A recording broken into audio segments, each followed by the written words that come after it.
over 6%.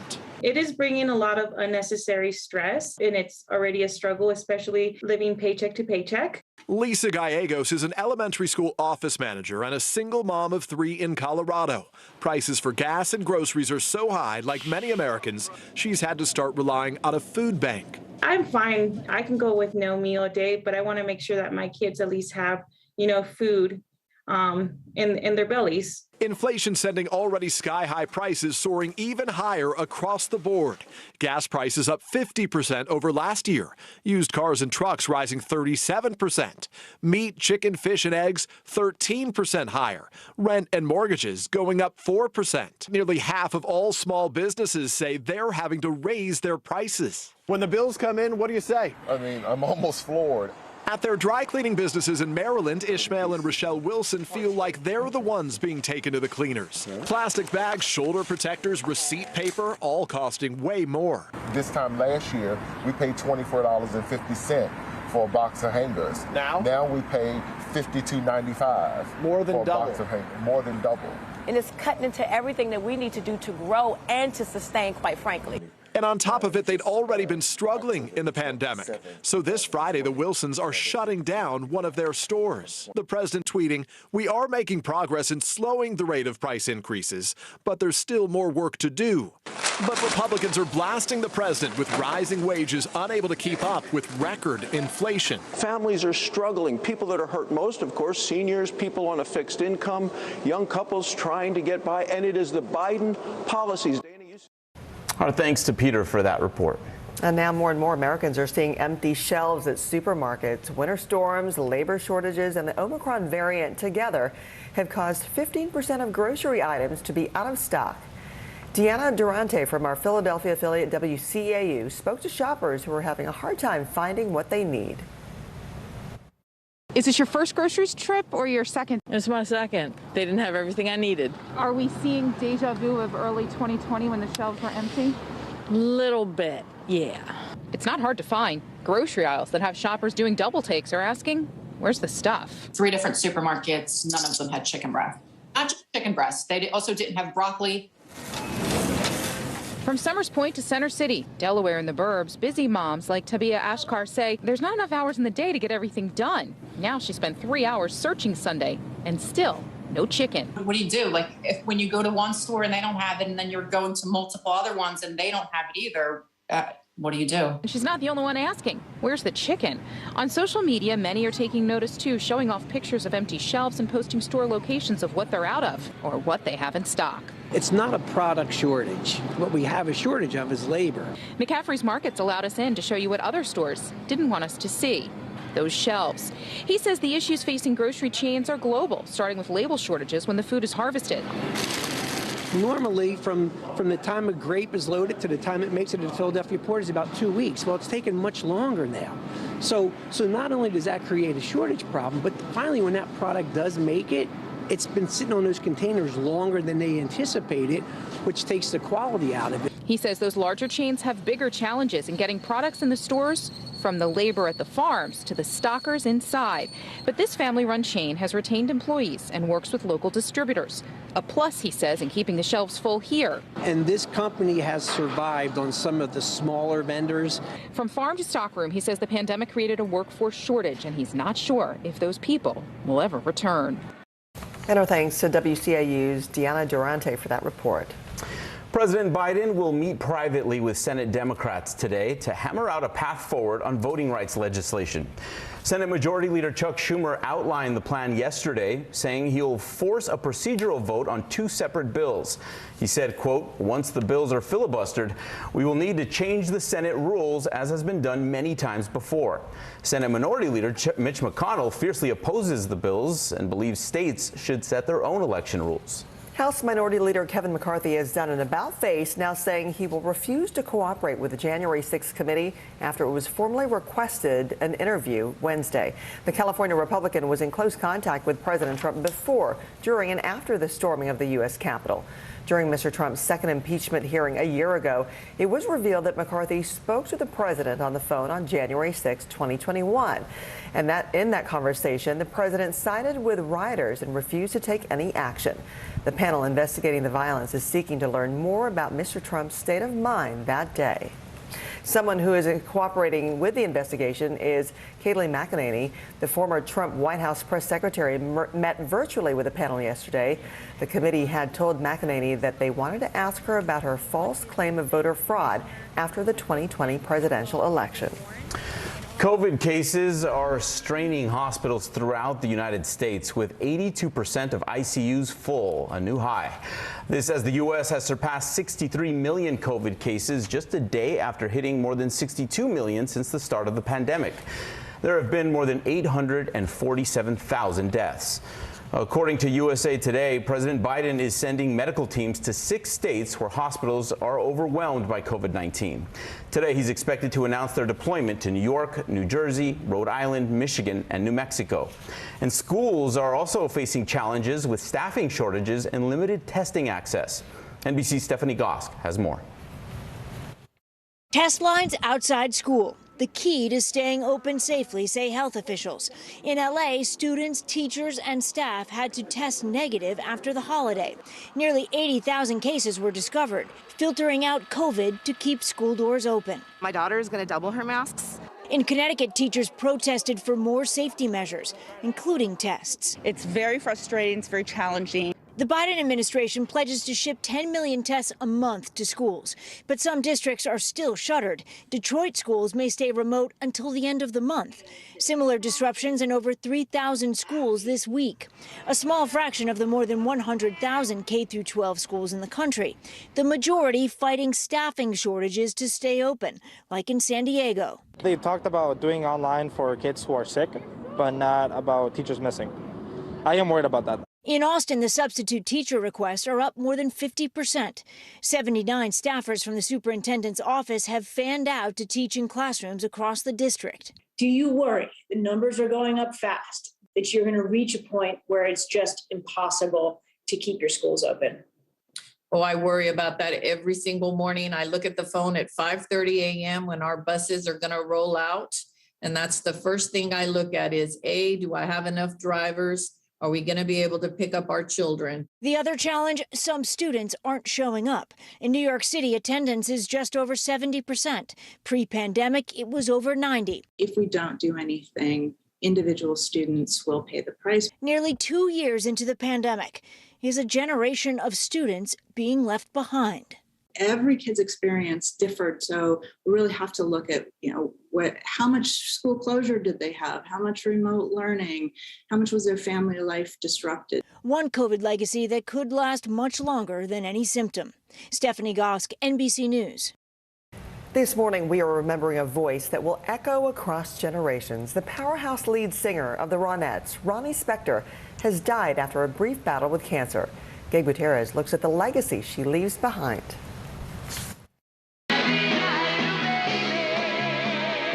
Her voice, unforgettable.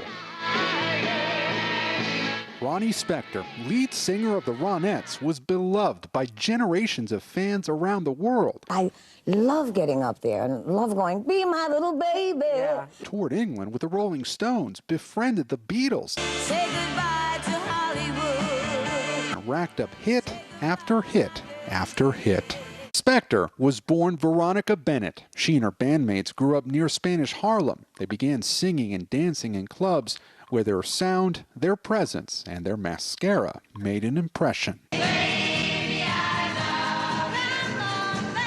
We weren't afraid to be hot. That was our gimmick, Spector wrote in her memoir. They signed a record deal in 1963 and sang backup for other acts until they hit it big.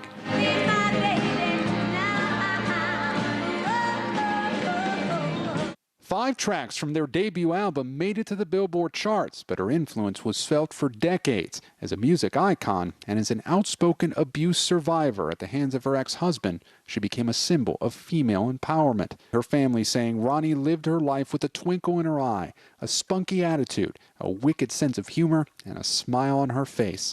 She was filled with love and gratitude. And remarkably, just days ago, the Ronettes returned to the Billboard Top 10 for the first time in 58 years with Sleigh Ride, proving great music really is timeless. Ronnie Spector was 78. Gabe Gutierrez, NBC News. All right, there is a major multi-day storm brewing that'll move across much of this country. NBC meteorologist Janessa Webb is tracking it for us. Good morning, Janessa.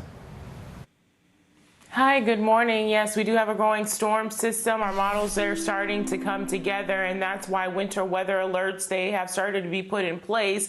Most of these for the high plains to the Midwest today don't go into effect until later on this afternoon, early evening, and then things rev up for your overnight hours to your Friday. So this starts across the high plains, the upper Midwest, and they're going to see at least 5 to 9 inches of snow. And then this starts to drop into the Tennessee, upper Tennessee Valley, Ohio Valley as well. Could see a few speckles of snow. This is more of a rainmaker for your Saturday, but behind this, we're really going to be watching the heavy snow across these areas and then a potential ice storm that's going to be forming across the Carolinas. That's a look at the big weather story of the day. Here's a look at your day ahead.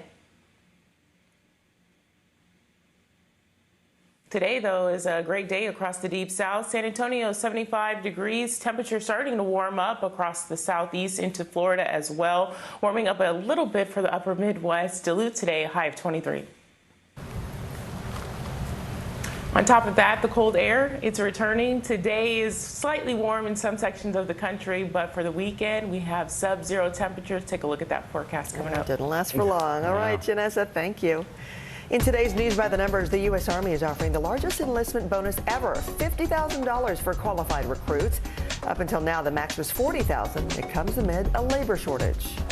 With tax season upon us and a backlog of more than 10 million unprocessed returns, your refund check could take a bit longer this year. According to Watchdog's report, Americans clicked on the Where's My Refund site more than 632 million times last year. Kylie Jenner, now the queen of Insta. The beauty mogul became the first to reach 300 million followers on Instagram. Wow.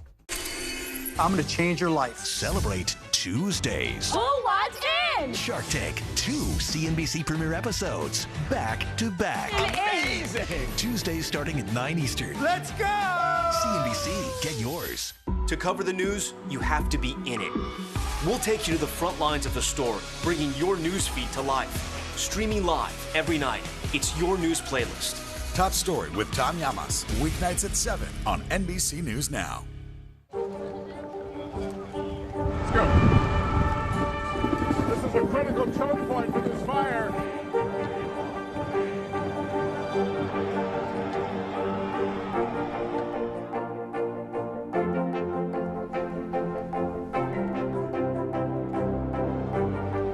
Unnecessary, unjustifiable, illegal. And good evening from New Orleans. Late military operation witnessing the massive crowds. I admire you both. Nice to really spend some time with you. Appreciate it.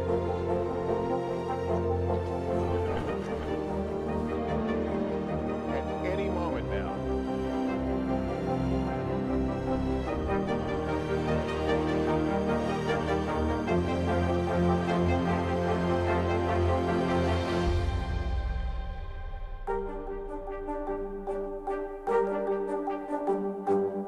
I'm Terry Crews, Team USA superfan. Shaun White, what are you trying to prove? Shaun White takes the gold. You've already won more Olympic golds in snowboarding than anyone else ever. You've dominated the sport since you were a teen. Now you're trying to beat kids half your age. Maybe you're trying to prove you're every bit as good as you were at 15 and that you only get better with age, like a fine cheese. Or yogurt. The Winter Olympics, February 3rd on NBC and Peacock. Leading the news, 115 schools in the Philadelphia area are set to receive a huge donation from 3 of the city's biggest stars. On Wednesday, comedian Kevin Hart, rapper Meek Mill, and Philadelphia 76ers limited partner Michael Rubin announced that they would be teaming up to donate $15 million to more than 100 Philadelphia area schools. The donation will help disadvantaged students and families next school year. A spokesman said that the funds will go to private and parochial schools across the region. All 3 men grew up in that area. New details on the deadly Rush shooting involving actor Alec Baldwin. The armorer on the set of Rush has filed a lawsuit against the supplier. In the suit, PDQ Arm and Prop, owned by Seth Kenney, is accused of supplying the set with real bullets. The documents go on to say the ammunition boxes contain both dummy and live ammunition, which were deceptively sold. NBC News has reached out to Seth Kenney, and his attorneys have no comment. A class action lawsuit aims to catch up with the Kardashian and other big-name celebrities. Kim K, NBA star Paul Pierce, and boxer Floyd Mayweather are all accused of helping fuel an alleged crypto scam. The investor lawsuit alleges the trio made false or misleading statements while promoting Ethereum Max. The little-known token has tanked, losing 97% of its value since early June. A spokesman for Ethereum Max disputed the accusations and says the lawsuit is riddled with misinformation. Up next on Early Today, a touching tribute. Musician John Mayer honors longtime friend Bob Saget.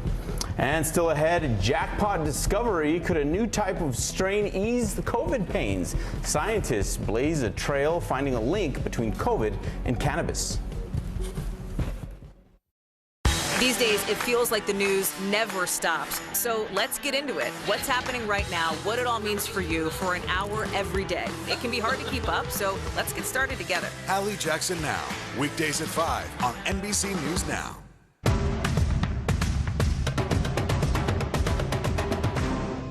To cover the news, you have to be in it. We'll take you to the front lines of the story, bringing your news feed to life. Streaming live every night.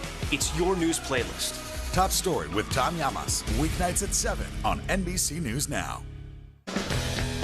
Nathan Chen equals power because every time he does one of these, he's hit with forces 7 times his body weight. 945 pounds? That's 4 Terry Cruises. See? Power. What is going to happen now? Going back and forth because Oh, yeah, this is it, right?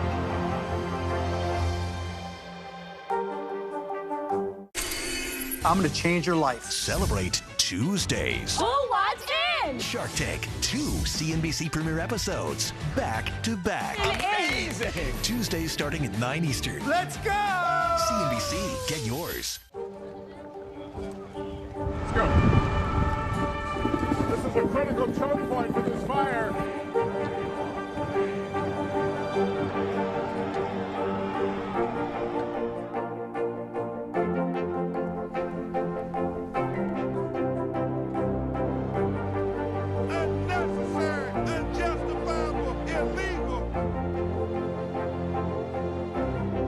And good evening from New Orleans. Late military operation witnessing the massive crowds. I admire you both. Nice to really spend some time with you. Appreciate it.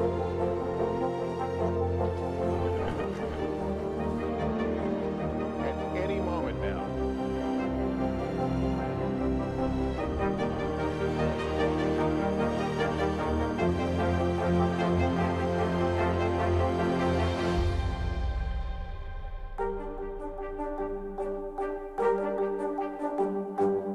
To cover the news, you have to be in it. We'll take you to the front lines of the story, bringing your news feed to life. Streaming live every night. It's your news playlist. Top Story with Tom Llamas, weeknights at 7 on NBC News Now. Our week-long journey across America, from Washington, D.C., outside of our nation's capital, you rarely see. It's your last move. Was talking smack part of this?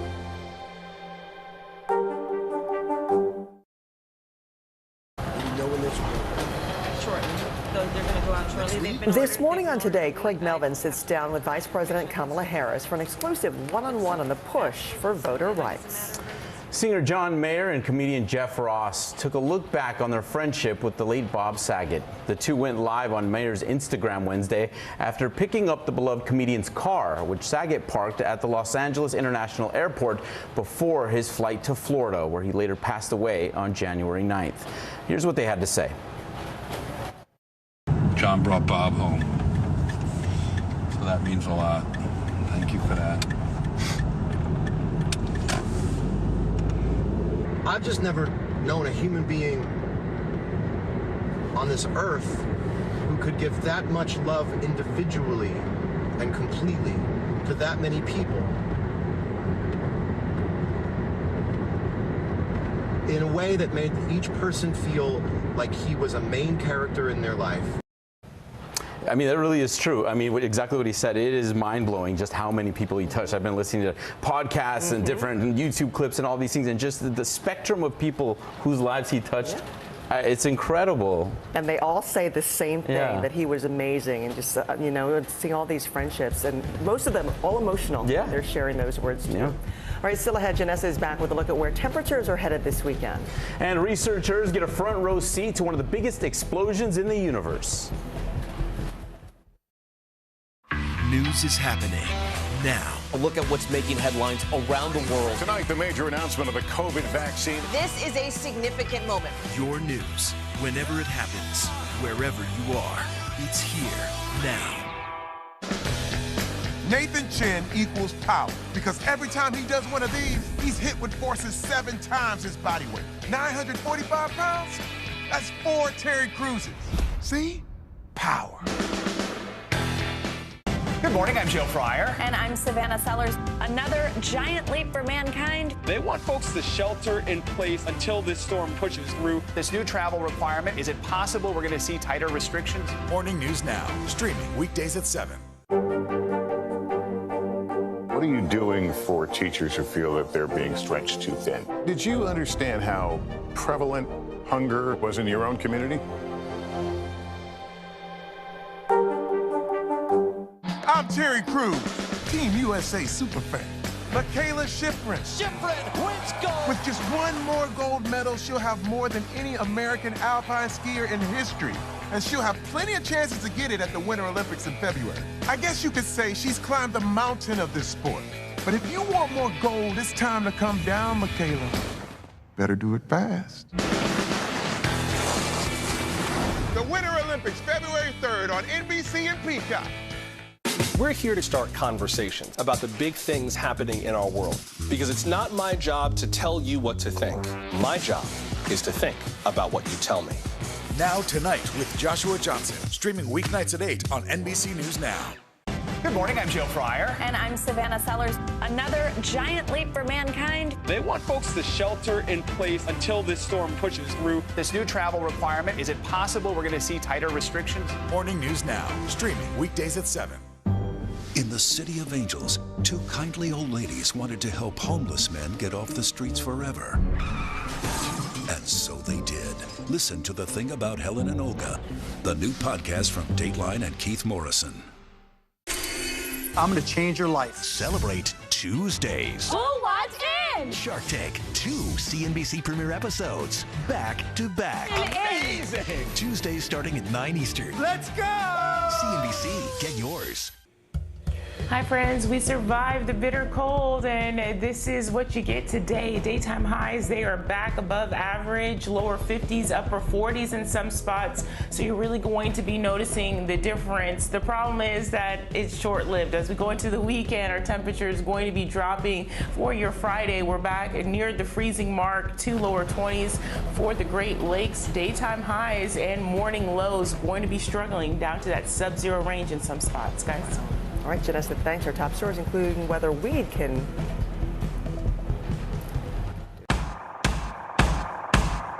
News is happening now. A look at what's making headlines around the world. Right now on Morning News Now. Tonight, the major announcement of the COVID vaccine. And this is a significant moment. Your news, whenever it happens, wherever you are. It's here now.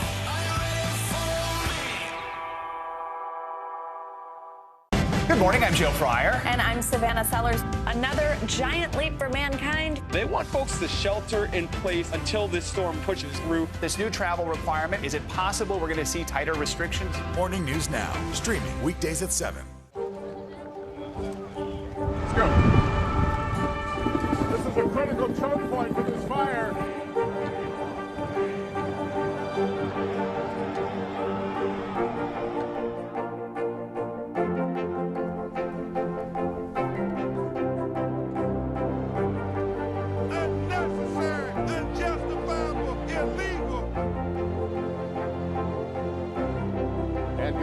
From New Orleans, late military operation witnessing the massive crowds. I admire you both.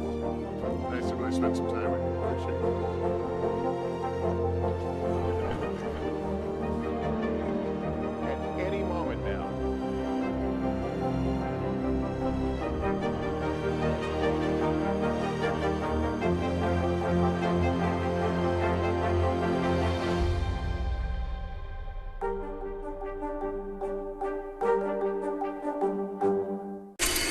I'm going to change your life. Celebrate Tuesdays. Who wants in? Shark Tank, 2 CNBC premiere episodes, back to back. Amazing! Tuesdays starting at 9 Eastern. Let's go! CNBC, get yours. In today's top stories, the Department of Justice might be moving closer to indicting Florida Republican Matt Gaetz for sex crimes. The congressman's ex-girlfriend testified before a federal grand jury investigating Gaetz for allegedly sex trafficking an underage girl. Representative Gaetz is a prominent supporter of former President Trump. He did not respond to an NBC News request for comment. He has not been charged with the crime and has denied any wrongdoing, saying he never paid for sex and never had sex with a minor when he was an adult. COVID has become the leading cause of death among line-of-duty officers for the second year in a row. According to preliminary data compiled by the National Law Enforcement Officers Memorial Fund, 458 officers died in the line of duty last year, with just over 300 dying from coronavirus.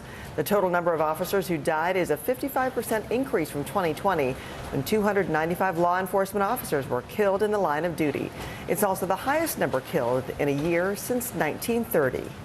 Can cannabis weed out COVID-19 from your system? Well, researchers at Oregon State University found hemp compounds have the ability to block coronavirus from entering human cells. The team found a pair of cannabinoid acids bind to the COVID spike protein and block a critical step the virus uses to infect people.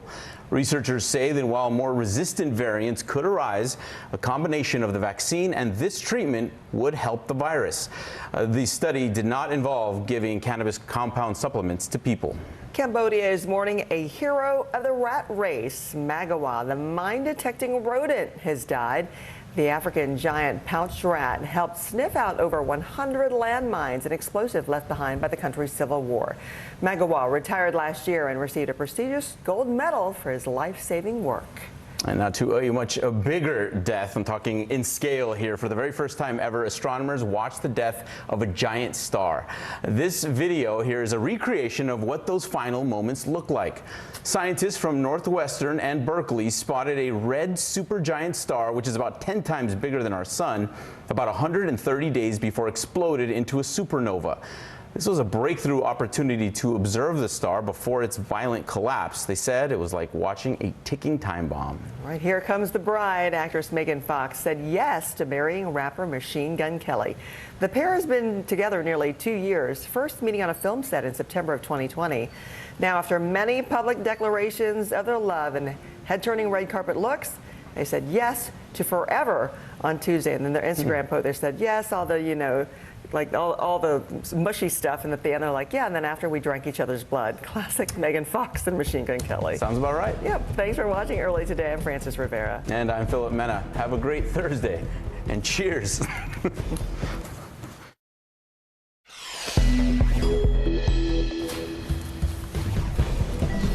As the Omicron surge continues to spike, a new report that President Biden is planning to send medical teams to overwhelmed hospitals in 6 states to offer some relief. Inflation nation. The U.S. is facing the highest inflation since 1982. The Federal Reserve is playing catch up, and all of us are paying more for just about everything we buy, with little relief in sight. Vice President Kamala Harris talks exclusively to today's Craig Melvin about voter rights and delivers a strong message to Democrats standing in the president's way. This morning, we're remembering the iconic lead singer and trailblazer of a 1960s girl group, Ronnie Spector. Plus, the latest lawsuit filed over the deadly shooting on the set of the Alec Baldwin film Rust. We got a busy Thursday ahead. Early Today starts right now. Good morning. I'm Philip Mena. Glad you're with us. I'm Frances Rivera. The Omicron variant is continuing to burn through the U.S. population.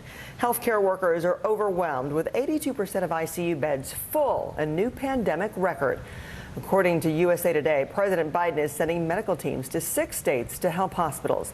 Today, he is expected to announce their deployment to New York, New Jersey, Ohio, Rhode Island, Michigan, and New Mexico. This as the U.S. has raced past 63 million COVID cases just a day after hitting more than 62 million since the start of the pandemic. There have been more than 847,000 deaths. But amid the chaos, one study out of the Golden State offers a glimmer of hope. Our Chris Pallone has the details.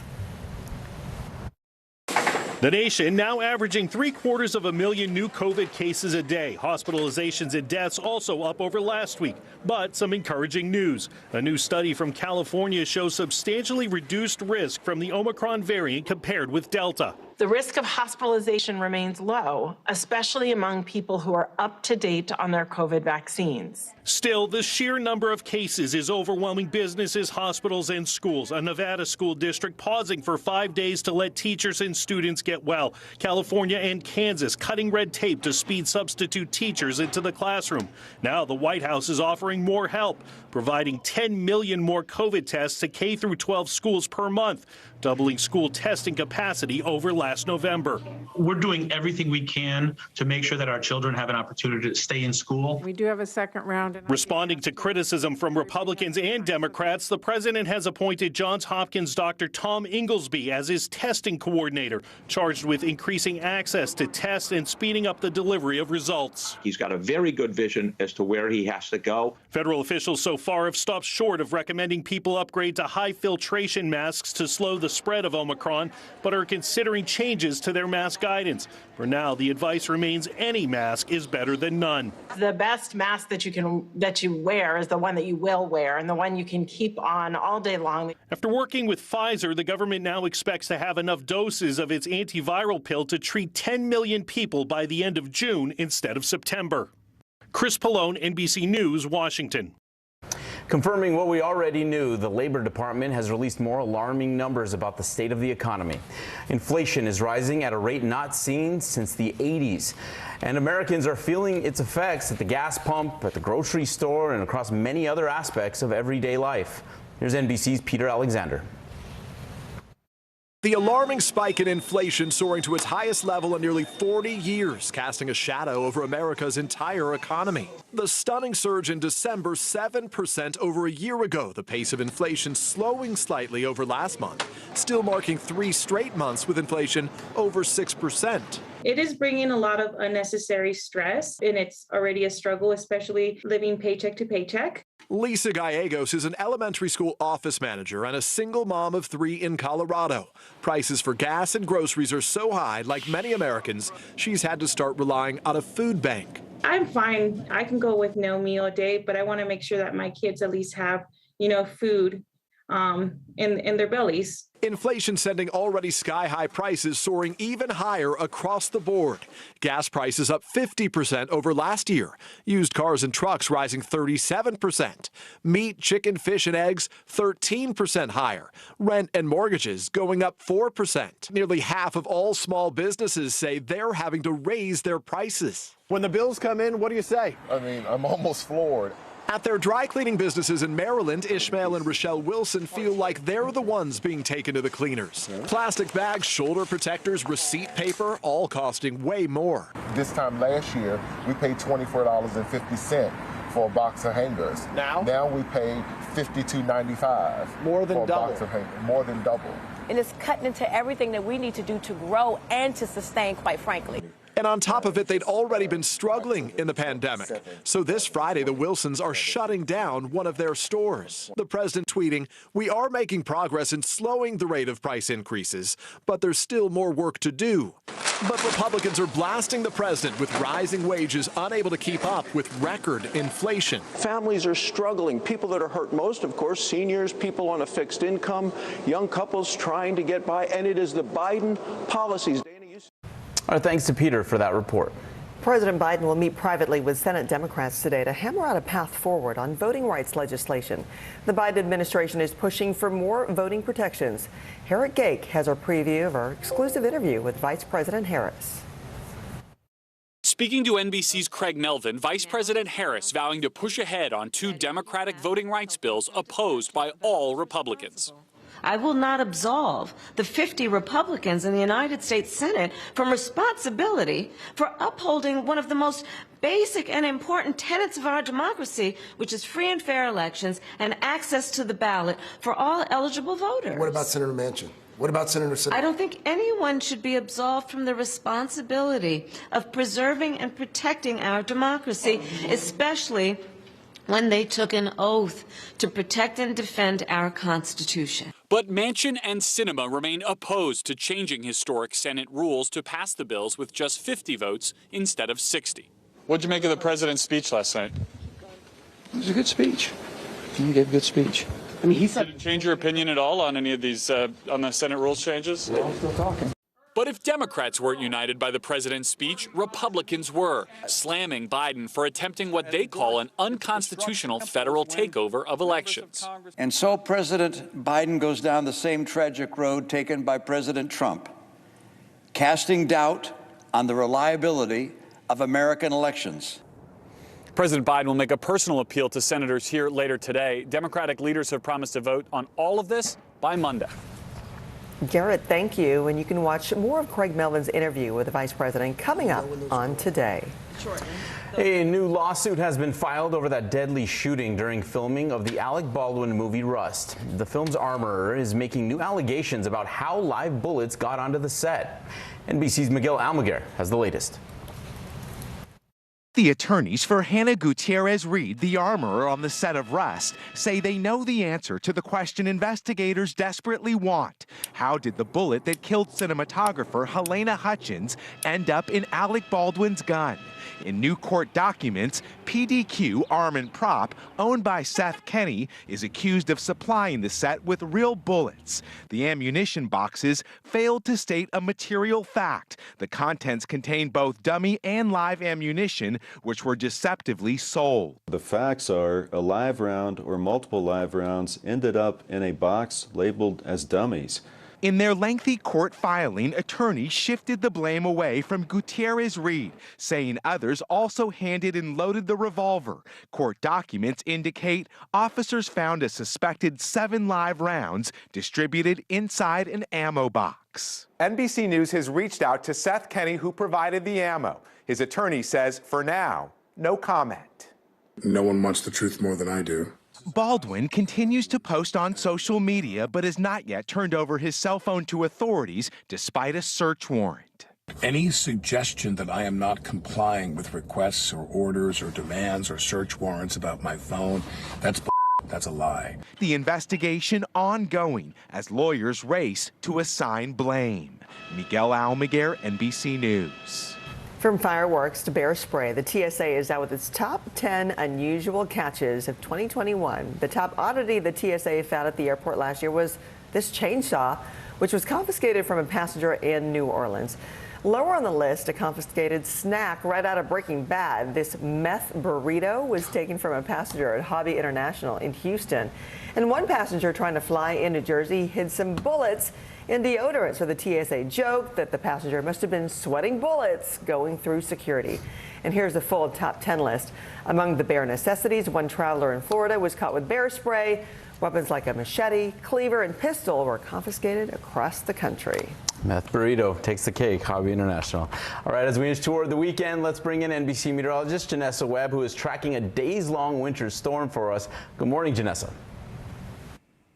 Good morning. Yes, this is going to be the major headline for the next couple of days. It depends on what section of the country when you will be impacted. First up, it will be the high plains to the upper Midwest this afternoon. That's why the National Weather Service has issued winter storm warnings currently in place for the Dakotas, and they will continue to spread throughout the afternoon. These really don't go into effect until later today into your Friday as the storm system starts to rev up. Then it will dip more to the south. We are going to see a good amount of snow forward the Tennessee Valley into sections of the deep south. This will be a rainmaker as we go into your Saturday evening, but it's really the Carolinas from Raleigh-Durham to South Carolina. We are going to be watching a major ice storm. That's a look at the big weather story of the day. Here's a look at your day ahead. Our temperatures today, though, across the deep south, they are rebounding back. Look at Texas. We are back in the 70s, a ton of sunshine. Today is the day to be out and about. Salt Lake City, upper 40s, still pretty chilly for the Great Lakes. A nice treat today, a slight warm up, but the Arctic chill, it comes back for the weekend. We'll take a look at that forecast. Nice to have the break, though, while we had it. Thank you. Mattel's Barbie is releasing a doll in the image of the trailblazing journalist, suffragist, and civil rights activist Ida B. Wells.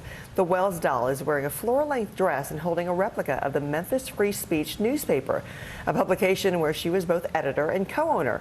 The doll retails for $30. It goes on sale Monday, coinciding with Martin Luther King Jr. Day. That might be the coolest Barbie I've ever seen there.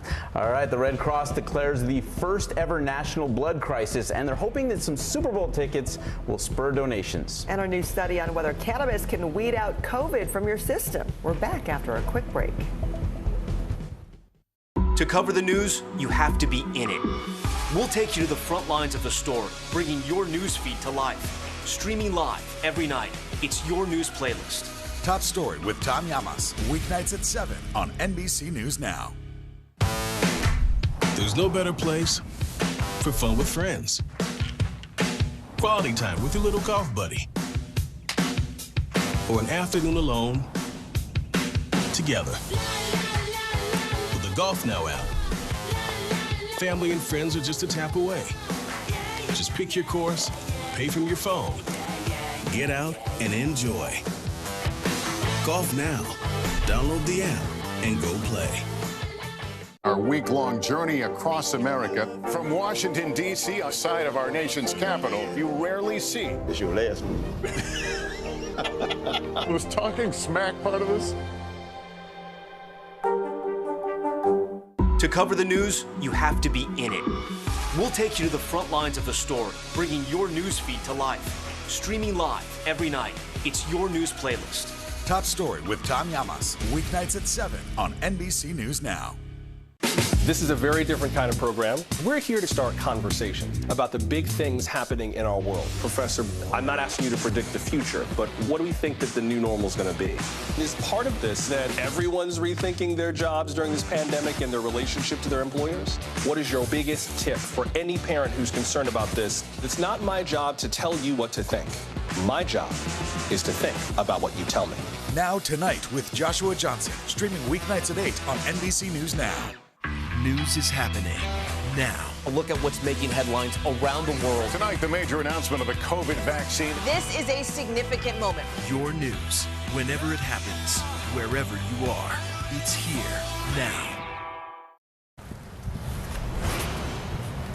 Leading the news, can cannabis weed out COVID-19 from your system? Researchers at Oregon State University found hemp compounds have the ability to block coronavirus from entering human cells. The team found a pair of cannabinoid acids bind to the COVID spike protein and block a critical step the virus uses to infect people. Researchers say that while most resistant variants could arise, a combination of the vaccine and this treatment would help fight the virus.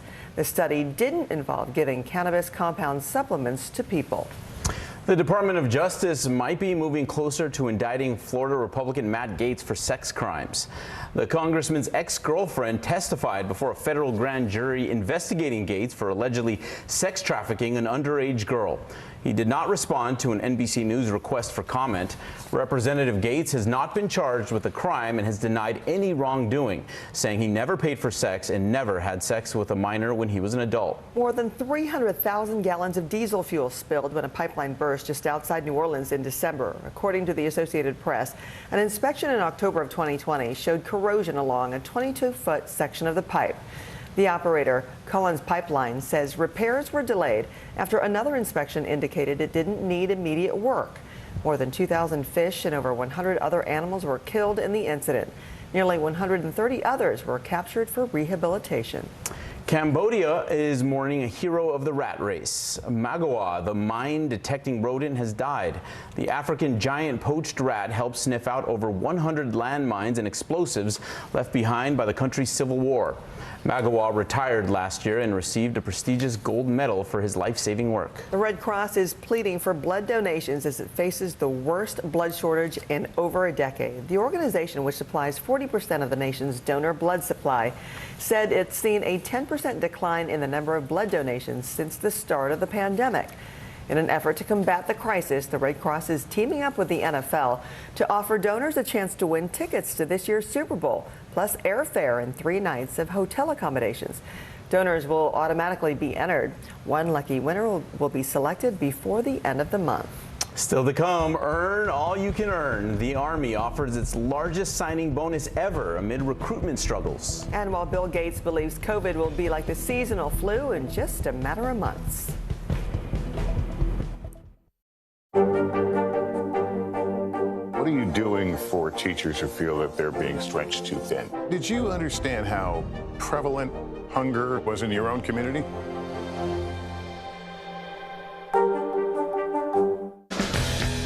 Nathan Chen equals power because every time he does one of these, he's hit with forces 7 times his body weight. 945 pounds?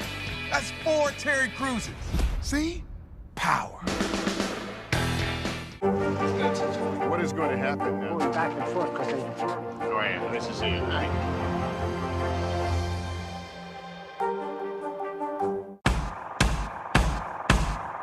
News is happening now.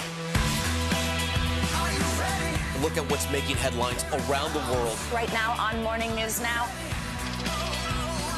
Tonight, the major announcement of the COVID vaccine. And this is a significant moment. Your news, whenever it happens, wherever you are, it's here now.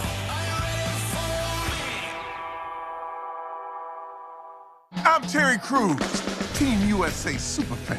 Shaun White, what are you trying to prove? Shaun White takes the gold! You've already won more Olympic golds in snowboarding than anyone else ever. You've dominated the sport since you were a teen. Now you're trying to beat kids half your age. Maybe you're trying to prove you're every bit as good as you were at 15 and that you only get better with age, like a fine cheese. Or yogurt. The Winter Olympics, February 3rd on NBC and Peacock. News is happening now. Look at what's making headlines around the world. Right now on Morning News Now. Tonight, the major announcement of the COVID vaccine. And this is a significant moment. Your news, whenever it happens, wherever you are, it's here now.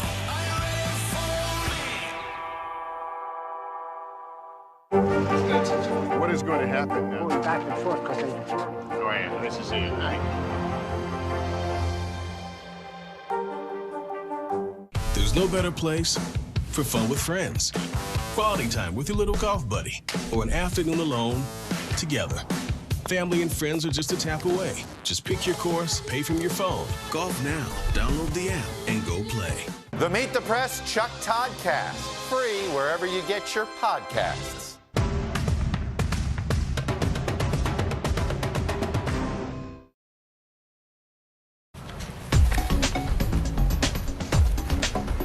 In today's news by the numbers, the U.S. Army is offering its largest enlistment bonus ever, $50,000 for qualified recruits. Up until now, the max was $40,000. It comes amid a labor shortage. With tax season upon us and a backlog of more than 10 million unprocessed returns, your refund could take a little longer this year. According to a Watchdog's report, Americans clicked on Where's My Refund site more than 632 million times last year. Kylie Jenner is now the queen of Instagram. The beauty mogul became the first woman in the world to reach 300 million followers on Instagram. Now to Wall Street, where billionaire Bill Gates' latest missives on COVID are getting some big reaction. Joining us from London with the details is CNBC's Karen Cho. Good morning, Karen. Francis, Philip, good morning to you. Well, as Omicron continues to rip through populations across the world, the Microsoft co-founder and philanthropist Bill Gates is putting a positive spin on the variant. During a Q&A on Twitter, Gates has mentioned that once this current surge abates, there could be some positive news as countries across the world could see far fewer cases for the rest of 2022, and potentially we could see COVID treated more like the seasonal flu. This idea of simultaneous immunity is something that other health experts have also spoken about. It could bring some natural immunity, meaning we could enter a less severe stage of the phase of COVID. Meantime, metaverse, this was a buzzword in 2021. We saw Facebook change its name to Meta. It could be the next generation of the internet, effectively humans interacting as avatars to attend virtual concerts, sporting events, shopping or gaming. Markets already putting their bets on the semiconductors. Morningstar says it will not be even calls out TSMC, Samsung, and Intel as the front runners in this space. Francis, Philip, back to you. Fascinating direction we're headed. All right, Karen, thank you. A little bit scary, too. Gear up like the GOAT. Tom Brady unveils his new clothing brand next. And Colorado police leap into action to save a child from an icy pond.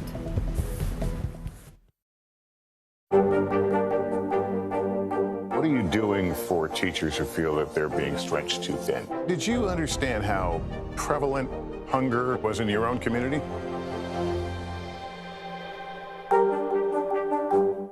We're here to start conversations about the big things happening in our world, because it's not my job to tell you what to think. My job is to think about what you tell me. Now Tonight with Joshua Johnson, streaming weeknights at 8 on NBC News Now. What is going to happen now? Going back and forth because they... Oh, yeah, this is it.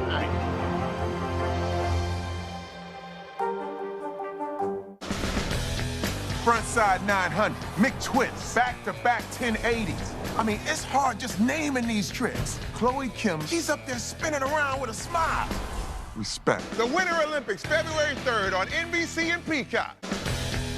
Nathan Chen equals power, because every time he does one of these, he's hit with forces 7 times his body weight. 945 pounds? That's 4 Terry Cruises. See? Power. News is happening now. A look at what's making headlines around the world. Tonight, the major announcement of the COVID vaccine. This is a significant moment. Your news, whenever it happens, wherever you are, it's here now. Nathan Chen equals power, because every time he does one of these, he's hit with forces 7 times his body weight. 945 pounds? That's 4 Terry Cruises. See? Power.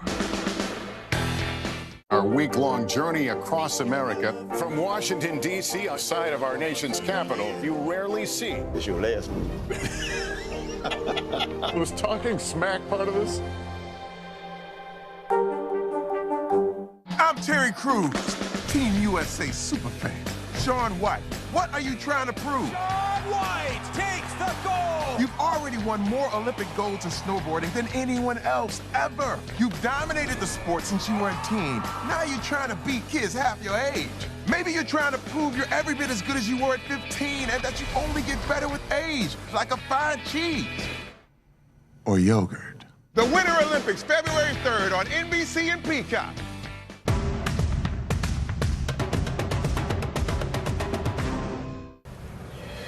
You may never have Tom Brady's jewelry, but you can dress like him. The Bucs quarterback announced the launch of his new clothing brand, which is simply called Brady. The line of athletic wear is available on the Brady brand website. In an Instagram video, Brady said that every item in the collection is unique and innovative. All right, we're making our weekend plans. Let's check back in with Janessa on the weekend weather. Hi, Janessa. Hi, you know, we wish for temperatures like this for the weekend and only going to see it for about 24 to 30 hours. Today we're seeing highs back in the upper 40s, lower 50s, but then by tomorrow morning we're back in the lower 30s. So that temperature roller coaster going to be a chilly one this weekend, guys. All right, Janessa, thank you. Next on Early Today, remembering the powerhouse pop star Ronnie Spector. In the City of Angels, 2 kindly old ladies wanted to help homeless men get off the streets forever. And so they did. Listen to The Thing About Helen and Olga, the new podcast from Dateline and Keith Morrison. We've got a Congress that doesn't seem very functional. What's this election year going to look like? Are we getting ahead of the science? Are we behind the science? How much did this booster confusion set us back? Can the January 6th committee come up with anything that would change Republican minds? If it's Sunday, it's Meet the Press. Our week-long journey across America, from Washington, D.C., outside of our nation's capital, you rarely see. It's your last move. Was talking smack part of this? I'm Terry Crews, Team USA superfan. Shaun White, what are you trying to prove? Shaun White takes the gold! You've already won more Olympic golds in snowboarding than anyone else ever. You've dominated the sport since you were a teen. Now you're trying to beat kids half your age. Maybe you're trying to prove you're every bit as good as you were at 15 and that you only get better with age, like a fine cheese. Or yogurt. The Winter Olympics, February 3rd on NBC and Peacock. Hey everybody, it's Hoda Kotb from The Today Show. I am so excited to tell you about my new podcast, Making Space with Hoda Kotb. I sit down with some incredible people and we'll hear some uplifting stories. Listen to Making Space now on Apple Podcasts. Good morning, I'm Joe Fryer. And I'm Savannah Sellers. Another giant leap for mankind. They want folks to shelter in place until this storm pushes through. This new travel requirement, is it possible we're going to see tighter restrictions? Morning News Now, streaming weekdays at 7. There's no better place for fun with friends, quality time with your little golf buddy, or an afternoon alone together. Family and friends are just a tap away. Just pick your course, pay from your phone. Golf now. Download the app and go play. This morning, we're remembering a rock and roll legend, the fiery lead singer of the Ronettes. Ronnie Spector has died after a brief battle with cancer. But as Gabe Gutierrez tells us, her legacy will live on forever. Her voice, unforgettable. Ronnie Spector, lead singer of the Ronettes, was beloved by generations of fans around the world. I love getting up there and love going, be my little baby. Yeah. Toured England with the Rolling Stones, befriended the Beatles. Say goodbye to Hollywood. And racked up hit after hit after hit. Spector was born Veronica Bennett. She and her bandmates grew up near Spanish Harlem. They began singing and dancing in clubs where their sound, their presence, and their mascara made an impression. We weren't afraid to be hot. That was our gimmick, Spector wrote in her memoir. They signed a record deal in 1963 and sang backup for other acts until they hit it big.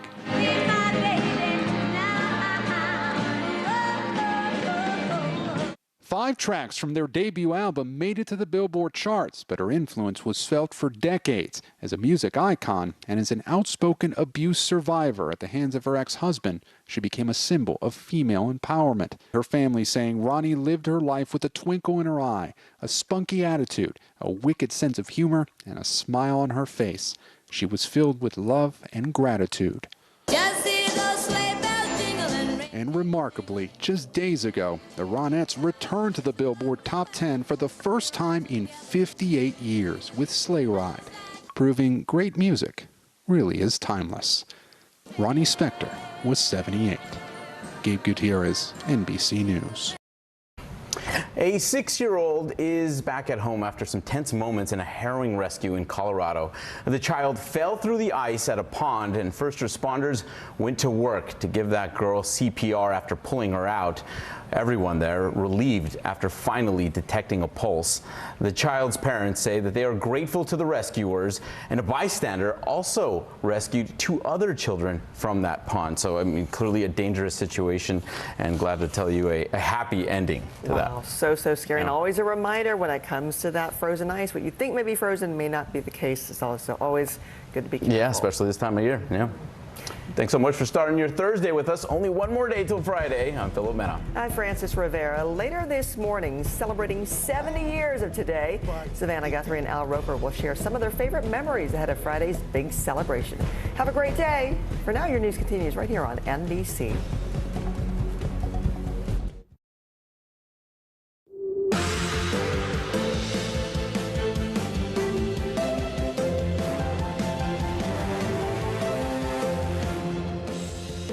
Good morning, I'm Joe Fryer. And I'm Savannah Sellers. Right now on Morning News Now, Battle Plan, a renewed urgency in the fight against COVID as the U.S. marks its 4th straight day of more than 1 million new cases, with several states reaching records for hospitalizations and deaths.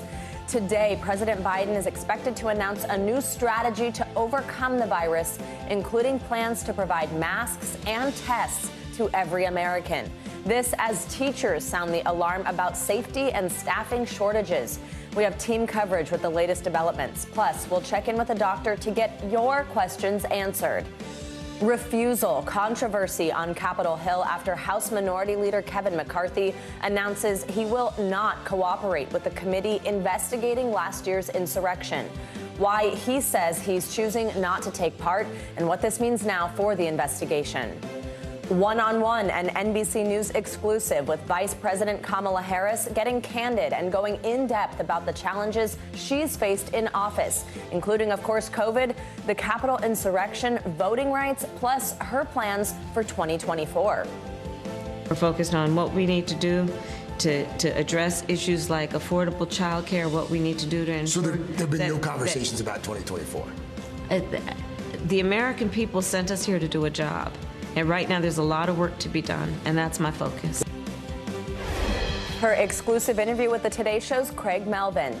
And hashtag representation, the animated movie now trending on TikTok several weeks after its theatrical release. The story behind Encanto, and that has so many young people charmed. That is such a sweet one. Have you seen the movie yet? I haven't seen the movie. No. I've seen the TikToks. Okay. Which is basically the same thing. Exactly. But it does say something about its popularity. You know what I mean? I think I know enough without having actually seen the movie. I do want to, though. Yeah. All right, we do begin this morning, though, with these startling COVID numbers. Once again, more than 1 million Americans tested positive over the past 24 hours. This is the 4th day in a row the U.S. has reported more than 1 million new cases. That has never happened before, and that means that more than 4 million Americans have been infected since just Sunday. As for the overall total, within the last 2 years, more than 63 million people in the U.S. have had or currently have COVID. As the Omicron variant spreads out of control, the White House is now trying to address questions about masks and testing. They've hired a testing coordinator and are considering a plan to make more high-quality masks like N95s available to everyone. But will it be enough to ease the burden of the nation's hospitals right now? 15 states plus Washington, D.C. say COVID hospitalizations have more than doubled in the past 2 weeks. Some are seeing patient numbers they haven't seen at any other time during the pandemic. NBC News correspondent Josh Lederman joins us now. Josh, President Biden is planning to give an update on his administration's COVID response later on this morning. So what can we expect, especially when it comes to these high case numbers and growing number of hospitalizations? Yeah, Joe, the president will be speaking after he gets a briefing on the latest of COVID-19. He will be alongside the Defense Secretary Lloyd Austin, as well as the FEMA administrator. And we are learning from a White House official that part of what President Biden plans to talk about today is the deployment of military medical teams to 6 hospitals across the United States. This is part of something that Biden had announced in December. He would be sending up to 1,000 troops to help with overwhelmed hospitals. And at the time, the Pentagon said those teams would only be sent this year if they were needed. Apparently, they are needed because President Biden is now deploying the first 6 of those teams. They will go to the famed Cleveland Clinic in Ohio, Coney Island Hospital in Brooklyn, Providence's Rhode Island Hospital, Detroit's Henry Ford Hospital, the University of New Mexico in Albuquerque, and University Hospital in Newark, New Jersey. And the White House says more teams such as these will be deployed throughout the rest of this month and next month as they see where the biggest needs are around the country with this Omicron surge really spreading across the nation, Joe. We're going to take an in-depth look inside one of those hospitals, Cleveland Clinic, in just a moment. Josh, let's talk about testing. Yesterday, the White House unveiled a plan for testing in schools and announced a testing coordinator. But a lot of people are still wondering where they can even get tests. The president said last month they'd be launching a website where people can request free tests. It's still not here. So where is it? What's the White House saying about that? Well, the White House says that they are expecting to take the first delivery of these tests that they have now signed contracts to purchase within the next week or so. We're also hearing from Tom Igglesby, the new White House testing coordinator, who told PBS they could have that website up within days. We have not gotten to see that website yet.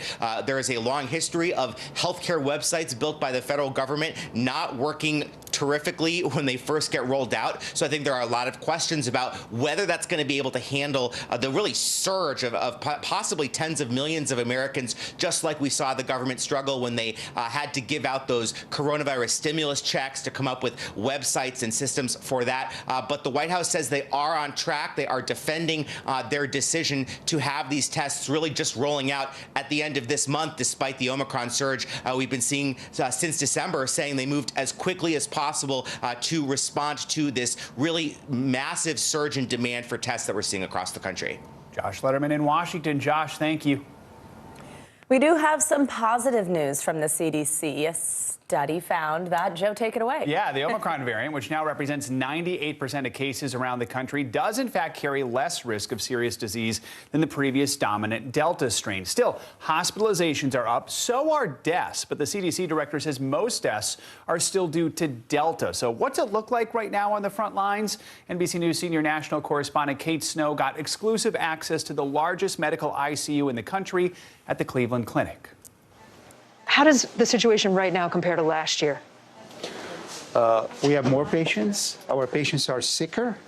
Our teams are tired and exhausted too. In a COVID ICU unit at the Cleveland Clinic's main campus, 25 patients struggle to hang on. As soon as one recovers or dies, another moves in. We're seeing patients in their 20s, in their 30s, in their 40s. Good morning. Nurse Tim Washington came on at 7 a.m. First thing I did is kind of look in the room to see if my patients were still there. Still alive. Still alive, right.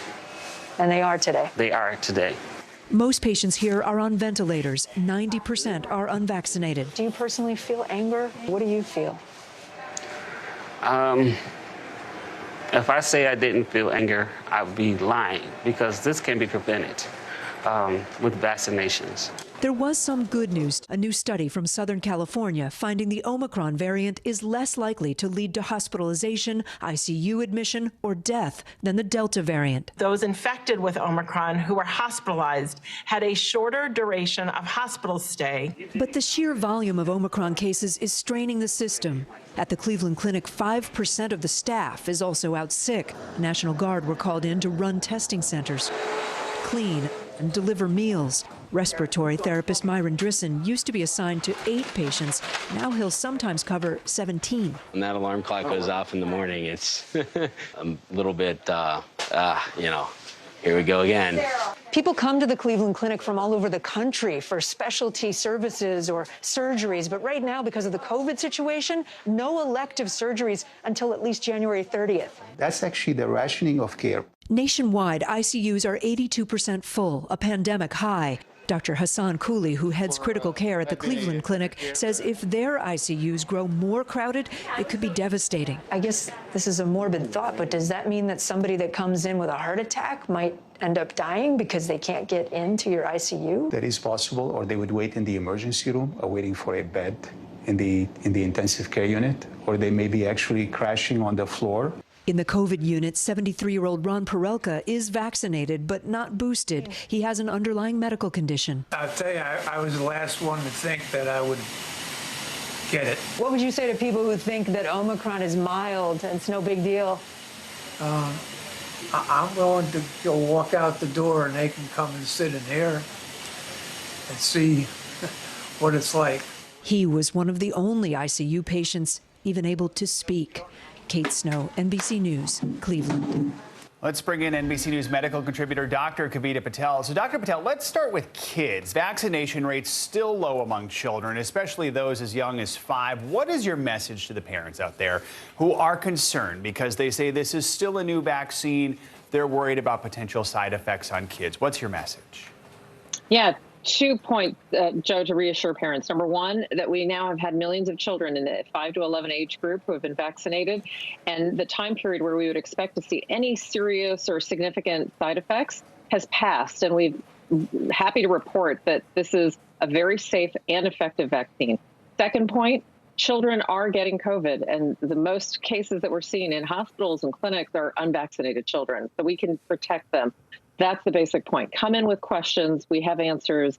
And there's no judgment here, but please get vaccinated. Speaking of questions, we asked our viewers to submit some of their questions. We quickly heard back. One viewer, Maria, says she's vaccinated, wants to get the booster, but tested positive for COVID this week. She wants to know, how long do I wait before getting my booster? So what do you say to Maria and the many others out there who are in a similar position? Yeah, good news. You do not need to wait to get your booster. We recommend you finish your isolation period. So we're still recommending 10 days if you are testing positive. And then as soon as that isolation period is up, you can get your booster. There's no reason to worry about it or delay. All right, Dr. Kavita Patel, thanks so much. And if you have a question for one of our doctors who we have on here every day, let us know, whether it's about the variant, the vaccines, or masks. We want to get questions straight from you right to our doctors. You can email us at morningnewsnow@nbcuni.com with your questions. You can also let us know if you want to stay anonymous. Now to new developments this morning in the investigation into the insurrection at the Capitol. This morning, the top House Republican and longtime Trump ally Kevin McCarthy says he will not cooperate with the January 6th Select Committee investigation, saying he would refuse to voluntarily give up information regarding his communications with the White House surrounding the attack. NBC News Capitol Hill correspondent Leanne Caldwell joins us now with more on this. Hey, Leanne, good morning. So McCarthy is now the third Republican representative who said they won't comply with this investigation, and obviously someone with close ties to President Trump.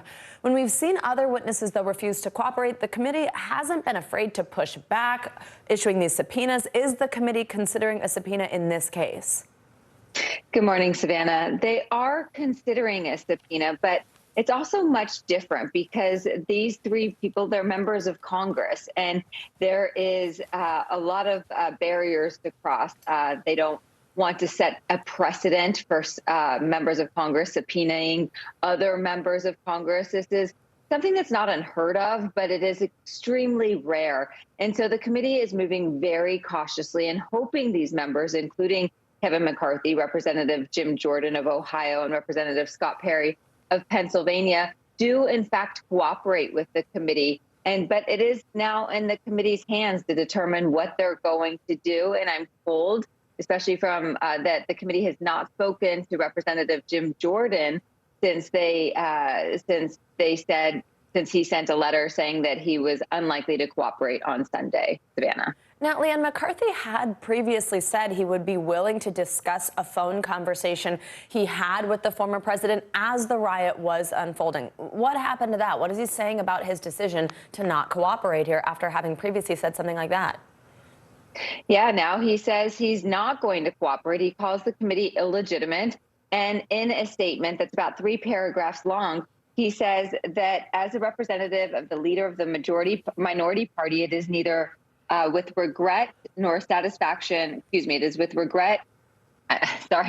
neither regret or satisfaction I have concluded to not participate with the Select Committee's abuse of power that stains this institution today and will harm it going forward. And so the leader has a lot of political things to think about as well. Of course, he wants to be Speaker of the House should Republicans gain control of the House in the 2022 elections. And he needs the support of Donald Trump and his supporters in order to do that, and the members of Congress who support the former president. So McCarthy's in a very, very difficult place right now. And as of now, he's taking a very hard line. All right, Leanne Caldwell, always great to see you. Thanks so much. Yep. Nearly a year into their administration, Vice President Kamala Harris and President Joe Biden are facing a number of challenges, many of them driven by the pandemic. Yeah, well, Today's Show anchor Craig Melvin just sat down with her for an exclusive interview to discuss those issues and the criticism that's been leveled at the White House. As we sit here this week, we saw a record number of hospitalizations, adults and children. We've seen the infection record broken. I think a lot of people are scratching their heads and they're wondering, 1 year into this administration, why aren't we doing better in the fight against COVID? So let me start with saying that people are rightly frustrated with where we are. We're frustrated. We're all frustrated. But I think it's a mistake, and it would be a mistake to suggest that we've not seen great progress. If you think back to March of 2020, we were all wiping down the boxes that we got if we ordered things online. There was no vaccine. Now we have a vaccine, which has proved to be effective, and boosters. Now we have our children back in school. 95% of schools are back open. But we're building back up, we're opening back up, and we are not where we were a year ago. Let's talk about masks for a second. It's been several weeks now since public health experts have acknowledged that cloth masks, surgical masks, they're not as effective in terms of stopping this new variant, Omicron. Should Americans be wearing KN95 masks or N95 masks? Well, the CDC is going to be providing us with those guidelines. But what's taking so long? Well, The CDC is making their decisions. I don't make the CDC's decisions. But what I will say is what has been clear about the masks is you want to wear a tight-fitting mask. That is clear, and we want to urge everybody to do that. In terms of the N95 masks, they are available. There is a stockpile of, I believe, over 700 million of those masks. So the supply is there as necessary and as needed. At what point does the administration say, you know what, this strategy isn't working, we're going to change strategies? 6 former administration officials last week wrote that open letter urging the administration to change course, to change strategy. Is it time? It is time for us to do what we have been doing, and that time is every day. Every day it is time for us to agree that there are things and tools that are available to us to slow this thing down. And so right now we know we still have a number of people that is in the millions of Americans who have not been vaccinated and could be vaccinated, and we are urging them to get vaccinated because it will save their life. At what point does the administration acknowledge these people aren't going to get the shot? They're just not going to do it. I don't believe in giving up on people, Craig. I really don't. The 500 million tests that have been ordered that are going to be sent to every American, do we know when those are going out? Shortly, though they're going to go out Next shortly. week, They've been ordered. I have to look at the current information. I think it's going to be by next week, but soon, absolutely soon, and it is a matter of urgency for us. Should we have done that sooner? We are doing it. But should we have done it sooner? We are doing it. Let's turn to voting rights here for a moment. You were there in Atlanta with the president when he compared those who oppose Democratic-backed voting bills that are currently in the Senate. He compared the folks who oppose those to folks who oppose civil rights. Senator Romney, in response yesterday, he took to the floor of the Senate and he said, quote, "So much for unifying the country." When the president was on the campaign trail in the fall of 2020, he said something. He said, "With Trump out of the way, the vindictiveness of a president going after Republicans who don't do exactly what he says gets taken away." Isn't that exactly what President Biden did in Atlanta on Wednesday? President Biden took the, I believe, right and courageous step to say that Senate rules should not get in the way of protecting the American people's access to the ballot. And he compared this time to a previous time in our history, which is apt for comparison. It's not just Republican opposition. It would seem as if this piece of legislation is going to come down to 1 or 2 moderate Democrats. In months and weeks, the administration hasn't been able to convince 1 or 2 senators to come around. How are you going to do that in 2 or 3 days? If I may, I'd like to contextualize this conversation. Sure. Which is, in 2006, in this very town of Washington, D.C., up the street at the United States Capitol, in the United States Senate, 98 of the 100 members of the United States Senate voted in favor of an extension of the Voting Rights Act. It was not a partisan issue. It was an American issue. But, Madam Vice President, how are you going to get it done?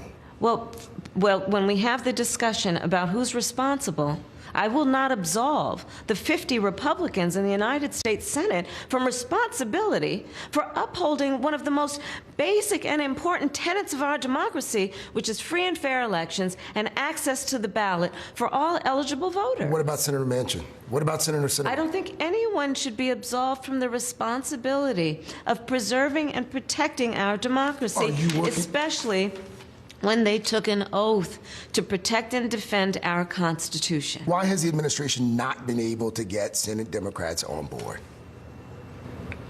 We are not giving up. No, but the question was, why has it taken this long? But you're acting as though it's over. Well, I mean, It's not over. So it's going to happen by Monday? I'm saying it's not over, and we don't give up. We don't give up, and we will not give up. Are we going to see the same Democratic ticket in 2024? I'm sorry, we are thinking about today. I mean, honestly, that I know why you're asking the question, because this is the part of the punditry and the gossip around places like Washington, D.C. Let me just tell you something. We're focused on the things in front of us. We're focused on what we need to do to address issues like affordable child care, what we need to do to ensure. So there have been no conversations about 2024? The American people sent us here to do a job. And right now, there's a lot of work to be done, and that's my focus. It sounds sincerely. Like you're at least familiar with some of the punditry. I don't know if you've heard that there's been some talk about a Biden-Cheney ticket perhaps in 2024. Did you read that article? I did not. No, I did not, and I really could care less about the high-class gossip on these issues. All right, fantastic interview there from our Craig Melvin. Thank you so much for that exclusive interview, actually. And let's get a check now on your morning news now weather. NBC News meteorologist Bill Cairns, of course, joins us with the latest on that major storm that's expected to impact millions in the U.S. coming up. Bill, what do we got? Yeah, there's millions of people paying attention to this forecast. It is going to impact a lot of you. So this storm, not today. It's up in Canada. It's on its way, but today is our day to kind of just take a deep breath, see what we have to prepare for in the days ahead. It's a pretty nice forecast around the country. Nothing too cold, nothing too wet, not too bad. So let's get into the storm. This will be our biggest winter storm of the season. It's going to start in North Dakota, and then it's going to drop down into the Central Plains as we go throughout Friday morning. So we already have winter storm warnings up in the areas of red. We have winter storm watches in blue. And tomorrow morning when I show you the same map, we'll include a lot of the south and even into the East Coast. So here's how it's going to play out. Remember on these maps, the blue shows you where the snow is. The pinkish shading, peach color, that shows you where the icy mix is. So that's kind of where it's going to be kind of messy Friday evening. Kansas City, Columbia, all the way through St. Louis and Interstate 70. A good snowstorm for areas of Iowa, especially Sioux Falls included in that, and Des Moines and Ames. So the snow totals, this is just out through Saturday morning, does show at least 4 to 8 inches. That's a plowable snow, good for the kids, but difficult travel there, Iowa and also Minnesota. And then let's take this storm Saturday morning. It dives all the way down to the Gulf Coast. We could see some snow and icy problems from Oklahoma City to Tulsa, or just north of Little Rock. And then Saturday night into Sunday, a snowstorm through especially Kentucky, portions of Tennessee. An ice storm is likely in areas of the Carolinas, maybe even a crippling ice storm. Be careful, watch that from Charlotte northwards to Roanoke. And then Sunday night into Monday, a burst of snow followed by sleet and rain up through the I-95 corridor. The heaviest snows right now appear likely to be inland, north and west of I-95, so not for D.C., New York, and Boston. You'll get some snow, but the really, blockbuster totals will be out towards Pittsburgh, Rochester, Syracuse, possibly Albany, and interior sections. So this is going to be a big one, guys, and we'll pinpoint the snowfall totals tomorrow a little better for you. But as of now, it looks like the big cities along the East Coast, this will not be a huge snow event for you. It'll be a mess. Yeah, this thing looks like it's just taking a tour of the United States. Like it just wants to see every little part of it. It is. It will. Thank you, Bill. Bill, and we'll see you in a little bit, actually.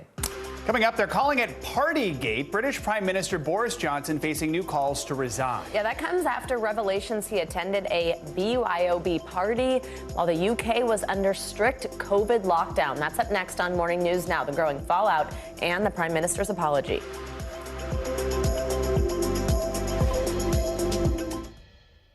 We've got a Congress that doesn't seem very functional. What's this election year going to look like? Are we getting ahead of the science? Are we behind the science? How much did this booster confusion set us back? Can the January 6th committee come up with anything that would change Republican minds? If it's Sunday, it's Meet the Press. We began our Across America journey tonight, St. Louis, Austin, here in Nashville. From Washington, D.C., the site of our nation's capital, you rarely see. It's your last move. Was talking smack part of this? What are you doing for teachers who feel that they're being stretched too thin? Did you understand how prevalent hunger was in your own community?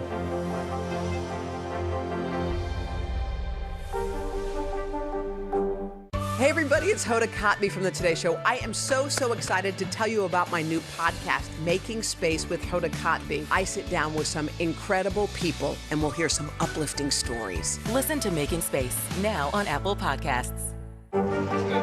What is going to happen now? Going back and forth because Oh yeah, this is it.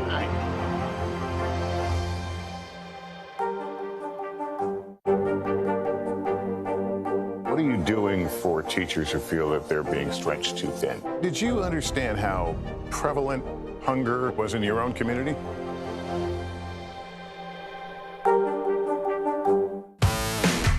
There's no better place for fun with friends. quality time with your little golf buddy,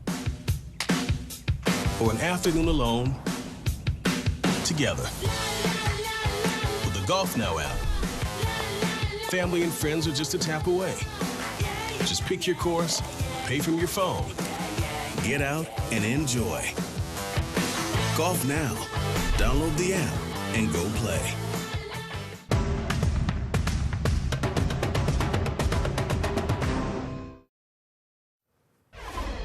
Welcome back. Now, this latest COVID surge means we're all once again thinking about how to stay safe in public spaces. And that, of course, includes schools across the country. And the balance between COVID considerations and mental health for students is a tough one. Just yesterday in Connecticut, teachers wore black and red. Black to bring attention to their safety concerns, and red as a statement about keeping kids in school for their mental health.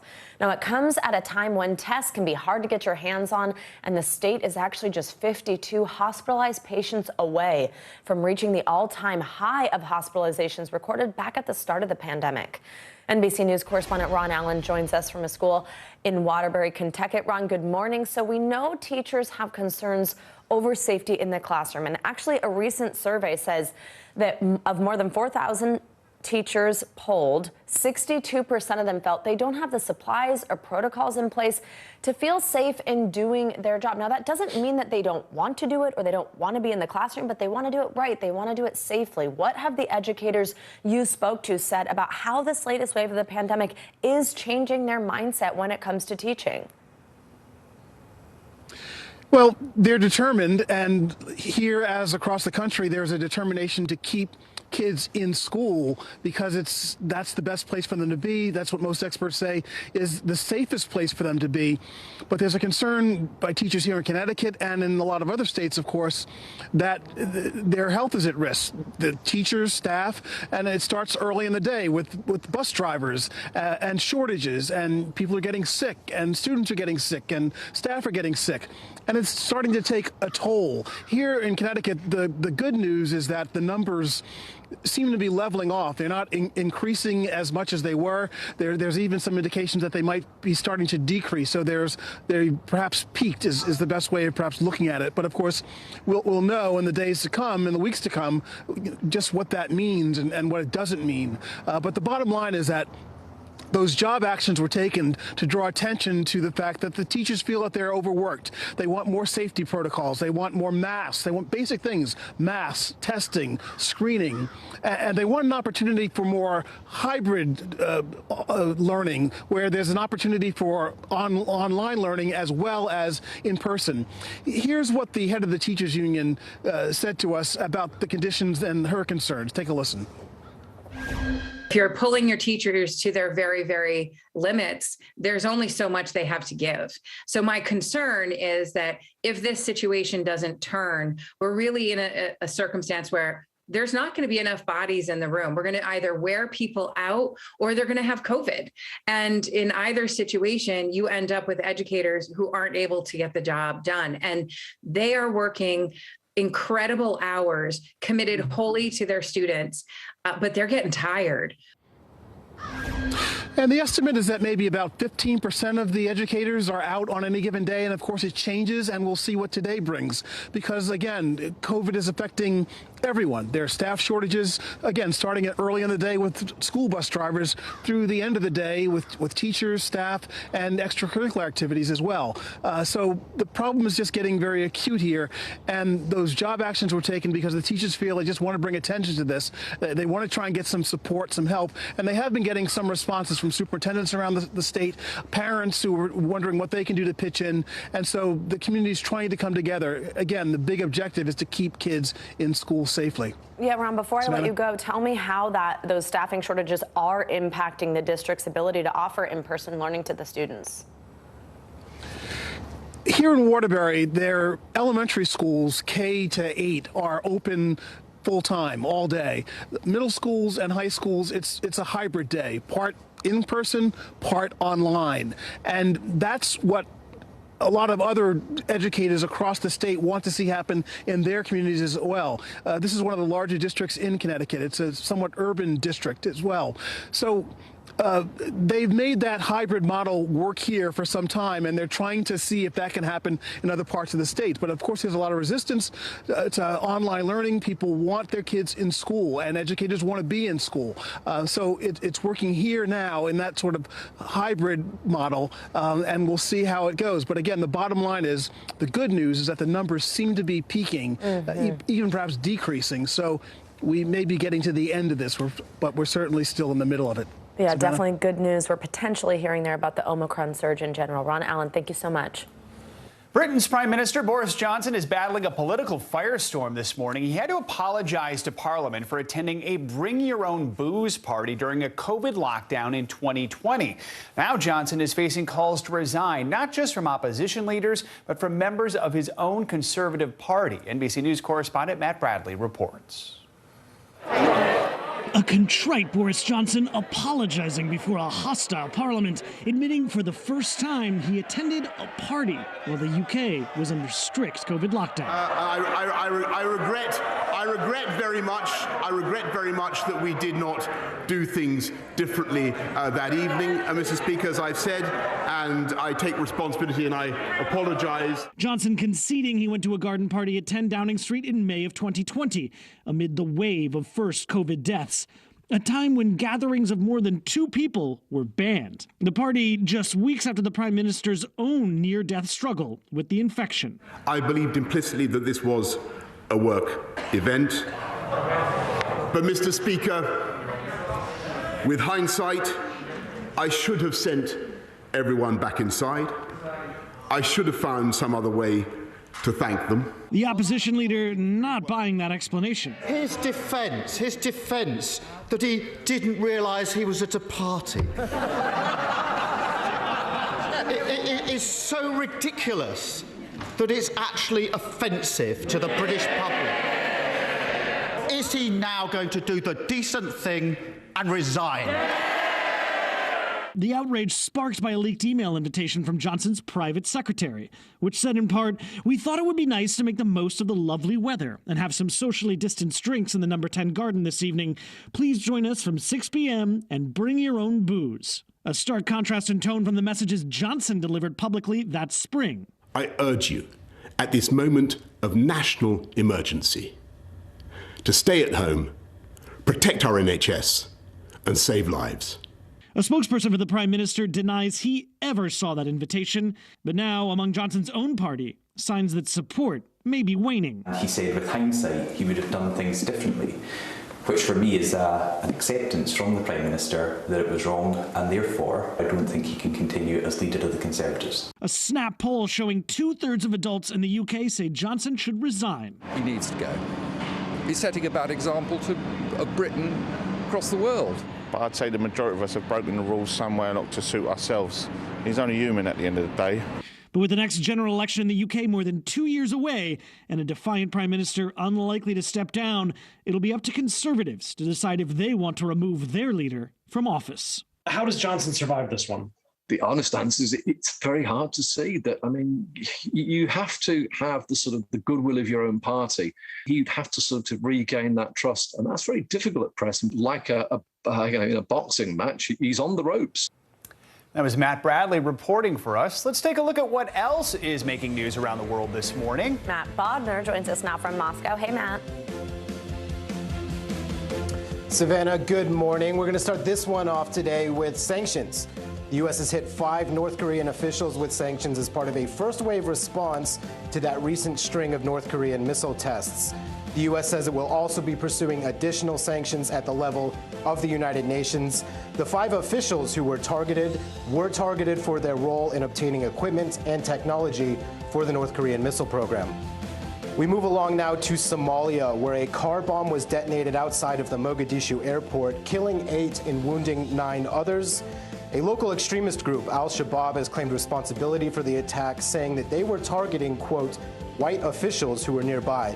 Witnesses do say that a UN convoy was nearby the checkpoint where the bomb was detonated. We wrap up this hour with animal news. twin panda cubs made their public debut at the Tokyo Zoo yesterday. When the cubs were born back in June, they were just palm-sized. Now they have grown to the size of a human toddler. They'll be on display, sadly, for just a few days. The zoo opted for a limited public rollout of the pandas due to a spike in COVID-19 cases in Tokyo. But COVID can't stop pandas. No. And thankfully, we have lots of video now. Yeah, palm-sized is crazy. Matt, we love cute animal news. Thank you. Coming up, someone to talk to. Demand for therapy is skyrocketing during the pandemic. When we return, what therapists are saying about the biggest mental health struggles facing Americans today. You're watching Morning News Now.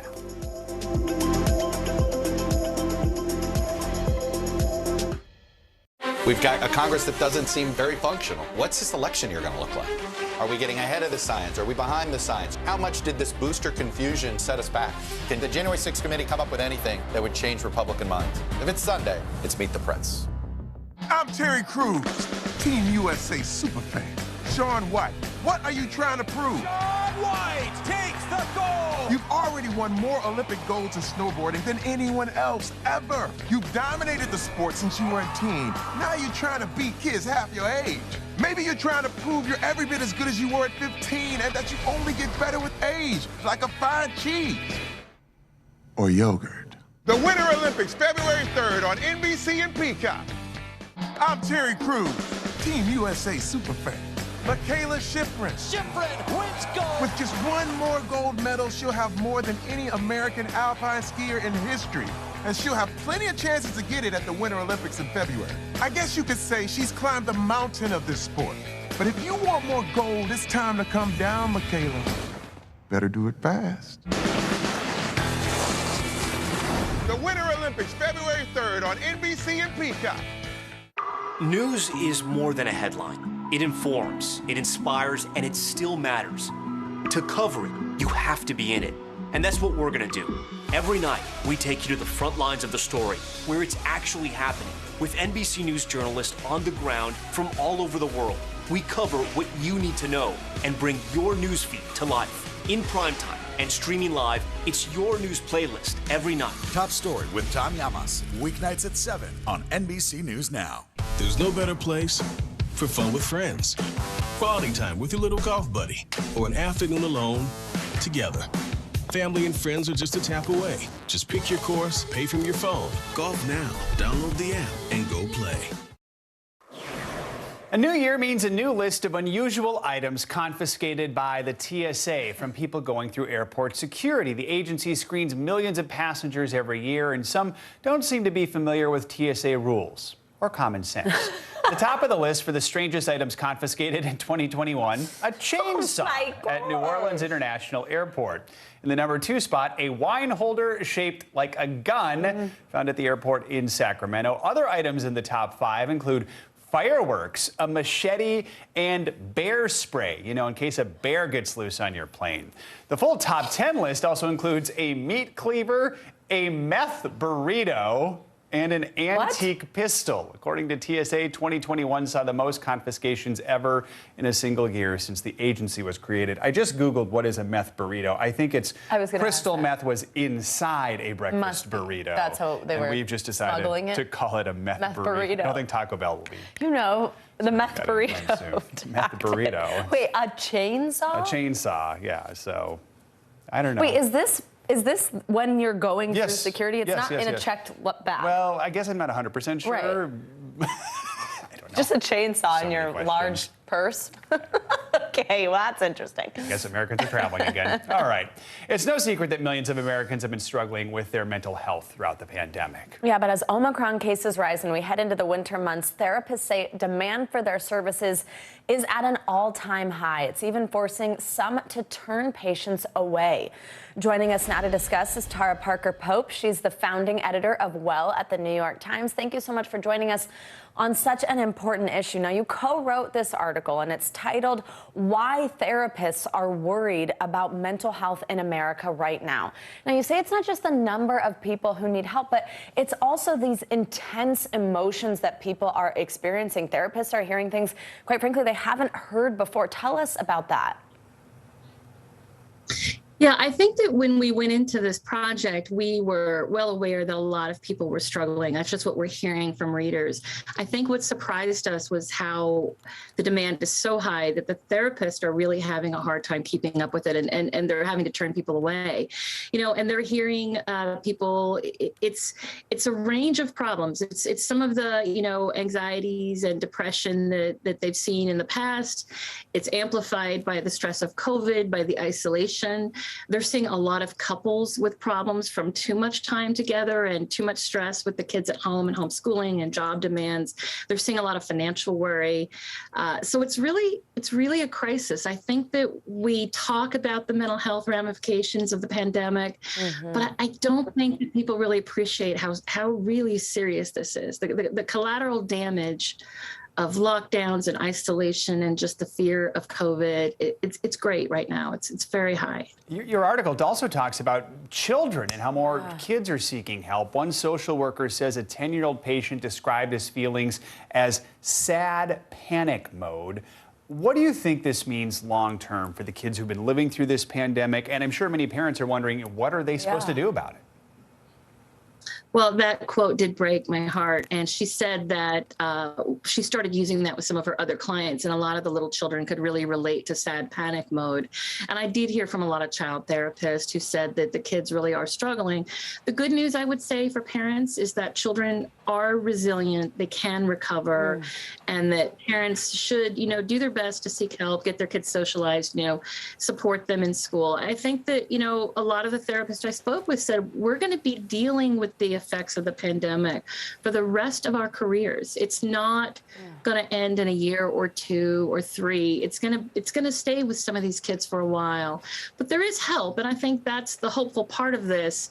It's hard to find help right now, and there are a lot of waiting lists, but there is some hope there that children especially can get the help that they need. Quickly, I want to ask you about that, about just how hard it is to find help. I mean, I was so struck in your article by how many therapists are having to turn away patients because they just can't handle the demand. I mean, it's tough to imagine how that conversation even goes. What do you think that does to the mental health of those therapists, of the ones who are helping us all, that they just can't help everyone who needs it?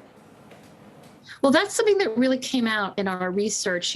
We asked, we did a survey and asked them very specific questions, and we also gave the therapists an opportunity to tell us what was on their minds. And it was just shocking how many of them talked about the stress that they're experiencing themselves. Now, the thing about the situation that's unusual for therapists is that they're living the pandemic. So they're living the same experiences as their clients. So they really can relate in an unusual way to the challenges. But it's also very heartbreaking because they're just not enough hours in the day to keep up with the demand. And something needs to happen at a much higher level to solve this problem for the therapist. Absolutely, it really does. Amazing article, and thank you so much for your time. Thanks for joining us this morning. And now, if you or anyone you know is struggling, you can call the National Suicide Prevention Lifeline. You see it there on your screen, 800-273-8255, or text TALK to 741-741. Coming up, another candid conversation, this one about climate change. Yeah, after the break, our Bill Cairns is back to debut our new weekly segment focused on our world and what we can do to protect it. This is Morning News Now.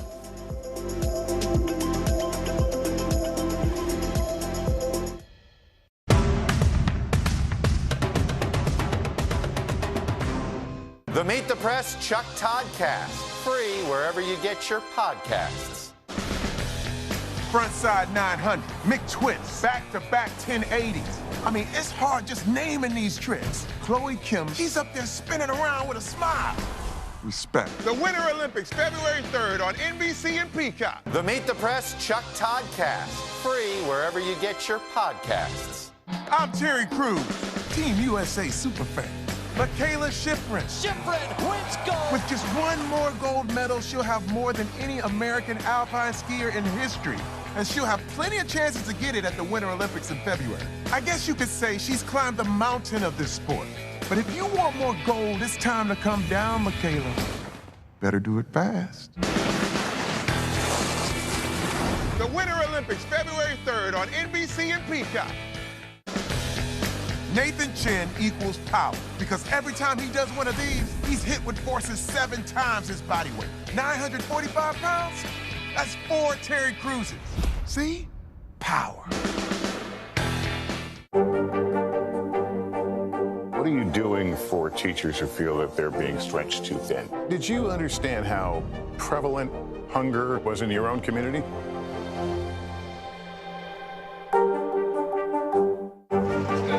What is going to happen now? Going back and forth because this is it, right? Our week-long journey across America from Washington, D.C., outside of our nation's capital, you rarely see. It's your last move. Was talking smack part of this? The Meet the Press Chuck Toddcast, free wherever you get your podcasts. We're back with a new series focused on an incredibly important topic, one of the biggest stories of the generation, climate change. Each week, we're going to highlight the ways it's reshaping our world. We'll also tell you about the smartest solutions people are coming up with that boost resilience, sustainability, and justice. And to guide us through this, no one better we could think of, NBC News meteorologist Bill Cairns. Bill, good to have you with us on this. I want to start with new action the Biden administration announced just yesterday. It's aimed at increasing clean energy production. The big headline is a record-breaking auction of offshore public land for wind production. What should we know about this? All right, let's start first with why this is important. And this is something, I like to ask you guys questions sometimes. So let me just ask you a question first. What percentage do you think of our energy that we produce right now is renewables? Like, wow. Solar or wind?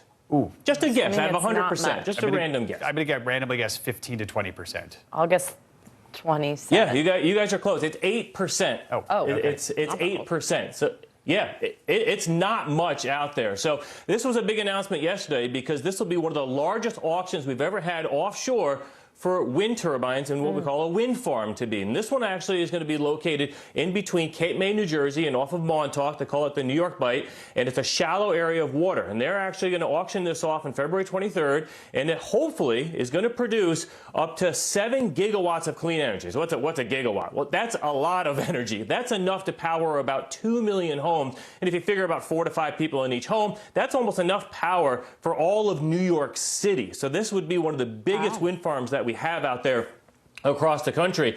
And I want to show you a map because they're hoping not just for this New York project. Remember, the Biden-Harris administration, they're hoping to decarbonize our electric grid by 2035. So we got to quickly get off of all the fossil fuels. So they're also going to be auctioning off stuff off the Carolinas, the Gulf of Maine, on the West Coast, off the coast of Oregon, and also off of California. And another thing that they announced yesterday is a big multi-million-dollar project for new transmission lines. Because it's one thing to produce the power, guys, but we need transmission lines to bring the power to people, and not just the cities, even the rural areas too. We can't just power, we got to make this energy available for everyone.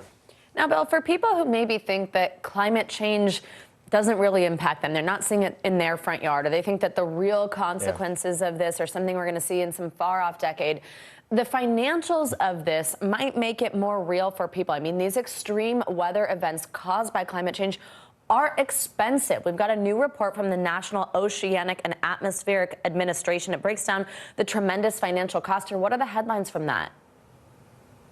Yeah, one of the favorite things climate scientists like to say is the cost of doing nothing is actually more because of so many increased climate effects because of the warming climate. So let me just show you this map. This was just from last year, and this was all of our climate, what we call billion-dollar weather disasters. Now, a lot of them, this happened to be in the Gulf Coast because of hurricanes and the middle of the country from severe weather. We didn't really have many on the West Coast with the exception of all the forest fires and right along the eastern seaboard. But we had 20 events that were billion-dollar weather events. The total cost of these was $145 billion. The most expensive was Hurricane Ida, of course, that hit Louisiana hard, and then the epic and historic flooding in New Jersey around New York. And if you remember, about a year ago right now, the costliest winter storm on record in our country was in the Texas, where people had no power, people died. That was a $24 billion weather disaster. We're seeing an increasing number of these weather disasters that are costing $1 billion or more, guys. And a lot of it's driven by climate change. Bill, we want to talk about solutions real quickly. An architect at MIT has a plan to take vertical farming to skyscraper heights. What can you tell us about it?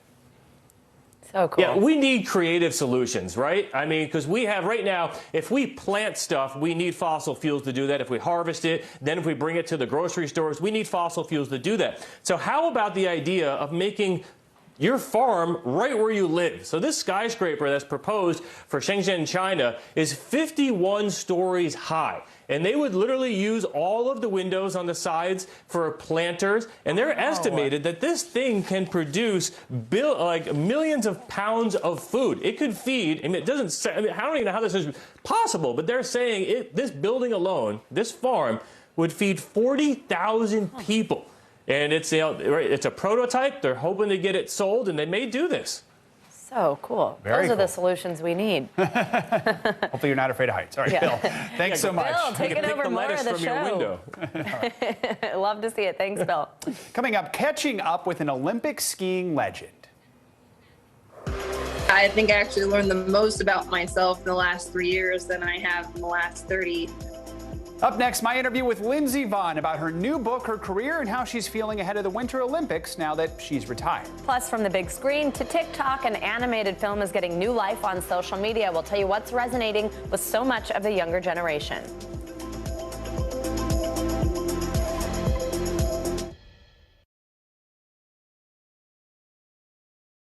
News is happening now. A look at what's making headlines around the world. Tonight, the major announcement of the COVID vaccine. This is a significant moment. Your news, whenever it happens, wherever you are, it's here now. I'm going to change your life. Celebrate Tuesdays. Who wants in? CNBC premiere episodes of Shark Tank back to back. Sounds expensive. Too much? You're now in the lexicon of the craziest pitches ever on Shark Tank. Tune in Tuesdays. Why would you want one shark when you can have two? Shark Tank, 2 CNBC premiere episodes back to back. Amazing! Tuesdays starting at 9 Eastern. Let's go! CNBC, get yours.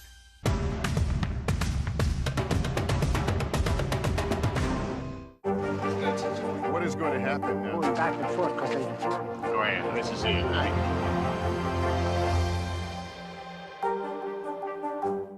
This is a very different kind of program. We're here to start conversation about the big things happening in our world. Professor, I'm not asking you to predict the future, but what do we think that the new normal is going to be? Is part of this that everyone's rethinking their jobs during this pandemic and their relationship to their employers? What is your biggest tip for any parent who's concerned about this? It's not my job to tell you what to think. My job is to think about what you tell me. Now Tonight with Joshua Johnson, streaming weeknights at 8 on NBC News Now. The Winter Olympics are just around the corner, but one familiar face won't be competing this year. Skiing legend Lindsey Vonn, who made her first Olympic appearance back in 2002, and she's now retired. But she is out with a new book titled Rise. It focuses on her career and her struggles with depression. I caught up with Vonn to talk about this new memoir. What is it going to be like to not be in the Olympics this year for you? I'm definitely, going to be sad to not be racing, but it's been a few years now, and I think what most excites me about these next Olympics is watching my teammates succeed. Any part of you that's maybe a little bit relieved that you don't have the pressure of competing this year? No, I love the pressure, but I am not jealous of COVID and all the protocols and how that's changed sports in general. That's something that can really throw you off your game. At the beginning of the year on your social media, I noticed that you posted a picture and said it was your first ski vacation since you were 9 years old. Whenever I rarely got a chance to be on vacation, it was always to a beach where I could thaw myself out a bit. But this was a really exciting opportunity for me to be with my family and my friends and to really learn, how to relax on the mountain in a different way. And I definitely crushed après skiing. I've never been really able to experience that until now. So there's so many more elements to being on the mountain than I ever knew were possible. The book is called Rise. What do you want people to know about it? It's really just a story of my life, the adversities that I faced, whether it was on the mountain or off the mountain. And I really just want to give people an inside look as to what kind of a person I am. There's a quote in your book that stands out. It says, over that first year in retirement, I traveled through all the stages of grief, denial, pain, anger, bargaining, depression, reconstruction acceptance. In a way, though, it only seemed fitting because it was like part of me had died. Can you talk a little more about that? Skiing was like my son. Literally everything revolved around it. And then I woke up one day and it was gone. And you know, it's never coming back. So I really had to accept that. And I also, you know, throughout the course of my career, used skiing as a crutch. You know, I really hid from a lot of my problems by, you know, focusing solely on my sport. And that's not a super healthy thing. So, you know, when those types of crutches are gone, you know, it's a very eye-opening experience. Do you feel like you've learned a lot about yourself since retiring a few years ago? Yeah, I think I actually learned the most about myself in the last 3 years than I have in the last 30. On the mountain, I was in control. I was the driver, and off the mountain, I was more of a passenger. But now, my life, I am the driver in every sense of the word and in every aspect of my life. Does it feel good to be the driver now? I mean, I've always loved going fast, so yes, I love being the driver. I think that's something that I love most is, you know, being in control. And while I only have that on the slopes, I feel like now I have that in life. Always great catching up with Lindsay. It's also, I mean, just in this hour, we just had a conversation about mental health and about the impact it's taking on everyone and everybody that can talk about it, especially somebody in a high-profile position like her. I think it just helps so many people feel not less alone, you know? And she praised Simone Biles for what she did, too. Amazing. So last year.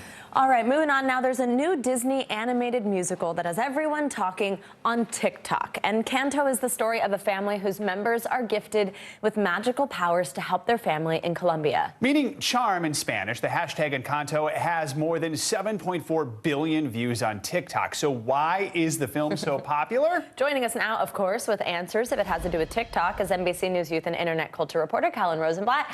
Callan, good morning. So first, for people who haven't seen it or the TikTok hype, tell us about the movie. What's it about? Why are so many people talking about it? Good morning, Savannah. Good morning, Joe. So this movie is about a family. They are gifted with magical powers after a traumatic incident. They use the powers essentially to help the family, except for one of their members, Mirabel, who does not have magical powers. And it's up to her to essentially save her family's gift once it's under a threat. People are loving this movie, not just because they see themselves in the characters. One person told me, in Mirabel's round face and round nose and curly hair, I see my own face. But they're also seeing it in the stories that tell, in the stories of these characters, which include intergenerational trauma. Now, it is an animated musical, of course. There are a lot of songs written by legendary composer Lin-Manuel Miranda. One song, Surface Pressure, is blowing up online. Tell us, why are people relating to this specific track? Yeah, this specific track, and I'm sure many people, you know, at NBC also can relate to it. I can relate to it. It's about being an older sister and having to sort of shoulder the burden of trying to keep everyone happy in your family, trying to shoulder the burden of the stress that comes into your family. And I think a lot of people online are just relating to it and feeling really seen by it. I mean, Lin-Manuel Miranda writes songs that I think a lot of people feel seen by and kind of speak to a lot of real life experiences. And this is one of them. And just a note, this song, as well as the other song, We Don't Talk About Bruno, are both charting. So pretty incredible. Yeah, wow, that is incredible. Callan, a minute ago you mentioned intergenerational trauma. Now, when you think Disney or really, I guess, animated movies in general, you probably think of them staying pretty positive, maybe even surface level. This is Disney's 60th animated feature film, and it does actually touch on some of these darker themes. How has that impacted how people connect with what initially might basically seem like a children's movie? Yeah, there's a narrative in this film about sort of fleeing a violent situation for a better life. A lot of people I talked to who are fans of this film told me that is their story too, that their parents fled another country, came to America to give them a better life. And when they did that, you know, sometimes they have expectations because they want to give their children the best life, but that can sometimes be traumatic. It's that passing down of trauma. And this film really tackles that head on. I spoke with the directors. They told me that was really important for them to capitalize on. And it just shows how much of an impact it had and how many people connected with this movie. All right. Interesting conversation, Callan. Thanks so much. Appreciate it. Maybe more people who haven't seen it yet will check it out. Yeah, absolutely. Including us. That does it for this hour of Morning News Now. But the news continues right now.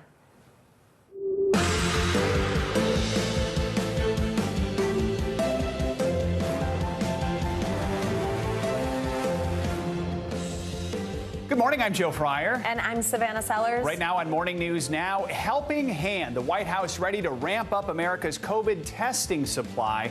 As the nation's schools struggle with staffing shortages from Omicron's winter surge, millions of rapid and PCR tests are heading to K-12 districts as early as this month. It's a welcome development as a new study suggests this latest variant causes less severe illness than Delta. We're going to bring you the state of COVID in America. Sticker shock. New economic data really underlining what millions of Americans have been experiencing for the past few months. Inflation is hitting our wallets hard, growing at its fastest pace in 40 years. But there is a silver lining this morning. We'll bring you some good news for later in 2022. Also this morning, filing suit. Another development surrounding that deadly film set shooting involving actor Alec Baldwin. The armorer for Rust now suing an ammunition supplier, accusing them of fostering dangerous conditions while filming and bringing live rounds on set. What this lawsuit means for the wider investigation that's still underway. Plus, out of the cold, an incredible story on this Thursday morning. An expectant mother snowed in after last week's winter storm in the D.C. metro area, but her baby had other plans. The first responders dispatched on the call of their lives who braved the elements to help a mother in need. We always get a story like that usually during a big storm when everyone's stranded. Absolutely, which ultimately is a story about people helping people, which exactly. we love. A happy story to bring you a little later in this hour. We're going to begin with the Omicron variant surging across the U.S. For the fourth day in a row, the U.S. reported more than 1 million new COVID cases. All of this comes as the White House now considers sending out more high-quality masks to Americans. NBC News correspondent Stephanie Gosk is following the latest on the pandemic this morning. A boost in the number of tests is going to be key, school officials tell me, to keeping schools open. Despite the good news that Omicron is less severe than Delta, keeping kids in classrooms for schools is still a struggle. Millions of free COVID tests will soon be headed to schools nationwide. The White House promising a monthly stream of 5 million rapid tests and 5 million PCR tests to K-12 schools in states that apply for them. The first shipments are expected to arrive as early as this month. How important is testing for keeping your schools open safely? It is vital. I think it's next to vaccines and the boosters. It's the only way that we can continue to keep our teachers and our students safe. The new testing push comes as schools struggle to stay open amid Omicron's surge. Austin's school superintendent says she started deploying administrative staff with teaching experience as substitutes just to keep class going. Even if it isn't as perfect as it would have been with our great teachers, we know that it's better than our students not having that support. Hospitals are struggling too. At an ICU on the Cleveland Clinic's main campus, 5% of the staff is out sick. The National Guard now helping to clean, test, and deliver meals. The reality is that we have an overwhelming number of COVID patients that are occupying our ICUs, that our emergency rooms are overcrowded, that our teams are exhausted. The good news, a new study out of Southern California finds Omicron is far less likely to cause severe illness or death compared to the Delta variant. But that doesn't mean the public should let its guard down. The White House says it's considering ways to increase the availability of higher quality masks. And the CDC has said it's going to update its guidance on masks. The agency's director reiterating any face covering is better than none at all. The best mask that you wear is the one that you will wear and the one you can keep on all day long, that you can tolerate in public indoor settings. An update on the school system in Chicago. The union in that city has voted to go back to school. They've agreed on a number of new safety measures. The vote was close, but it means that school will go forward. Those kids were back in class after 5 days of canceled classes in Chicago. Back to you. All right, Stephanie, thank you so much. Dr. Ebony Jade Hilton joined us now. She's a professor of anesthesiology and critical care medicine. She's also the co-founder and medical director of Goodstock Consulting, LLC. Dr. Hilton, good to have you with us. So the head of the FDA said earlier this week, Omicron is so contagious, most people in the U.S. will get infected. For those of us who have not had Omicron yet, I would. How should we take this message? I mean, do you think this is likely that it's going to be a majority of Americans who end up with it? Right. You know, it's one of those questions where I wouldn't ask her whether or not she thought most Americans would get Omicron or get COVID-19. The question I would ask is, does she want it? And if she does not want it, then how is she going about making sure that she's protecting herself? Because that's what the American people need to know. Do we have to get Omicron? Do we have to get COVID? I myself have not been diagnosed with COVID-19, and it's been 2 years, going on 3 years of this pandemic. And it's because of the protective measures that we do. And what do we do? We wear masks, and not only just masks, but quality, high quality masks. If you can get your hands on an N95 mask, that's going to be your key to protecting yourself and your family from getting COVID-19. And if you can fill those gaps, if you're, for instance, if you wear glasses and your glasses are fogging up, that means that you don't have a proper seal of your mask. And that means that air can get out, which means air can get in, which with air comes COVID. So making those precautions and avoiding those large crowds, getting that vaccine, getting that booster, those are the ways by which I protect myself. And I guarantee you, if you ask any person in the leadership position making these policies, that's the way they also protect themselves. Absolutely. Good advice there, but it does seem like people are catching this no matter what they do, unfortunately. Now, Doctor, we've been asking our viewers for some questions so that we can pose them to our doctors here straight from them, which we're very excited about. So Sean from Hawaii asks about the J&J vaccine. He says he got it back in March 2021. Then he got the Pfizer booster in October. He says, quote, I heard on the news that different vaccines can produce a higher efficacy. Can you comment on this? So what do you think about that combination there?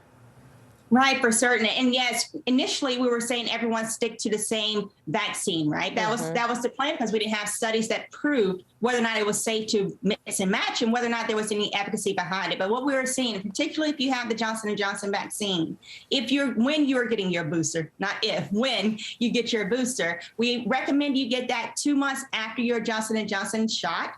Right. And then if you are getting that second dose, we do recommend you get an mRNA vaccine. Why? Because we see there's a higher level of antibody response that you get if you get the J&J followed by an mRNA vaccine. So that's the Moderna or the Pfizer vaccine versus if you got a second dose of the Johnson & Johnson. That extra boost of antibodies can keep you safe from COVID-19. Dr. Ebony Jade Hilton, as always, thank you so much. And if you, our viewers, have a question for one of our doctors, let us know, whether it's about the variant, vaccines, or masks, or you have questions about getting your first dose. Our doctors are here for you, ready to answer those questions. Email us at morningnewsnow@nbcuni.com. You can also let us know if you want to stay anonymous. Now, the pandemic has been a major factor in something we've probably all felt, paying more for just about everything. The latest consumer price index shows inflation rose by 7% in December over the previous year. That's the highest rate in nearly 4 decades. NBC News correspondent Tom Costello joins us with a closer look at what that does really mean for all of us. Hey, Tom, good morning. 4 decades? You weren't even alive then. That is true. That is true, Joe Tom. and I were alive. We were alive. We remember that. But I wasn't really even close to alive, actually. Okay.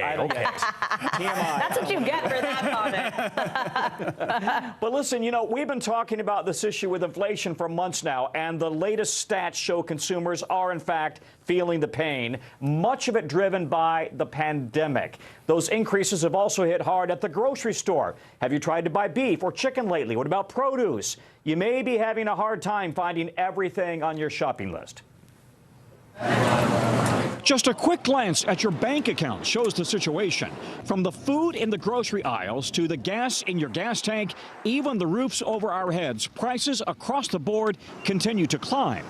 I've noticed that prices have increased for some basics and gas. The Consumer Price Index shows inflation reached 7% last year, the fastest pace since 1982.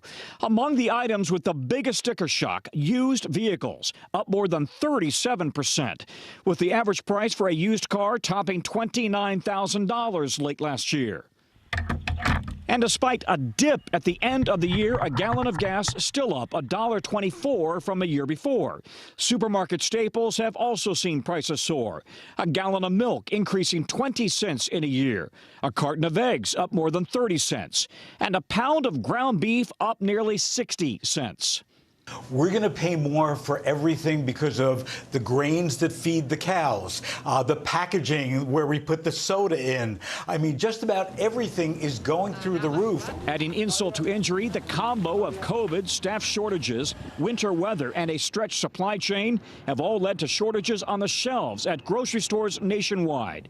Roughly 15% of items out of stock, compared to 5 to 10% in a typical year. We are experiencing shortages, and a lot of that is tied back to labor and how we're experiencing our own issues with the Omicron variant. The Food Industry Trade Group says some stores and food manufacturers have up to 40% of staff out sick with COVID.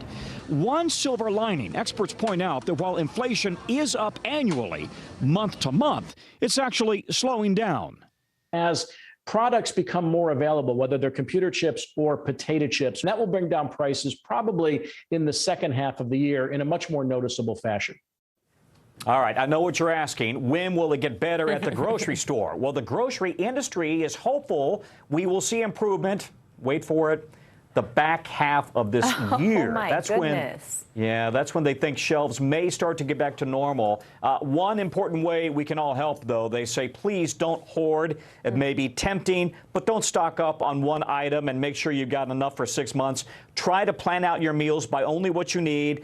They say stocking up could actually make a situation even worse. And then guess what? Your neighbor can't get the chicken or the beef or the whatever, right? The potatoes, whatever it is. Guys, yeah, back to you. I think we're all too fragile at this point in the pandemic to handle another round of those we're in a fight over toilet paper videos, so let's avoid that. Tom, thank you so much. All right. There are new developments this morning following that deadly shooting accident on the set of the Alec Baldwin film Rust. The film's cinematographer was fatally shot during a rehearsal several months ago. This morning, the woman in charge of guns on the set has filed a civil lawsuit. NBC News national correspondent Miguel Almaguer has the latest. It's been nearly 3 months since that fatal shooting on the movie set Rust in New Mexico. Authorities are still pushing forward in their investigation, but now there's a new lawsuit assigning new blame.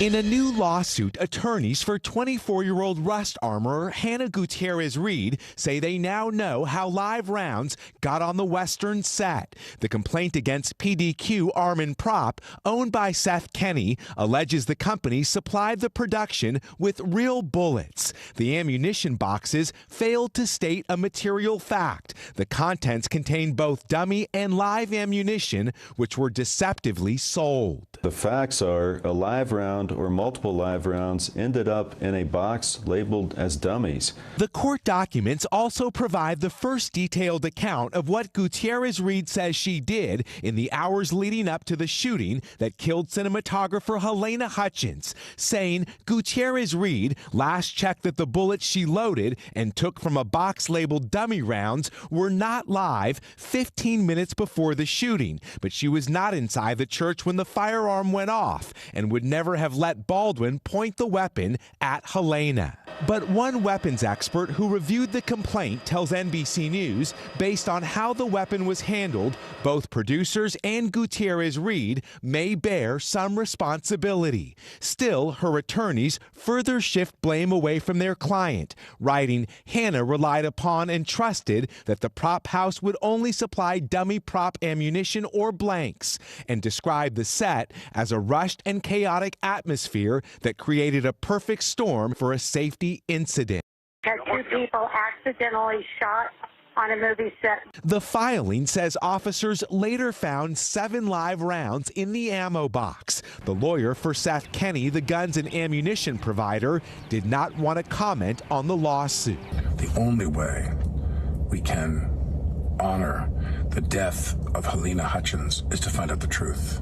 It all comes days after Alec Baldwin took to social media to defend himself after citing family privacy concerns for not yet turning over his cell phone to law enforcement, who obtained a search warrant. Any suggestion that I am not complying with requests or orders or demands or search warrants about my phone, that's bull. That's a lie. This morning, a deadly shooting where no one accepts blame. Now, we're told the police investigation could still take several more weeks. We've also reached out to Alec Baldwin and the production managers on the set of Rust. For now, they have not yet released comment. Back to you. All right, Miguel, thank you. Let's get a check on your morning news now weather. Which includes another Arctic blast of frigid air headed for the Northeast Friday, Saturday. Of course, Bill Cairns is here to tell us what to expect heading into the weekend. Hey, Bill. Yeah, my son was asking me how much snow we're going to get here, and I was wondering if you guys could help me with that at all, because, you know, I have to give him an answer. With shoveling or with an answer? Oh, the answer. We're just looking for all the help we can Oh. get. I'm just trying to gather as much information as possible. Don't ask us. All right, well, we thought you were recruiting shovelers. You guys don't... No, not recruiting shovelers. I want help with the forecast at this point because this is complex. So let me get into it.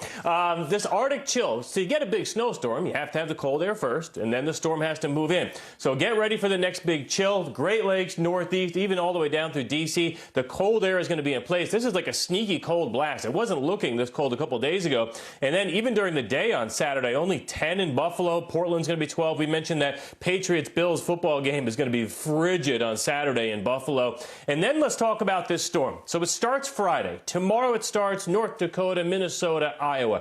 Then on Saturday it dives into the south. This is like a classic storm track for a large area of the country seeing winter weather. Even Oklahoma, watch out Kansas City. North of Little Rock. Right now Little Rock looks to be mostly too warm. And then from Nashville through Kentucky, a good chance of snow Saturday night. Sunday, snow and ice. Unfortunately, it looks like a possible crippling ice storm. Upstate South Carolina from Charlotte northwards up towards Greensboro, Winston-Salem. So yeah, this is one of those storms that I'm sure that the bread and the milk's going to be off the shelves if it isn't already in those regions. And then we're going to take that storm on Martin Luther King Jr. Day up through New England in the Northeast. So what does this mean just for snow? Well, this is our GFS computer model. It shows you the path there of the storm and the timeline. If you're in the purple, you have a chance for heavy snow. That's enough to be shoveling and plowing and cause you to stay home. If you're in the blue, it means lighter amounts, and white maybe just a little bit. So you get an idea, guys. We're taking this storm. We're doing the Big Bend to the south and then up the eastern seaboard. Tomorrow, I'll give you more specifics on how much snow I expect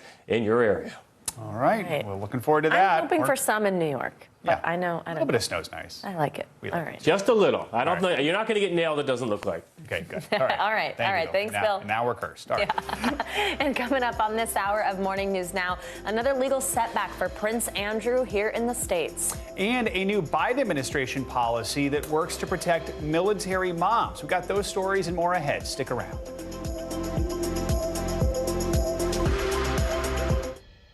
There's no better place for fun with friends. Quality time with your little golf buddy, or an afternoon alone together. Family and friends are just a tap away. Just pick your course, pay from your phone. Golf now. Download the app and go play. We began our Cross America journey tonight, St. Louis, Austin, here in Nashville. From Washington, D.C., the site of our nation's capital, you rarely see. It's your last one. Was talking smack part of this?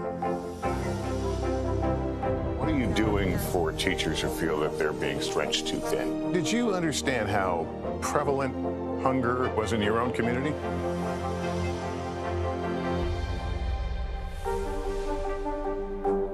There's no better place for fun with friends.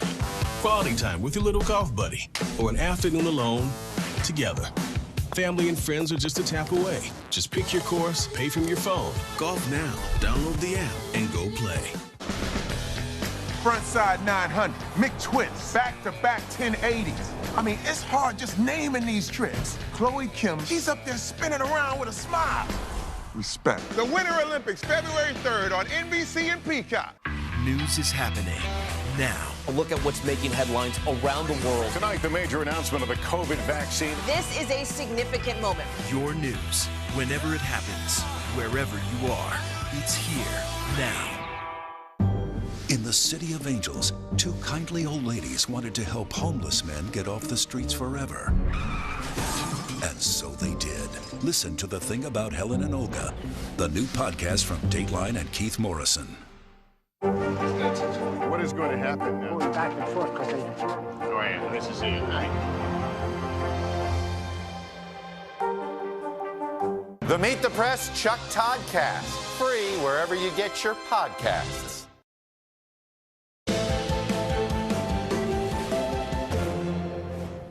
Welcome back. We're going to take a look at what's making news around the world this morning. With Matt Bodner joining us again this hour. Hi, Matt. Hopefully we have gotcha. There he is. Hey guys, sorry, so we begin this hour with an update on the Novak Djokovic story. The tennis star has been included in the Australian Open draw as he still waits for a resolution on the status of his Australian visa. Australian Immigration Minister is considering canceling Djokovic's visa in light of questions over a vaccine exemption that was granted to Djokovic. The star, of course, is unvaccinated. That's at the heart of this. We move along now to Argentina, where the capital of Buenos Aires charted a near record-setting 106-degree temperature amid a severe heat wave that has consumed parts of South America. This has led to a widespread power outage that has left 700,000 residents of the city in the dark. The heat wave is expected to continue to the weekend. We wrap this hour up with my pitch for a horrifying rom-com, if anyone's in the market for that. A woman in China found herself trapped in the home of a blind date. This was arranged by her parents after local authorities implemented a swift COVID-19 lockdown after she arrived to his house for dinner. He was cooking for her. She's been stuck there now for 4 days in a situation that she describes as, quote, not ideal. She says he's looking after her, that's good, cooking for her every day, but he doesn't speak very much. Honestly, my heart goes out to both of these people in this situation. Savannah. Maybe it ends in marriage. Who knows? That's my nightmare. It still could be a good ending. Oh my God. All right, Matt. That'll teach you to date. All right. Yeah. Okay. All right. Changing gears now. Prince Andrew could be one step closer to facing a civil lawsuit in the U.S. after a federal judge refused to throw out the case against him. The suit by Virginia Giuffre alleges that she was the victim of sex trafficking and was forced to sleep with the prince when she was just a teenager. Prince Andrew denies all the allegations. NBC News correspondent Kelly Kobiea joins us now from London with more. Kelly, good morning. Good morning to you. No doubt this is a huge legal loss for Prince Andrew, and it means he could soon find himself answering some very tough questions under oath. This morning, the worst case scenario for Prince Andrew, the Queen's second son, facing a civil trial in the fall in the U.S. on allegations of sexual abuse. His lawyers asking the court to throw out the case. But on Wednesday, a federal judge in New York ruled the defendant's right to dismiss is denied in all respects. Virginia Roberts Giuffre is suing Prince Andrew, alleging that she was not only trafficked by his friends, the late billionaire Jeffrey Epstein and his recently convicted confidant Ghislaine Maxwell, but she was also forced to have sex with the royal 3 times when she was 17. He's going to keep denying that it ever happened, but he knows the truth, and I know the truth. Prince Andrew, seen in this photograph with Giuffre and Maxwell, has repeatedly denied Giuffre's allegations. I have no recollection of ever meeting this lady. None whatsoever. The senior royal's choices now: try to settle, ignore the lawsuit and risk an automatic judgment against him, or fight the case in court. If you settle, it looks like you're guilty, and that's the problem with settling, and that'll be a big problem for the royal family. If, however, he decides or he has to go to court, that's also going to be a huge problem because he's going to be asked all sorts of questions that he perhaps doesn't want to give an answer to. Prince Andrew could be answering those questions under oath as early as next month, with a trial set for September. And other royals like Harry and Meghan could be dragged into the case. Giuffre's attorney not ruling that out. Meghan Markle would be a possibility. I wouldn't say at this stage a probability, but she's a possibility. We will be looking to take depositions of people who we believe have information concerning his conduct and what he said about it at various times. Prince Andrew, already sidelined from royal life, now left with no good options. And there's been no comment from Buckingham Palace or from Prince Andrew's lawyers this morning. We did ask Virginia Giuffre's attorney about any potential settlement here. He said there's always that possibility, but at this point, he's preparing for trial. Joe, Savannah. Kelly, thanks so much. Now a look at how environmental decisions being made in Washington and Beijing are having an impact in one of the most beautiful parts of the world, Thailand. NBC News senior international correspondent Keir Simmons got a first-hand look, and he joins us now with this. Hi, Keir. Good morning. Hey, Savannah. Hey, Joe. Good morning to you. You know, China saw some extreme weather last year, but critics say Beijing isn't doing enough to confront climate change with the effects spreading across China's borders. We travelled to neighbouring Thailand to see the impact on people and local sea life, and we're going to reveal why you may think you recognise this incredible beach. It's a stunning corner of our world, but even this paradise has not escaped China's growing influence. Tropical fish flock to coral reefs off the coast of Thailand, ecosystems that have existed for 200 million years. My undersea guide is local diver Charlie Matsuto. He shows me where the coral is bleached, the algae that sustains life here, itself lifeless. The cause, rising temperatures and pollution. Charlie clears away garbage as we dive. Changes are happening frighteningly fast, he says. This is really big difference from 5 years ago when I started to... From 5 years ago? Yep. Thailand's neighbour, China, bears much responsibility. It produced 28% of the world's greenhouse gases in 2019, compared with the US at 11%. Beijing has promised to be carbon neutral by 2060. Environmentalists say that will be too late. But China's now massive economy is struggling to reduce its reliance on burning coal. And a new Chinese middle class have been travelling more too. According to Thai government data, in 2019, almost 28% of all Thailand's tourists were Chinese. Many make this trip across the Andaman Sea off Thailand's coast. We're headed to an isolated island made famous by the movie The Beach. Trouble is, the beach became a little too well known. Leonardo DiCaprio's movie led to an explosion of tourism. The pollution caused by humans and boats severely damaging the ecosystem. So in 2018, they closed the beach. Then COVID stopped visitors. This month, they reopened with restrictions. The boats aren't supposed to go any further than these buoys, which means everyone gets a selfie with a nice pristine beach behind them. And look from above, because while we're here, the sharks are still there.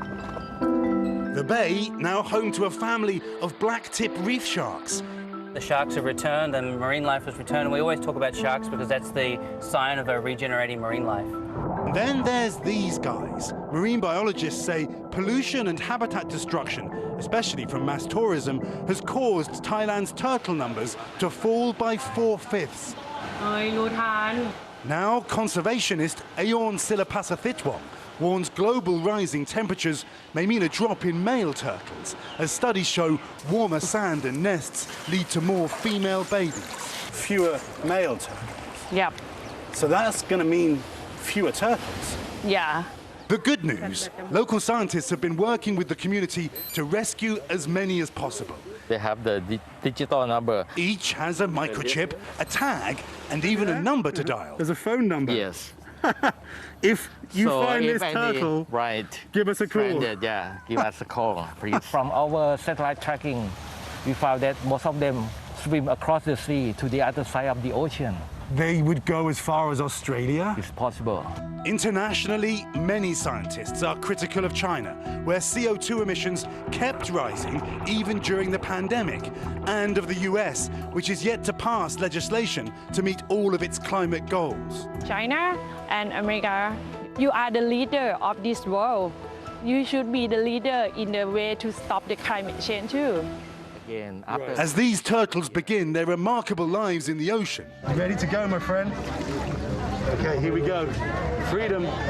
Their futures may depend not only on local people, but on decisions made thousands of miles away in Washington and Beijing.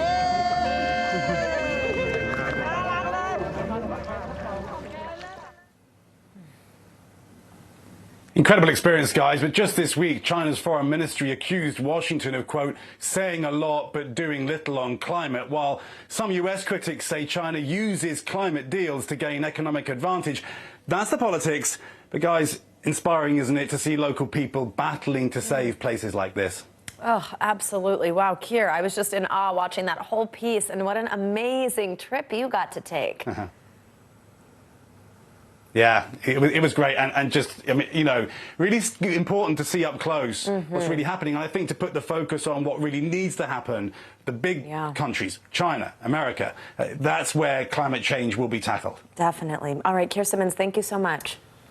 New law signed by President Biden is expanding the medical care that mothers in the military are eligible to receive during pregnancy and postpartum. The legislation comes as more women speak out about the struggles they're facing. NBC News Capitol Hill correspondent Ali Vitale explores how the new law may finally give mothers in the military the care they need. After 20 years and 9 deployments in the Army, Vivian Richards knows all about readiness. Readiness is like the biggest concern of any leader in the military, right? Do we have the personnel trained to the necessary level to go out and execute these combat missions? But in 2010, she was also ready for a new challenge, motherhood. In becoming pregnant and then having her first baby, it became clear that the system, as it existed, was not necessarily built with her in mind. When women integrated into the military, instead of going from gender-specific language like male or man, it was just kind of crossed out and put soldier. But that was not necessarily inclusive, right, of the female experience or the needs of a female soldier. She gave birth at a military facility because of her active duty status, where, due to shortages of OBGYNs, neonatal nurses, and midwives, Richards says she never even met her doctor until she showed up to deliver. When I got there, I had a medical team I'd never seen before. I've never met the nurse, I'd never met the doctor, I'd never met anyone. It led to a birth experience that left Richards feeling unsafe. NBC News has reached out to the military facility but didn't hear back. Then, after 8 weeks of leave with her newborn, it was back to work. While I did not deploy overseas within that window to a combat environment, I've had really close friends who are like struggling to like pump milk because they're still nursing their babies and they're on their way into a combat zone. And so there's a lot of commercials and media attention when a dad comes home and maybe is meeting their child for the first time. There's not a lot of coverage of a mother who leaves a 6-month-old baby and then comes back to a baby that's not walking and talking. But Senator Tammy Duckworth, a fellow veteran and mom herself, is bringing that attention and legislating to fix it. Protecting Moms Who Served Act of 2021. The bipartisan Protecting Moms Who Served Act became law in December of last year, and it seeks to broaden the focus of veteran care to better serve the women who serve our country, pushing millions of dollars into streamlining maternity care at veterans' healthcare facilities and studying maternal mortality rates among veterans, the first study of its kind ever. Why did it take so long to make these changes? Not enough women in leadership positions. And as we've gotten more women into higher levels of leadership, this becomes an issue. And this, I was able to bring this up because I had my lived experience. Now, Richard says it's about applying lived experience into legislation that works for everyone and flipping the military's perceived readiness narrative around pregnancy from Richard's experience. Pregnancy is a threat to my readiness. Postpartum depression is a threat to my readiness. That bonding period after delivery is a threat to my readiness if I can't turn and deploy that soldier rapidly back into the fight. To this. You can't put our military in a place where for 15% of its workforce we say, because you're going to get pregnant and that pregnancy has a negative effect on our readiness, you have to choose. Well, a lot of women choose to go and become moms and start their families and leave the military. That is millions and millions of dollars of training that goes out the door. Our thanks to Ali Vitale for that report. Coming up on this hour of Morning News Now, the latest joint effort by the FBI and Department of Homeland Security to crack down on the growing threat of homemade bombs. Plus, combating a homelessness epidemic in one of America's oldest cities. Those stories and more up next. We've got a Congress that doesn't seem very functional. What's this election year going to look like? Are we getting ahead of the science? Are we behind the science? How much did this booster confusion set us back? Can the January 6th committee come up with anything that would change Republican minds? If it's Sunday, it's Meet the Press. What is going to happen now? Going back and forth because they... Oh, yeah, this is it, right?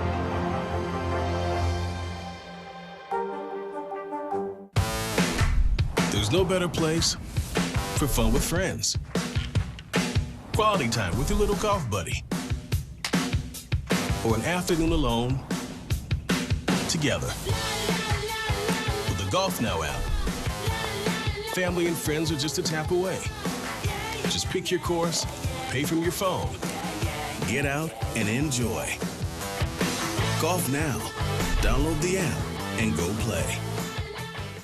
News is happening now. A look at what's making headlines around the world. Tonight, the major announcement of the COVID vaccine. This is a significant moment. Your news, whenever it happens, wherever you are, it's here now. News is happening now. A look at what's making headlines around the world. Right now on Morning News Now. Tonight, the major announcement of the COVID vaccine. And this is a significant moment. Your news, whenever it happens, wherever you are, it's here now.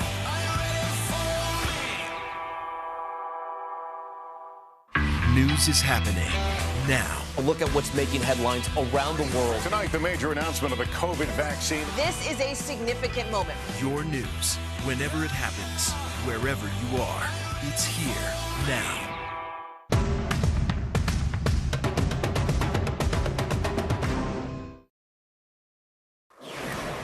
Welcome back. Now, you might have heard celebrity couple Megan Fox and Machine Gun Kelly set the internet in a frenzy after announcing their engagement on Instagram. The artist, whose real name is Colson Baker, popped the question after a year and a half of dating Fox. The two met while filming Midnight in the Switchgrass and have been inseparable ever since. Fox says the couple had an instant connection on set. Now, take a look at this ring. The piece is designed by Stephen Webster. It features both of their birthstones, an emerald and a diamond. And according to Kelly, the bands of thorns draw together as two halves of the same soul, forming the obscure heart. And you know what? I'm just going to say it. Machine Gun Kelly stole my look. That looks a lot like my ring. It does look an awful lot like so it. many So comments about something. I feel like so many messages. A feud has officially started from this moment on. Savannah Sellers versus Machine Gun Kelly. Yeah, actually, you know what? When Alex proposed, he also said that the stones formed two halves of the same soul. Just kidding.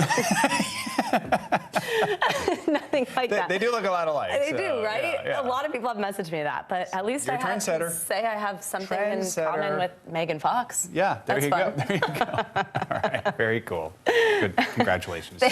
Yes. Now to a growing threat in the U.S. Officials warn that bomb incidents and bomb making have surged nationwide. Currently, some 250,000 stores sell products that can be repurposed to make bombs. That's according to the Department of Homeland Security. Now, DHS and the FBI are teaming up to publicize Operation Flashpoint, which urges local merchants to report suspicious purchases. NBC News national security correspondent Ken Delanian has the details. This is what a homemade bomb can do. The device that destroyed parts of downtown Nashville during Christmas of 2020 was built using materials purchased at retail stores. Authorities acknowledged they missed warning signs that could have stopped the bomber, who killed himself in the blast. The FBI and the Department of Homeland Security are teaming up, asking for help to prevent the next one. Operation Flashpoint is helping merchants flag unusual purchases of key ingredients, like fertilizer or drain cleaner.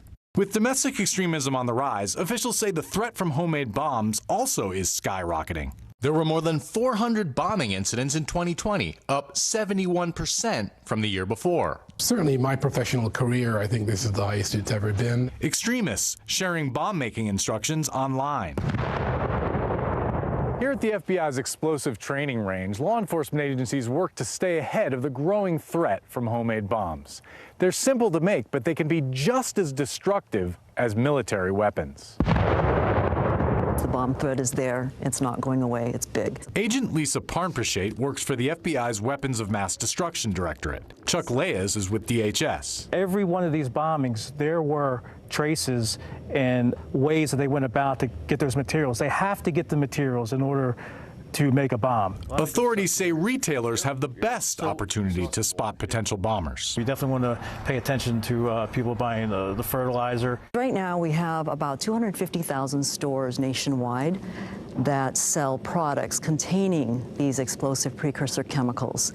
And we need them to report when they see suspicious behaviors around this. In Nashville, no one else was killed, but authorities are worried they won't always be so lucky. Ken Delanian, NBC News, Quantico, Virginia.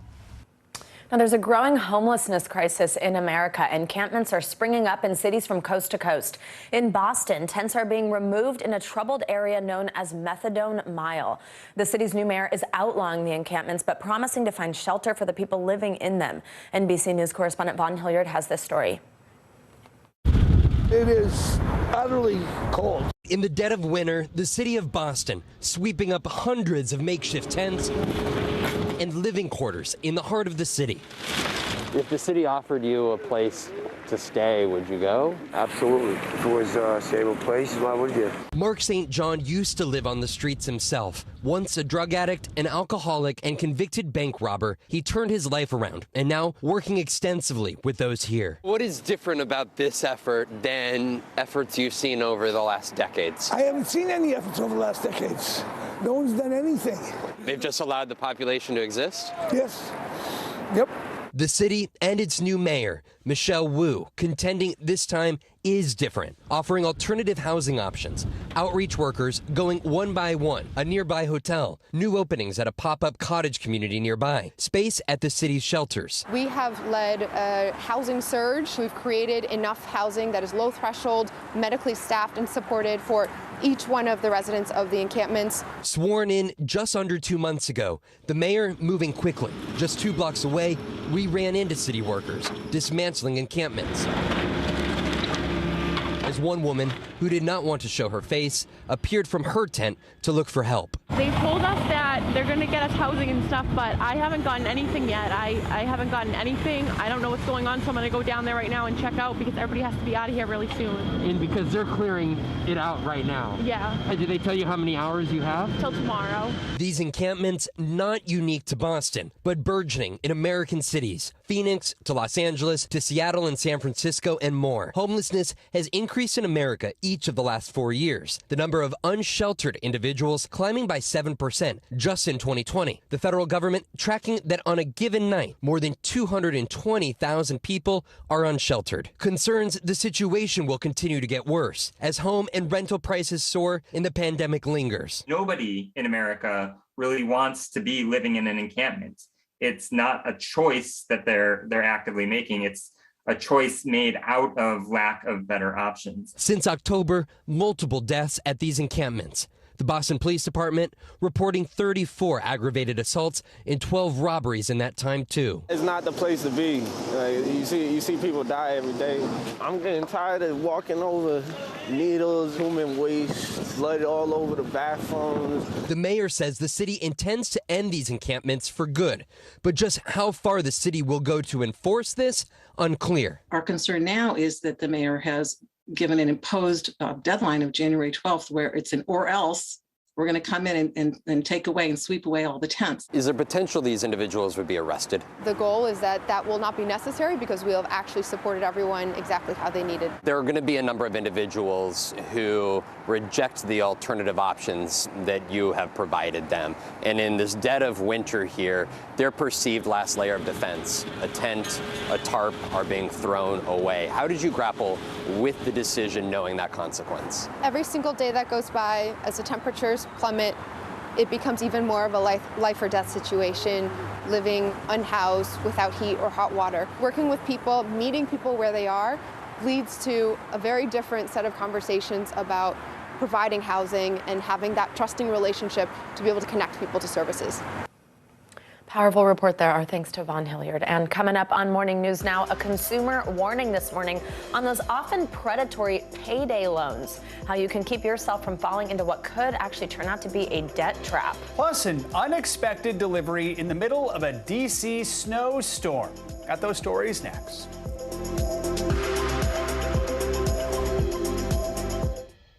To cover the news, you have to be in it. We'll take you to the front lines of the story, bringing your news feed to life. Streaming live every night. It's your news playlist. Top Story with Tom Llamas, weeknights at 7 on NBC News Now. What are you doing for teachers who feel that they're being stretched too thin? Did you understand how prevalent hunger was in your own community? I'm Terry Crews, Team USA superfan. Shaun White, what are you trying to prove? Shaun White takes the gold! You've already won more Olympic golds in snowboarding than anyone else ever. You've dominated the sport since you were a teen. Now you're trying to beat kids half your age. Maybe you're trying to prove you're every bit as good as you were at 15 and that you only get better with age, like a fine cheese. Or yogurt. The Winter Olympics, February 3rd on NBC and Peacock. News is happening now. Look at what's making headlines around the world. Right now on Morning News Now. Tonight, the major announcement of the COVID vaccine. And this is a significant moment. Your news, whenever it happens, wherever you are, it's here now.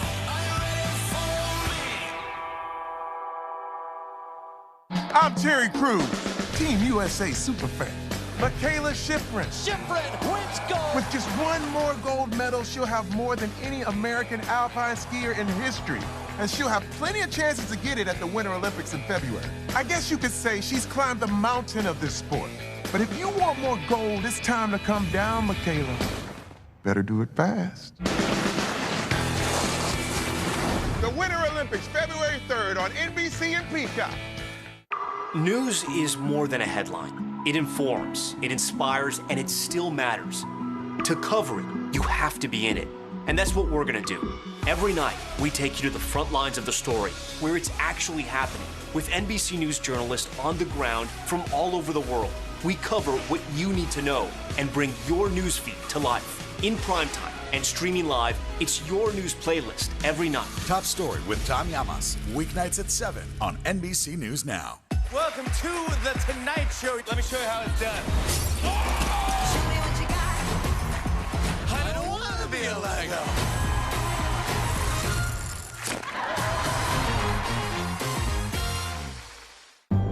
In the City of Angels, two kindly old ladies wanted to help homeless men get off the streets forever. And so they did. Listen to The Thing About Helen and Olga, the new podcast from Dateline and Keith Morrison. Payday loans offer people quick cash when they need it, but for some, those high interest rates are leading to a cycle of increasing debt. NBC News senior consumer investigative correspondent Vicki Nguyen shares some tips on what you need to know before considering one of those loans. Jennifer Williams, a Mississippi mother, was having trouble covering her expenses on a school teacher's salary. So she turned to a so-called payday lender. I started with $200, and then when it was time for me to rewrite, I increased it to $400, and that was the start of my payday lender journey. That one loan turned into how many loans? At the end, I had a total of 9. Payday lenders provide customers like Williams with short-term, small-dollar loans. But unlike traditional banks, they don't require credit checks or consider whether a borrower can reasonably repay loans. The catch, shockingly high interest rates, often as much as 400%. It caused me so much stress, so many headaches, nights of crying, trying to figure out how I'm gonna get to the next pay period. You called it quicksand. How would you characterize that cycle? I put it like a habit. You need it. That quicksand is trapping a lot of borrowers. One study found that 76% of payday loans are used to pay off previous ones. A revolving door of debt with increasing interest. While lenders say they're providing a necessary service to help people with these small loans, many consumer advocates call the industry predatory. They are designed to be a debt trap. Lauren Saunders is the associate director of the National Consumer Law Center in Washington, D.C. How do these types of loans perpetuate a cycle of poverty. They perpetuate the harm we've seen in communities of color who have been deprived of income and assets. In Mississippi, where Williams lives, there are more payday lenders than McDonald's, Burger King's, and Starbucks combined, according to state estimates. And a new study concludes the industry overwhelmingly targets Black and Latino communities in advertisements. Some states are taking steps to help. So far, just under 20 states and Washington, D.C. have passed laws restricting interest rates that lenders can charge on payday loans. This summer, Hawaii capped rates and fees at 36%. And while broader federal legislation has stalled, Darren Williams, CEO of Southern Bancorp, an Arkansas-based lender, says institutions like his are already helping consumers. People need access to small dollar lending. There's a more responsible and responsive way to do that. His bank runs a learning center that offers financial classes, free tax prep, and low interest loans. Low wealth people also want to build wealth. And so if we can help you save and start accumulating wealth and pass down for generations, then we can help break this cycle. Jennifer Williams says Southern Bancorp's program worked for her. What were the lessons you took away? We went through topics as small as bringing your lunch to save money instead of going out and then buying a meal every day, or grabbing water instead of buying that soda, creating a monthly budget. We had a plan to address our financial situations and a new start on life, honestly. Experts say if you need help, check online for available financial literacy classes. Many are now offered on Zoom. Ask your credit card or utility company for a repayment plan and save any windfalls like your annual tax refund for an emergency fund. They prey on the vulnerable or the weak. For Jennifer, who took out her first payday loan in 2008, it took about 8 years to get out of debt. How did it feel when you paid off all of those loans? I can't even describe it. I got my life back. Some good advice for all kinds of debt there. Our thanks to Vicki Wynn for that report. Absolutely. Now it's time for our CNBC Money Minute, the biggest financial headlines of the day and why they matter to you. Silvana Henao is with us. Silvana, good morning. Hey guys, good morning. So we're getting another snapshot on the economy and inflation this morning. Producer prices, which measures prices received by producers of goods, services, and construction, up 0.2% for the month, half of the estimate, but up 9.7% compared to a year ago. That's the highest level since 2010. Snapchat is rolling out several new features. Users will soon be able to reply to individual messages and chats and use Bitmoji reactions, including thumbs up or down, a heart, a flame, and tears of joy. You'll also be able to poll friends in snaps and stories. Snapchat says it's improving audio and video calling, making it easier to add lenses and see who's joined a group call before you hop on.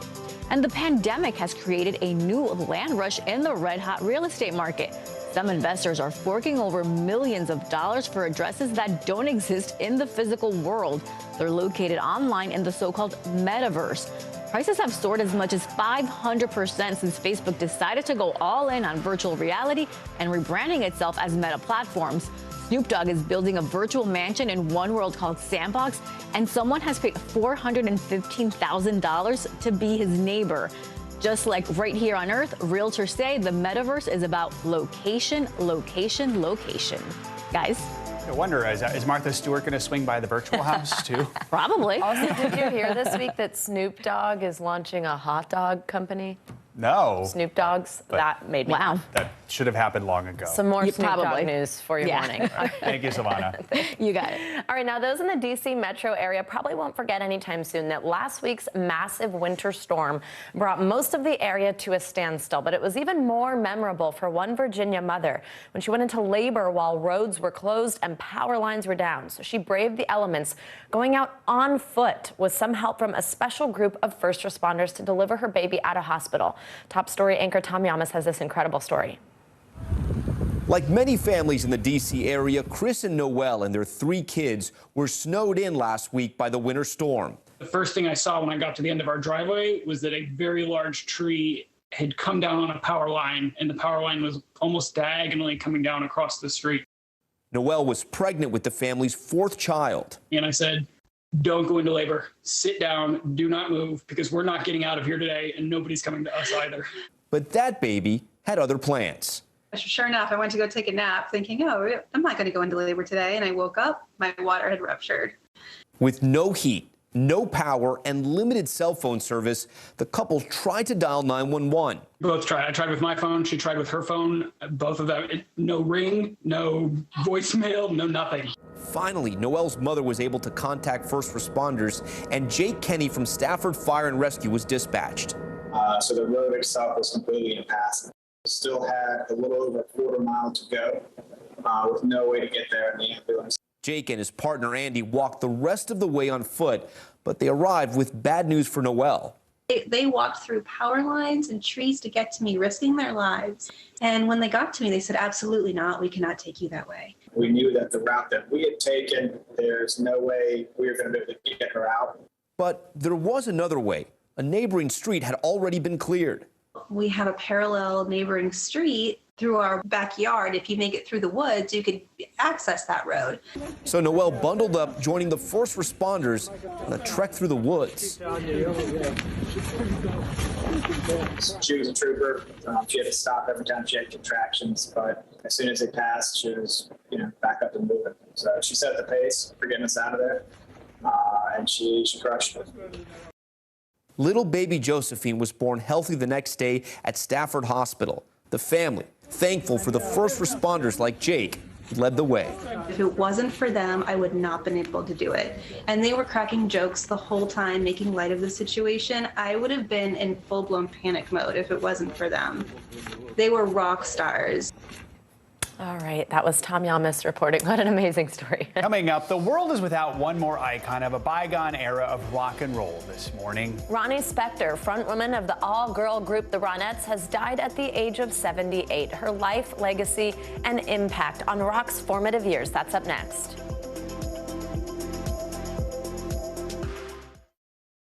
We're here to start conversations about the big things happening in our world, because it's not my job to tell you what to think. My job is to think about what you tell me. Now Tonight with Joshua Johnson, streaming weeknights at 8 on NBC News Now.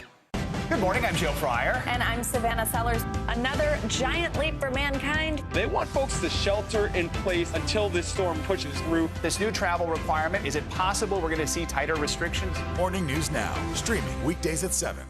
These days, it feels like the news never stops. So let's get into it. What's happening right now, what it all means for you for an hour every day. It can be hard to keep up, so let's get started together. Hallie Jackson Now, weekdays at 5 on NBC News Now. Good morning, I'm Joe Fryer. And I'm Savannah Sellers. Another giant leap for mankind. They want folks to shelter in place until this storm pushes through. This new travel requirement, is it possible we're going to see tighter restrictions? Morning News Now, streaming weekdays at 7. Hey everybody, it's Hoda Kotb from The Today Show. I am so excited to tell you about my new podcast, Making Space with Hoda Kotb. I sit down with some incredible people and we'll hear some uplifting stories. Listen to Making Space now on Apple Podcasts. To cover the news, you have to be in it. We'll take you to the front lines of the story, bringing your news feed to life. Streaming live every night. It's your news playlist. Top Story with Tom Yamas, weeknights at 7 on NBC News Now. The Meet the Press Chuck Toddcast, free wherever you get your podcasts. Frontside 900, McTwist, back-to-back 1080s. I mean, it's hard just naming these tricks. Chloe Kim, she's up there spinning around with a smile. Respect. The Winter Olympics, February 3rd on NBC and Peacock. What is going to happen now? Going back and forth because they... Oh, yeah, this is it, right?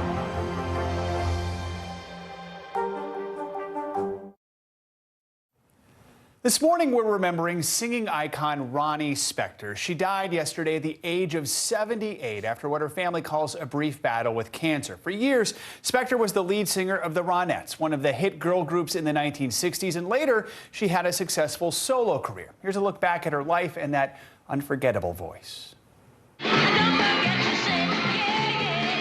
Ronnie Spector was a groundbreaking music icon whose voice and songs helped provide the soundtrack of the 60s. Perhaps her biggest hit is the lead singer of the Ronettes.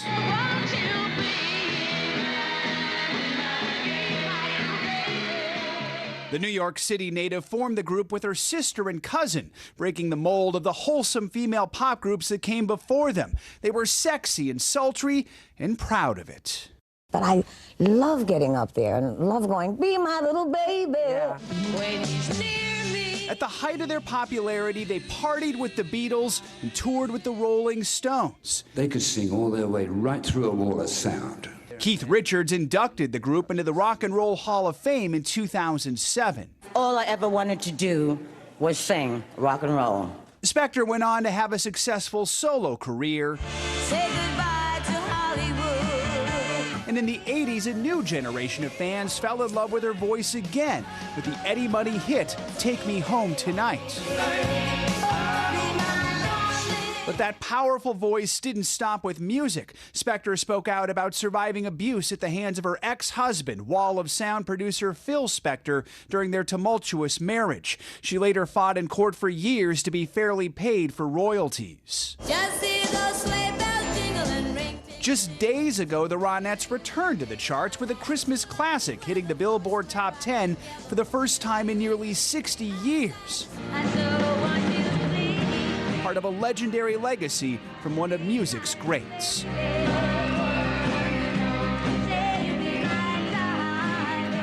It's interesting, when I hear that song, I immediately thought of the Dirty Dancing soundtrack, which was on that. That might have been the first time I was introduced to it as a young person. Yeah, and you warned us earlier, but it's going to be stuck in our head all day. It's stuck in your head, and that's a good thing. Yeah, exactly. That does it for this hour of Morning News Now. But the news continues right now.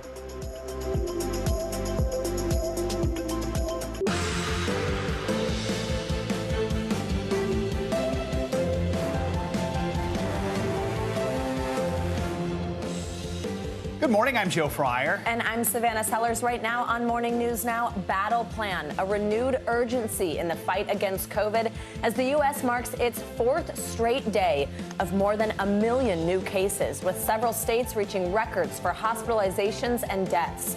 Today, President Biden is expected to announce a new strategy to overcome the virus, including plans to provide masks and tests to every American.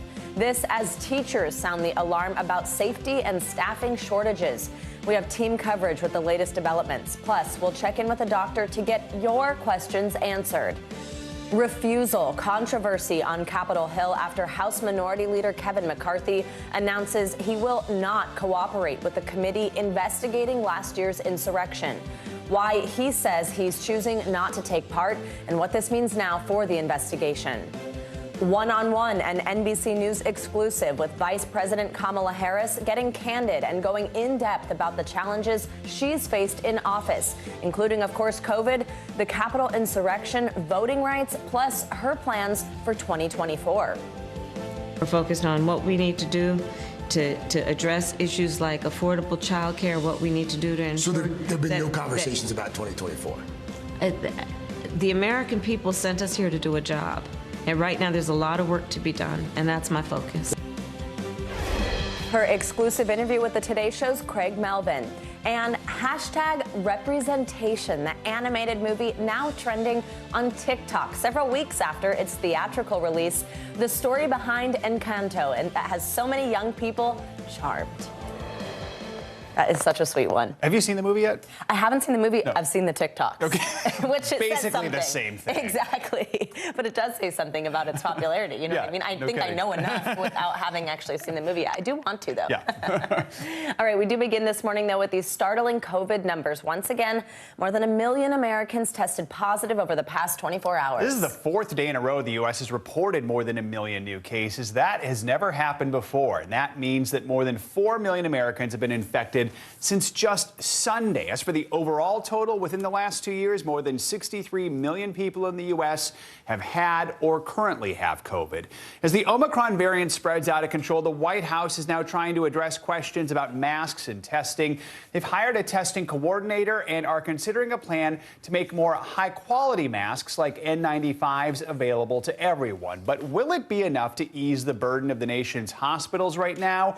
15 states plus Washington, D.C. say COVID hospitalizations have more than doubled in the past 2 weeks. Some are seeing patient numbers they haven't seen at any other time during the pandemic. NBC News correspondent Josh Lederman joins us now. Josh, President Biden is planning to give an update on his administration's COVID response later on this morning. So what can we expect, especially when it comes to these high case numbers and growing number of hospitalizations?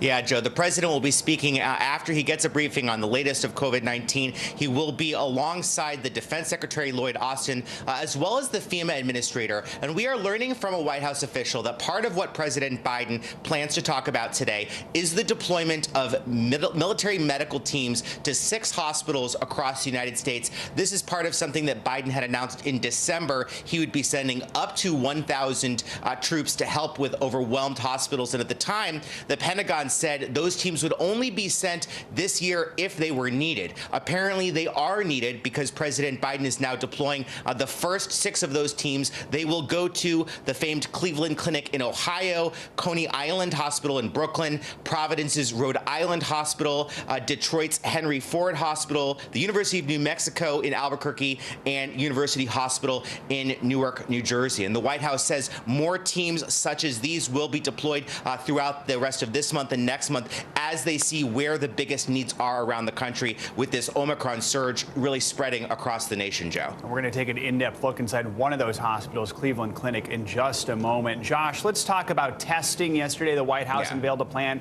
for testing in schools and announced a testing coordinator. But a lot of people are still wondering where they can even get tests. The president said last month they'd be launching a website where people can request free tests. It's still not here. So where is it? What's the White House saying about that?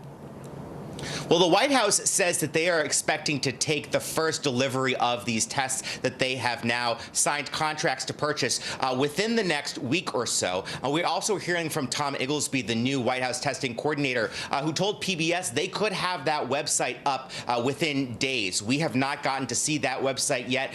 There is a long history of healthcare websites built by the federal government not working terrifically when they first get rolled out. So I think there are a lot of questions about whether that's going to be able to handle the really surge of possibly tens of millions of Americans, just like we saw the government struggle when they had to give out those coronavirus stimulus checks to come up with websites and systems for that.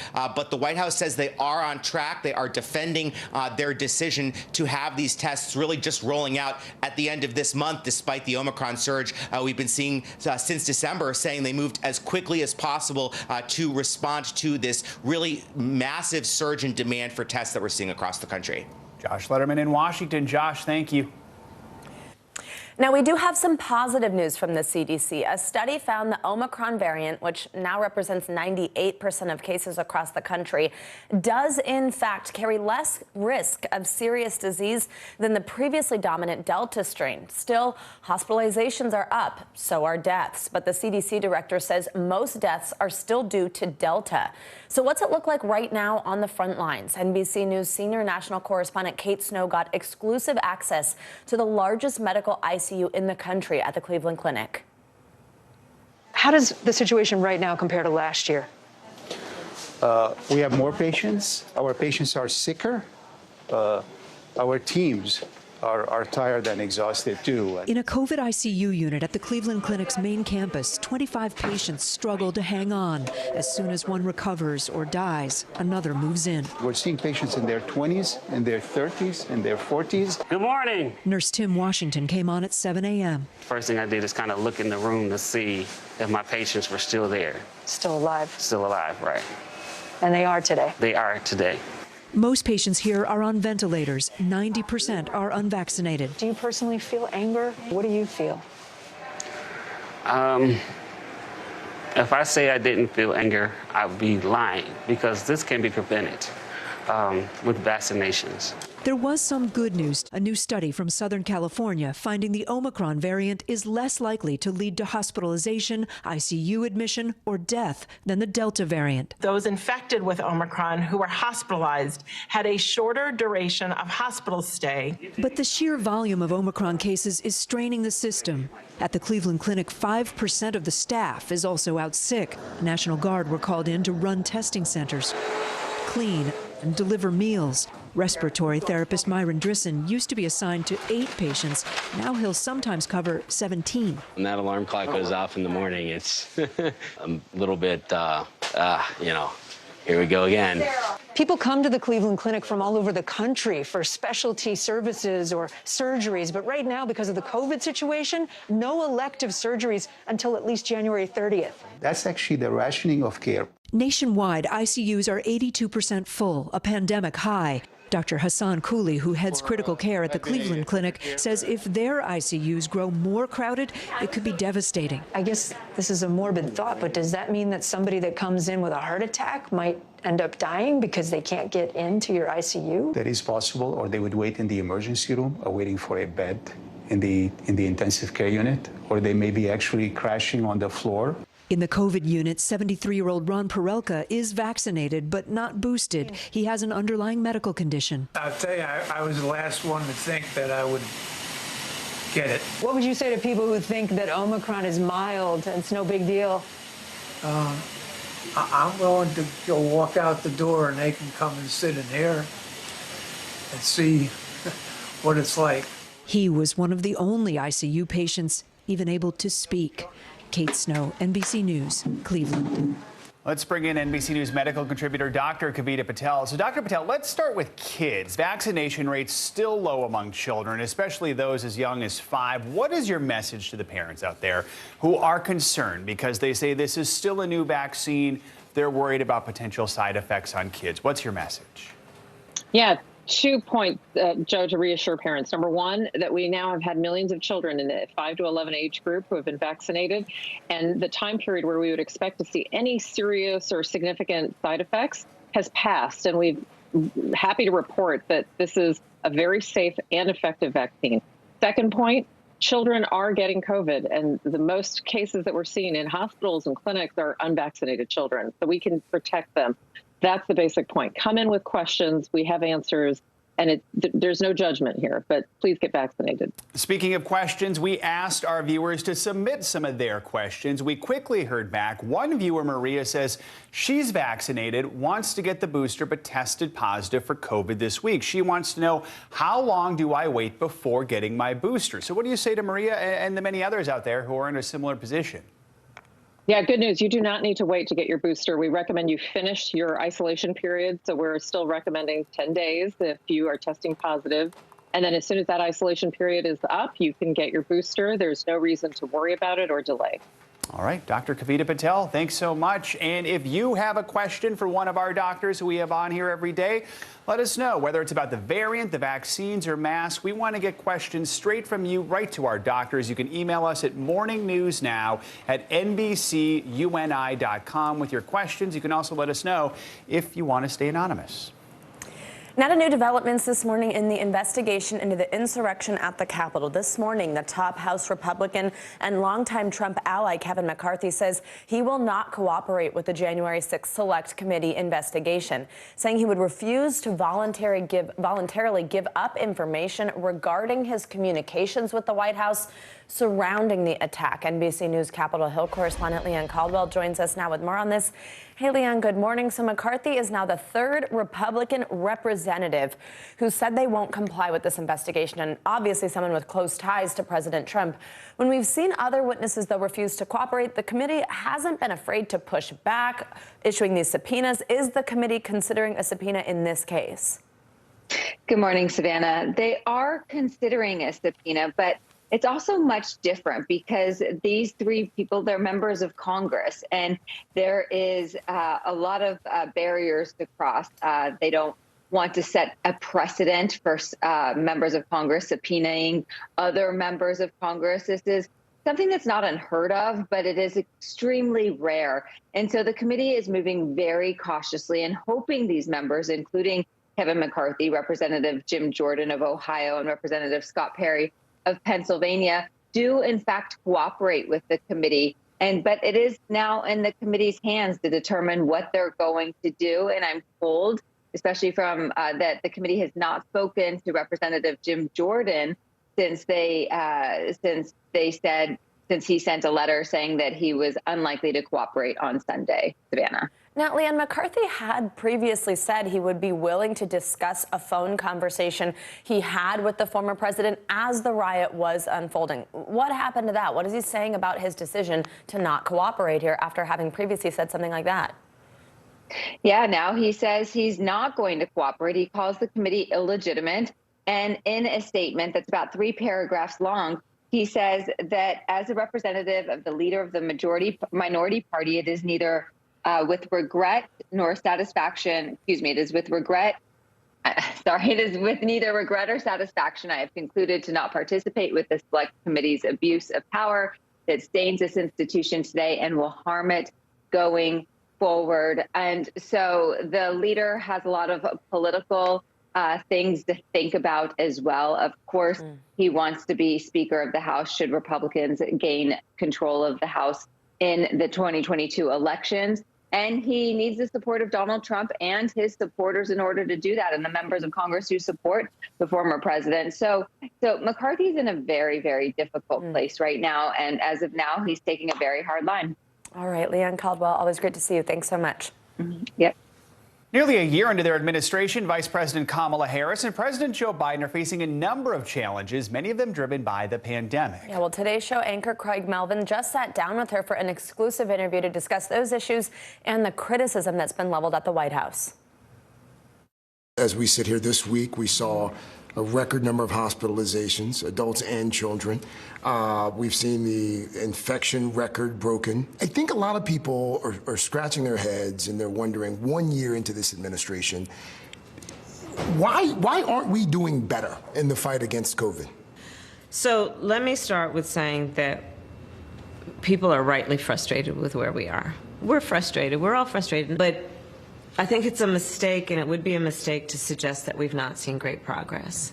If you think back to March of 2020, we were all wiping down the boxes that we got if we ordered things online. There was no vaccine. Now we have a vaccine, which has proved to be effective, and boosters. Now we have our children back in school. 95% of schools are back open. But we're building back up, we're opening back up, and we are not where we were a year ago. Let's talk about masks for a second. It's been several weeks now since public health experts have acknowledged that cloth masks, surgical masks, they're not as effective in terms of stopping this new variant, Omicron. Should Americans be wearing KN95 masks or N95 masks? Well, the CDC is going to be providing us with those guidelines. But what's taking so long? Well, the CDC is making their decisions. I don't make the CDC's decisions. But what I will say is what has been clear about the masks is you want to wear a tight-fitting mask. That is clear, and we want to urge everybody to do that. In terms of the N95 masks, they are available. There is a stockpile of, I believe, over 700 million of those masks. So the supply is there as necessary and as needed. At what point does the administration say, you know what, this strategy isn't working, we're going to change strategies? 6 former administration officials last week wrote that open letter urging the administration to change course, to change strategy. Is it time? It is time for us to do what we have been doing, and that time is every day. Every day it is time for us to agree that there are things and tools that are available to us to slow this thing down.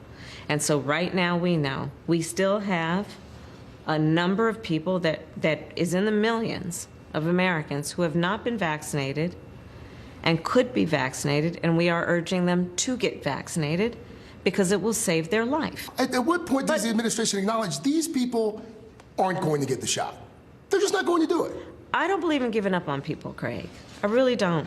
The 500 million tests that have been ordered that are going to be sent to every American, do we know when those are going out? Shortly. Though they're going to go out shortly. They've been ordered. I have to look at the current information. I think it's going to be by next week. But soon. Absolutely soon. And it is a matter of urgency for us. Should we have done that sooner? We are doing it. But should we have done it sooner? We are doing it. Let's turn to voting rights here for a moment. You were there in Atlanta with the president when he compared those who oppose Democratic-backed voting bills that are currently in the Senate. He compared the folks who oppose those to folks who oppose civil rights. Senator Romney, in response yesterday, he took to the floor of the Senate and he said, quote, "So much for unifying the country." When the president was on the campaign trail in the fall of 2020, he said something. He said, "With Trump out of the way, the vindictiveness of a president going after Republicans who don't do exactly what he says gets taken away." Isn't that exactly what President Biden did in Atlanta on Wednesday?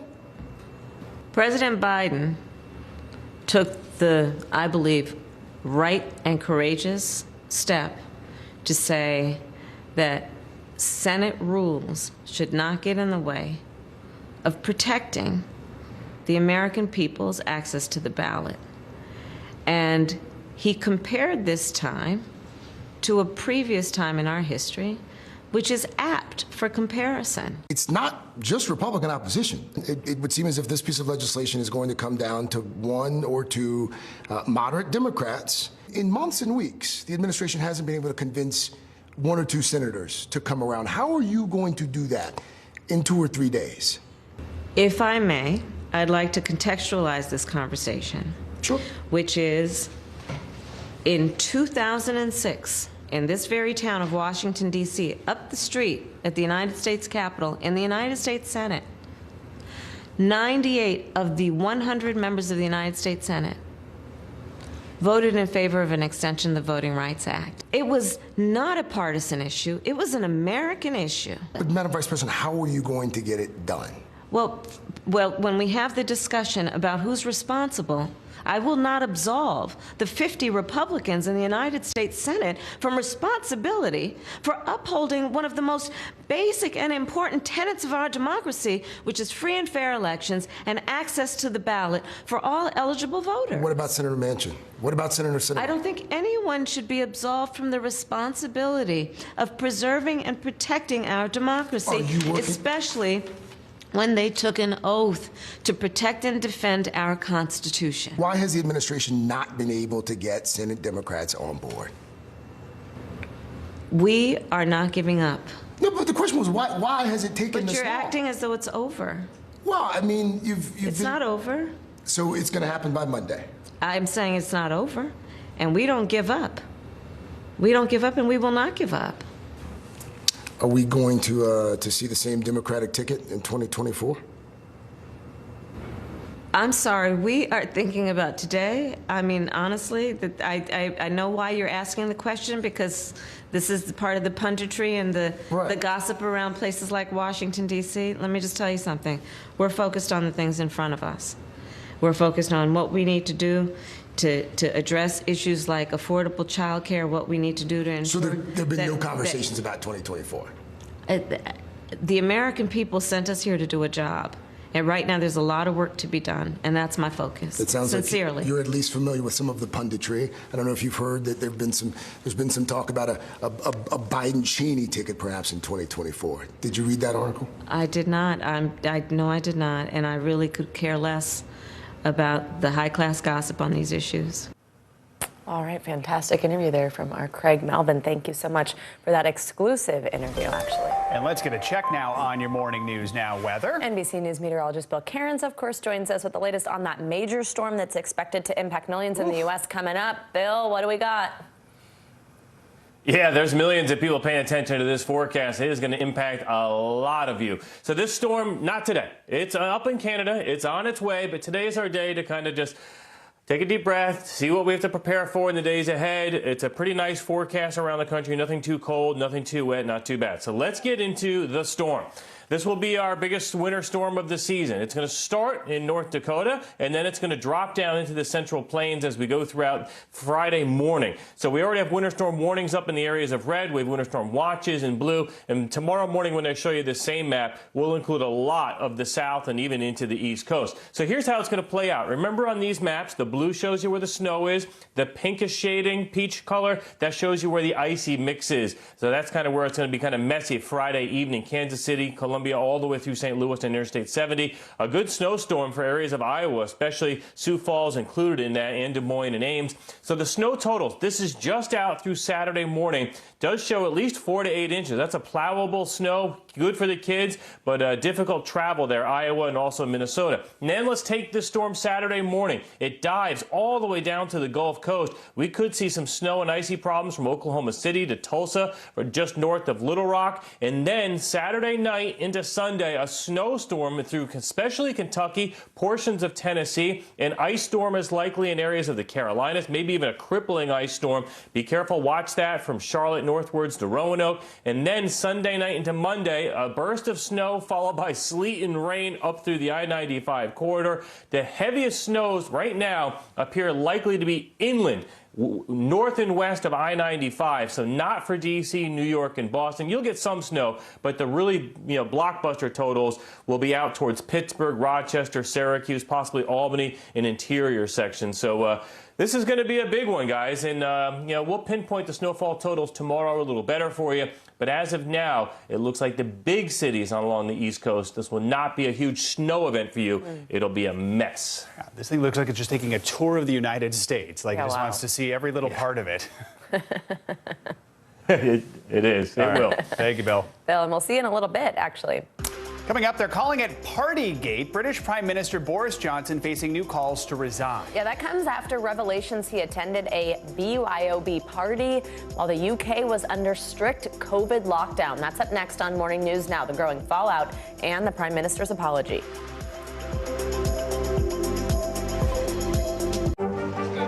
What is going to happen now? Going back and forth because they... Go ahead. Nice to see you.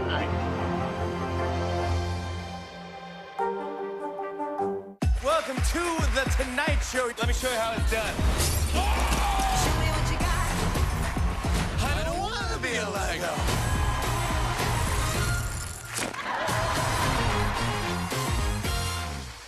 The Meet the Press Chuck Toddcast, free wherever you get your podcasts. In the City of Angels, two kindly old ladies wanted to help homeless men get off the streets forever. And so they did. Listen to The Thing About Helen and Olga, the new podcast from Dateline and Keith Morrison. Let's go. This is a critical choke point for this fire.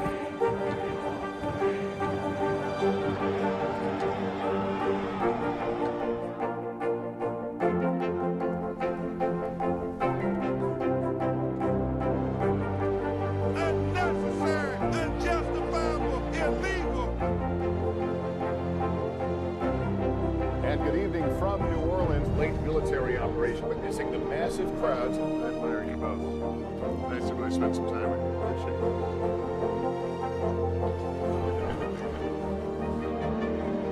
At any moment now.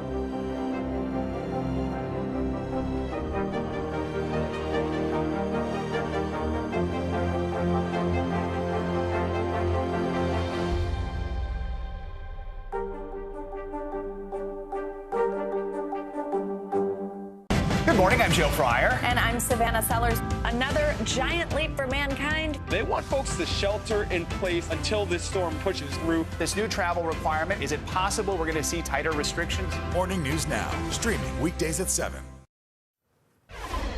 Welcome back. Now, this latest COVID surge means we're all once again thinking about how to stay safe in public spaces. And that, of course, includes schools across the country. And the balance between COVID considerations and mental health for students is a tough one. Just yesterday in Connecticut, teachers wore black and red. Black to bring attention to their safety concerns, and red as a statement about keeping kids in school for their mental health.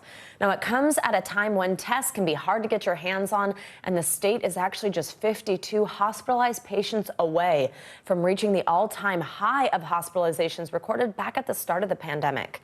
NBC News correspondent Ron Allen joins us from a school in Waterbury, Kentucky. Ron, good morning. So we know teachers have concerns over safety in the classroom. And actually, a recent survey says that of more than 4,000 teachers polled, 62% of them felt they don't have the supplies or protocols in place to feel safe in doing their job. Now, that doesn't mean that they don't want to do it or they don't want to be in the classroom, but they want to do it right. They want to do it safely. What have the educators you spoke to said about how this latest wave of the pandemic is changing their mindset when it comes to teaching? Well, they're determined, and here as across the country, there's a determination to keep kids in school because that's the best place for them to be. That's what most experts say is the safest place for them to be. But there's a concern by teachers here in Connecticut and in a lot of other states, of course, that their health is at risk. The teachers, staff, and it starts early in the day with bus drivers and shortages, and people are getting sick, and students are getting sick, and staff are getting sick. And it's starting to take a toll. Here in Connecticut, the good news is that the numbers seem to be leveling off. They're not increasing as much as they were. There's even some indications that they might be starting to decrease. So they perhaps peaked is the best way of perhaps looking at it. But of course, we'll know in the days to come, in the weeks to come, just what that means and what it doesn't mean. But the bottom line is that those job actions were taken to draw attention to the fact that the teachers feel that they're overworked. They want more safety protocols. They want more masks. They want basic things, masks, testing, screening. And they want an opportunity for more hybrid learning, where there's an opportunity for online learning as well as in person. Here's what the head of the teachers union said to us about the conditions and her concerns. Take a listen. If you're pulling your teachers to their very, very limits, there's only so much they have to give. So my concern is that if this situation doesn't turn, we're really in a circumstance where there's not going to be enough bodies in the room. We're going to either wear people out or they're going to have COVID. And in either situation, you end up with educators who aren't able to get the job done. And they are working incredible hours, committed wholly to their students, but they're getting tired. And the estimate is that maybe about 15% of the educators are out on any given day. And of course, it changes, and we'll see what today brings. Because again, COVID is affecting everyone. There are staff shortages, again, starting early in the day with school bus drivers through the end of the day with teachers, staff, and extracurricular activities as well. So the problem is just getting very acute here. And those job actions were taken because the teachers feel they just want to bring attention to this. They want to try and get some support, some help. And they have been getting some responses from superintendents around the state, parents who were wondering what they can do to pitch in. And so the community is trying to come together. Again, the big objective is to keep kids in school safely. Yeah, Ron, before I let you go, tell me how those staffing shortages are impacting the district's ability to offer in-person learning to the students. Here in Waterbury, their elementary schools, K to 8, are open full-time, all day. Middle schools and high schools, it's a hybrid day, part in person, part online. And that's what a lot of other educators across the state want to see happen in their communities as well. This is one of the larger districts in Connecticut. It's a somewhat urban district as well. So they've made that hybrid model work here for some time, and they're trying to see if that can happen in other parts of the state. But of course, there's a lot of resistance to online learning. People want their kids in school, and educators want to be in school. So it's working here now in that sort of hybrid model, and we'll see how it goes. But again, the bottom line is, the good news is that the numbers seem to be peaking, even perhaps decreasing. So we may be getting to the end of this, but we're certainly still in the middle of it. Yeah, Savannah? Definitely good news. We're potentially hearing there about the Omicron surge in general. Ron Allen, thank you so much. Britain's Prime Minister Boris Johnson is battling a political firestorm this morning. He had to apologize to Parliament for attending a Bring Your Own Booze party during a COVID lockdown in 2020. Now Johnson is facing calls to resign, not just from opposition leaders, but from members of his own Conservative Party. NBC News correspondent Matt Bradley reports. A contrite Boris Johnson apologizing before a hostile parliament, admitting for the first time he attended a party while the UK was under strict COVID lockdown. I regret very much that we did not do things differently that evening, Mr. Speaker, as I've said, and I take responsibility and I apologize. Johnson conceding he went to a garden party at 10 Downing Street in May of 2020 amid the wave of first COVID deaths, a time when gatherings of more than 2 people were banned. The party just weeks after the Prime Minister's own near-death struggle with the infection. I believed implicitly that this was a work event. But, Mr. Speaker, with hindsight, I should have sent everyone back inside.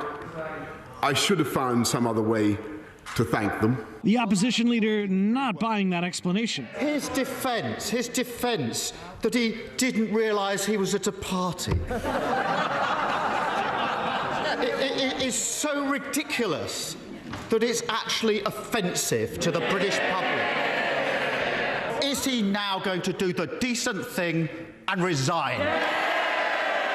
The outrage sparked by a leaked email invitation from Johnson's private secretary, which said in part, "We thought it would be nice to make the most of the lovely weather and have some socially distanced drinks in the number 10 garden this evening. Please join us from 6 p.m. and bring your own booze." A stark contrast in tone from the messages Johnson delivered publicly that spring. I urge you, at this moment of national emergency, to stay at home, protect our NHS, and save lives. A spokesperson for the Prime Minister denies he ever saw that invitation, but now, among Johnson's own party, signs that support may be waning. He said with hindsight he would have done things differently, which for me is an acceptance from the Prime Minister that it was wrong, and therefore I don't think he can continue as leader of the Conservatives. A Snap poll showing 2/3 of adults in the UK say Johnson should resign. He needs to go. He's setting a bad example to Britain across the world. But I'd say the majority of us have broken the rules somewhere not to suit ourselves. He's only human at the end of the day. But with the next general election in the UK more than 2 years away and a defiant Prime Minister unlikely to step down, it'll be up to Conservatives to decide if they want to remove their leader from office. How does Johnson survive this one? The honest answer is it's very hard to see that. I mean, you have to have the sort of the goodwill of your own party. You'd have to sort of regain that trust, and that's very difficult at present. Like in a boxing match, he's on the ropes. That was Matt Bradley reporting for us. Let's take a look at what else is making news around the world this morning. Matt Bodner joins us now from Moscow. Hey, Matt. Savannah, good morning. We're going to start this one off today with sanctions. The U.S. has hit 5 North Korean officials with sanctions as part of a first-wave response to that recent string of North Korean missile tests. The U.S. says it will also be pursuing additional sanctions at the level of the United Nations. The 5 officials who were targeted for their role in obtaining equipment and technology for the North Korean missile program. We move along now to Somalia, where a car bomb was detonated outside of the Mogadishu airport, killing 8 and wounding 9 others. A local extremist group, Al-Shabaab, has claimed responsibility for the attack, saying that they were targeting, quote, white officials who were nearby. Witnesses do say that a UN convoy was nearby the checkpoint where the bomb was detonated. We wrap up this hour with animal news. Twin panda cubs made their public debut at the Tokyo Zoo yesterday. When the cubs were born back in June, they were just palm-sized. Now they have grown to the size of a human toddler. They'll be on display, sadly, for just a few days. The zoo opted for a limited public rollout of the pandas due to a spike in COVID-19 cases in Tokyo. But COVID can't stop pandas. No. And thankfully we have lots of video now. Yeah, palm-sized is crazy. Matt, we love cute animal news. Thank you. Coming up, someone to talk to. Demand for therapy is skyrocketing during the pandemic. When we return, what therapists are saying about the biggest mental health struggles facing Americans today. You're watching Morning News Now.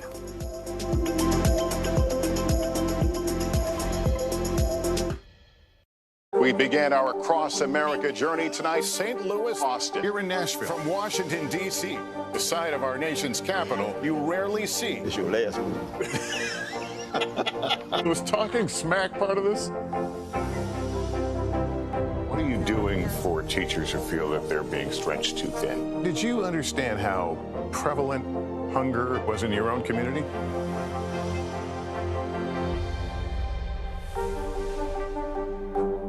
We're here to start conversations about the big things happening in our world, because it's not my job to tell you what to think. My job is to think about what you tell me. Now Tonight with Joshua Johnson, streaming weeknights at 8 on NBC News Now. Let's go.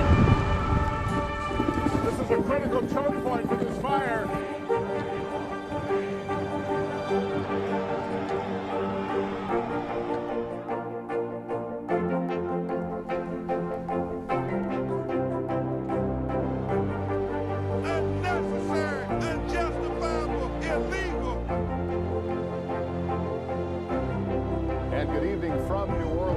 Military operation, witnessing the massive crowds. I admire you both. Nice to really spend some time with you. Appreciate it.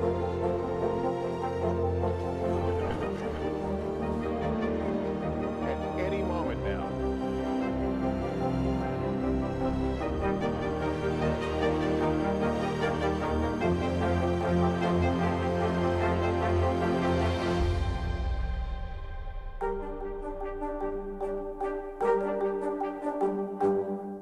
There's no better place for fun with friends, quality time with your little golf buddy, or an afternoon alone together. Family and friends are just a tap away. Just pick your course, pay from your phone. Golf now. Download the app and go play. A new year means a new list of unusual items confiscated by the TSA from people going through airport security. The agency screens millions of passengers every year, and some don't seem to be familiar with TSA rules or common sense. The top of the list for the strangest items confiscated in 2021, a chainsaw at New Orleans International Airport. In the number 2 spot, a wine holder shaped like a gun found at the airport in Sacramento. Other items in the top 5 include fireworks, a machete, and bear spray, in case a bear gets loose on your plane. The full top 10 list also includes a meat cleaver, a meth burrito, and an antique pistol. According to TSA, 2021 saw the most confiscations ever in a single year since the agency was created. I just Googled what is a meth burrito. I think it's crystal meth was inside a breakfast burrito. That's how they were. And we've just decided to call it a meth burrito. I don't think Taco Bell will be. The meth burrito. Meth burrito. Wait, a chainsaw? A chainsaw, yeah. So, I don't know. Wait, is this when you're going through security? It's not in a checked bag. Well, I guess I'm not 100% sure. Right. I don't know. Just a chainsaw in your large purse? Okay, well, that's interesting. I guess Americans are traveling again. All right. It's no secret that millions of Americans have been struggling with their mental health throughout the pandemic. Yeah, but as Omicron cases rise and we head into the winter months, therapists say demand for their services is at an all-time high. It's even forcing some to turn patients away. Joining us now to discuss is Tara Parker Pope. She's the founding editor of Well at the New York Times. Thank you so much for joining us on such an important issue. Now, you co-wrote this article, and it's titled, Why Therapists Are Worried About Mental Health in America Right Now. Now, you say it's not just the number of people who need help, but it's also these intense emotions that people are experiencing. Therapists are hearing things, quite frankly, they haven't heard before. Tell us about that. Yeah, I think that when we went into this project, we were well aware that a lot of people were struggling. That's just what we're hearing from readers. I think what surprised us was how the demand is so high that the therapists are really having a hard time keeping up with it, and they're having to turn people away. And they're hearing people, it's a range of problems. It's some of the, anxieties and depression that they've seen in the past. It's amplified by the stress of COVID, by the isolation. They're seeing a lot of couples with problems from too much time together and too much stress with the kids at home and homeschooling and job demands. They're seeing a lot of financial worry. So it's really a crisis. I think that we talk about the mental health ramifications of the pandemic, but I don't think that people really appreciate how really serious this is. The collateral damage of lockdowns and isolation and just the fear of COVID, it's great right now. It's very high. Your article also talks about children and how more kids are seeking help. One social worker says a 10-year-old patient described his feelings as sad panic mode. What do you think this means long term for the kids who've been living through this pandemic? And I'm sure many parents are wondering, what are they supposed to do about it? Well, that quote did break my heart. And she said that she started using that with some of her other clients, and a lot of the little children could really relate to sad panic mode. And I did hear from a lot of child therapists who said that the kids really are struggling. The good news, I would say, for parents is that children are resilient, they can recover, and that parents should, do their best to seek help, get their kids socialized, support them in school. I think that, a lot of the therapists I spoke with said, we're going to be dealing with the effects of the pandemic for the rest of our careers. It's not going to end in a year or 2 or 3. It's going to stay with some of these kids for a while. But there is help, and I think that's the hopeful part of this. It's hard to find help right now, and there are a lot of waiting lists, but there is some hope there that children especially can get the help that they need. Quickly, I want to ask you about that, about just how hard it is to find help. I mean, I was so struck in your article by how many therapists are having to turn away patients because they just can't handle the demand. I mean, it's tough to imagine how that conversation even goes. What do you think that does to the mental health of those therapists, of the ones who are helping us all, that they just can't help everyone who needs it? Well, that's something that really came out in our research. We asked, we did a survey and asked very specific questions, and we also gave the therapists an opportunity to tell us what was on their minds. And it was just shocking how many of them talked about the stress that they're experiencing themselves. Not the thing about this situation that's unusual for therapists is that they're living the pandemic. So they're living the same experiences as their clients. So they really can relate in an unusual way to the challenges. But it's also very heartbreaking because they're just not enough hours in the day to keep up with the demand. And something needs to happen at a much higher level to solve this problem for the therapist. Absolutely, it really does. Amazing article, and thank you so much for your time. Thanks for joining us this morning. And now, if you or anyone you know is struggling, you can call the National Suicide Prevention Lifeline. You see it there on your screen, 800-273-8255, or text TALK to 741-741. Coming up, another candid conversation, this one about climate change. Yeah, after the break, our Bill Cairns is back to debut our new weekly segment focused on our world and what we can do to protect it. This is Morning News Now.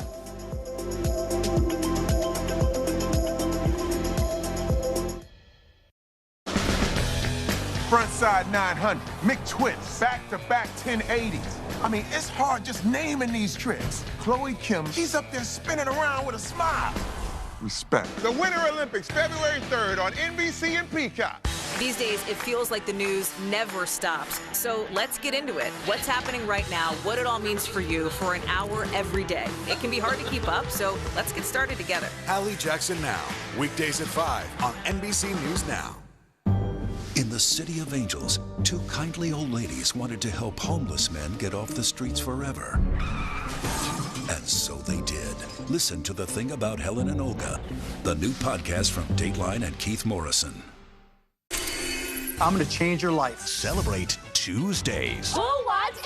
CNBC premiere episodes of Shark Tank back to back. Sounds expensive. Too much? You're now in the lexicon of the craziest pitches ever on Shark Tank. Tune in Tuesdays. Why would you want one shark when you can have two? Shark Tank, 2 CNBC premiere episodes back to back. Amazing! Tuesdays starting at 9 Eastern. Let's go! CNBC, get yours. We're here to start conversations about the big things happening in our world, because it's not my job to tell you what to think. My job is to think about what you tell me. Now Tonight with Joshua Johnson, streaming weeknights at 8 on NBC News Now. Welcome to The Tonight Show. Let me show you how it's done. Show me what you got. I don't want to be a Lego.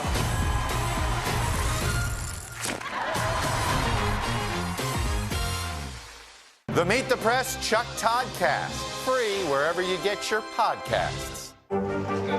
What is going to happen now? Going back and forth because they... Go ahead. This is it, right?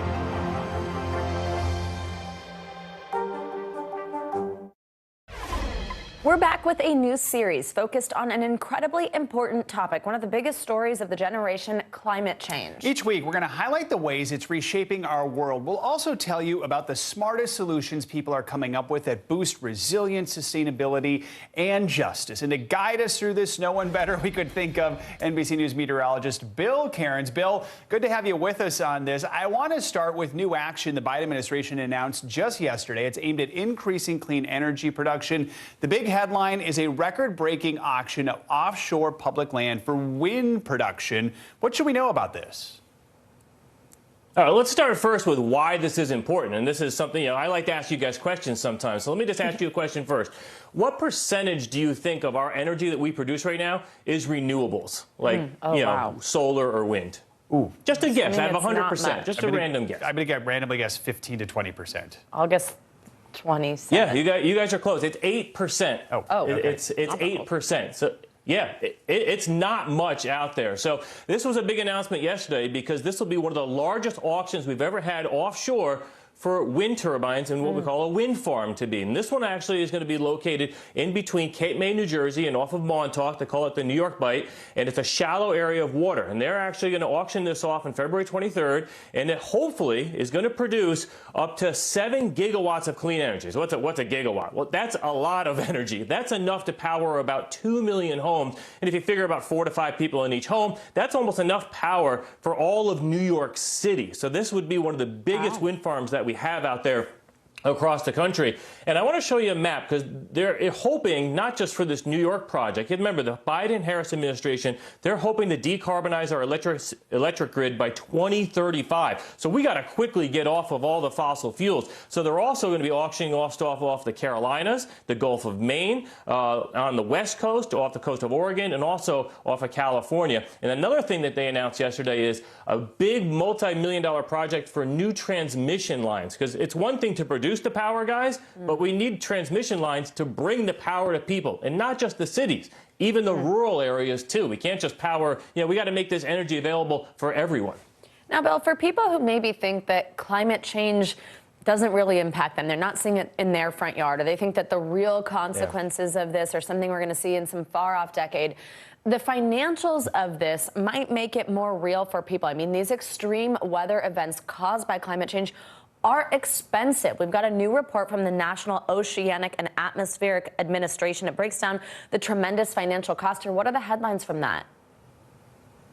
Yeah, one of the favorite things climate scientists like to say is the cost of doing nothing is actually more because of so many increased climate effects because of the warming climate. So let me just show you this map. This was just from last year, and this was all of our climate, what we call billion-dollar weather disasters. Now, a lot of them, this happened to be in the Gulf Coast because of hurricanes and the middle of the country from severe weather. We didn't really have many on the West Coast with the exception of all the forest fires and right along the eastern seaboard. But we had 20 events that were billion-dollar weather events. The total cost of these was $145 billion. The most expensive was Hurricane Ida, of course, that hit Louisiana hard, and then the epic and historic flooding in New Jersey around New York. And if you remember, about a year ago right now, the costliest winter storm on record in our country was in the Texas, when people had no power, people died. That was a $24 billion weather disaster. We're seeing an increasing number of these weather disasters that are costing $1 billion or more, guys, and a lot of it's driven by climate change. Bill, we want to talk about solutions real quickly. An architect at MIT has a plan to take vertical farming to skyscraper heights. What can you tell us about it?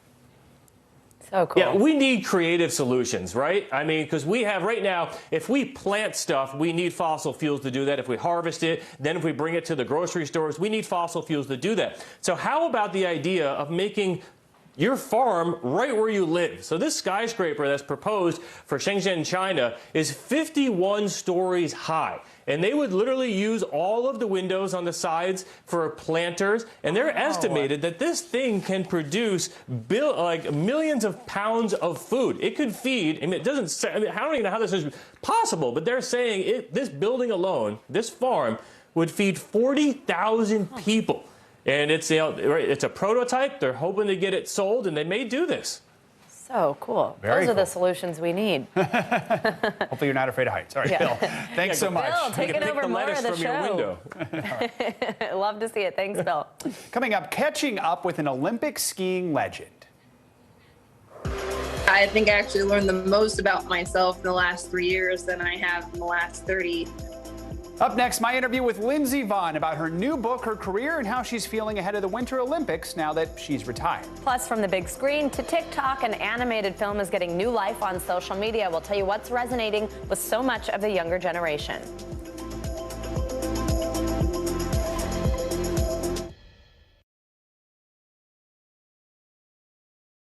Let's go. This is a critical choke point for this fire.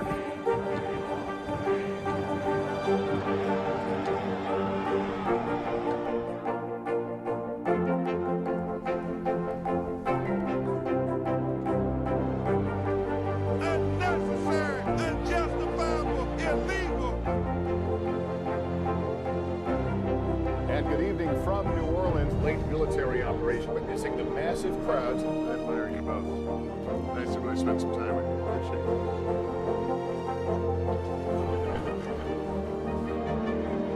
At any moment now.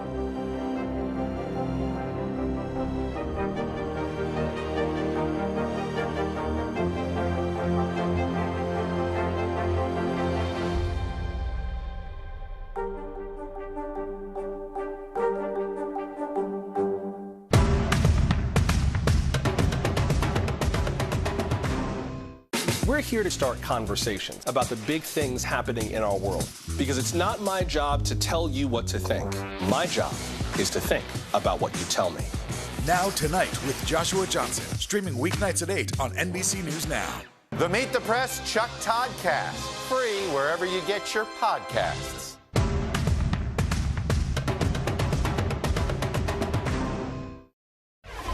The Winter Olympics are just around the corner, but one familiar face won't be competing this year. Skiing legend Lindsey Vonn, who made her first Olympic appearance back in 2002, and she's now retired. But she is out with a new book titled Rise. It focuses on her career and her struggles with depression. I caught up with Vonn to talk about this new memoir. What is it going to be like to not be in the Olympics this year for you? I'm definitely, going to be sad to not be racing, but it's been a few years now, and I think what most excites me about these next Olympics is watching my teammates succeed. Any part of you that's maybe a little bit relieved that you don't have the pressure of competing this year? No, I love the pressure, but I am not jealous of COVID and all the protocols and how that's changed sports in general. That's something that can really throw you off your game. At the beginning of the year on your social media, I noticed that you posted a picture and said it was your first ski vacation since you were 9 years old. Whenever I rarely got a chance to be on vacation, it was always to a beach where I could thaw myself out a bit. But this was a really exciting opportunity for me to be with my family and my friends and to really learn, how to relax on the mountain in a different way. And I definitely crushed après skiing. I've never been really able to experience that until now. So there's so many more elements to being on the mountain than I ever knew were possible. The book is called Rise.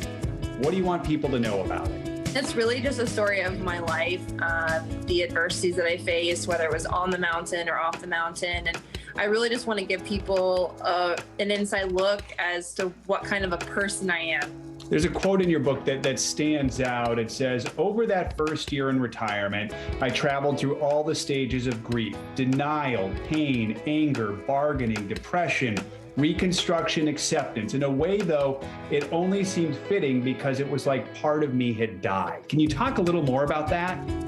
Skiing was like my son.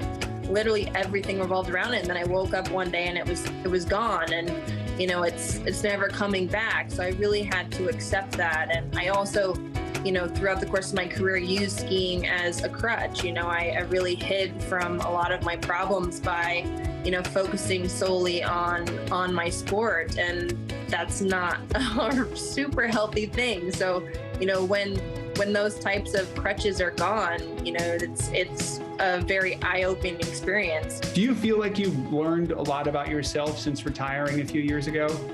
Yeah, I think I actually learned the most about myself in the last 3 years than I have in the last 30.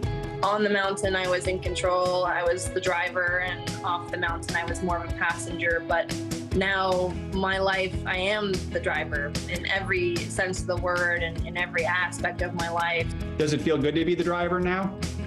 I mean, I've always loved going fast, so yes, I love being the driver. I think that's something that I love most is, being in control. And while I only had that on the slopes, I feel like now I have that in life. Always great catching up with Lindsey. It's also, just in this hour, we just had a conversation about mental health and about the impact it's taking on everyone and everybody that can talk about it, especially somebody in a high-profile position like her. I think it just helps so many people feel less alone, And she praised Simone Biles for what she did, too. Amazing. So last year. All right, moving on now. There's a new Disney animated musical that has everyone talking on TikTok. Encanto is the story of a family whose members are gifted with magical powers to help their family in Colombia. Meaning charm in Spanish, the hashtag Encanto has more than 7.4 billion views on TikTok. So why is the film so popular? Joining us now, of course, with answers if it has to do with TikTok is NBC News youth and internet culture reporter Callan Rosenblatt. Callan, good morning. So first, for people who haven't seen it or the TikTok hype, tell us about the movie. What's it about? Why are so many people talking about it? Good morning, Savannah. Good morning, Joe. So this movie is about a family. They are gifted with magical powers after a traumatic incident. They use the powers essentially to help the family, except for one of their members, Mirabel, who does not have magical powers. And it's up to her to essentially save her family's gift once it's under a threat. People are loving this movie, not just because they see themselves in the characters. One person told me, in Mirabel's round face and round nose and curly hair, I see my own face. But they're also seeing it in the stories that tell, in the stories of these characters, which include intergenerational trauma. Now, it is an animated musical, of course. There are a lot of songs written by legendary composer Lin-Manuel Miranda. One song, Surface Pressure, is blowing up online. Tell us, why are people relating to this specific track? Yeah, this specific track, and I'm sure many people, at NBC also can relate to it. I can relate to it. It's about being an older sister and having to sort of shoulder the burden of trying to keep everyone happy in your family, trying to shoulder the burden of the stress that comes into your family. And I think a lot of people online are just relating to it and feeling really seen by it. I mean, Lin-Manuel Miranda writes songs that I think a lot of people feel seen by and kind of speak to a lot of real life experiences. And this is one of them. And just a note, this song, as well as the other song, We Don't Talk About Bruno, are both charting. So pretty incredible. Yeah, wow, that is incredible. Callan, a minute ago you mentioned intergenerational trauma. Now, when you think Disney, or really, I guess, animated movies in general, you probably think of them staying pretty positive, maybe even surface level. This is Disney's 60th animated feature film, and it does actually touch on some of these darker themes. How has that impacted how people connect with what initially might basically seem like a children's movie? Yeah, there's a narrative in this film about sort of fleeing a violent situation for a better life. A lot of people I talked to who are fans of this film told me that is their story too, that their parents fled another country, came to America to give them a better life. And when they did that, sometimes they have expectations because they want to give their children the best life, but that can sometimes be traumatic. It's that passing down of trauma. And this film really tackles that head on. I spoke with the directors. They told me that was really important for them to capitalize on. And it just shows how much of an impact it had and how many people connected with this movie. All right. Interesting conversation, Callan. Thanks so much. Appreciate it. Maybe more people who haven't seen it yet will check it out. Yeah, absolutely. Including us. That does it for this hour of Morning News Now. But the news continues right now.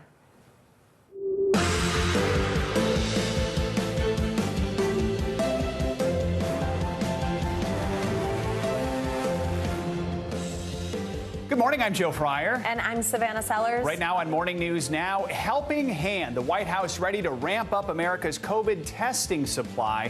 As the nation's schools struggle with staffing shortages from Omicron's winter surge, millions of rapid and PCR tests are heading to K-12 districts as early as this month.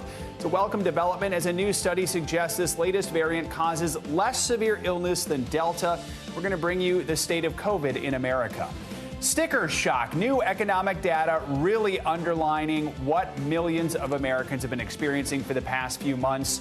Inflation is hitting our wallets hard, growing at its fastest pace in 40 years. But there is a silver lining this morning. We'll bring you some good news for later in 2022.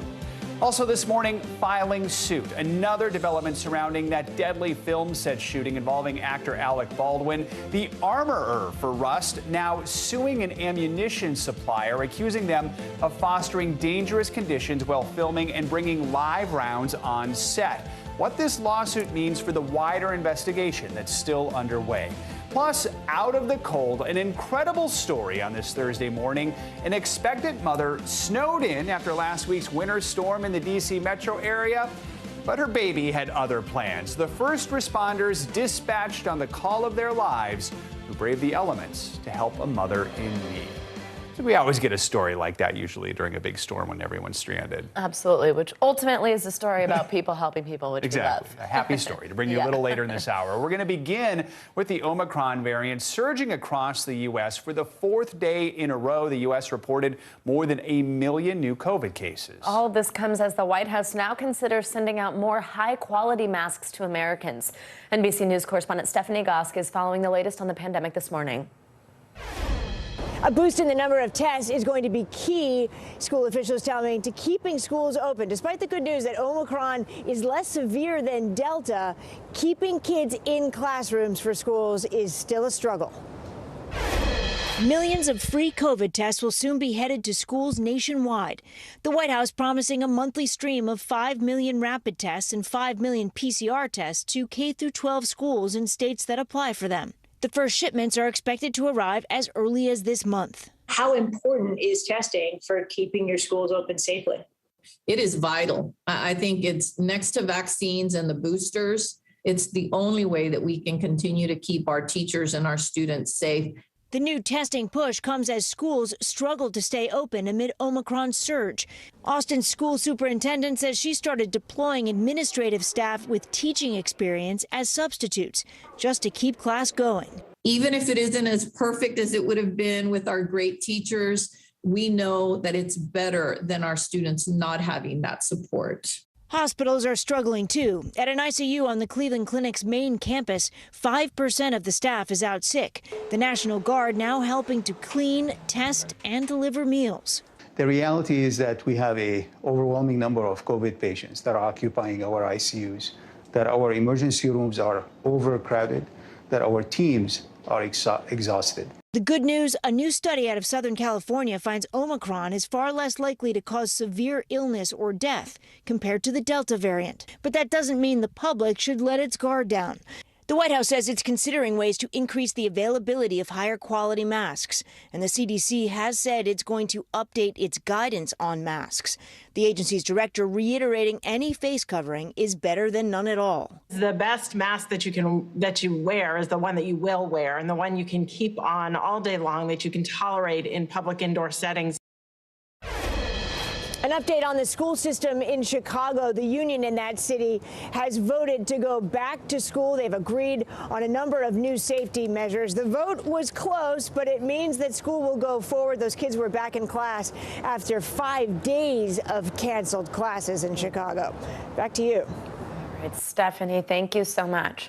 Dr. Ebony Jade Hilton joined us now. She's a professor of anesthesiology and critical care medicine. She's also the co-founder and medical director of Goodstock Consulting, LLC. Dr. Hilton, good to have you with us. So the head of the FDA said earlier this week, Omicron is so contagious, most people in the U.S. will get infected. For those of us who have not had Omicron yet, on wood, how should we take this message? I mean, what do you think this is likely that it's going to be a majority of Americans who end up with it? Right. You know, it's one of those questions where I wouldn't ask her whether or not she thought most Americans would get Omicron or get COVID-19. The question I would ask is, does she want it? And if she does not want it, then how is she going about making sure that she's protecting herself? Because that's what the American people need to know. Do we have to get Omicron? Do we have to get COVID? I myself have not been diagnosed with COVID-19, and it's been 2 years, going on 3 years of this pandemic. And it's because of the protective measures that we do. And what do we do? We wear a mask, and not only just masks, but high quality mask. If you can get your hands on an N95 mask, that's going to be your key to protecting yourself and your family from getting COVID-19. And if you can fill those gaps, if you're, for instance, if you wear glasses and your glasses are fogging up, that means that you don't have a proper seal of your mask. And that means that air can get out, which means air can get in, which with air comes COVID. So making those precautions and avoiding those large crowds, getting that vaccine, getting that booster, those are the ways by which I protect myself. And I guarantee you, if you ask any person in the leadership position making these policies, that's the way they also protect themselves. Absolutely. Good advice there, but it does seem like people are catching this no matter what they do, unfortunately. Now, Doctor, we've been asking our viewers for some questions so that we can pose them to our doctors here straight from them, which we're very excited about. So Sean from Hawaii asks about the J&J vaccine. He says he got it back in March 2021. Then he got the Pfizer booster in October. He says, quote, I heard on the news that different vaccines can produce a higher efficacy. Can you comment on this? So what do you think about that combination there? Right, for certain. And yes, initially we were saying everyone stick to the same vaccine, right? That was the plan, because we didn't have studies that proved whether or not it was safe to mix and match and whether or not there was any efficacy behind it. But what we were seeing, particularly if you have the Johnson & Johnson vaccine, when you're getting your booster, not if, when you get your booster, we recommend you get that 2 months after your Johnson & Johnson shot. Right. And then if you are getting that second dose, we do recommend you get an mRNA vaccine. Why? Because we see there's a higher level of antibody response that you get if you get the J&J followed by an mRNA vaccine. So that's the Moderna or the Pfizer vaccine versus if you got a second dose of the Johnson & Johnson. That extra boost of antibodies can keep you safe from COVID-19. Dr. Ebony Jade Hilton, as always, thank you so much. And if you, our viewers, have a question for one of our doctors, let us know, whether it's about the variant, vaccines, or masks, or you have questions about getting your first dose. Our doctors are here for you, ready to answer those questions. Email us at morningnewsnow@nbcuni.com. You can also let us know if you want to stay anonymous. Now, the pandemic has been a major factor in something we've probably all felt, paying more for just about everything. The latest consumer price index shows inflation rose by 7% in December over the previous year. That's the highest rate in nearly 4 decades. NBC News correspondent Tom Costello joins us with a closer look at what that does really mean for all of us. Hey, Tom, good morning. 4 decades? You weren't even alive then. That is true. That is true, Joe Tom. and I were alive. We were alive. We remember that. But I you're wasn't right. really Listen. even close to alive, actually. Okay. That's what you get for that comment. But listen, you know, we've been talking about this issue with inflation for months now, and the latest stats show consumers are, in fact, feeling the pain, much of it driven by the pandemic. Those increases have also hit hard at the grocery store. Have you tried to buy beef or chicken lately? What about produce? You may be having a hard time finding everything on your shopping list. Just a quick glance at your bank account shows the situation. From the food in the grocery aisles to the gas in your gas tank, even the roofs over our heads, prices across the board continue to climb. I've noticed that prices have increased for some basics and gas. The Consumer Price Index shows inflation reached 7% last year, the fastest pace since 1982. Among the items with the biggest sticker shock, used vehicles, up more than 37%, with the average price for a used car topping $29,000 late last year. And despite a dip at the end of the year, a gallon of gas still up $1.24 from a year before. Supermarket staples have also seen prices soar. A gallon of milk increasing 20 cents in a year. A carton of eggs up more than 30 cents. And a pound of ground beef up nearly 60 cents. We're going to pay more for everything because of the grains that feed the cows, the packaging where we put the soda in. I mean, just about everything is going through the roof. Adding insult to injury, the combo of COVID, staff shortages, winter weather, and a stretched supply chain have all led to shortages on the shelves at grocery stores nationwide. Roughly 15% of items out of stock, compared to 5 to 10% in a typical year. We are experiencing shortages. And a lot of that is tied back to labor and how we're experiencing our own issues with the Omicron variant. The Food Industry Trade Group says some stores and food manufacturers have up to 40% of staff out sick with COVID. One silver lining, experts point out that while inflation is up annually, month to month, it's actually slowing down. As products become more available, whether they're computer chips or potato chips, that will bring down prices probably in the second half of the year in a much more noticeable fashion. All right, I know what you're asking. When will it get better at the grocery store? Well, the grocery industry is hopeful we will see improvement. Wait for it. The back half of this year. Oh my goodness. That's when they think shelves may start to get back to normal. One important way we can all help, though, they say, please don't hoard. It may be tempting, but don't stock up on one item and make sure you've got enough for 6 months. Try to plan out your meals by only what you need. They say stocking up could actually make a situation even worse. And then guess what? Your neighbor can't get the chicken or the beef or the whatever, right? The potatoes, whatever it is. Guys, I think we're all too fragile at this point in the pandemic to handle another round of those "we're in a fight over toilet paper" videos, so let's avoid that. Tom, thank you so much. All right. There are new developments this morning following that deadly shooting accident on the set of the Alec Baldwin film Rust. The film's cinematographer was fatally shot during a rehearsal several months ago. This morning, the woman in charge of guns on the set has filed a civil lawsuit. NBC News national correspondent Miguel Almaguer has the latest. It's been nearly 3 months since that fatal shooting on the movie set Rust in New Mexico. Authorities are still pushing forward in their investigation, but now there's a new lawsuit assigning new blame.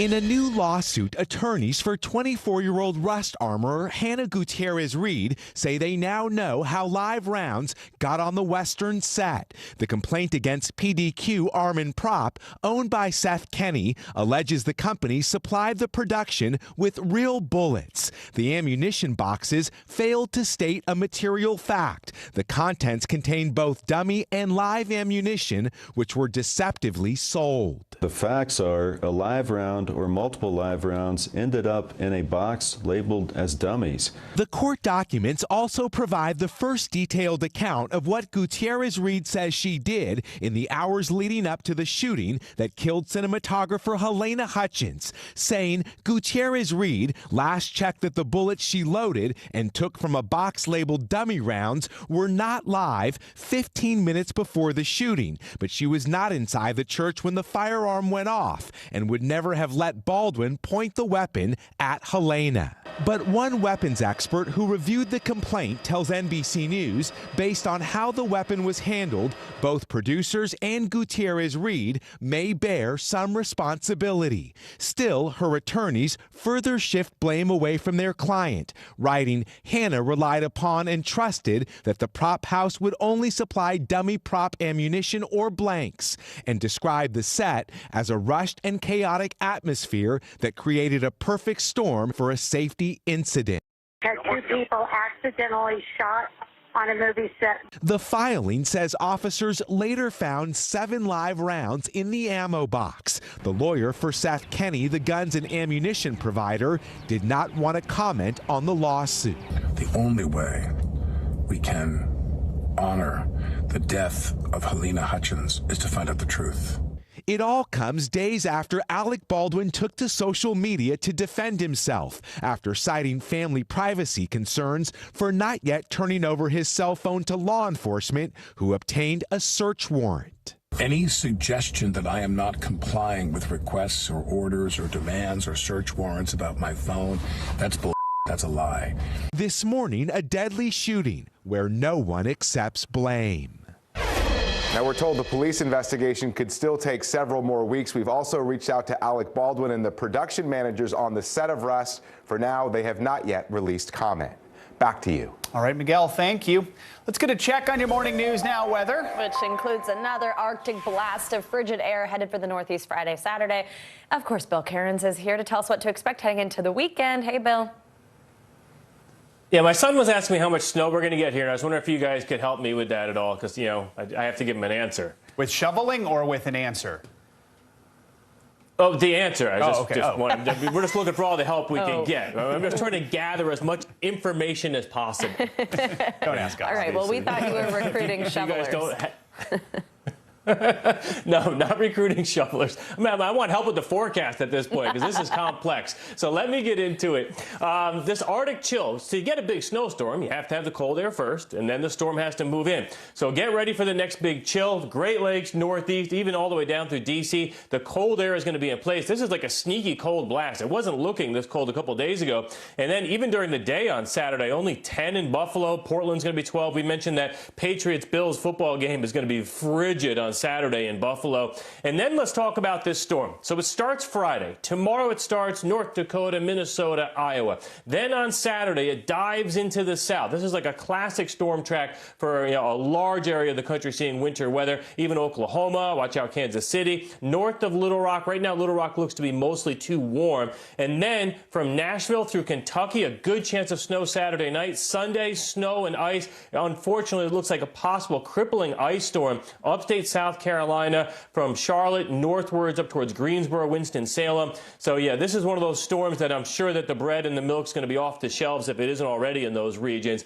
And then we're going to take that storm on Martin Luther King Jr. Day up through New England in the Northeast. So what does this mean just for snow? Well, this is our GFS computer model. It shows you the path there of the storm and the timeline. If you're in the purple, you have a chance for heavy snow. That's enough to be shoveling and plowing and cause you to stay home. If you're in the blue, it means lighter amounts, and white maybe just a little bit. So you get an idea, guys. We're taking this storm. We're doing the Big Bend to the south and then up the eastern seaboard. Tomorrow, I'll give you more specifics on how much snow I expect in your area.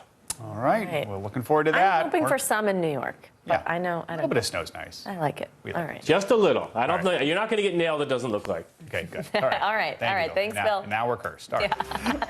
And coming up on this hour of Morning News Now, another legal setback for Prince Andrew here in the States. And a new Biden administration policy that works to protect military moms. We've got those stories and more ahead. Stick around.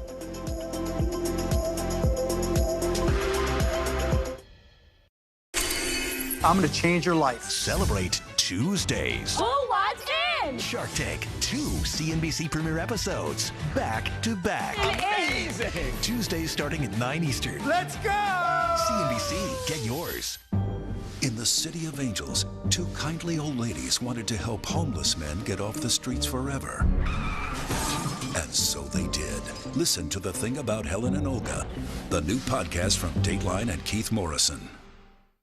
News is happening now. A look at what's making headlines around the world. Tonight, the major announcement of the COVID vaccine. This is a significant moment. Your news, whenever it happens, wherever you are, it's here now.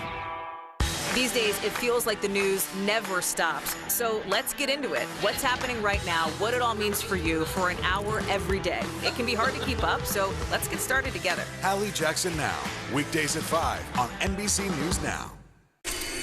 I'm going to change your life. Celebrate Tuesdays. Who wants in? CNBC premiere episodes of Shark Tank, back to back. Sounds expensive. Too much? You're now in the lexicon of the craziest pitches ever on Shark Tank. Tune in Tuesdays. Why would you want one shark when you can have 2? Shark Tank, 2 CNBC premiere episodes, back to back. Amazing! Tuesdays starting at 9 Eastern. Let's go! CNBC, get yours.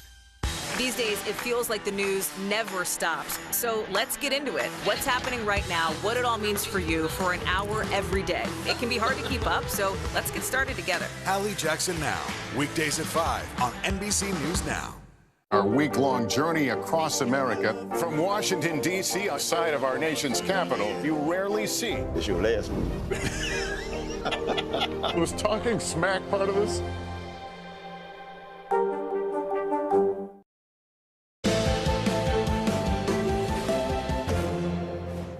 Welcome back. We're going to take a look at what's making news around the world this morning. With Matt Bodner joining us again this hour. Hi, Matt. Hopefully we have gotcha. There he is. Hey guys, so we begin this hour with an update on the Novak Djokovic story. The tennis star has been included in the Australian Open draw as he still waits for a resolution on the status of his Australian visa. Australian Immigration Minister is considering canceling Djokovic's visa in light of questions over a vaccine exemption that was granted to Djokovic. The star, of course, is unvaccinated. That's at the heart of this. We move along now to Argentina, where the capital of Buenos Aires charted a near record-setting 106-degree temperature amid a severe heat wave that has consumed parts of South America. This has led to a widespread power outage that has left 700,000 residents of the city in the dark. The heat wave is expected to continue to the weekend. We wrap this hour up with my pitch for a horrifying rom-com, if anyone's in the market for that. A woman in China found herself trapped in the home of a blind date. This was arranged by her parents after local authorities implemented a swift COVID-19 lockdown after she arrived to his house for dinner. He was cooking for her. She's been stuck there now for 4 days in a situation that she describes as, quote, not ideal. She says he's looking after her, that's good, cooking for her every day, but he doesn't speak very much. Honestly, my heart goes out to both of these people in this situation. Savannah? Maybe it ends in marriage. Who knows? That's my nightmare. It still could be a good ending. Oh my God. All right, Matt. That'll teach you to date. All right. Yeah. Okay. All right. Changing gears now. Prince Andrew could be one step closer to facing a civil lawsuit in the U.S. after a federal judge refused to throw out the case against him. The suit by Virginia Giuffre alleges that she was the victim of sex trafficking and was forced to sleep with the prince when she was just a teenager. Prince Andrew denies all the allegations. NBC News correspondent Kelly Kobiea joins us now from London with more. Kelly, good morning. Good morning to you. No doubt this is a huge legal loss for Prince Andrew, and it means he could soon find himself answering some very tough questions under oath. This morning, the worst case scenario for Prince Andrew, the Queen's second son, facing a civil trial in the fall in the U.S. on allegations of sexual abuse. His lawyers asking the court to throw out the case. But on Wednesday, a federal judge in New York ruled the defendant's right to dismiss is denied in all respects. Virginia Roberts Giuffre is suing Prince Andrew, alleging that she was not only trafficked by his friends, the late billionaire Jeffrey Epstein and his recently convicted confidant Ghislaine Maxwell, but she was also forced to have sex with the royal 3 times when she was 17. He's going to keep denying that it ever happened, but he knows the truth, and I know the truth. Prince Andrew, seen in this photograph with Giuffre and Maxwell, has repeatedly denied Giuffre's allegations. I have no recollection of ever meeting this lady. None whatsoever. The senior royal's choices now: try to settle, ignore the lawsuit and risk an automatic judgment against him, or fight the case in court. If you settle, it looks like you're guilty, and that's the problem with settling, and that'll be a big problem for the royal family. If, however, he decides or he has to go to court, that's also going to be a huge problem because he's going to be asked all sorts of questions that he perhaps doesn't want to give an answer to. Prince Andrew could be answering those questions under oath as early as next month, with a trial set for September. And other royals like Harry and Meghan could be dragged into the case. Giuffre's attorney not ruling that out. Meghan Markle would be a possibility. I wouldn't say at this stage a probability, but she's a possibility. We will be looking to take depositions of people who we believe have information concerning his conduct and what he said about it at various times. Prince Andrew, already sidelined from royal life, now left with no good options. And there's been no comment from Buckingham Palace or from Prince Andrew's lawyers this morning. We did ask Virginia Giuffre's attorney about any potential settlement here. He said there's always that possibility, but at this point, he's preparing for trial. Joe, Savannah. Kelly, thanks so much. Now a look at how environmental decisions being made in Washington and Beijing are having an impact in one of the most beautiful parts of the world, Thailand. NBC News senior international correspondent Keir Simmons got a first-hand look, and he joins us now with this. Hi, Keir. Good morning. Hey, Savannah. Hey, Joe. Good morning to you. You know, China saw some extreme weather last year, but critics say Beijing isn't doing enough to confront climate change with the effects spreading across China's borders. We travelled to neighbouring Thailand to see the impact on people and local sea life, and we're going to reveal why you may think you recognise this incredible beach. It's a stunning corner of our world, but even this paradise has not escaped China's growing influence. Tropical fish flock to coral reefs off the coast of Thailand, ecosystems that have existed for 200 million years. My undersea guide is local diver Charlie Matsuto. He shows me where the coral is bleached, the algae that sustains life here, itself lifeless. The cause, rising temperatures and pollution. Charlie clears away garbage as we dive. Changes are happening frighteningly fast, he says. This is really big difference from 5 years ago when I started to... From 5 years ago? Yep. Thailand's neighbour, China, bears much responsibility. It produced 28% of the world's greenhouse gases in 2019, compared with the US at 11%. Beijing has promised to be carbon neutral by 2060. Environmentalists say that will be too late. But China's now massive economy is struggling to reduce its reliance on burning coal. And a new Chinese middle class have been travelling more too. According to Thai government data, in 2019, almost 28% of all Thailand's tourists were Chinese. Many make this trip across the Andaman Sea off Thailand's coast. We're headed to an isolated island made famous by the movie The Beach. Trouble is, the beach became a little too well known.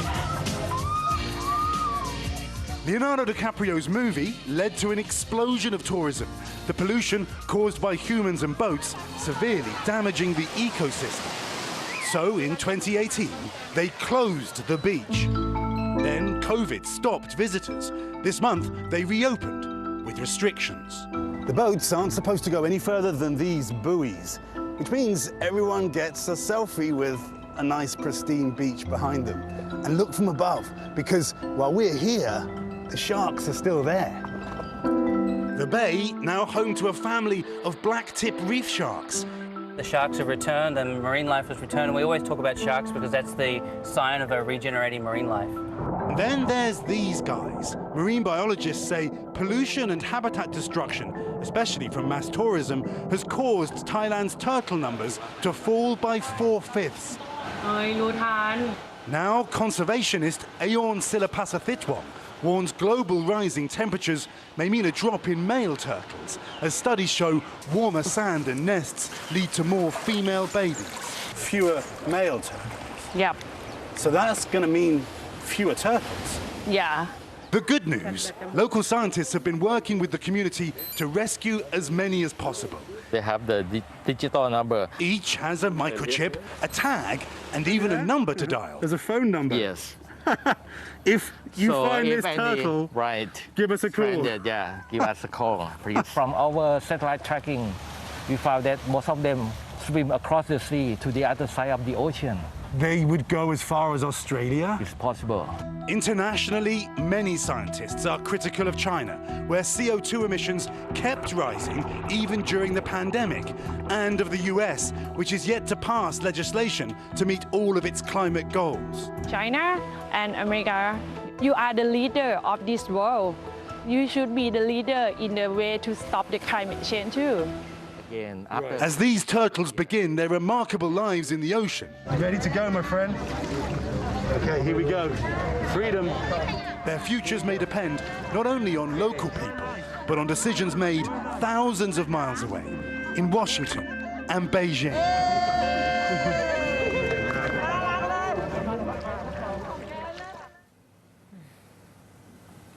Incredible experience, guys, but just this week, China's foreign ministry accused Washington of, quote, saying a lot but doing little on climate, while some US critics say China uses climate deals to gain economic advantage. That's the politics, but guys, inspiring, isn't it, to see local people battling to save places like this? Oh, absolutely. Wow, Keir, I was just in awe watching that whole piece, and what an amazing trip you got to take.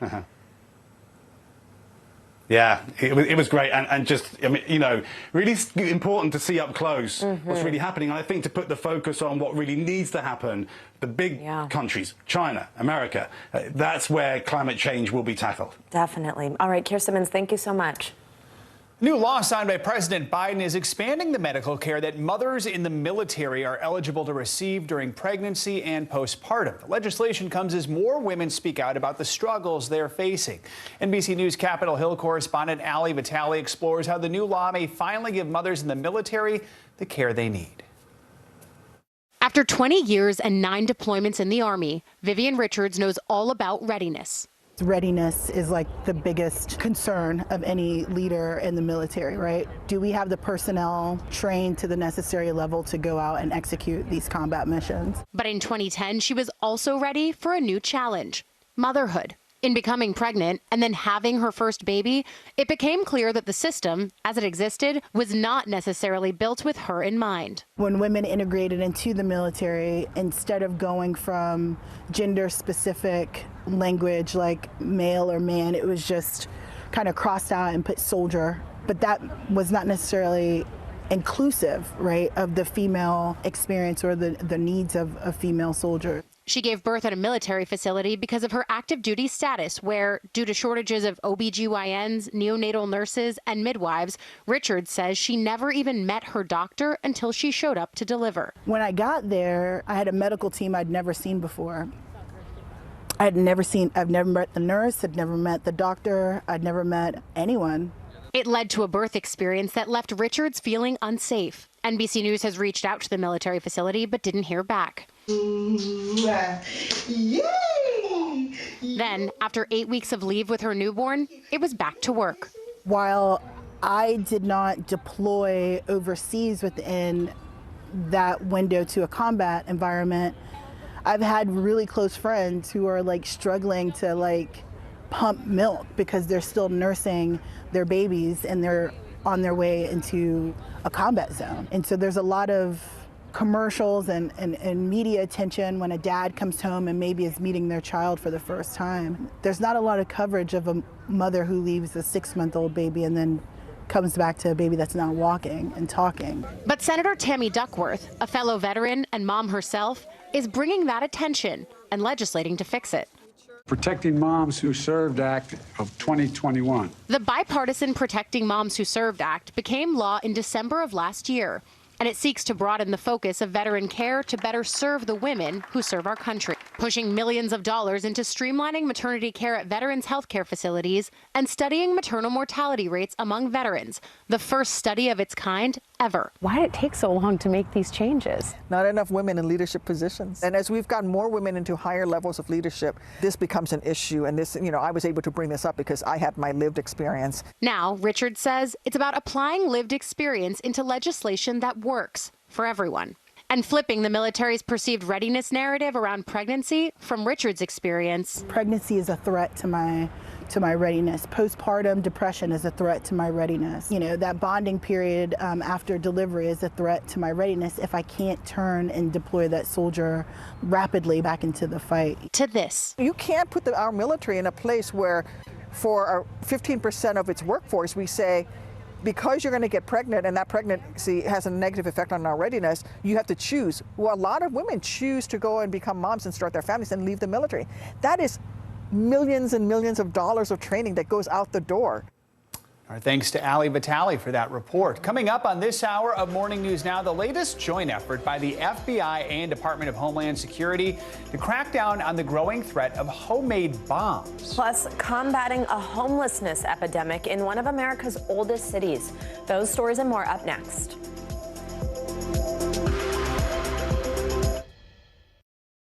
Good morning, I'm Joe Fryer. And I'm Savannah Sellers. Another giant leap for mankind. They want folks to shelter in place until this storm pushes through. This new travel requirement, is it possible we're going to see tighter restrictions? Morning News Now, streaming weekdays at 7. The Meet the Press Chuck Toddcast, free wherever you get your podcasts. We've got a Congress that doesn't seem very functional. What's this election year going to look like? Are we getting ahead of the science? Are we behind the science? How much did this booster confusion set us back? Can the January 6th committee come up with anything that would change Republican minds? If it's Sunday, it's Meet the Press. Frontside 900, McTwist, back-to-back 1080s. I mean, it's hard just naming these tricks. Chloe Kim, she's up there spinning around with a smile.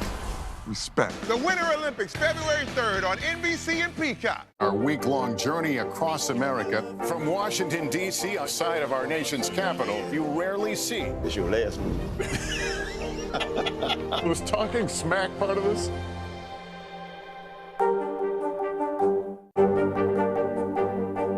What are you doing for teachers who feel that they're being stretched too thin? Did you understand how prevalent hunger was in your own community?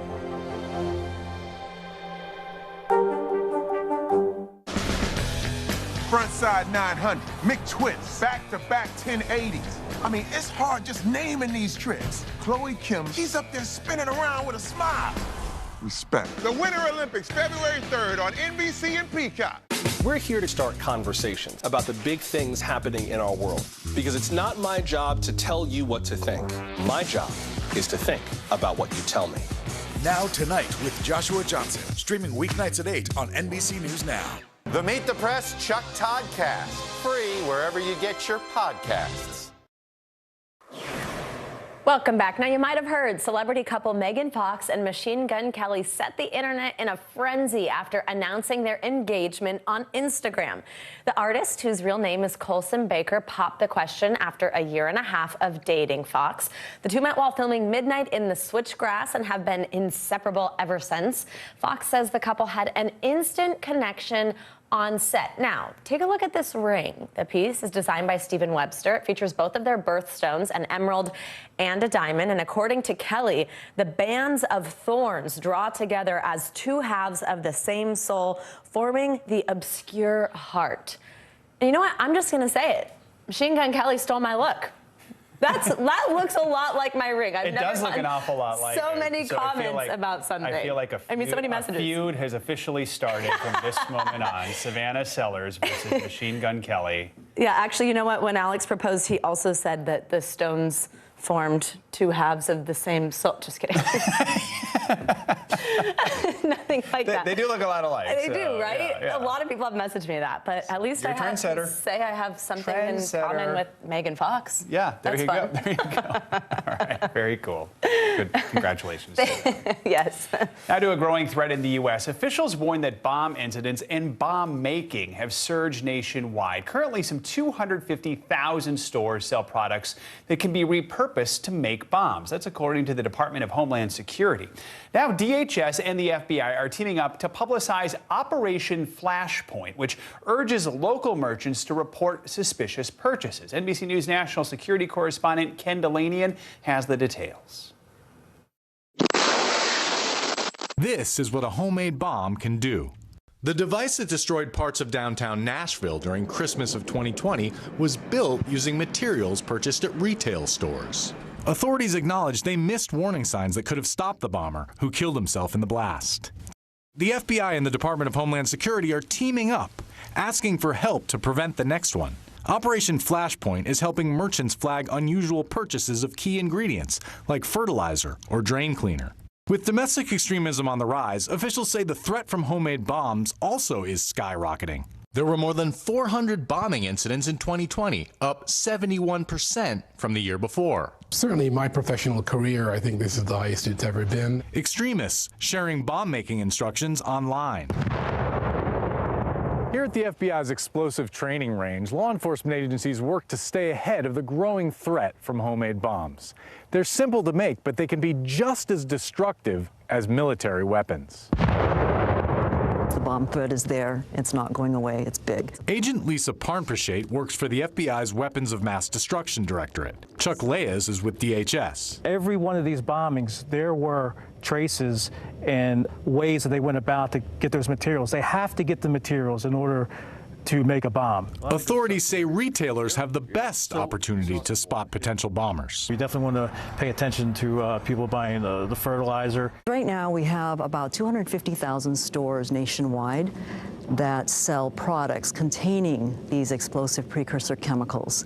And we need them to report when they see suspicious behaviors around this. In Nashville, no one else was killed, but authorities are worried they won't always be so lucky. Ken Delanian, NBC News, Quantico, Virginia. Now, there's a growing homelessness crisis in America. Encampments are springing up in cities from coast to coast. In Boston, tents are being removed in a troubled area known as Methadone Mile. The city's new mayor is outlawing the encampments, but promising to find shelter for the people living in them. NBC News correspondent Vaughn Hilliard has this story.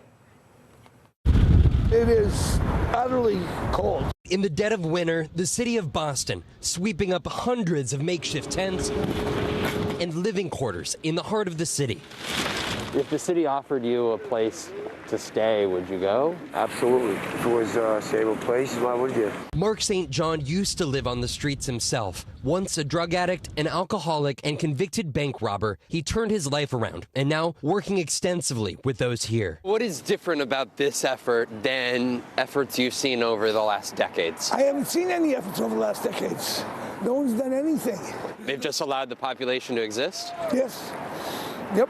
The city and its new mayor, Michelle Wu, contending this time is different, offering alternative housing options, outreach workers going one by one, a nearby hotel, new openings at a pop-up cottage community nearby, space at the city's shelters. We have led a housing surge. We've created enough housing that is low threshold, medically staffed and supported. You need something done, call the military. And we'll get FEMA, we'll make sure it gets done. Look, we're about to get a COVID-19 briefing from military and medical teams on the ground in Arizona, Michigan, and New York. They're part of a major deployment of our nation's armed forces to help hospitals across the country manage this surge of the Omicron virus. This surge is having an impact on hospitals. Like all healthcare workers, they are heroes, and I'm grateful for what they do. But before we begin, I want to provide an update on our fight against COVID-19 and announce new steps. First, the update. I know we're all frustrated as we enter this new year. Omicron variant is causing millions of cases and record hospitalizations. I've been saying that as we remain in this pandemic. This is a pandemic of the unvaccinated. And I mean by this, right now, both vaccinated and unvaccinated people are testing positive. But what happens after that could not be more different. If vaccinated people test positive, they overwhelmingly have either no symptoms at all or they have mild symptoms. And if you're unvaccinated, if they test positive, you are 17 times more likely to get hospitalized. As a result, they're crowding our hospitals, leaving little room for anyone else who might have a heart attack or an injury in an automobile accident or any injury at all. And yes, the unvaccinated are dying from COVID-19. But here's the deal. Because we fully vaccinated nearly 210 million Americans, the majority of the country is safe from severe COVID-19 consequences. That's why even as the number of cases among the vaccinated Americans go up, deaths are down dramatically from last winter. For example, before its vaccination requirements, the United Airlines was averaging one employee dying a week from COVID-19. After implementing its requirement, it's led to 99% of its employees being vaccinated. United had 3,600 employees test positive, but 0 hospitalizations, 0 deaths in over 8 weeks. But as long as we have tens of millions of people who will not get vaccinated, we're going to have full hospitals and needless deaths. So the single most important thing to determine your outcome in this pandemic is getting vaccinated. If you're not vaccinated, join the nearly 210 million American people who are vaccinated. If you are vaccinated, join the nearly 80 million Americans who have gotten the booster shot with the strongest protection possible. Vaccines are safe, they're free, and they're widely available. So do it today, please, for your sake, the sake of your kids, the sake of the country. Now, I don't like to, outline the next steps we're taking against, I'd like to outline the next steps we're taking against the Omicron variant. Vaccinations are obviously the most important thing we're doing, but they're not the only important thing. First, masking. Masking is an important tool to control the spread of COVID-19. And when you're indoors in public places, you should wear the mask. And there are a lot, lots of different kinds of masks out there. And the Center for Disease Control and Prevention, the CDC, says that wearing a well-fitting mask of any of them is certainly better than not wearing a mask if it's well-fitting. What if over your nose?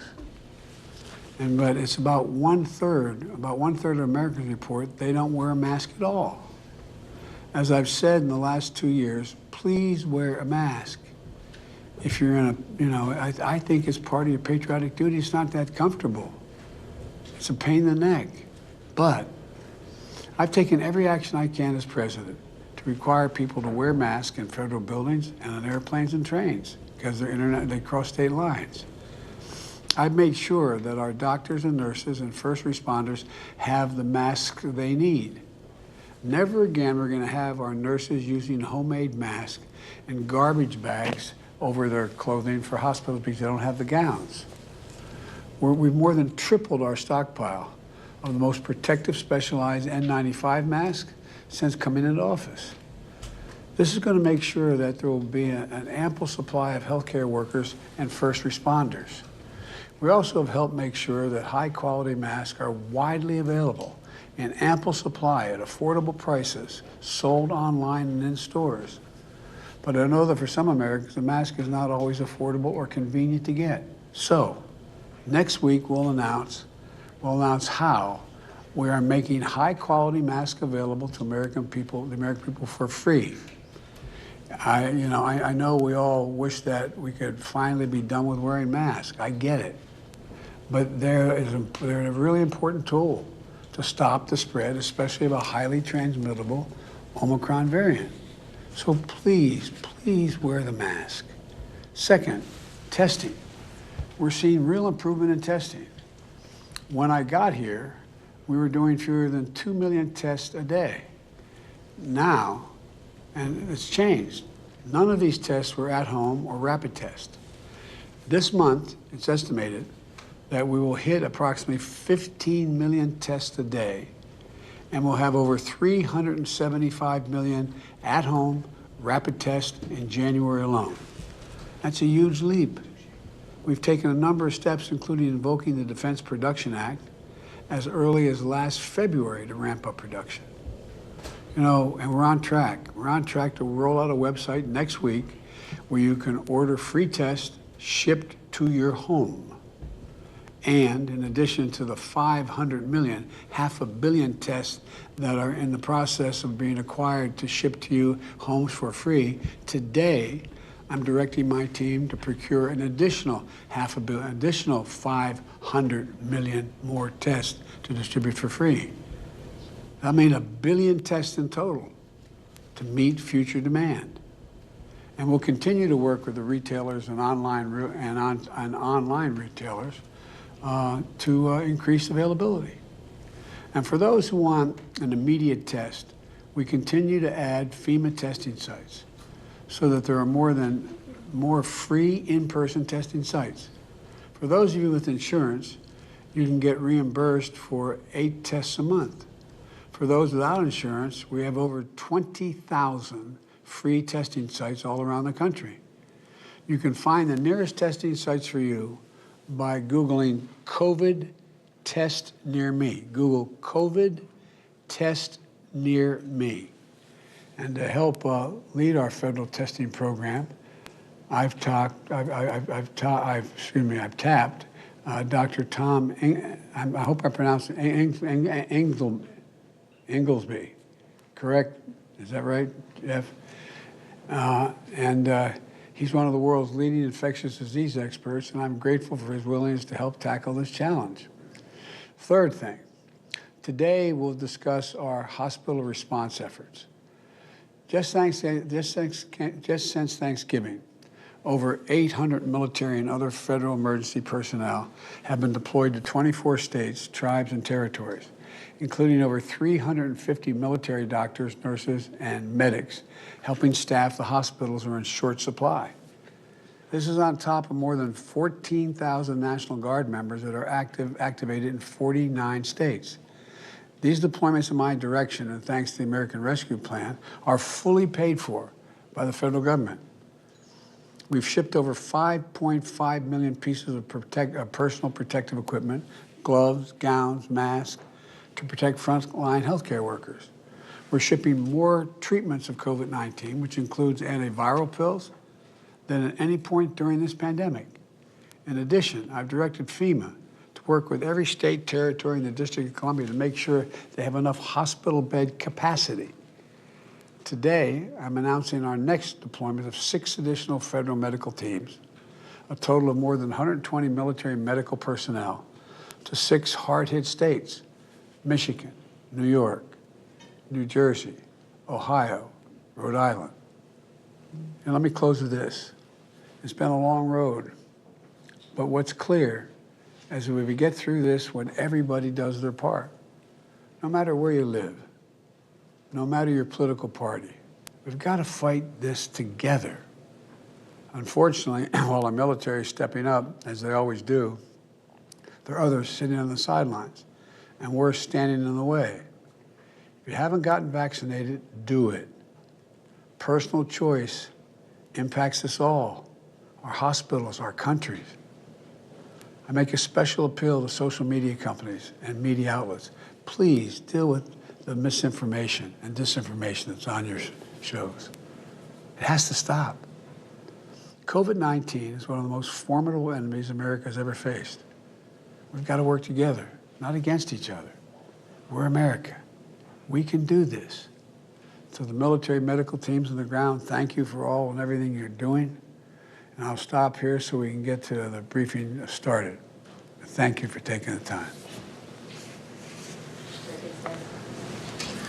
Mr. President, do you have a message for vaccinated Americans who are wondering why they should continue to restrict their activities given Your health officials say most Americans will get COVID at some point. Folks, we'll talk about that later.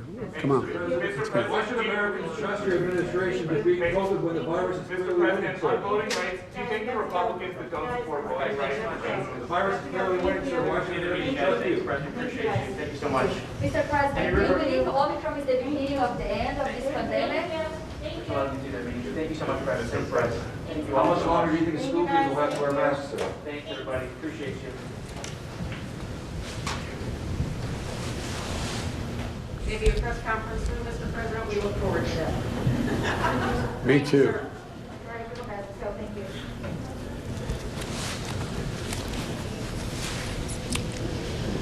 We'll start in 1 minute. All right. Mr. President, we'll start with Administrator Chris Swell, whose team at FEMA, as you know, has been on the front lines of the COVID response. Over to you, Administrator. And everything else.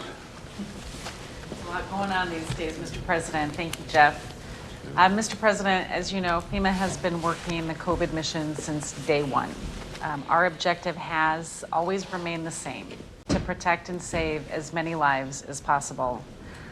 During every disaster, FEMA's strength is our ability to coordinate with other stakeholders, with our federal partners, with our state partners, with private and nonprofit partners.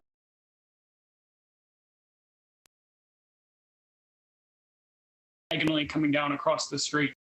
Noelle was pregnant with the family's fourth child. And I said, don't go into labor. Sit down, do not move, because we're not getting out of here today and nobody's coming to us either. But that baby had other plans. Sure enough, I went to go take a nap thinking, oh, I'm not going to go into labor today. And I woke up, my water had ruptured.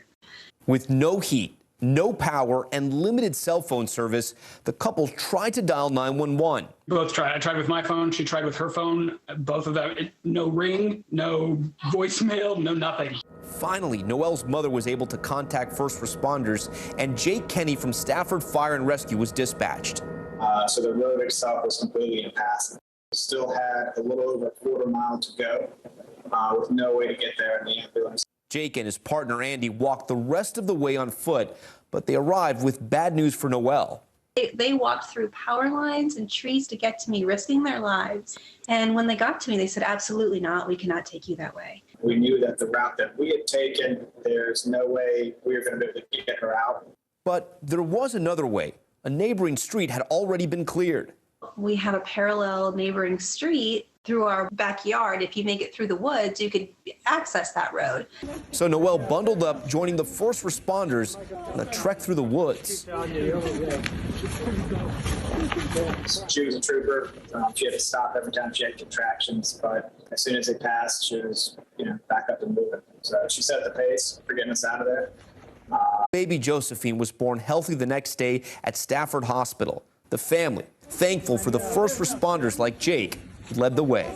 If it wasn't for them, I would not have been able to do it. And they were cracking jokes the whole time, making light of the situation. I would have been in full-blown panic mode if it wasn't for them.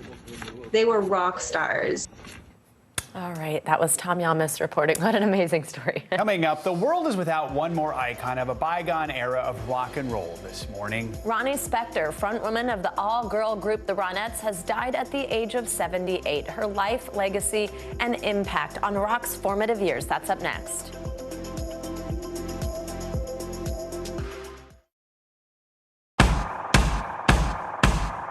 News is happening now. Look at what's making headlines around the world. Right now on Morning News Now. Tonight, the major announcement of the COVID vaccine. And this is a significant moment. Your news, whenever it happens, wherever you are, it's here now. Our week-long journey across America from Washington, D.C., outside of our nation's capital, you rarely see. It's your last one. Was talking smack part of this? We've got a Congress that doesn't seem very functional. What's this election year going to look like? Are we getting ahead of the science? Are we behind the science? How much did this booster confusion set us back? Can the January 6th committee come up with anything that would change Republican minds? If it's Sunday, it's Meet the Press. Nathan Chen equals power because every time he does one of these, he's hit with forces 7 times his body weight. 945 pounds? That's 4 Terry Cruzes. See? Power. There's no better place for fun with friends. Quality time with your little golf buddy. Or an afternoon alone together. With the GolfNow app, family and friends are just a tap away. Just pick your course, pay from your phone, get out and enjoy. GolfNow. Download the app and go play. To cover the news, you have to be in it. We'll take you to the front lines of the story, bringing your news feed to life. Streaming live every night. It's your news playlist. Top Story with Tom Llamas, weeknights at 7 on NBC News Now. This morning, we're remembering singing icon Ronnie Spector. She died yesterday at the age of 78 after what her family calls a brief battle with cancer. For years, Spector was the lead singer of the Ronettes, one of the hit girl groups in the 1960s, and later she had a successful solo career. Here's a look back at her life and that unforgettable voice. Ronnie Spector was a groundbreaking music icon whose voice and songs helped provide the soundtrack of the 60s. Perhaps her biggest hit is the lead singer of the Ronettes.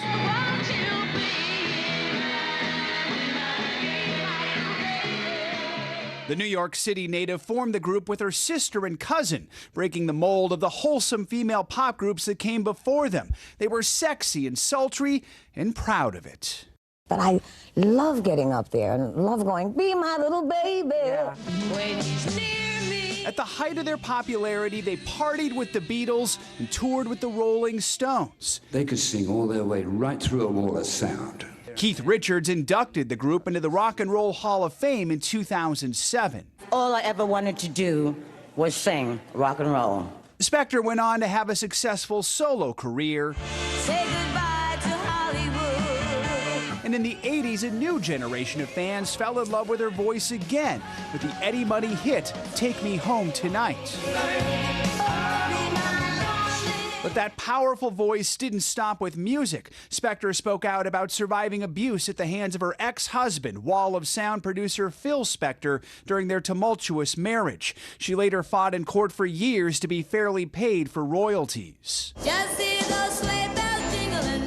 Just days ago, the Ronettes returned to the charts with a Christmas classic, hitting the Billboard Top 10 for the first time in nearly 60 years. Part of a legendary legacy from one of music's greats.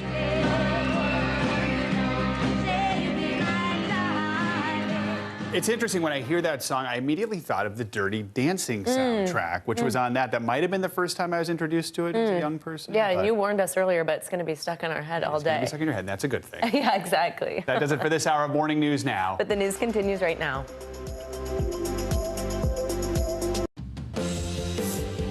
On NBC News Now, sending in the troops. President Biden announcing new plans to help overwhelmed hospitals fight COVID.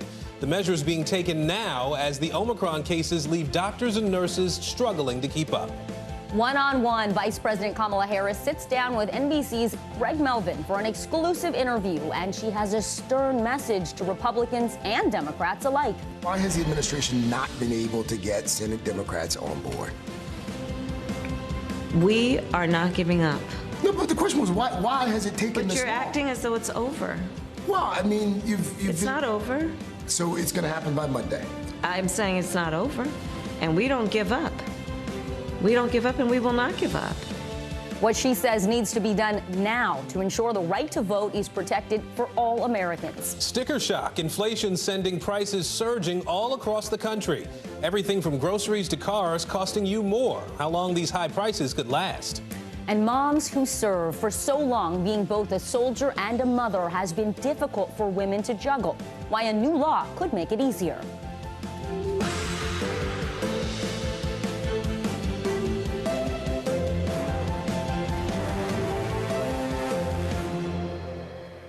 Hi, everyone. I'm Vicki Wynn in for Morgan this week. Good Thursday, everybody. I'm Aaron Gilchrist, and we begin this hour with that fight against COVID and help on the way for some areas in need. Here's a picture of how bad 2022 has been. In 12 days, we have logged more than 8.6 million cases. Now, compare that number to this point during the surge back in 2021. Around 2.9 million cases were reported. That's a third of this year's total. Now, COVID concerns are hitting a fevered pitch now, and not just here in the U.S. Teachers and supporters across France protested in the streets today. They claim new rules for schools are too relaxed. Our team has every angle covered this hour for you. Let's start with what the Biden administration is saying today. NBC's Shannon Pettypiece joins us now with that angle. Shannon, you were listening to the president's comments a little while ago. Walk us through this latest plan to respond to the Omicron surge.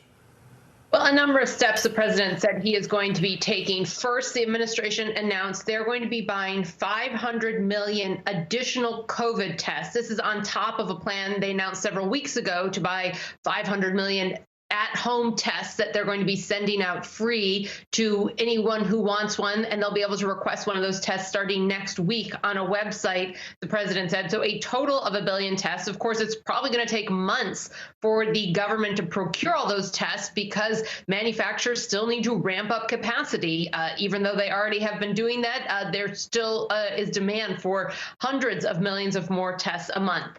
Another announcement from the president today saying that they are working on a plan to send out high-quality masks to people. There has been some criticism from public health officials that not enough people are wearing these N95 masks. The president didn't give a lot of details there, but indicating something is coming to help improve access to masks. And then deployment, as you mentioned, of federal medical personnel to these overwhelmed hospitals. And we're not just talking about small rural hospitals. Among these hospitals is the Cleveland Clinic, one of the country's biggest medical centers.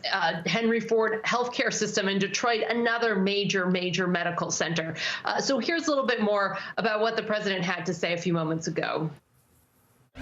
We're on track to roll out a website next week where you can order free tests shipped to your home. And in addition to the 500 million, 500 million tests that are in the process of being acquired to ship to you homes for free, today I'm directing my team to procure an additional 500 million, additional 500 million more tests to distribute for free. That means 1 billion tests in total to meet future demand.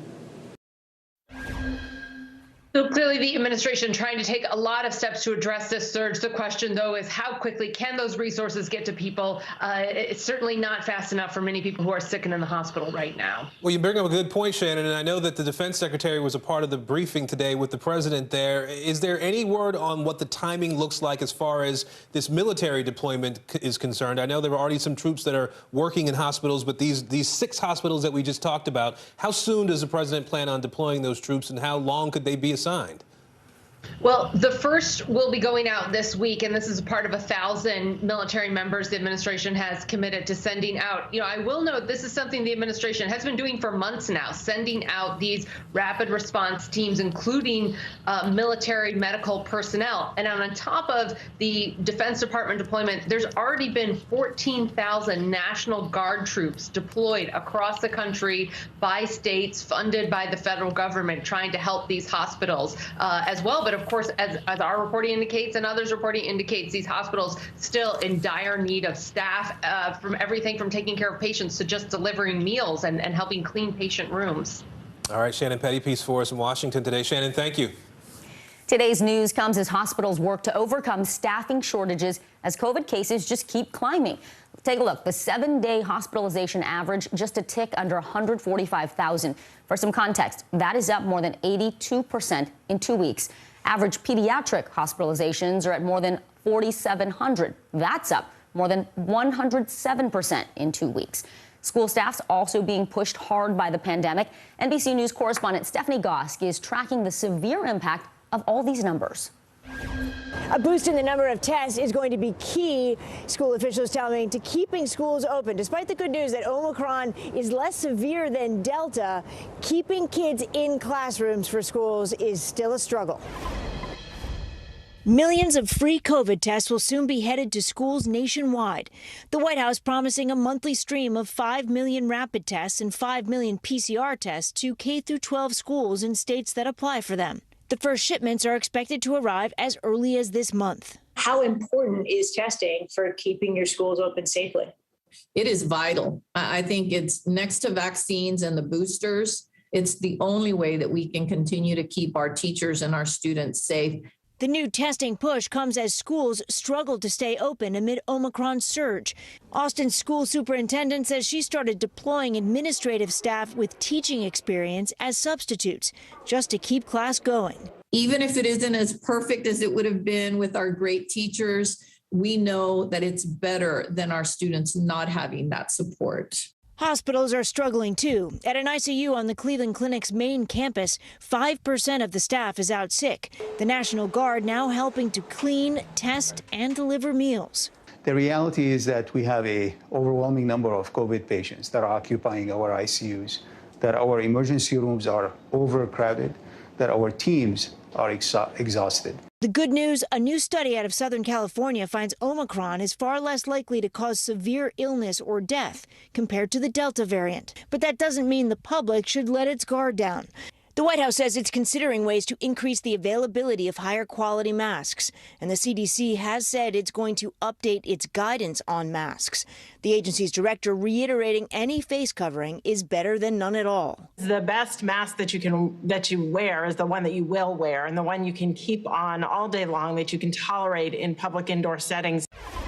An update on the school system in Chicago. The union in that city has voted to go back to school. They've agreed on a number of new safety measures. The vote was close, but it means that school will go forward. Those kids were back in class after 5 days of canceled classes in Chicago. Back to you. Let's stay on the topic of schools now. This was the scene yesterday across Connecticut. Thousands of teachers wearing black. That in a call for more safety measures in the classroom. NBC News correspondent Ron Allen joins us now from Waterbury, Connecticut, where he's been watching this unfold. Ron, I want to start with the big picture here, if we can. Walk us through what is behind this call for action from teachers there in Connecticut. I think the biggest word is frustration and a desire to be heard and the concern that teachers are really being taxed to the limit and pushed to the limit because of shortages, trying to keep kids in school. That's the goal that everyone has, is to keep schools open and to keep kids in classes and to avoid extended periods of online or remote learning. So that's what this symbolic show of frustration was, to try and get attention. Here's the head of the statewide teachers union explaining what her concerns are about the conditions that teachers are operating under. They want to make sure that schools are safe, that there's adequate testing, that there's masking, that there's social distancing, and all those other things we've always heard about. They're concerned that that's not happening in schools. Take a listen.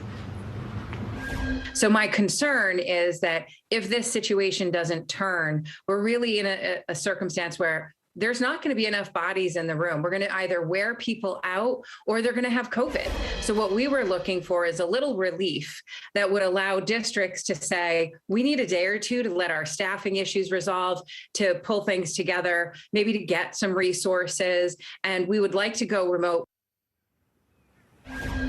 Here in Waterbury, they had to close the schools down for one day to kind of regroup because the shortages were so severe. And they've come up with a hybrid model where they're doing essentially half days and staggered days of school in middle schools and high schools like this one, which is why these buses are here now to take one shift of students away and others will continue. And they also can continue with some online offerings to supplement their education. But it's a patchwork. It's a creative hybrid solution to try, again, to keep kids in school as much as possible. The good news in Connecticut and some other places is that the numbers of cases and positivity rates seem to be leveling off, peaking, and perhaps heading on the downside.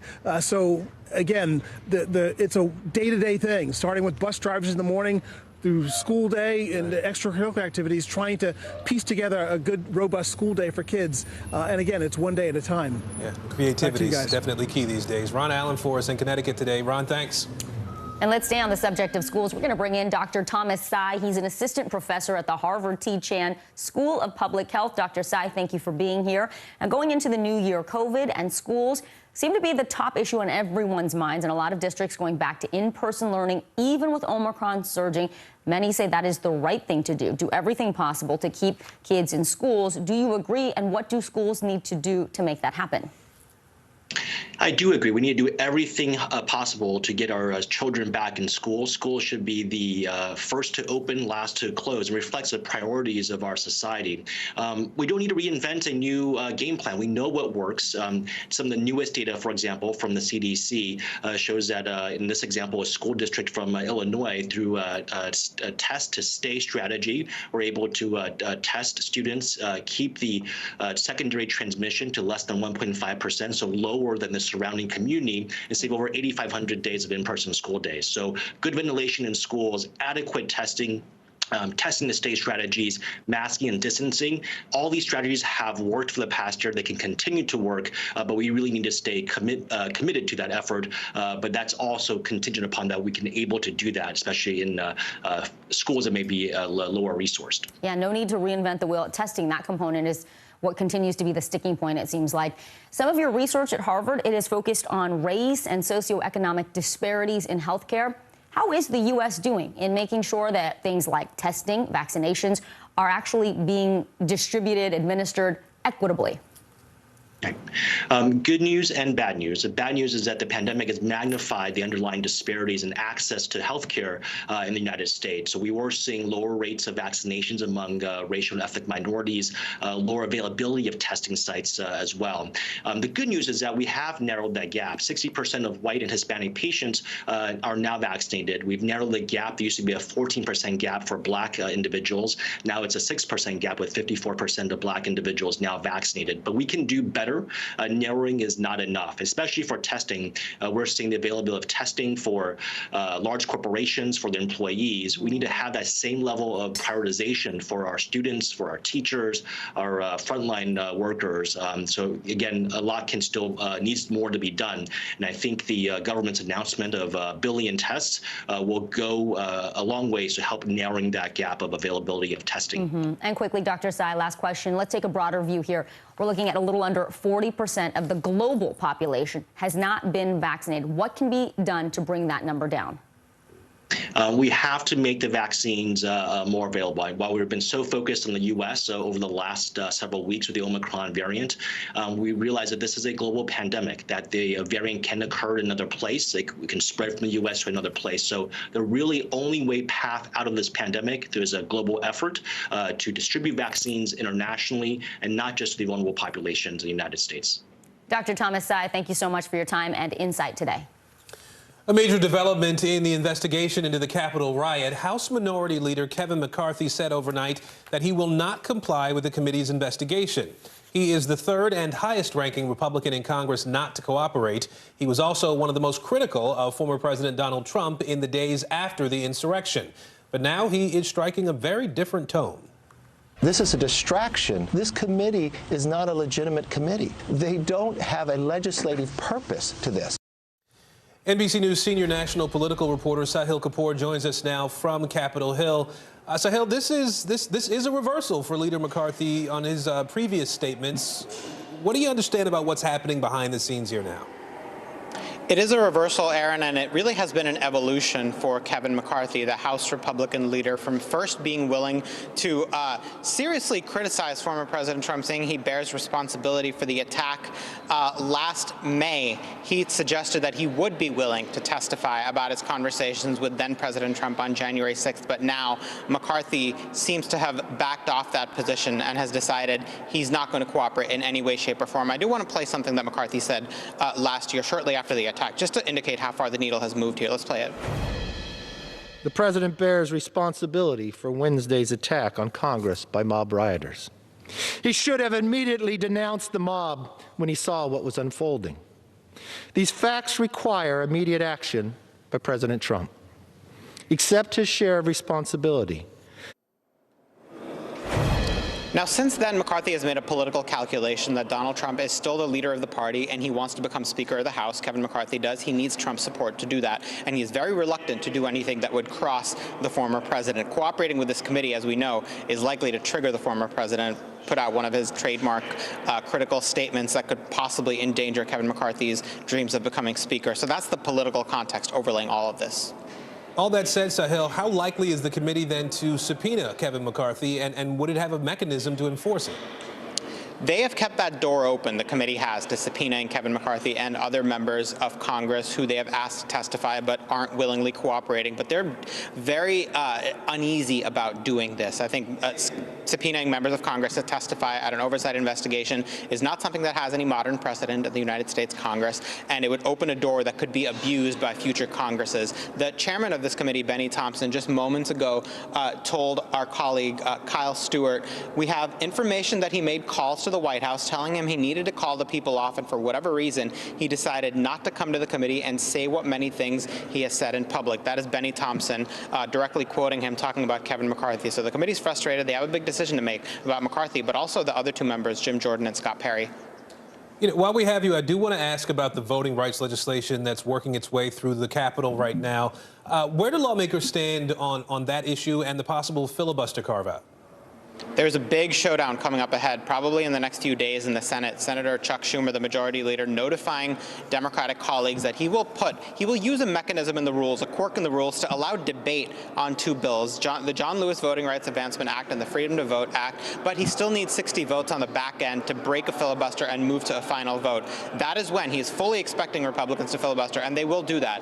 That is when he says a rules change is going to be needed. He can call the question. He needs 50 votes to overturn the ruling of the chair and set a new precedent that bills like voting rights can pass with a simple majority. Right now, he does not have the 50 votes. He has a path to getting 48, a viable one, a probable one, but he still faces two deeply reluctant holdouts, Joe Manchin and Kyrsten Sinema, who are not giving any indication that they're budging on the filibuster rule, even though they do support the two voting rights bills. Aaron?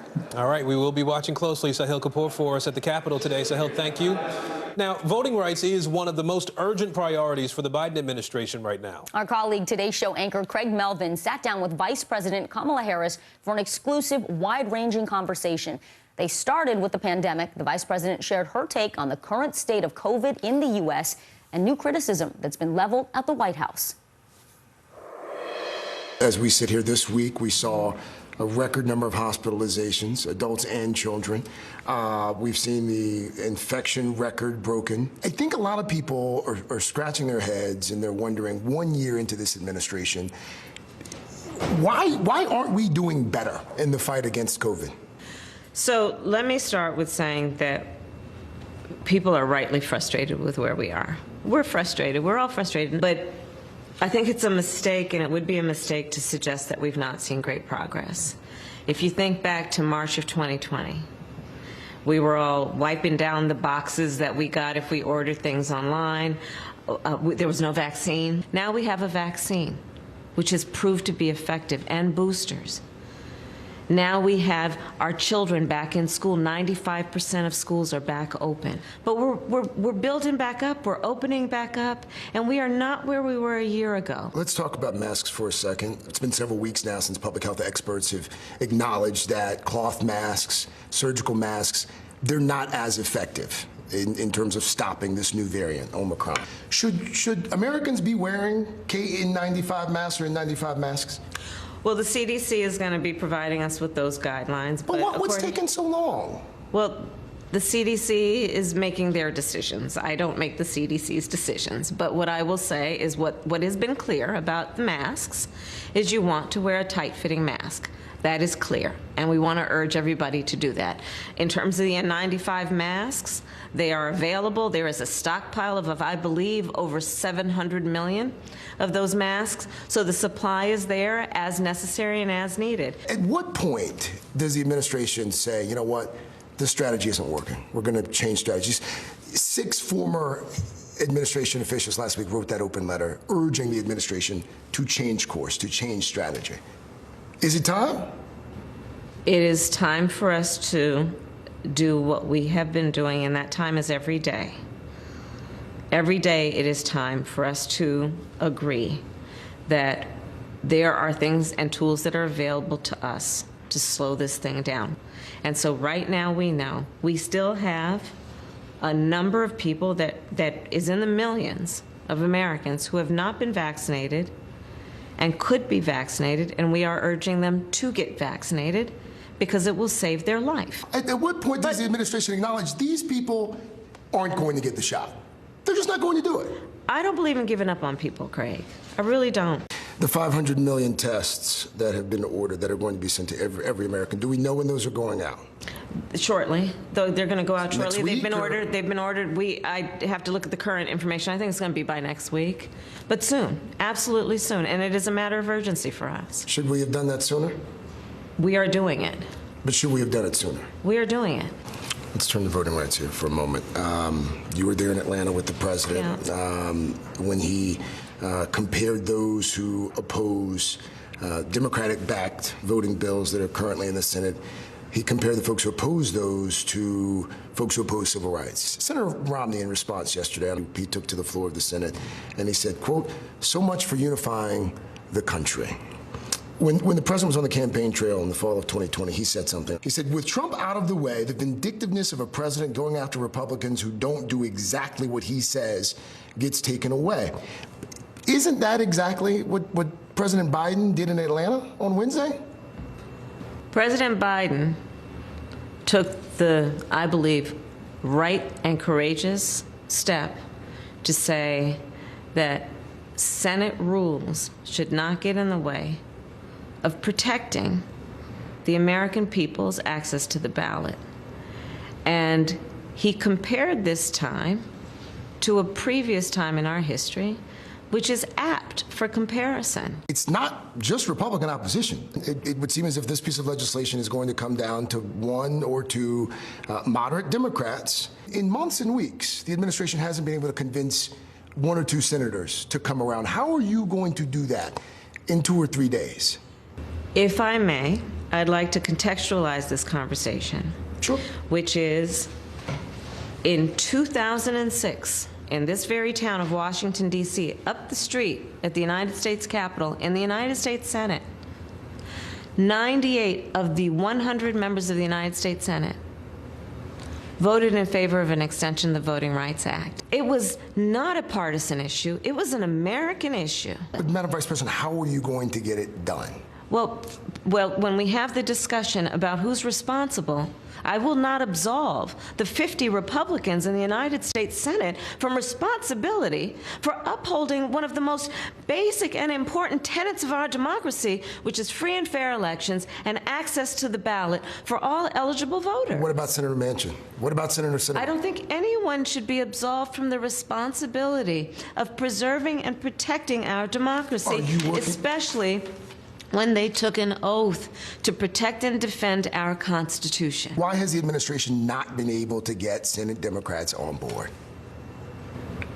We are not giving up. No, but the question was, why has it taken this long? But you're acting as though it's over. Well, I mean, It's not over. So it's going to happen by Monday? I'm saying it's not over, and we don't give up. We don't give up, and we will not give up. Are we going to see the same Democratic ticket in 2024? I'm sorry, we are thinking about today. I mean, honestly, that I know why you're asking the question, because this is part of the punditry and the gossip around places like Washington, D.C. Let me just tell you something. We're focused on the things in front of us. We're focused on what we need to do to address issues like affordable child care, what we need to do to ensure. So there have been no conversations about 2024?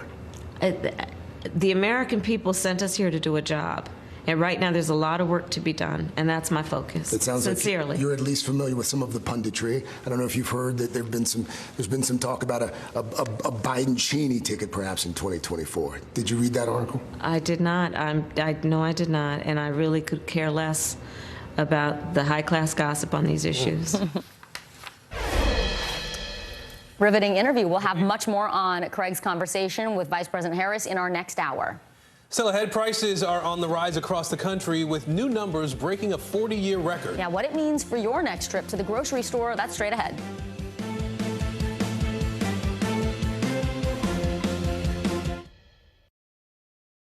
cover the news, you have to be in it. We'll take you to the front lines of the story, bringing your news feed to life. Streaming live every night. It's your news playlist. Top Story with Tom Llamas, weeknights at 7 on NBC News Now. There's no better place for fun with friends. Quality time with your little golf buddy, or an afternoon alone together. Family and friends are just a tap away. Just pick your course, pay from your phone. Golf Now. Download the app and go play. We began our Across America journey tonight, St. Louis, Austin, here in Nashville. From Washington, D.C., the site of our nation's capital, you rarely see. It's your last one. Was talking smack part of this? What are you doing for teachers who feel that they're being stretched too thin? Did you understand how prevalent hunger was in your own community?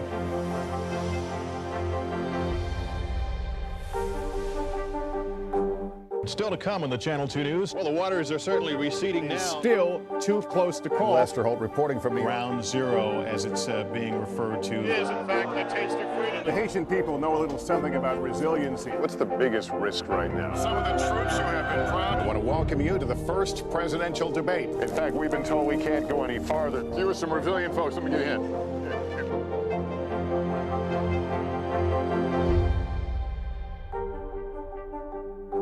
Our week-long journey across America, from Washington, D.C., a site of our nation's capital, you rarely see. It's your last one. Was talking smack part of this?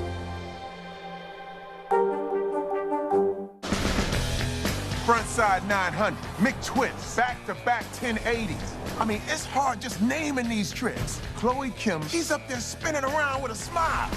Respect. The Winter Olympics, February 3rd on NBC and Peacock. There's no better place for fun with friends. Quality time with your little golf buddy, or an afternoon alone together. Family and friends are just a tap away. Just pick your course, pay from your phone. Golf Now. Download the app and go play.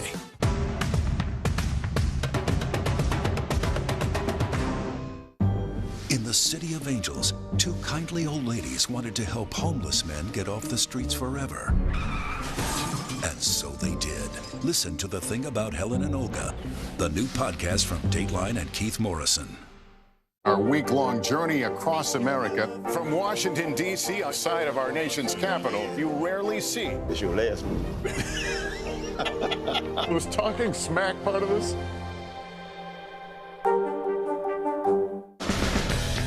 Frontside 900, McTwist, back-to-back 1080s. I mean, it's hard just naming these tricks. Chloe Kim, she's up there spinning around with a smile. Respect. The Winter Olympics, February 3rd on NBC and Peacock. There's no better place for fun with friends. Quality time with your little golf buddy, or an afternoon alone together.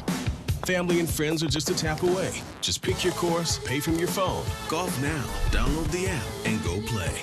The Meet the Press Chuck Toddcast, free wherever you get your podcasts.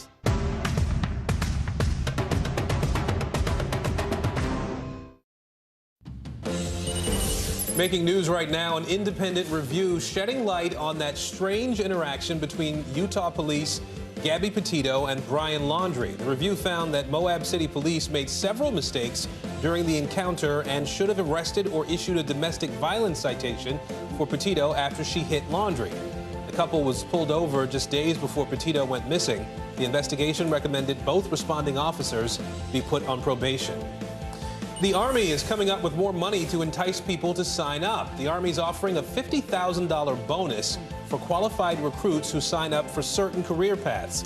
They also have to agree to serve on active duty for 6 years. Enlistment bonuses used to max out at $40,000, but the Army wants to lure the same talent that private sector companies compete for. And 60s icon Ronnie Spector has died. She's best known for hits like Be My Baby and Walking in the Rain. Spector led the legendary girl group The Ronettes. The band toured England with the Rolling Stones. Her family says she had cancer. Spector was 78 years old. It is a rocky start to the year based on the latest numbers showing Americans are paying more for just about everything. Yeah, we're all feeling it when we go shopping. For all of 2021, consumer prices jumped 7%. That is the most in nearly 40 years. Here's NBC News correspondent Tom Costello with a closer look at what this all means for your wallet. Yeah, you know, we've been talking about this issue with inflation for months now, and the latest figures show consumers are, in fact, paying the price, much of it driven by the pandemic. Those increases have also hit hard at the grocery store. Have you tried to buy chicken lately, beef, produce? You may be finding that it's hard to actually get everything on your shopping list. Just a quick glance at your bank account shows the situation. From the food in the grocery aisles to the gas in your gas tank, even the roofs over our heads, prices across the board continue to climb. I've noticed that prices have increased for some basics and gas. The Consumer Price Index shows inflation reached 7% last year, the fastest pace since 1982. Among the items with the biggest sticker shock, used vehicles, up more than 37%, with the average price for a used car topping $29,000 late last year. And despite a dip at the end of the year, a gallon of gas still up $1.24 from a year before. Supermarket staples have also seen prices soar.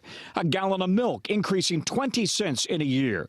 A carton of eggs up more than 30 cents. And a pound of ground beef up nearly 60 cents. We're going to pay more for everything because of the grains that feed the cows, the packaging where we put the soda in. I mean, just about everything is going through the roof. Adding insult to injury, the combo of COVID, staff shortages, winter weather, and a stretched supply chain have all led to shortages on the shelves at grocery stores nationwide. Roughly 15% of items out of stock, compared to 5 to 10% in a typical year. We are experiencing shortages. And a lot of that is tied back to labor and how we're experiencing our own issues with the Omicron variant. The Food Industry Trade Group says some stores and food manufacturers have up to 40% of staff out sick with COVID. One silver lining, experts point out that while inflation is up annually, month to month, it's actually slowing down.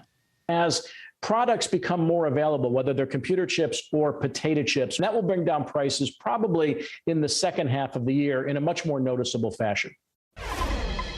All of this get better. The grocery industry is hopeful that we'll see improvement in the back half of the year, the second half of the year, when it comes to some of these shortages.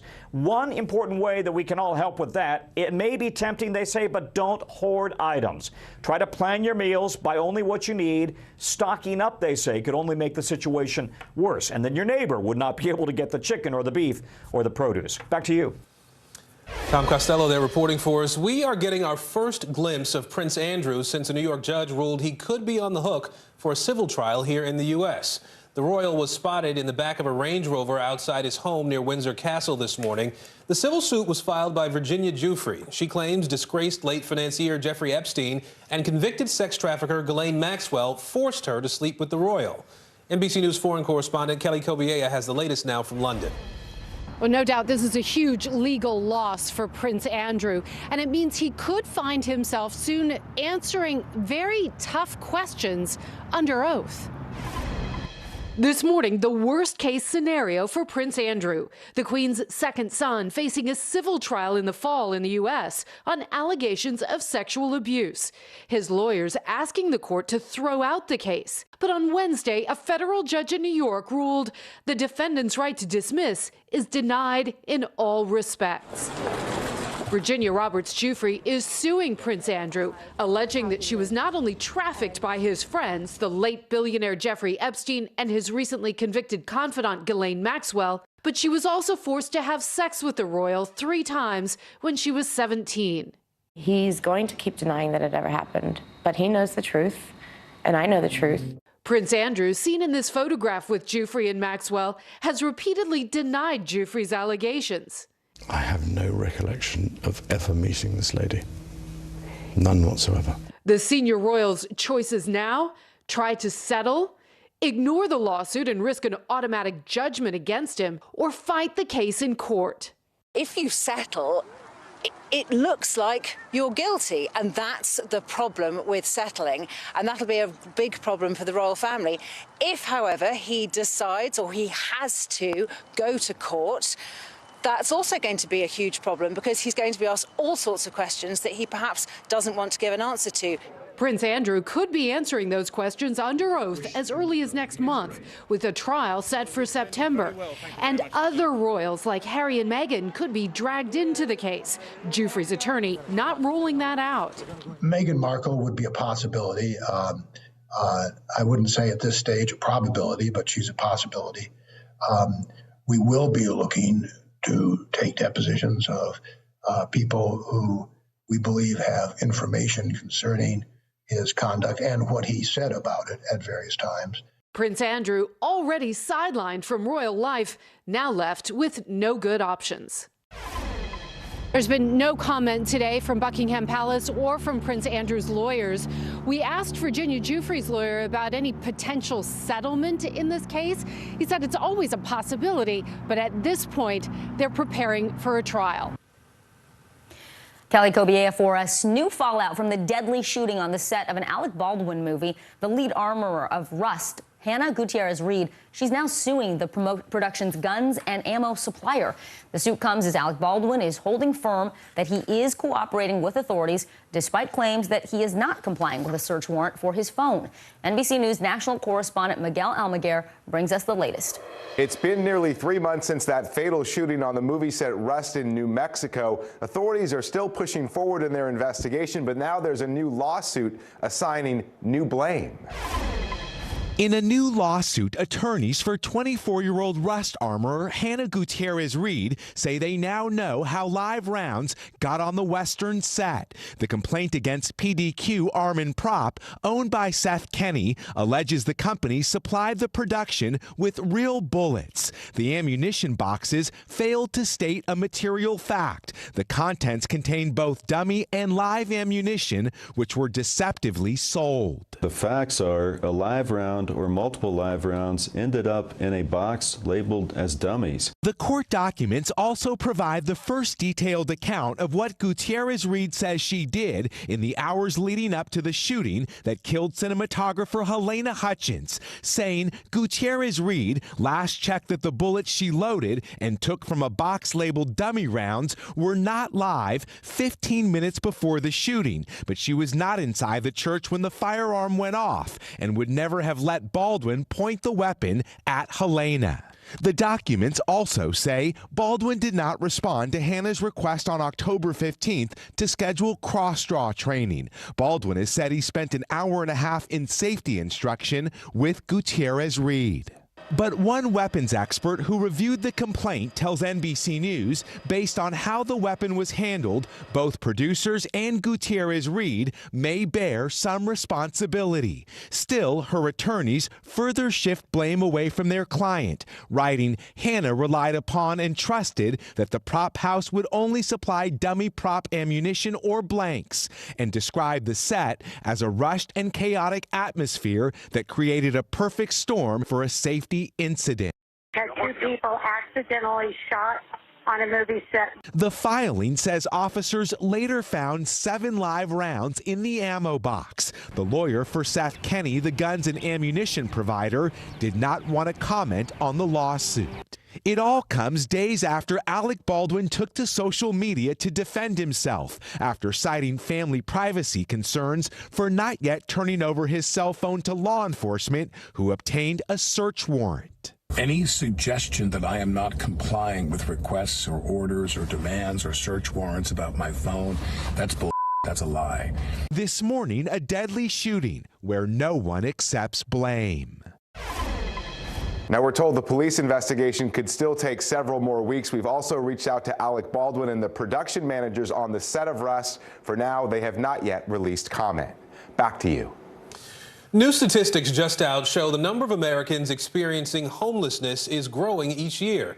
Because of this, tent cities are springing up in cities from coast to coast. In Boston, for example, tents are now being removed in a troubled area known as Methadone Mile. The city's new mayor is outlawing them, but promising to find shelter for people who are forced to live on the streets. Here's NBC News correspondent Vaughn Hilliard. It is utterly cold. In the dead of winter, the city of Boston sweeping up hundreds of makeshift tents and living quarters in the heart of the city. If the city offered you a place to stay, would you go? Absolutely. If it was a stable place, why would you? Mark St. John used to live on the streets himself. Once a drug addict, an alcoholic, and convicted bank robber, he turned his life around and now working extensively with those here. What is different about this effort than efforts you've seen over the last decades? I haven't seen any efforts over the last decades. No one's done anything. They've just allowed the population to exist? Yes. Yep.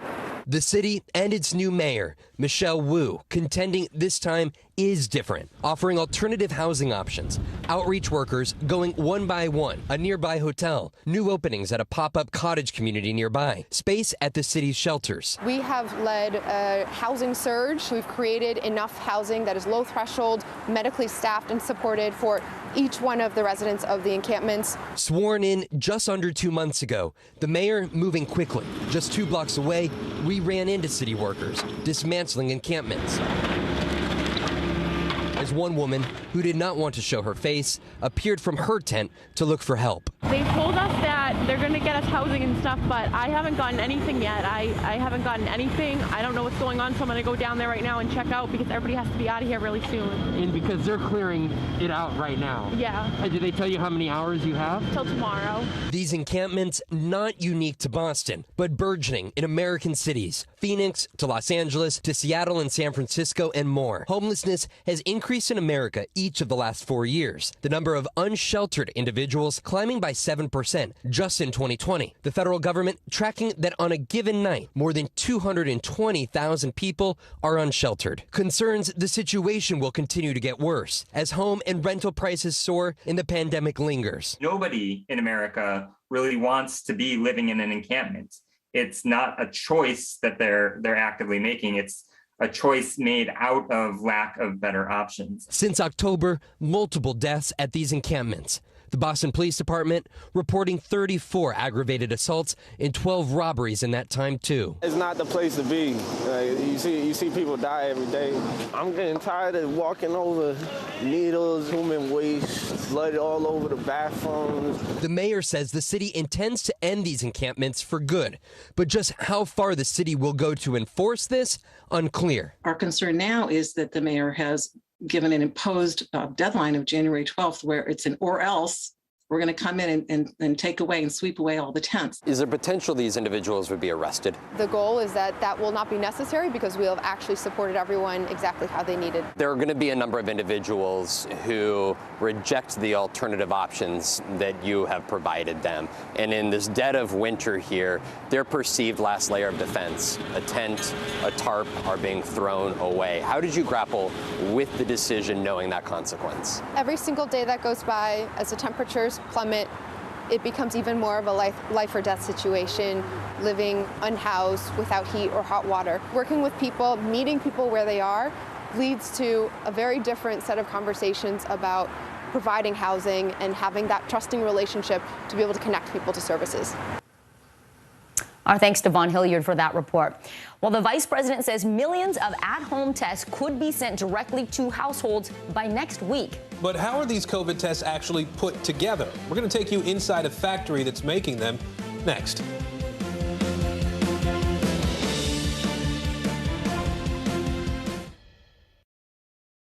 There's no better place for fun with friends, quality time with your little golf buddy, or an afternoon alone together.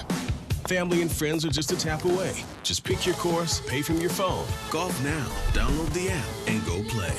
I'm Terry Crews, Team USA Superfan. Michaela Schifrin. Schifrin wins gold. With just one more gold medal, she'll have more than any American alpine skier in history. And she'll have plenty of chances to get it at the Winter Olympics in February. I guess you could say she's climbed the mountain of this sport. But if you want more gold, it's time to come down, Michaela. Better do it fast. The Winter Olympics, February 3rd on NBC and Peacock. News is more than a headline. It informs, it inspires, and it still matters. To cover it, you have to be in it. And that's what we're gonna do. Every night, we take you to the front lines of the story, where it's actually happening, with NBC News journalists on the ground from all over the world. We cover what you need to know and bring your newsfeed to life in prime time and streaming live It's your news playlist every night. Top Story with Tom Llamas, weeknights at 7 on NBC News Now. I'm Terry Crews, Team USA superfan. Michaela Schifrin. Schifrin wins gold. With just one more gold medal, she'll have more than any American alpine skier in history. And she'll have plenty of chances to get it at the Winter Olympics in February. I guess you could say she's climbed the mountain of this sport. But if you want more gold, it's time to come down, Michaela. Better do it fast. The Winter Olympics, February 3rd on NBC and Peacock. The Meet the Press Chuck Todd Cast, free wherever you get your podcasts.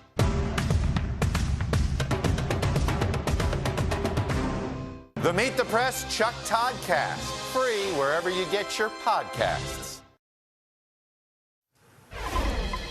In an effort to increase testing nationwide, the Biden administration is planning to distribute millions of those at-home COVID tests to people this month. Right, and the testing has been a struggle this entire pandemic. So many people are asking, are there enough kits to go around now? NBC News correspondent Kerry Sanders is looking into this from Miami. Well, the frenetic activity you see behind me here is all about trying to get COVID tests out, because right now demand is far exceeding the supply in this country. Adding to that, on Saturday, by federal order, insurance companies will have to pay for up to 8 tests every month if, and it's a big if you can get them. At this Miami-Dade factory, 450 employees working around the clock, trying to keep up with the unprecedented demand for home COVID test kits. So we're just at about 1 million kits per day, which is one of the... Still not enough? That's still not enough. So what does that tell us about the demand out there? You know, with the new variants and the new viruses, the demand is just packed up. We just can't make enough. The largest manufacturer in the country, Abbott Laboratories, producing 70 million tests a month, and that's still not enough. The OnGo antigen test here, one of 15 home tests authorized by the FDA. Is there good reason to be fearful that there's not enough test kits? We're working around the clock to make sure that everybody that wants to get tested immediately. But in many stores, shelves are empty. If you are able to score a self-test, be prepared to pay. 2 weeks ago, prices were $7, now up to $25. And on eBay, they're going for as much as $80 each. But it's those do-it-yourself tests that are the fastest and easiest way to find out if you're infected. Critical experts say to slowing the spread.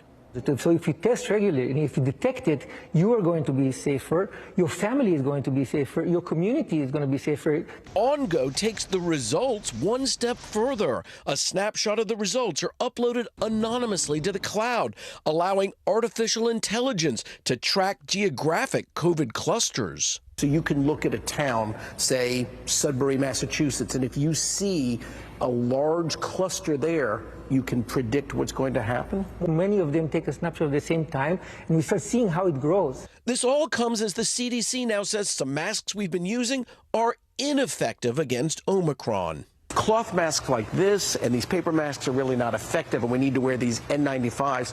How do you put it on? Okay, so you want to hold it in your hand. You actually want to put it onto your nose. Take your first strap and put it right on the top. And you want to take the bottom strap.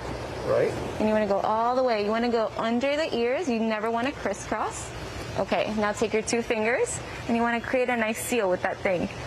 Remember when the pandemic began 2 years ago? Americans were discouraged from using those high-quality masks because they were in short supply, and doctors and nurses needed them most. It does feel like from a health standpoint, we are constantly moving the goalpost. We're not moving the goalpost. It's that this virus is literally outpacing us and out-tricking us and outwitting us in terms of how long it's lasting. Getting these N95 masks was once difficult, but now here at this factory, Demitech, they have more than 200 million in supply. So it's not a supply and demand problem with masks as it is with the COVID tests. It's really about people deciding they want to wear these because they can be really uncomfortable. Yeah. We are also taking a closer look now at a medical breakthrough for a rare condition that can cause people to faint on a daily basis. Doctors in Boston have figured out a solution, rewiring the way the heart and the brain communicate. For one young woman, it's given her back her life. Here's NBC News correspondent Kristen Dahlgren. When you're 16, getting fitted for a high school prom dress is supposed to be memorable. But for Abby McGilvery, it's a day she will never forget for other reasons. I just collapsed, and my mom said she watched my face turn like white as a ghost. My eyes rolled in the back of my head, and then she just kind of tried to catch me as I collapsed. The first time she remembers fainting, but not the last. I fainted in the bathroom. I had my phone with me, and I knew that I woke up 15 minutes later. I was just very freaked out. I was knocked out. So you had hit your head? Yeah, I think a few times. I think I might have fallen back and hit in the back of my head on the toilet and then fallen to the side and hit my face on the floor. She suffered a concussion, then post-concussion syndrome. Her fainting went from occasional to weekly, then sometimes daily. My heart's racing. I get really, really sweaty.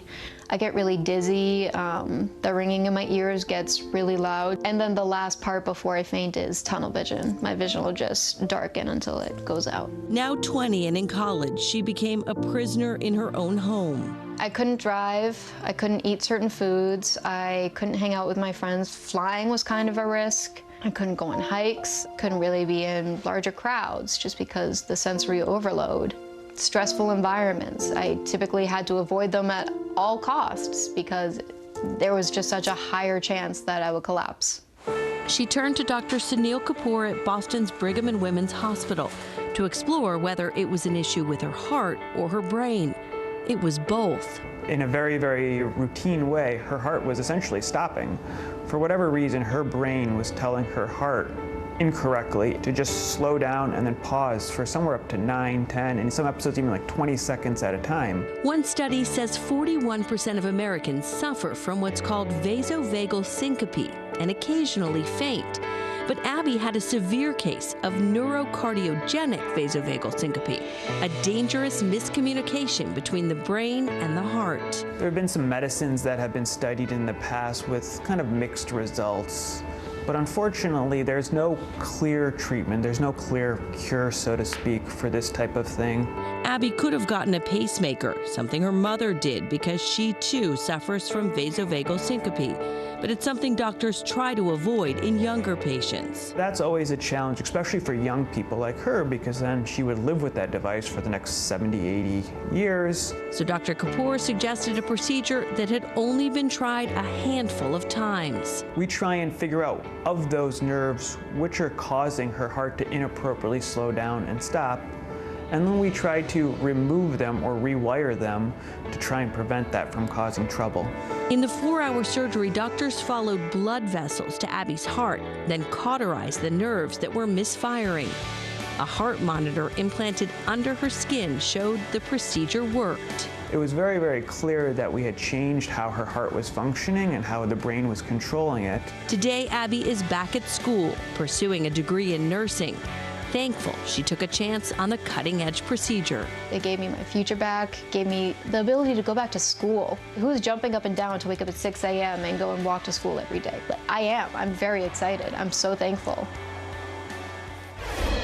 I'm glad she got her life back. Yeah, it's so important. And jump up and down at 6 a.m. Go for it, absolutely. Well, as more and more moms join the military, there is a new push to make the system work for their needs. A new law helping mothers who serve when we come back.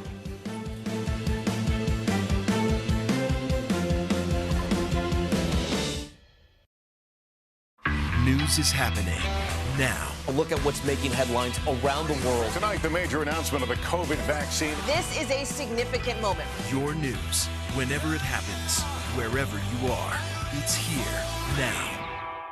Hey everybody, it's Hoda Kotb from The Today Show. I am so excited to tell you about my new podcast, Making Space with Hoda Kotb. I sit down with some incredible people and we'll hear some uplifting stories. Listen to Making Space now on Apple Podcasts.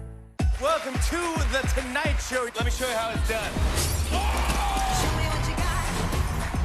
I don't want to be a Lego.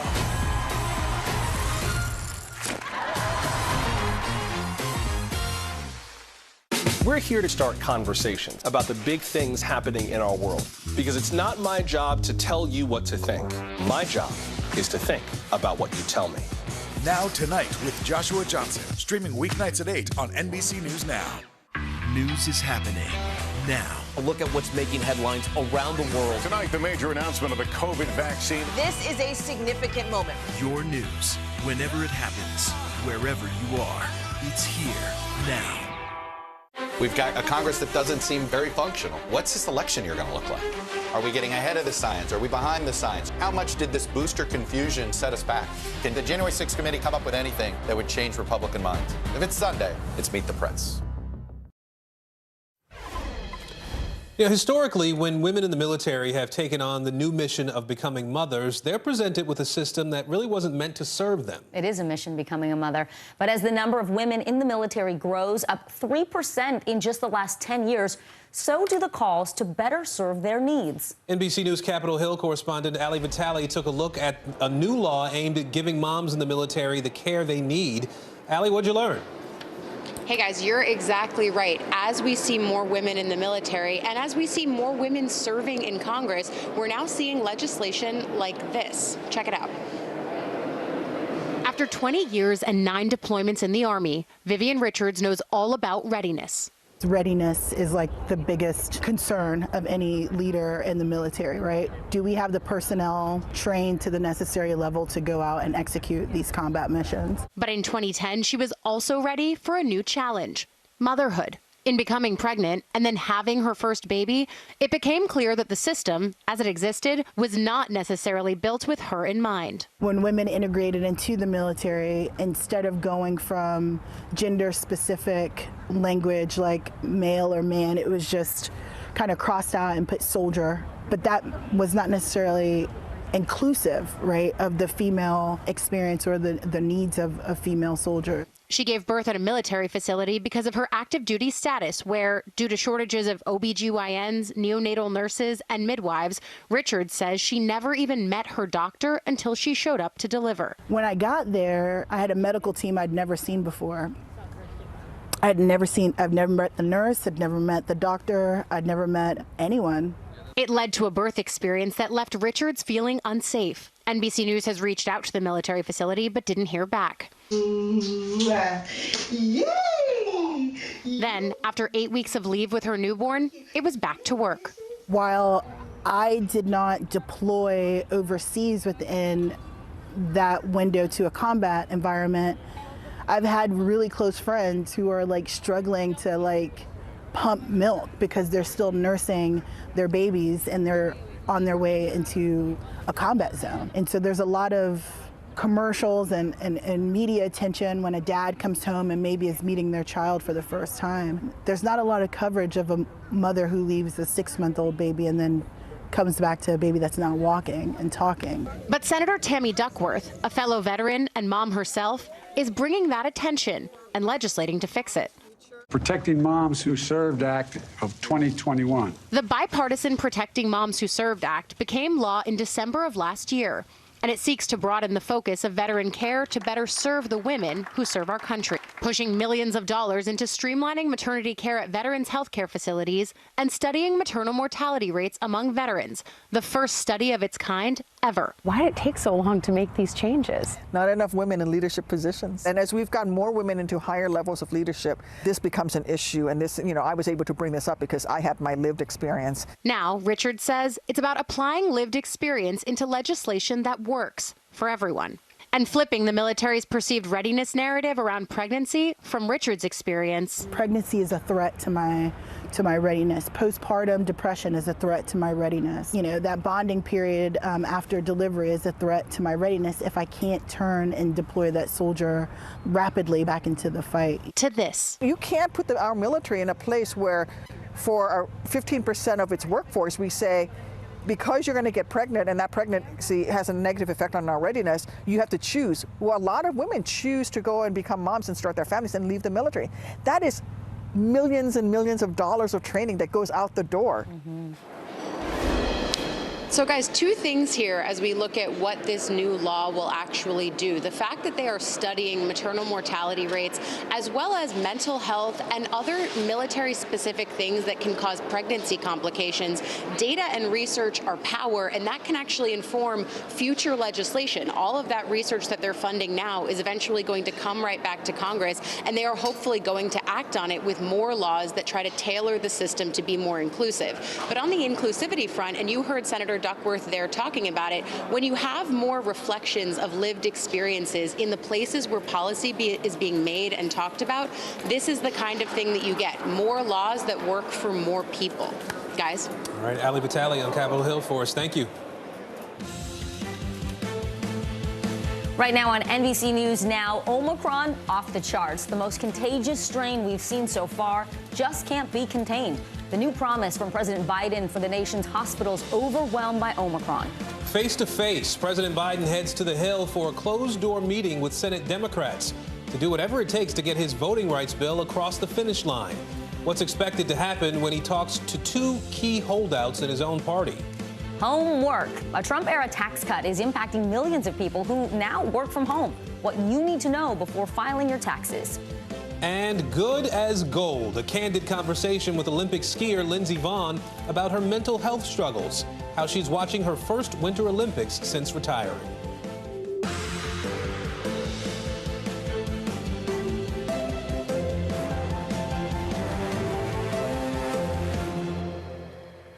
And good Thursday, everybody. I'm Aaron Gilchrist. And I'm Vicki Wynn in for Morgan this week. The fight against coronavirus is up first this hour. President Biden laying out new help today for the stressed healthcare system. The Omicron surge is global now. We know that. The World Health Organization saying 15 million COVID cases were logged in just 1 week.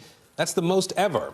Back here at home, we are seeing less of that dark red on our 7-day trends map. You see it here. Now, that means the rate of new cases is increasing at less than 100%. New Jersey just reported its first day-to-day drop in hospitalizations since December 16th. In Illinois, though, hospitals are still dealing with a near-record number of COVID cases. In Chicago, teachers narrowly approved a new COVID safety plan that includes a metric to determine when students will learn remotely. 5 school days were canceled after the union voted to not report to classrooms last week. We are covering the fight against COVID inside American hospitals and homes this hour. NBC News correspondent Josh Letterman is up first. And Josh, let's begin with the president's remarks today. What were the highlights as he laid out his COVID strategy and exactly how his administration is planning to get more masks and tests out to Americans?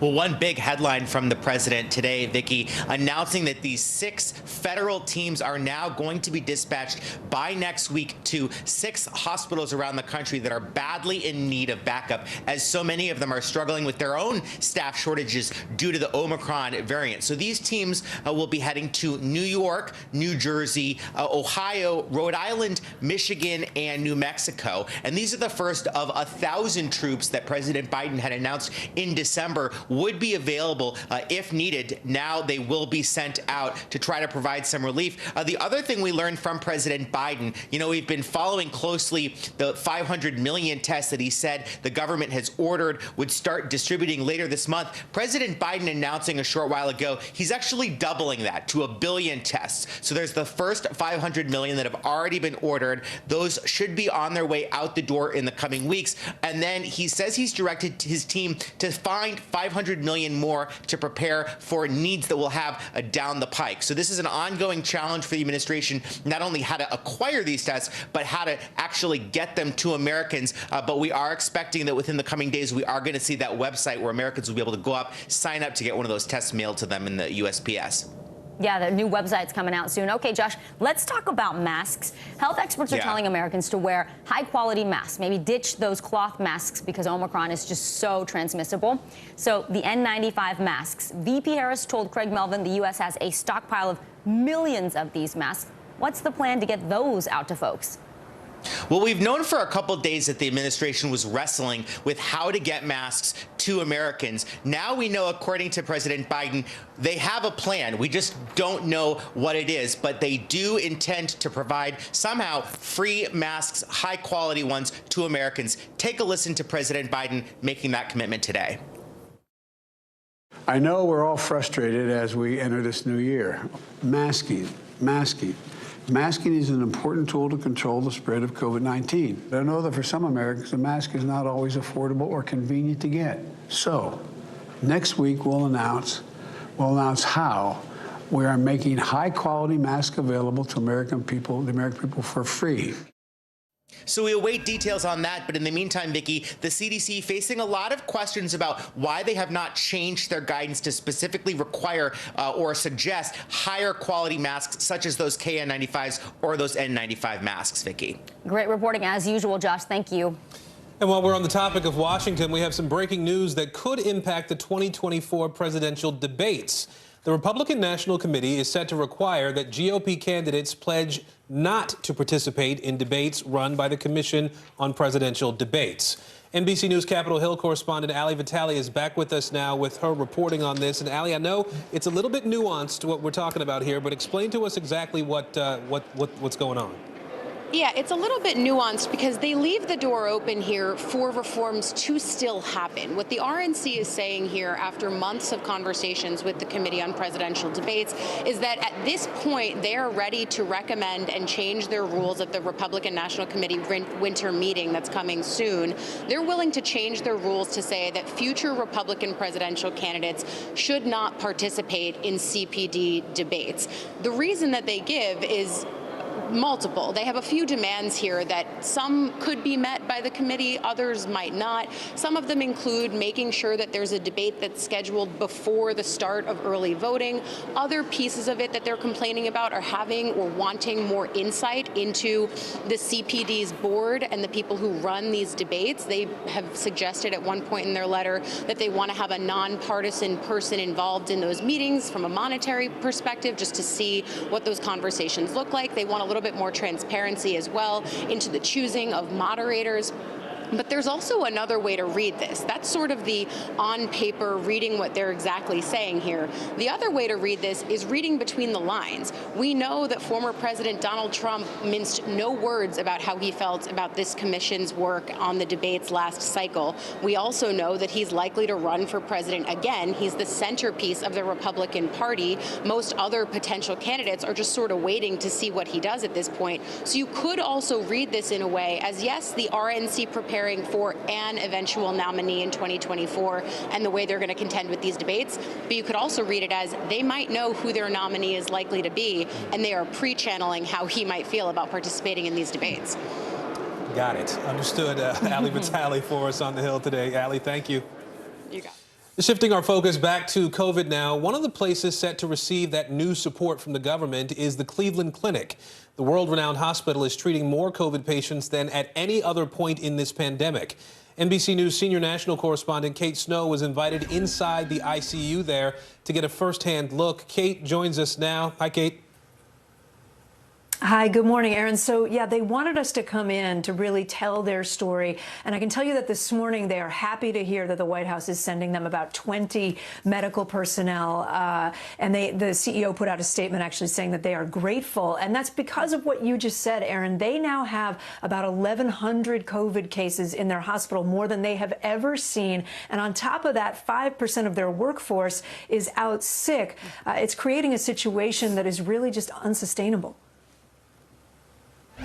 How does the situation right now compare to last year? We have more patients. Our patients are sicker. Our teams are tired and exhausted, too. In a COVID ICU unit at the Cleveland Clinic's main campus, 25 patients struggle to hang on. As soon as one recovers or dies, another moves in. We're seeing patients in their 20s, in their 30s, in their 40s. Good morning. Nurse Tim Washington came on at 7 a.m. First thing I did is kind of look in the room to see if my patients were still there. Still alive? Still alive, right. And they are today? They are today. Most patients here are on ventilators. 90% are unvaccinated. Do you personally feel anger? What do you feel? If I say I didn't feel anger, I would be lying, because this can be prevented with vaccinations. There was some good news. A new study from Southern California finding the Omicron variant is less likely to lead to hospitalization, ICU admission, or death than the Delta variant. Those infected with Omicron who were hospitalized had a shorter duration of hospital stay. But the sheer volume of Omicron cases is straining the system. At the Cleveland Clinic, 5% of the staff is also out sick. National Guard were called in to run testing centers, clean, and deliver meals. Respiratory therapist Myron Drisson used to be assigned to 8 patients. Now he'll sometimes cover 17. When that alarm clock goes off in the morning, it's a little bit, here we go again. People come to the Cleveland Clinic from all over the country for specialty services or surgeries, but right now, because of the COVID situation, no elective surgeries until at least January 30th. That's actually the rationing of care. Nationwide, ICUs are 82% full, a pandemic high. Dr. Hassan Cooley, who heads critical care at the Cleveland Clinic, says if their ICUs grow more crowded, it could be devastating. I guess this is a morbid thought, but does that mean that somebody that comes in with a heart attack might end up dying because they can't get into your ICU? That is possible, or they would wait in the emergency room, or waiting for a bed in the intensive care unit, or they may be actually crashing on the floor. In the COVID unit, 73-year-old Ron Perelka is vaccinated but not boosted. He has an underlying medical condition. I'll tell you, I was the last one to think that I would get it. What would you say to people who think that Omicron is mild and it's no big deal? I'm willing to go walk out the door and they can come and sit in here and see what it's like. He was one of the only ICU patients even able to speak. Wow, it really is such a dire situation there, Kate. What do we know about what support the staff at this ICU says they need? Yeah, so I mean, look, they're tired, they're exhausted, and they say it is helping to have the National Guard there. As you saw, they're picking up some of the incidental work, you know, the cleaning and the delivering meals and the doing the testing at testing centers. With them picking up that work, that freed up some medical staff to, you know, to spend more time with patients. But even still, they're working, you know, double shifts sometimes. They're coming in on their days off. So I think they're going to be very glad to have that team of 20 extra medical personnel coming from the federal government, and they'd probably take even more if they could get it. Aaron. Absolutely. All right, NBC's Kate Snow with us today. Kate, thank you. These scenes from the last few weeks might soon be a thing of the past. The long wait in your car or outside in the cold weather just to get a COVID test. Well, private health insurers will be covering the cost of home tests starting this weekend.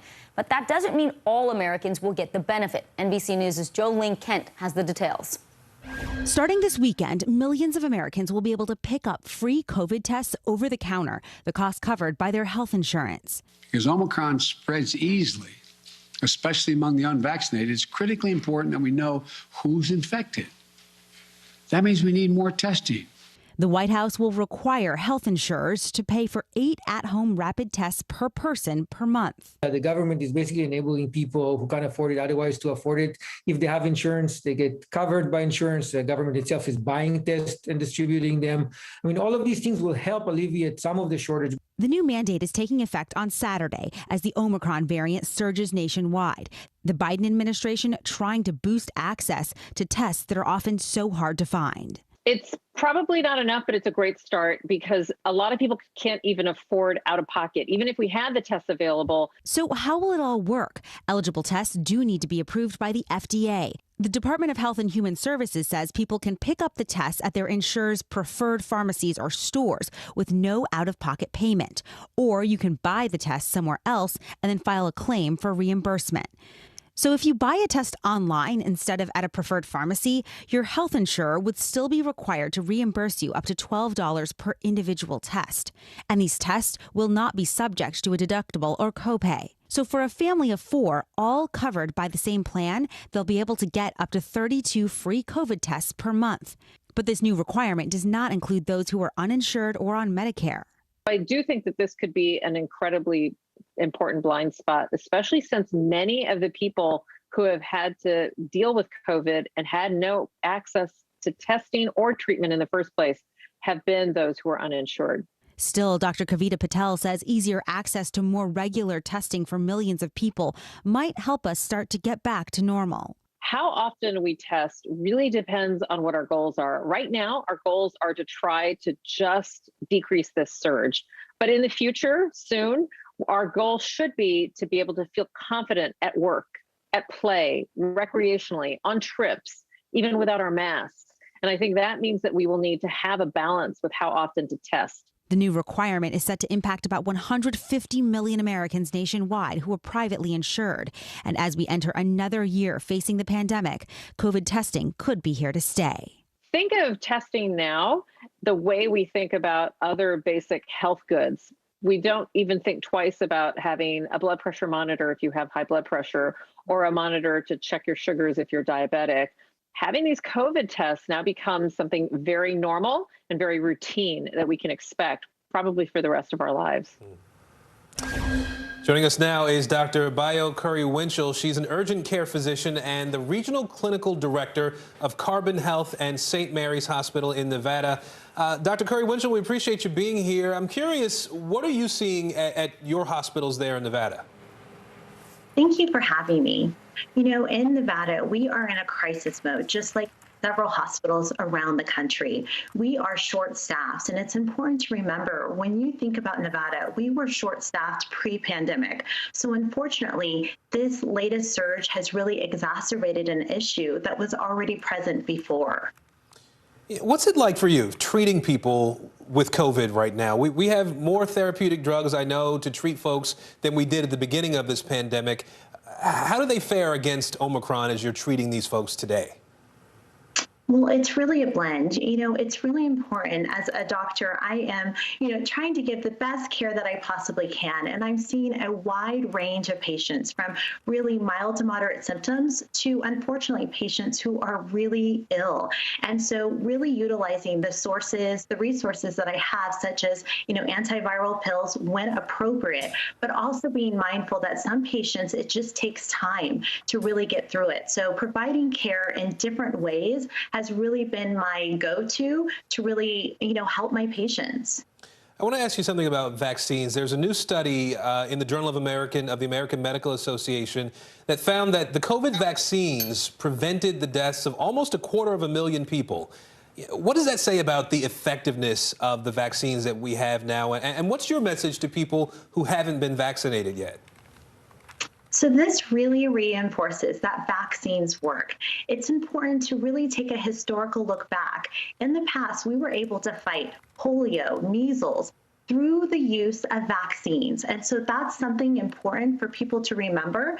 Those diseases would have become very prevalent if we didn't have vaccines. So my message is really lean into learning about vaccines and find credible, accurate information, because that can save your life as well as just so many other lives. So really think about getting vaccinated.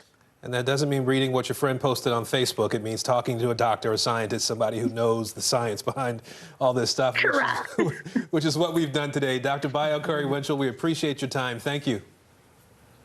It always bears repeating, doesn't it? Well, there are major developments on Capitol Hill today happening in both chambers. House Minority Leader Kevin McCarthy, who a year ago today said former President Trump bears responsibility in the January 6th attack, well, he's announced he will not cooperate with the committee's investigation. Meanwhile, on the Senate side, President Biden will meet with Democrats as he pushes his voting rights reform legislation. NBC News Capitol Hill correspondent Leanne Caldwell joins us now with more on this. Hey, Leanne, Minority Leader McCarthy, he just spoke about his refusal to cooperate. Bring us up to speed on his 180. Hey, Vicki. Yeah, Leader McCarthy says it again. He's not going to cooperate. He indicated that in a statement last night. And he was asked about his speech a year ago today when he said that the former president, Donald Trump, bears responsibility for what happened on January 6th. Well, McCarthy completely dodged that question and is trying to redirect the focus of what actually happened on January 6th by saying the real problem is trying to find out what went wrong with security in the Capitol building on that day, insinuating that House Speaker Nancy Pelosi made some very bad decisions, which is not born to be true at this point. So let's listen to how McCarthy is framing his defense. There is nothing that I can provide the January 6th committee for legislation of their moving forward. There is nothing in that realm. It is pure politics of what they're playing. So McCarthy is one of 3 lawmakers the January 6th committee wants to speak to. None of them have yet cooperated with that committee, Vicki. So he says he has nothing to offer. All right, Leanne, let's move on to talk about voting rights reform. President Biden heading to the Capitol to meet with Senate Democrats. VP Harris told Craig Melvin today they are not giving up. So what can he say differently that might get negotiations moving again? It is a great question. Now, to be clear, all 50 Democrats in the Senate support the voting rights legislation. What they don't support is, what some of them don't support, is changing the rules in order to pass that voting rights legislation so it doesn't need to get past the 60-vote threshold, which would need Republican support. So President Biden is up here on Capitol Hill in about an hour to try to convince those skeptical members that changing the rules is absolutely necessary. But he's going to have a really difficult time doing that. The reason, Vicki, is because one of those senators, Kyrsten Sinema of Arizona, is on the Senate floor as we speak, and she just reiterated her resistance to changing those Senate rules, saying that the 60-vote threshold is something that she supports and something she's not going to budge on.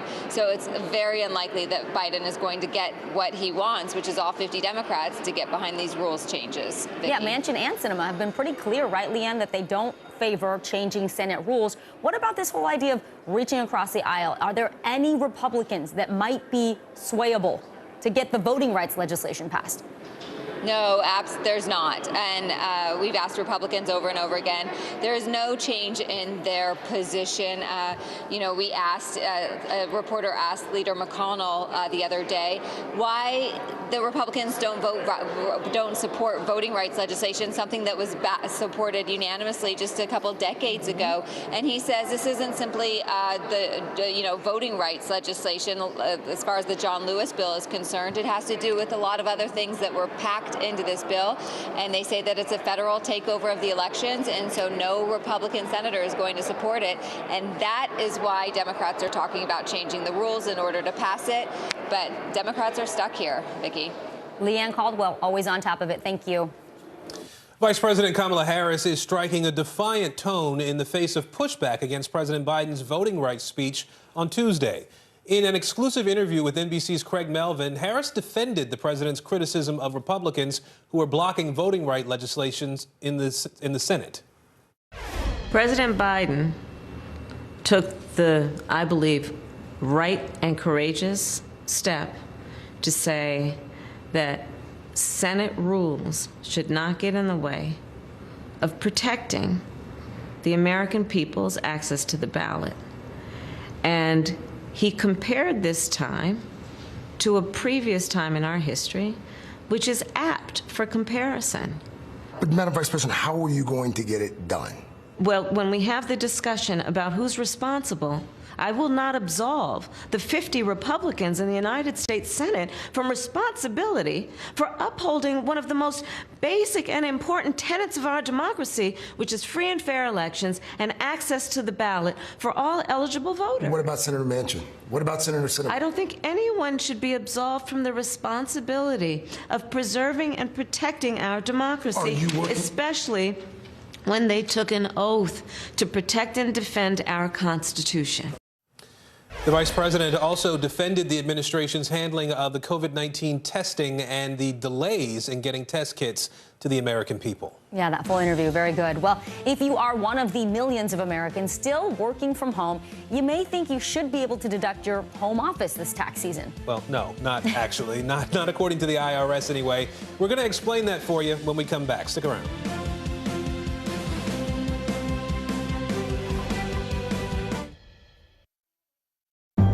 In the City of Angels, two kindly old ladies wanted to help homeless men get off the streets forever. And so they did. Listen to The Thing About Helen and Olga, the new podcast from Dateline and Keith Morrison. News is happening now. A look at what's making headlines around the world. Tonight, the major announcement of the COVID vaccine. This is a significant moment. Your news, whenever it happens, wherever you are, it's here now. I'm going to change your life. Celebrate Tuesdays. Who wants in? Shark Tank, 2 CNBC premiere episodes, back to back. Amazing! Tuesdays starting at 9 Eastern. Let's go! CNBC, get yours. Frontside 900, McTwist, back-to-back 1080s. I mean, it's hard just naming these tricks. Chloe Kim, she's up there spinning around with a smile. Respect. The Winter Olympics, February 3rd on NBC and Peacock. I'm going to change your life. Celebrate Tuesdays. Who wants in? CNBC premiere episodes of Shark Tank, back to back. Sounds expensive. Too much? You're now in the lexicon of the craziest pitches ever on Shark Tank. Tune in Tuesdays. Why would you want one shark when you can have 2?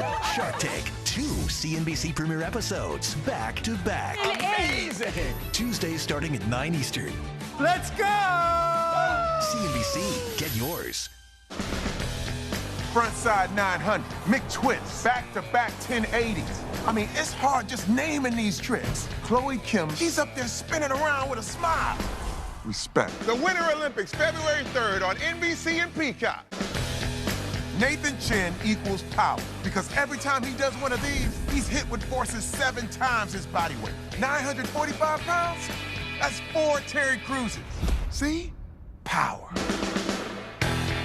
Still to come on the Channel 2 News. Well, the waters are certainly receding now. Still too close to call. Lester Holt reporting from the Ground Zero, as it's being referred to. It is, in fact, the taste of freedom. The Haitian people know a little something about resiliency. What's the biggest risk right now? Some of the troops who have been proud. I want to welcome you to the first presidential debate. In fact, we've been told we can't go any farther. You were some resilient folks. Let me get a hint.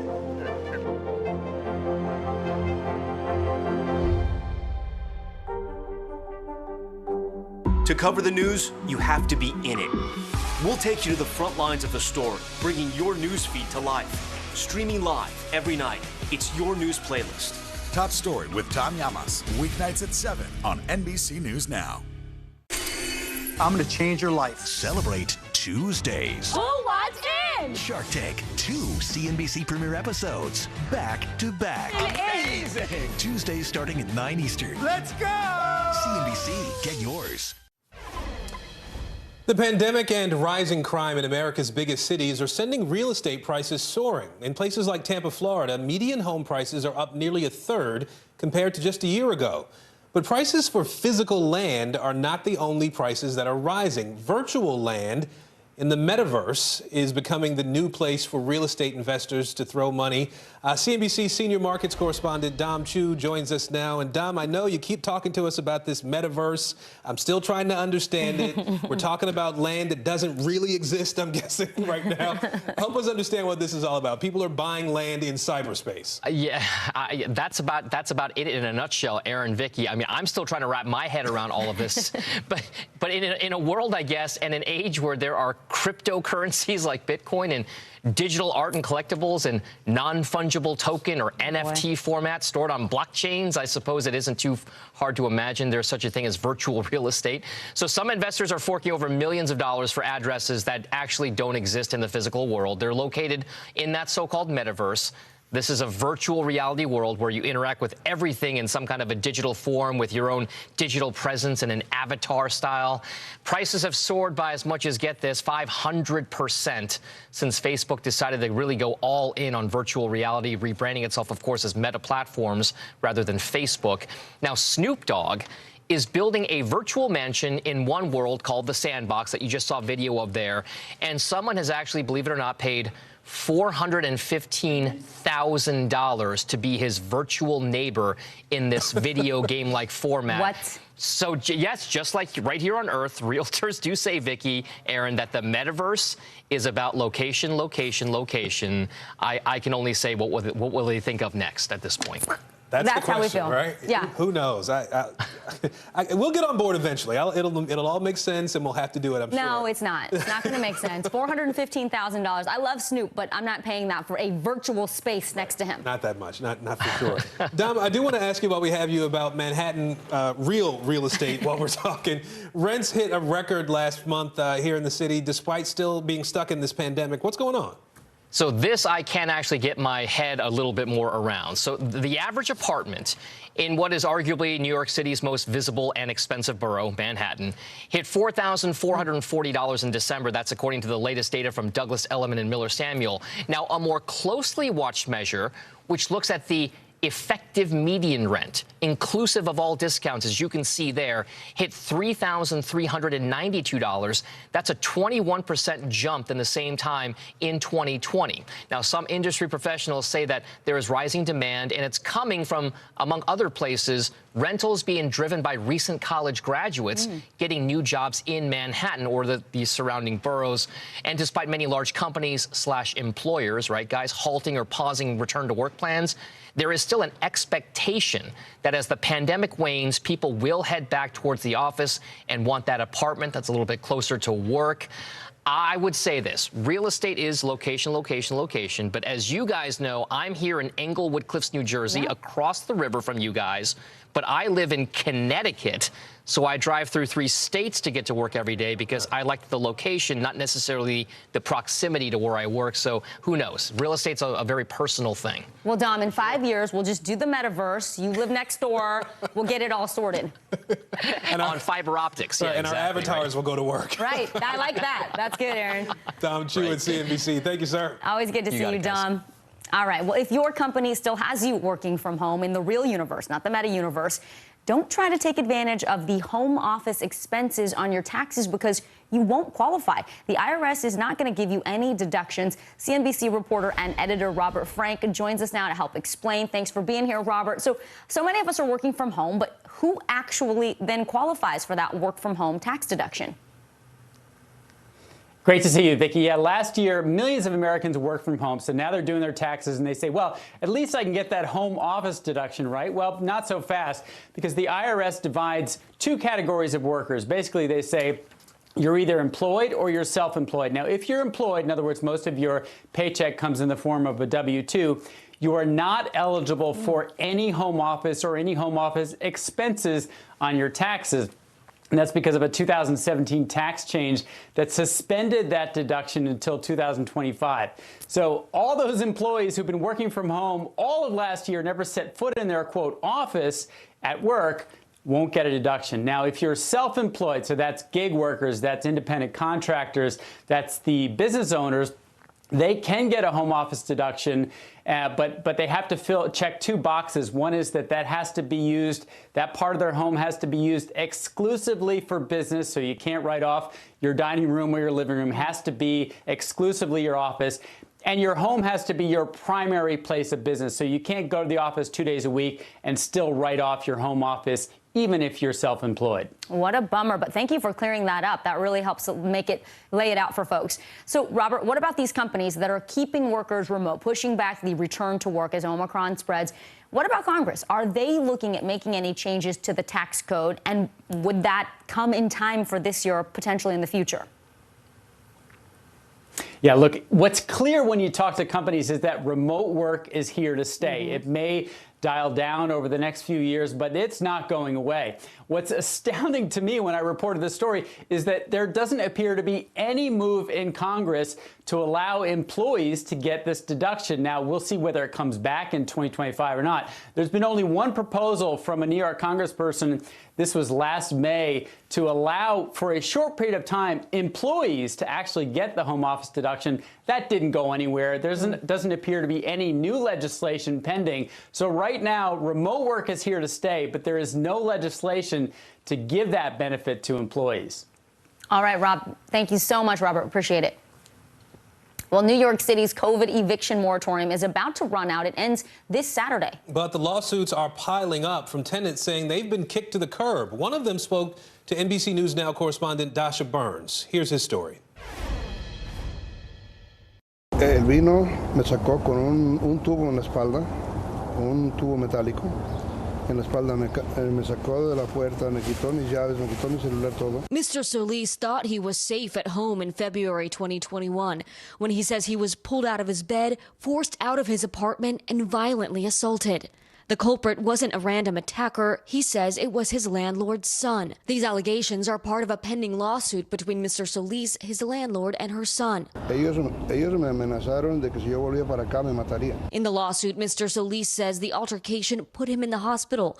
When he got home, he says it was in disarray. Most of his belongings were gone or destroyed. Out of fear for their safety, he and his wife chose to sleep elsewhere. And when they returned later in the week, the locks were changed. Siempre, cuando yo vengo a recoger la correspondencia, siempre vengo con personas porque tengo miedo a que cumplan su amenaza. Mr. Solis brought 2 cases against his landlord in housing court. The first in December 2020 for harassment he says started months before the alleged attack by her son. The second for illegally locking him out of the apartment after the alleged attack. He says the nightmare started when he lost work as a sales consultant because of the pandemic and struggled to fully pay his rent. New York, where he lives, still has an eviction moratorium in place until January 15th. In many ways, it's prevented only the legal evictions, the ones in which landlords can go to court and ask a judge to listen to a case and order an eviction of a tenant. But it's also spurred these types of illegal evictions and harassment. Mr. Solis is just one of many people who have brought lawsuits claiming they were unlawfully evicted from their homes. Throughout much of the pandemic, there's been eviction moratoriums, both federally and at the state level.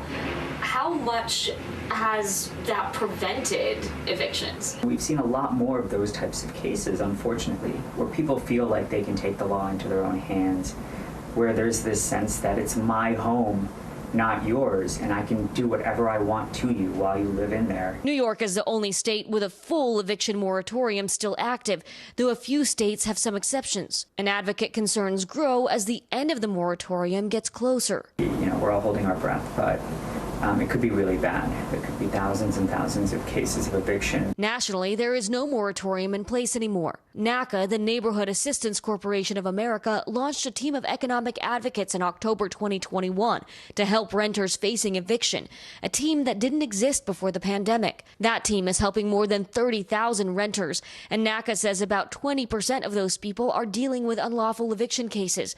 They also said they're seeing the highest numbers in places like Georgia, North Carolina, and California. You see it on a daily basis where we hear from a tenant who came home and all their belongings are on the street. According to NACA, the leading cause? Money. Its CEO telling NBC News tenants are getting locked out for back owing thousands of dollars in rent or getting priced out of their homes, particularly by corporate landlords. They don't see the tenant as a human being. They see that tenant as a number, as a way to make more money. A common thread housing advocates are seeing in these situations, regardless of location, is lack of help from law enforcement. There is a culture about not getting involved in disputes between landlords and tenants. They'd rather just tell people to go fight it out in housing court. So these landlords are basically able to do everything they want with impunity. The NYPD has not responded to NBC News' request for comment. The department's patrol guide outlines how uniformed members should take action when there is probable cause of an unlawful eviction.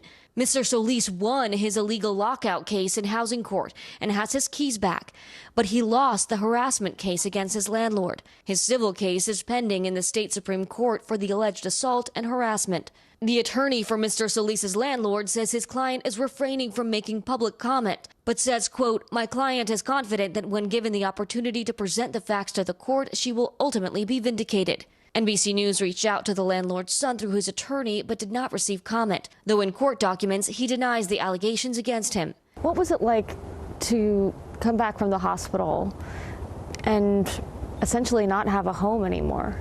Había frío. No tenía yo de llevar a mi esposa ni siquiera a descansar, al menos a taparse del frío. Muchas cosas que no las puedo describir. Mr. Solis and his wife are now staying with a friend. The one place they should feel safe, their home, is a place they're scared to go back to. Es mucho terror, mucho miedo, mucha desesperación. Saber que si yo estoy aquí, mi vida está en peligro. Dasha Burns reporting there. Talks between NATO and Russia are going nowhere fast. The Western alliance rejected the country's demands over Ukraine, and that's leaving the 100,000 combat-ready Russian troops still at their eastern border. NBC News reporter Matt Bodner joins us now from Moscow, where he's been monitoring this situation. Matt, what is the latest here? When can we expect to see Ukraine possibly at these talks too? Thank you, Aaron. Well, today was the third day in this kind of marathon blitz of diplomatic efforts this week. Today's meeting was the chance for the Organization for Security and Cooperation in Europe, a rather large body, some 50-plus members. Basically, everyone in this group has a seat at the table. This was the third meeting, so Russia had a chance to talk. Ukraine was also there, but really just starting to get at the point of where's Ukraine right now. Part of the big problem right now is the way Russia is approaching this. Is Russia for a few years now hasn't been really all that willing to directly engage with Ukraine, and that's because of the way they see Ukraine right now. They see it essentially as a captured state by the West, with the United States pulling the strings behind all of it. So there's really no accident that the very first meeting in this marathon this week was the U.S. and Russia one-on-one in a bilateral format. That, of course, was headed up by the Deputy Secretary of State, Wendy Sherman, who is the head of the delegation, also involved in discussions today. Let's take a listen to what she had to say after today's deliberations. If President Putin, either through invasion, coercion, subversion, hybrid attacks, some other way to undermine the stability and the sovereignty and the governance of Ukraine, if he takes action in that regard, the entire international community will respond in a way that lets him know that we know exactly what has occurred here, and there are costs to continuing to act that way in the world community. So if that sounds familiar, Aaron, that's because the United States and the West, just like Russia, have basically retreated to their corners, and now we're seeing everyone restake their positions, just kind of reiterate it over and over. And so that's why we're at this position now where Russia itself is warning that talks, if not have completely failed, are stalled, and it's not clear where to go. All right, Matt Bodner for us in Russia today. Matt, thank you. Now, Russian-led troops begin to pull out of Kazakhstan, and the Lebanese people take to the streets to protest their government.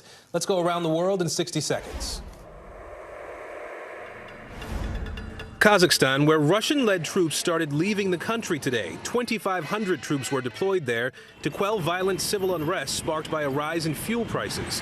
U.S. Secretary of State Antony Blinken suggested last week that the Russian troops may be there for the long term. Once Russians are in your house, it's sometimes very difficult to get them to leave. The president of Kazakhstan insists all foreign troops will be gone by January 23rd. Lebanon, where truck and bus drivers blocked roads in Beirut today, they're protesting the government and the spiraling economic crisis. The Lebanese pound has lost more than 90% of its value since 2019. Today, $1 US is worth about 1,500 Lebanese pounds. The rise in exchange rate has made the Lebanese people hungry, the citizens poor. People can't afford to buy bread or food. And Japan, where twin panda cubs born at a zoo in Tokyo made their public debut this week. Zhao Zhao and Lei Lei are only on display for 3 days as spectators feast their eyes on the cuddly creatures. And that's the world now. Novak Djokovic now sits at the top of the Australian Open bracket after this morning's draw. But whether the government will allow the unvaccinated tennis star to play remains in question, especially since the country is dealing with a record number of COVID-19 infections. About half of Australia's total COVID cases have been diagnosed in just the last 2 weeks. NBC News foreign correspondent Matt Bradley joins us now from London. Matt, a lot has gone down in the last 24 hours. Get us up to speed. Yeah, I mean, this whole thing, Vicky, has started to reach sort of a low boil as everybody's waiting until Monday, as you mentioned. That's when the tournament starts.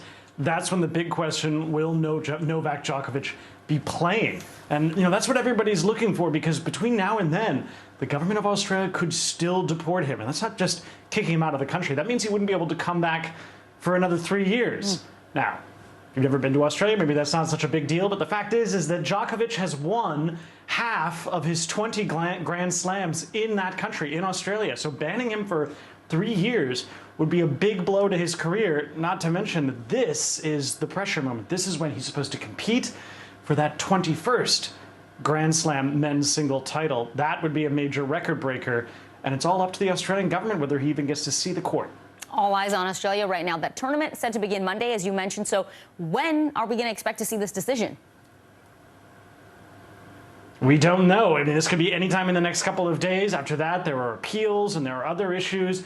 It's also really held up the actual event, because today reporters showed up to see how this bracket was going to go, who was going to be competing when, and they heard instead that actually it was going to be delayed. All of those decisions were going to be delayed, and there was speculation that the reason why, of course, is because they don't know whether Novak Djokovic, the men's #1, is going to be playing. So it's hard to know, and that's kind of put, as you would say, sort of a wrench in the gears of this whole tournament up until now.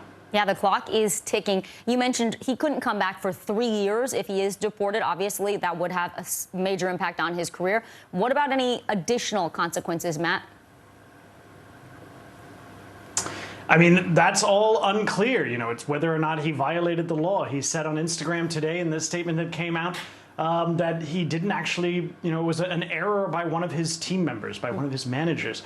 This and the thing that's happening here in Britain right now with Boris Johnson violating the COVID rules in order to party with his staff, this is really starting to spread around the world, this feeling that, elite people have a different set of rules that they answer to than the rest of us when it comes to COVID regulations. So, a lot of Australians are baying for blood, but I think the worst really that could happen to Novak Djokovic is probably a fine or being deported. That's pretty bad. All right, our Matt Bradley in London, thank you so much. Well, up next, a look behind the wall. How decisions being made by the U.S. and China are impacting the environment halfway around the world.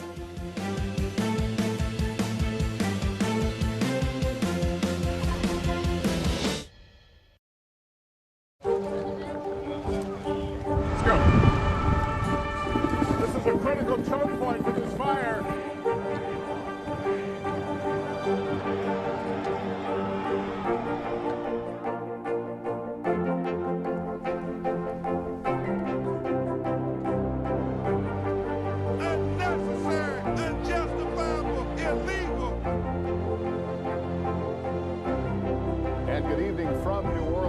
Military operation, witnessing the massive crowds. I admire you both.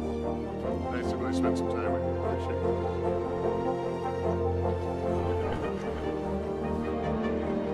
At any moment now.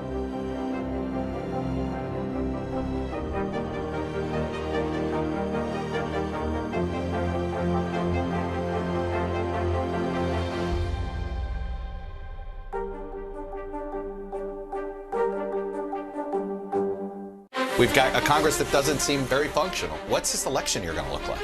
Are we getting ahead of the science? Are we behind the science? How much did this booster confusion set us back? Can the January 6th committee come up with anything that would change Republican minds? If it's Sunday, it's Meet the Press. There's no better place for fun with friends. Quality time with your little golf buddy. Or an afternoon alone together. Family and friends are just a tap away. Just pick your course, pay from your phone. Golf now. Download the app and go play. We've got a Congress that doesn't seem very functional. What's this election year going to look like? Are we getting ahead of the science? Are we behind the science? How much did this booster confusion set us back? Can the January 6th committee come up with anything that would change Republican minds? If it's Sunday, it's Meet the Press. What are you doing for teachers who feel that they're being stretched too thin? Did you understand how prevalent hunger was in your own community? Still to come on the Channel 2 News. Well, the waters are certainly receding now. Still too close to call. Lester Holt reporting from the Ground Zero, as it's being referred to. It is, in fact, a taste of freedom. The Haitian people know a little something about resiliency. What's the biggest risk right now? Some of the troops who have been proud. I want to welcome you to the first presidential debate. In fact, we've been told we can't go any farther. You with some resilient folks. Let me get a hint.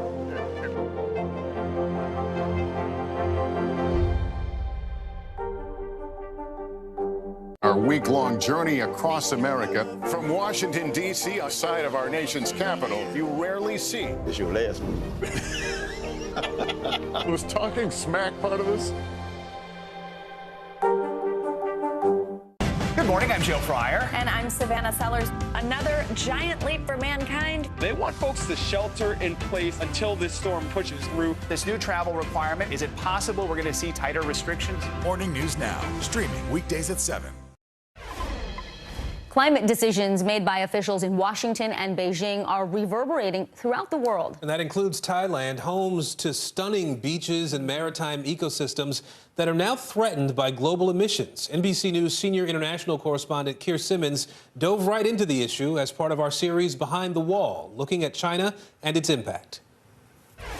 Hey there, good day to you. China saw extreme weather last year, but critics say Beijing is not doing enough to tackle the effects of climate change, which spread, of course, across China's borders. We travelled to neighbouring Thailand to see the impact on people and sea life, and we'll reveal why you may think you recognise this incredible beach.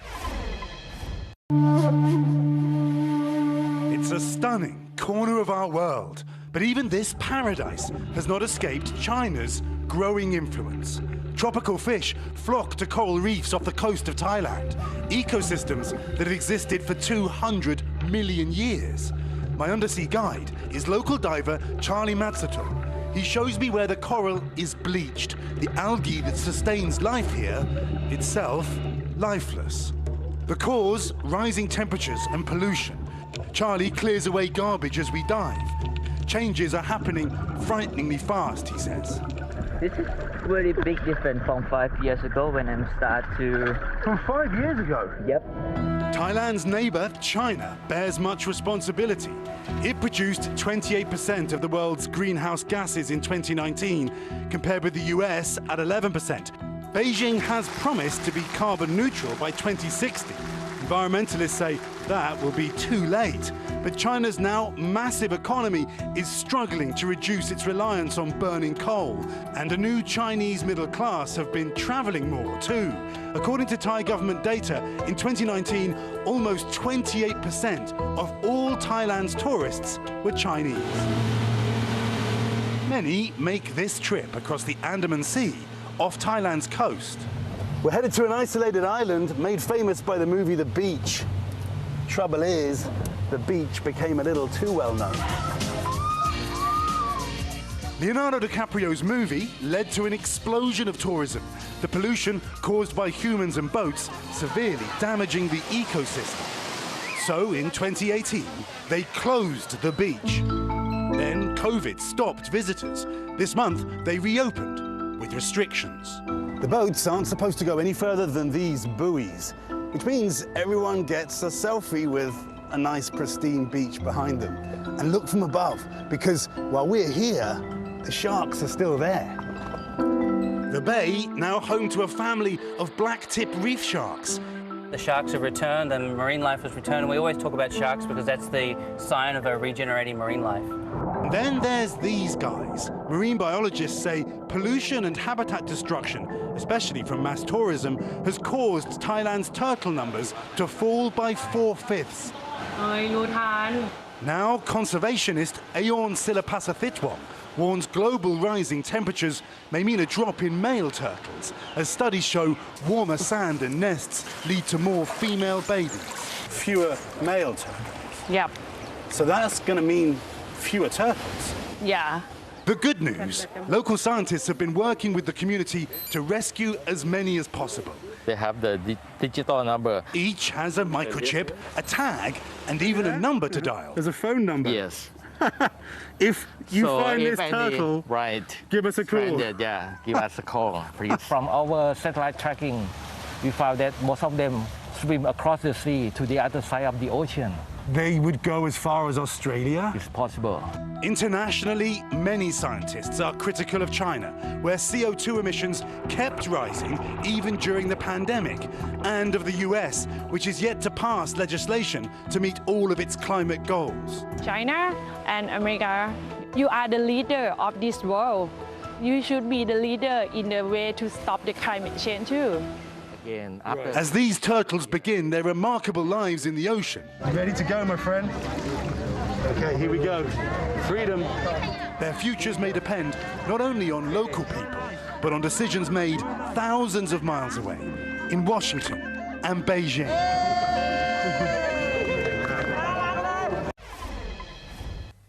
An amazing experience, but just this week, China accused Washington of saying a lot but doing a little on climate change, whilst critics of China in the US say that it uses climate deals to gain economic advantage. That's the politics. Incredible, though, to see local people there in Thailand working to save scenes like this. Oh, I love that Keir went there to show us that, those beautiful images. Yeah. I mean, and the world can it's so beautiful when we just leave it alone. Right. Well, that's true. Yeah. It really reminds us of the interconnectedness that we all have. Well, still to come, Lindsey Vohn's new vantage point. What the world's most decorated female skier has to say about her historic career and her retirement.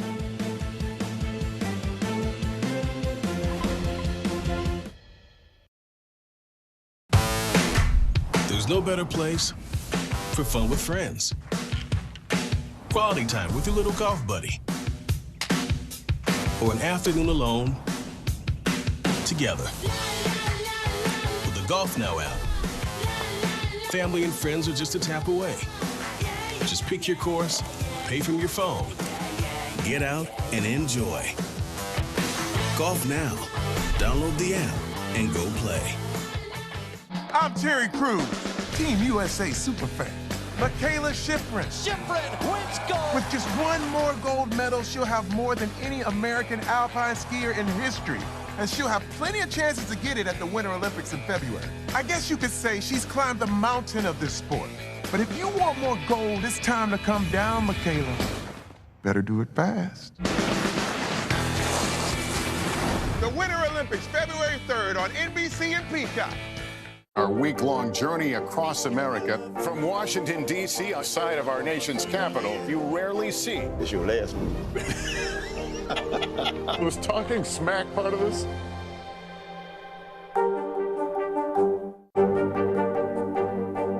What are you doing for teachers who feel that they're being stretched too thin? Did you understand how prevalent hunger was in your own community?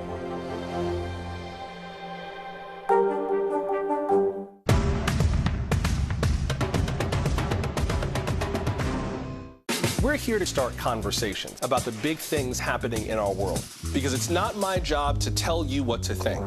My job is to think about what you tell me. Now Tonight with Joshua Johnson, streaming weeknights at 8 on NBC News Now. What is going to happen now? Going back and forth because they... Oh, yeah, this is it.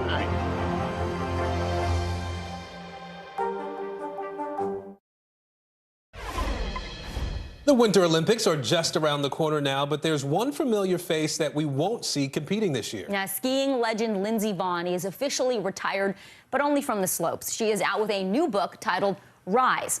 In it, she opens up about her career and her struggles with depression. NBC News Now anchor Joe Fryer caught up with her to discuss the memoir.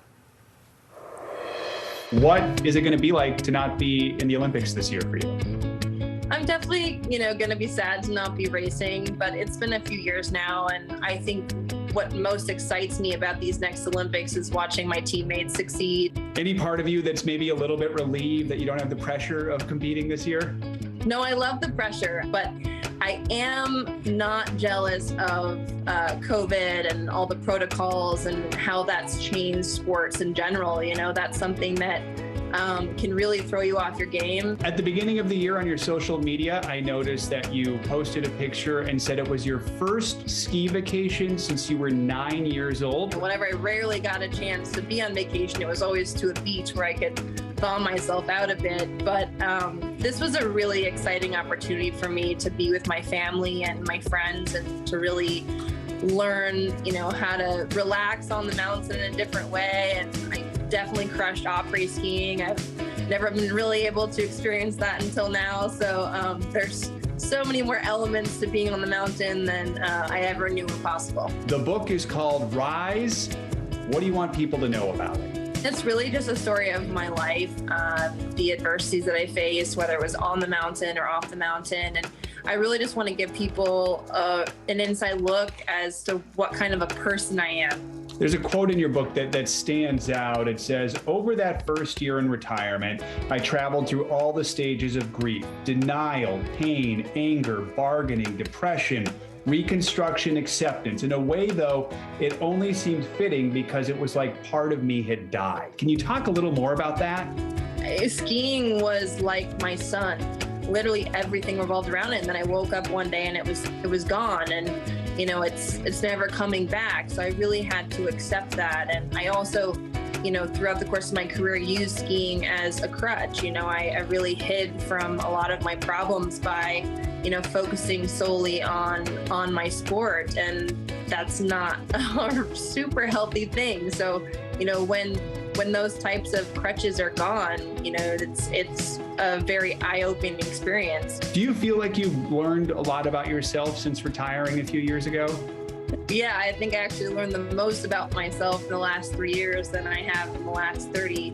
On the mountain, I was in control. I was the driver, and off the mountain, I was more of a passenger. But now, my life, I am the driver in every sense of the word and in every aspect of my life. Does it feel good to be the driver now? I mean, I've always loved going fast, so yes, I love being the driver. I think that's something that I love most is, you know, being in control. And while I only had that on the slopes, I feel like now I have that in life. Good interview with Joe Fryer. Oh, Nice yeah. to hear the insights behind that. We watched her for so long on the slopes. For sure. Good stuff. All right, well, thank you so much for being with us this hour. I'm Vicki Nguyen. And I'm Aaron Gilchrist. The news continues right now. On NBC News Now, sending in the troops. President Biden announcing new plans to help overwhelmed hospitals fight COVID. The measures being taken now as the Omicron cases leave doctors and nurses struggling to keep up. One-on-one, Vice President Kamala Harris sits down with NBC's Greg Melvin for an exclusive interview, and she has a stern message to Republicans and Democrats alike. Why has the administration not been able to get Senate Democrats on board? We are not giving up. No, but the question was why has it taken But this you're long? acting as though it's over. Well, I mean, It's not over. So it's going to happen by Monday. I'm saying it's not over, and we don't give up. We don't give up, and we will not give up. What she says needs to be done now to ensure the right to vote is protected for all Americans. Sticker shock. Inflation sending prices surging all across the country. Everything from groceries to cars costing you more. How long these high prices could last. And moms who serve for so long, being both a soldier and a mother has been difficult for women to juggle. Why a new law could make it easier.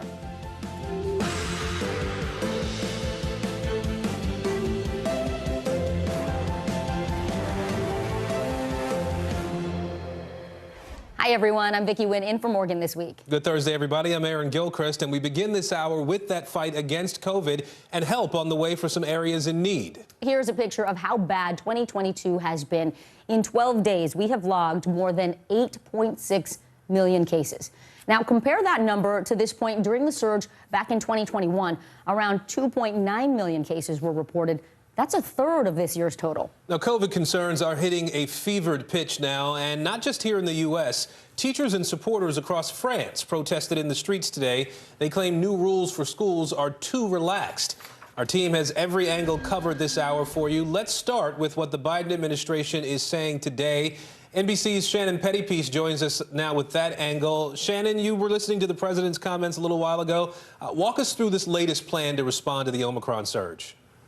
Well, a number of steps the president said he is going to be taking. First, the administration announced they're going to be buying 500 million additional COVID tests. This is on top of a plan they announced several weeks ago to buy 500 million at-home tests that they're going to be sending out free to anyone who wants one, and they'll be able to request one of those tests starting next week on a website, the president said. So a total of 1 billion tests. Of course, it's probably going to take months for the government to procure all those tests because manufacturers still need to ramp up capacity. Even though they already have been doing that, there still is demand for hundreds of millions of more tests a month. Another announcement from the president today saying that they are working on a plan to send send out high quality masks to people. There has been some criticism from public health officials that not enough people are wearing these N95 masks. The president didn't give a lot of details there, but indicating something is coming to help improve access to masks. And then deployment, as you mentioned, of federal medical personnel to these overwhelmed hospitals. And we're not just talking about small rural hospitals. Among these hospitals is the Cleveland Clinic, one of the country's biggest medical centers, Henry Ford Healthcare System in Detroit, another major medical center. So here's a little bit more about what the president had to say a few moments ago. We're on track to roll out a website next week where you can order free tests shipped to your home. And in addition to the 500 million, 500 million tests that are in the process of being acquired to ship to you homes for free, today I'm directing my team to procure an additional 500 million, additional 500 million more tests to distribute for free. That means 1 billion tests in total to meet future demand. So clearly the administration trying to take a lot of steps to address this surge. The question, though, is how quickly can those resources get to people? It's certainly not fast enough for many people who are sick and in the hospital right now. Well, you bring up a good point, Shannon, and I know that the defense secretary was a part of the briefing today with the president there. Is there any word on what the timing looks like as far as this military deployment is concerned? I know there are already some troops that are working in hospitals, but these 6 hospitals that we just talked about, how soon does the president plan on deploying those troops, and how long could they be assigned? Well, the first will be going out this week, and this is a part of 1,000 military members the administration has committed to sending out. You know, I will note this is something the administration has been doing for months now, sending out these rapid response teams, including military medical personnel. And on top of the Defense Department deployment, there's already been 14,000 National Guard troops deployed across the country by states funded by the federal government, trying to help these hospitals as well. But of course, as our reporting indicates and others' reporting indicates, these hospitals still in dire need of staff, from everything from taking care of patients to just delivering meals and helping clean patient rooms. All right, Shannon Pettypiece for us in Washington today. Shannon, thank you. Today's news comes as hospitals work to overcome staffing shortages as COVID cases just keep climbing. Take a look. The 7-day hospitalization average just a tick under 145,000.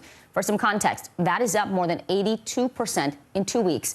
Average pediatric hospitalizations are at more than 4,700. That's up more than 107% in 2 weeks. School staff's also being pushed hard by the pandemic. NBC News correspondent Stephanie Gosk is tracking the severe impact of all these numbers. A boost in the number of tests is going to be key, school officials tell me, to keeping schools open. Despite the good news that Omicron is less severe than Delta, keeping kids in classrooms for schools is still a struggle. Millions of free COVID tests will soon be headed to schools nationwide. The White House promising a monthly stream of 5 million rapid tests and 5 million PCR tests to K-12 schools in states that apply for them. The first shipments are expected to arrive as early as this month. How important is testing for keeping your schools open safely? It is vital. I think it's next to vaccines and the boosters. It's the only way that we can continue to keep our teachers and our students safe. The new testing push comes as schools struggle to stay open amid Omicron's surge. Austin's school superintendent says she started deploying administrative staff with teaching experience as substitutes just to keep class going. Even if it isn't as perfect as it would have been with our great teachers, we know that it's better than our students not having that support. Hospitals are struggling too. At an ICU on the Cleveland Clinic's main campus, 5% of the staff is out sick. The National Guard now helping to clean, test, and deliver meals. The reality is that we have an overwhelming number of COVID patients that are occupying our ICUs, that our emergency rooms are overcrowded, that our teams are exhausted. The good news, a new study out of Southern California finds Omicron is far less likely to cause severe illness or death compared to the Delta variant. But that doesn't mean the public should let its guard down. The White House says it's considering ways to increase the availability of higher quality masks, and the CDC has said it's going to update its guidance on masks. The agency's director reiterating any face covering is better than none at all. The best mask that you wear is the one that you will wear, and the one you can keep on all day long, that you can tolerate in public indoor settings. An update on the school system in Chicago. The union in that city has voted to go back to school. They've agreed on a number of new safety measures. The vote was close, but it means that school will go forward. Those kids were back in class after 5 days of canceled classes in Chicago. Back to you. Let's stay on the topic of schools now. This was the scene yesterday across Connecticut. Thousands of teachers wearing black. That in a call for more safety measures in the classroom. NBC News correspondent Ron Allen joins us now from Waterbury, Connecticut, where he's been watching this unfold. Ron, I want to start with the big picture here, if we can. Walk us through what is behind this call for action from teachers there in Connecticut. I think the biggest word is frustration and a desire to be heard, and the concern that teachers are really being taxed to the limit and pushed to the limit because of shortages, trying to keep kids in school. That's the goal that everyone has, is to keep schools open and to keep kids in classes and to avoid extended periods of online or remote learning. So that's what this symbolic show of frustration was, to try and get attention. Here's the head of the statewide teachers union explaining what her concerns are about the conditions that teachers are operating under. They want to make sure that schools are safe, that there's adequate testing, that there's masking, that there's social distancing, and all those other things we've always heard about. They're concerned that that's not happening in schools. Take a listen. So my concern is that if this situation doesn't turn, we're really in a circumstance where there's not going to be enough bodies in the room. We're going to either wear people out or they're going to have COVID. So what we were looking for is a little relief that would allow districts to say, we need a day or two to let our staffing issues resolve, to pull things together, maybe to get some resources, and we would like to go remote. Here in Waterbury, they had to close the schools down for one day to kind of regroup because the shortages were so severe. And they've come up with a hybrid model where they're doing essentially half days and staggered days of school in middle schools and high schools like this one, which is why these buses are here now to take one shift of students away and others will continue. And they also can continue with some online offerings to supplement their education. But it's a patchwork. It's a creative hybrid solution to try, again, to keep kids in school as much as possible. The good news in Connecticut and some other places is that the numbers of cases and positivity rates seem to be leveling off, peaking, and perhaps heading on the downside. So again, it's a day-to-day thing, starting with bus drivers in the morning through school day and extracurricular activities, trying to piece together a good, robust school day for kids. And again, it's one day at a time. Yeah, creativity is definitely key these days. Ron Allen for us in Connecticut today. Ron, thanks. And let's stay on the subject of schools. We're going to bring in Dr. Thomas Tsai. He's an assistant professor at the Harvard T. Chan School of Public Health. Dr. Tsai, thank you for being here. And going into the new year, COVID and schools seem to be the top issue on everyone's minds, and a lot of districts going back to in-person learning, even with Omicron surging. Many say that is the right thing to do everything possible to keep kids in schools. Do you agree? And what do schools need to do to make that happen? I do agree. We need to do everything possible to get our children back in school. School should be the first to open, last to close. It reflects the priorities of our society. We don't need to reinvent a new game plan. We know what works. Some of the newest data, for example, from the CDC shows that in this example, a school district from Illinois, through a test to stay strategy, were able to test students, keep the secondary transmission to less than 1.5%, so lower than the surrounding community, and save over 8,500 days of in-person school days. So good ventilation in schools, adequate testing, testing the state strategies, masking and distancing. All these strategies have worked for the past year. They can continue to work, but we really need to stay committed to that effort. But that's also contingent upon that we can able to do that, especially in schools that may be lower resourced. Yeah, no need to reinvent the wheel. Testing, that component is what continues to be the sticking point, it seems like. Some of your research at Harvard, it is focused on race and socioeconomic disparities in healthcare. How is the U.S. doing in making sure that things like testing, vaccinations are actually being distributed, administered equitably? Good news and bad news. The bad news is that the pandemic has magnified the underlying disparities in access to healthcare in the United States. So we were seeing lower rates of vaccinations among racial and ethnic minorities, lower availability of testing sites as well. The good news is that we have narrowed that gap. 60% of white and Hispanic patients are now vaccinated. We've narrowed the gap. There used to be a 14% gap for Black individuals. Now it's a 6% gap with 54% of Black individuals now vaccinated. But we can do better.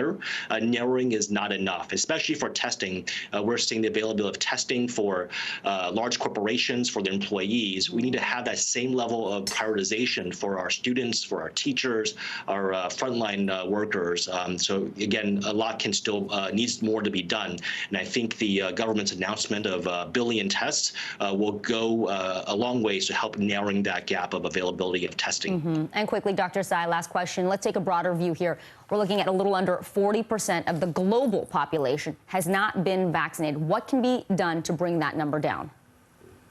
We have to make the vaccines more available. While we've been so focused on the U.S. Over the last several weeks with the Omicron variant, we realize that this is a global pandemic, that the variant can occur in another place. It can spread from the U.S. to another place. So the really only way path out of this pandemic, there's a global effort to distribute vaccines internationally and not just to the vulnerable populations in the United States. Dr. Thomas Tsai, thank you so much for your time and insight today. A major development in the investigation into the Capitol riot. House Minority Leader Kevin McCarthy said overnight that he will not comply with the committee's investigation. He is the third and highest-ranking Republican in Congress not to cooperate. He was also one of the most critical of former President Donald Trump in the days after the insurrection. But now he is striking a very different tone. This is a distraction. This committee is not a legitimate committee. They don't have a legislative purpose to this. NBC News senior national political reporter Sahil Kapoor joins us now from Capitol Hill. Sahil, this is a reversal for Leader McCarthy on his previous statements. What do you understand about what's happening behind the scenes here now? It is a reversal, Aaron, and it really has been an evolution for Kevin McCarthy, the House Republican leader, from first being willing to seriously criticize former President Trump, saying he bears responsibility for the attack. Last May, he suggested that he would be willing to testify about his conversations with then-President Trump on January 6th, but now McCarthy seems to have backed off that position and has decided he's not going to cooperate in any way, shape, or form. I do want to play something that McCarthy said last year, shortly after the attack, just to indicate how far the needle has moved here. Let's play it. The president bears responsibility for Wednesday's attack on Congress by mob rioters. He should have immediately denounced the mob when he saw what was unfolding. These facts require immediate action by President Trump. Accept his share of responsibility. Now, since then, McCarthy has made a political calculation that Donald Trump is still the leader of the party and he wants to become Speaker of the House. Kevin McCarthy does. He needs Trump's support to do that, and he is very reluctant to do anything that would cross the former president. Cooperating with this committee, as we know, is likely to trigger the former president, put out one of his trademark critical statements that could possibly endanger Kevin McCarthy's dreams of becoming Speaker. So that's the political context overlaying all of this. All that said, Sahil, how likely is the committee then to subpoena Kevin McCarthy, and would it have a mechanism to enforce it? They have kept that door open, the committee has, to subpoenaing Kevin McCarthy and other members of Congress who they have asked to testify but aren't willingly cooperating. But they're very uneasy about doing this. I think subpoenaing members of Congress to testify at an oversight investigation is not something that has any modern precedent in the United States Congress, and it would open a door that could be abused by future Congresses. The chairman of this committee, Benny Thompson, just moments ago told our colleague Kyle Stewart, we have information that he made calls to the White House telling him he needed to call the people off, and for whatever reason, he decided not to come to the committee and say what many things he has said in public. That is Benny Thompson directly quoting him, talking about Kevin McCarthy. So the committee's frustrated. They have a big decision to make about McCarthy, but also the other two members, Jim Jordan and Scott Perry. You know, while we have you, I do want to ask about the voting rights legislation that's working its way through the Capitol right now. Where do lawmakers stand on that issue and the possible filibuster carve-out? There's a big showdown coming up ahead, probably in the next few days in the Senate. Senator Chuck Schumer, the majority leader, notifying Democratic colleagues that he will use a mechanism in the rules, a quirk in the rules, to allow debate on two bills, the John Lewis Voting Rights Advancement Act and the Freedom to Vote Act, but he still needs 60 votes on the back end to break a filibuster and move to a final vote. That is when he's fully expecting Republicans to filibuster, and they will do that. That is when he says a rules change is going to be needed. He can call the question. He needs 50 votes to overturn the ruling of the chair and set a new precedent that bills like voting rights can pass with a simple majority. Right now, he does not have the 50 votes. He has a path to getting 48, a viable one, a probable one, but he still faces two deeply reluctant holdouts, Joe Manchin and Kyrsten Sinema, who are not giving any indication that they're budging on the filibuster rule, even though they do support the two voting rights bills. Aaron? All right, we will be watching closely. Sahil Kapoor for us at the Capitol today. Sahil, thank you. Now, voting rights is one of the most urgent priorities for the Biden administration right now. Our colleague Today Show anchor Craig Melvin sat down with Vice President Kamala Harris for an exclusive, wide-ranging conversation. They started with the pandemic. The vice president shared her take on the current state of COVID in the U.S. and new criticism that's been leveled at the White House. As we sit here this week, we saw a record number of hospitalizations, adults and children. We've seen the infection record broken. I think a lot of people are scratching their heads and they're wondering, 1 year into this administration, why aren't we doing better in the fight against COVID? So let me start with saying that people are rightly frustrated with where we are. We're frustrated. We're all frustrated. But I think it's a mistake, and it would be a mistake to suggest that we've not seen great progress. If you think back to March of 2020, we were all wiping down the boxes that we got if we ordered things online. There was no vaccine. Now we have a vaccine, which has proved to be effective, and boosters.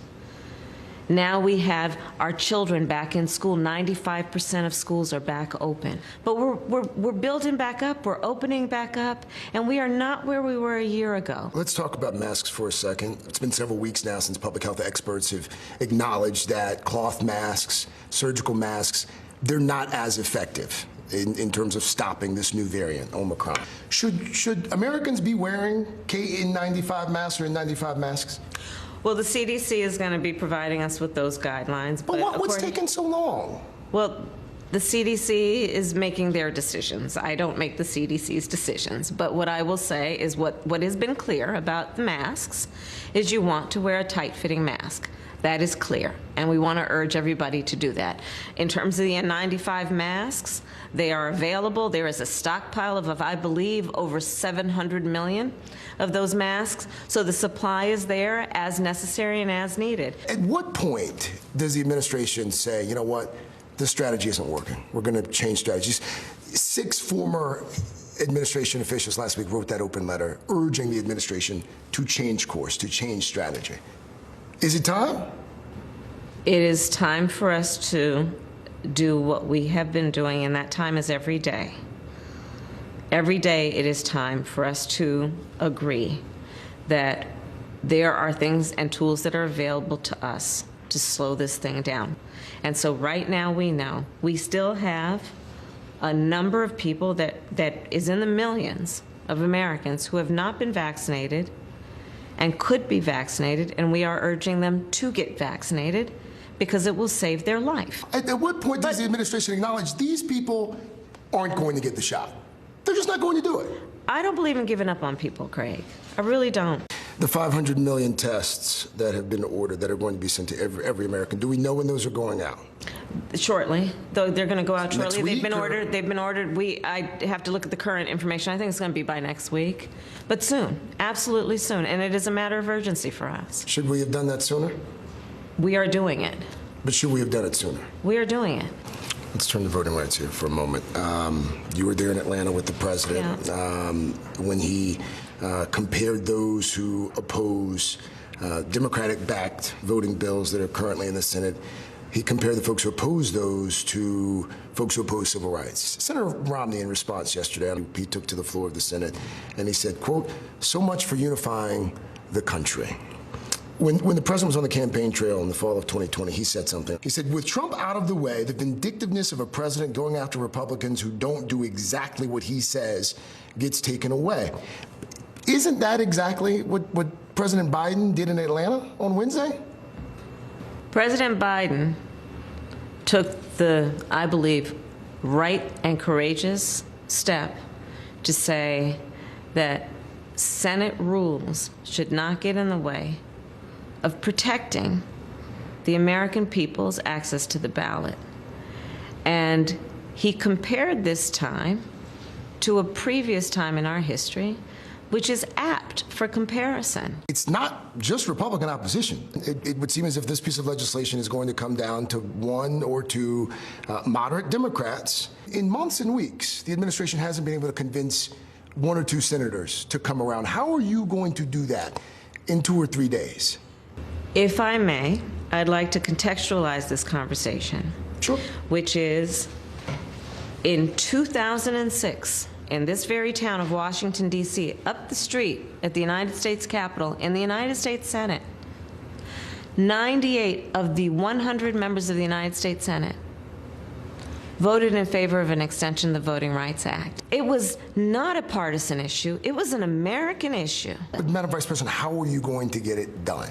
Well, when we have the discussion about who's responsible, I will not absolve the 50 Republicans in the United States Senate from responsibility for upholding one of the most basic and important tenets of our democracy, which is free and fair elections and access to the ballot for all eligible voters. What about Senator Manchin? What about Senator Sinema? I don't think anyone should be absolved from the responsibility of preserving and protecting our democracy, especially when they took an oath to protect and defend our Constitution. Why has the administration not been able to get Senate Democrats on board? We are not giving up. No, but the question was, why has it taken this long? But you're acting as though it's over. Well, I mean, It's not over. So it's going to happen by Monday? I'm saying it's not over, and we don't give up. We don't give up, and we will not give up. Are we going to see the same Democratic ticket in 2024? I'm sorry, we are thinking about today. I mean, honestly, that I know why you're asking the question, because this is the part of the punditry and the gossip around places like Washington, D.C. Let me just tell you something. We're focused on the things in front of us. We're focused on what we need to do to address issues like affordable child care, what we need to do to ensure. So there have been no conversations about 2024? The American people sent us here to do a job. And right now there's a lot of work to be done, and that's my focus. It sounds sincerely. Like you're at least familiar with some of the punditry. I don't know if you've heard that there's been some talk about a Biden-Cheney ticket perhaps in 2024. Did you read that article? I did not. No, I did not, and I really could care less about the high-class gossip on these issues. Riveting interview. We'll have much more on Craig's conversation with Vice President Harris in our next hour. Still ahead, prices are on the rise across the country, with new numbers breaking a 40-year record. Yeah, what it means for your next trip to the grocery store, that's straight ahead.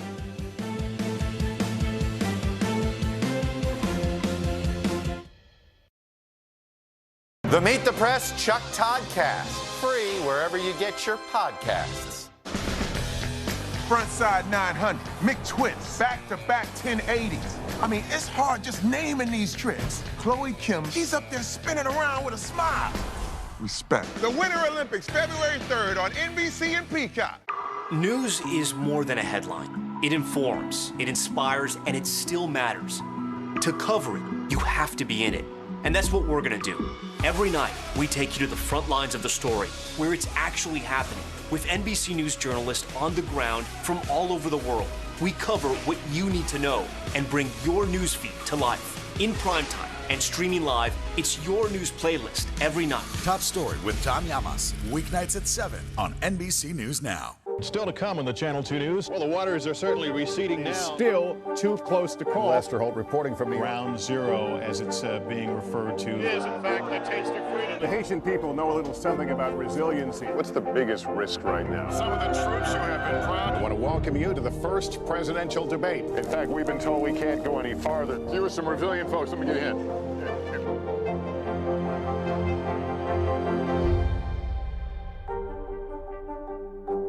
There's no better place for fun with friends. Quality time with your little golf buddy, or an afternoon alone together. Family and friends are just a tap away. Just pick your course, pay from your phone. Golf Now. Download the app and go play. News is happening now. A look at what's making headlines around the world. Tonight, the major announcement of the COVID vaccine. This is a significant moment. Your news, whenever it happens, wherever you are, it's here now. The Meet the Press Chuck Todd Cast, free wherever you get your podcasts. Hey everybody, it's Hoda Kotb from the Today Show. I am so excited to tell you about my new podcast, Making Space with Hoda Kotb. I sit down with some incredible people and we'll hear some uplifting stories. Listen to Making Space now on Apple Podcasts.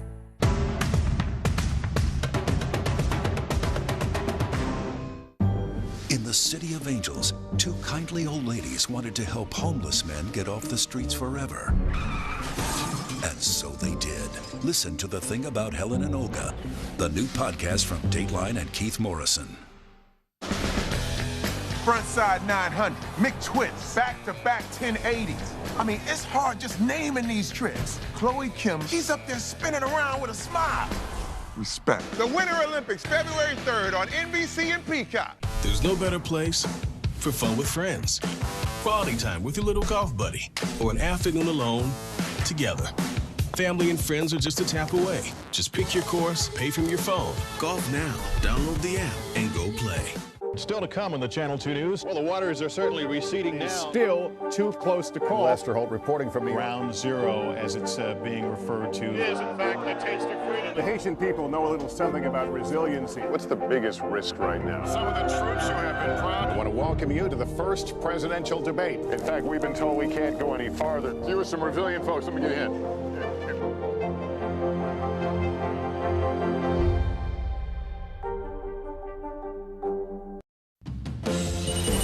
Making news right now, an independent review shedding light on that strange interaction between Utah police Gabby Petito and Brian Laundrie. The review found that Moab City Police made several mistakes during the encounter and should have arrested or issued a domestic violence citation for Petito after she hit Laundrie. The couple was pulled over just days before Petito went missing. The investigation recommended both responding officers be put on probation. The Army is coming up with more money to entice people to sign up. The Army's offering a $50,000 bonus for qualified recruits who sign up for certain career paths. They also have to agree to serve on active duty for 6 years. Enlistment bonuses used to max out at $40 grand, but the Army wants to lure the same talent that private sector companies compete for. And 60s icon Ronnie Spector has died. She's best known for hits like Be My Baby and Walking in the Rain. Spector led the legendary girl group The Ronettes. The band toured England with the Rolling Stones. Her family says she had cancer. Spector was 78 years old. It is a rocky start to the year based on the latest numbers showing Americans are paying more for just about everything. Yeah, we're all feeling it when we go shopping. For all of 2021, consumer prices jumped 7%. That is the most in nearly 40 years. Here's NBC News correspondent Tom Costello with a closer look at what this all means for your wallet. Yeah, you know, we've been talking about this issue with inflation for months now, and the latest figures show consumers are, in fact, paying the price, much of it driven by the pandemic. Those increases have also hit hard at the grocery store. Have you tried to buy chicken lately, beef, produce? You may be finding that it's hard to actually get everything on your shopping list. Just a quick glance at your bank account shows the situation. From the food in the grocery aisles to the gas in your gas tank, even the roofs over our heads, prices across the board continue to climb. I've noticed that prices have increased for some basics and gas. The Consumer Price Index shows inflation reached 7% last year, the fastest pace since 1982. Among the items with the biggest sticker shock, used vehicles, up more than 37%, with the average price for a used car topping $29,000 late last year. And despite a dip at the end of the year, a gallon of gas still up $1.24 from a year before. Supermarket staples have also seen prices soar. A gallon of milk increasing 20 cents in a year. A carton of eggs up more than 30 cents. And a pound of ground beef up nearly 60 cents.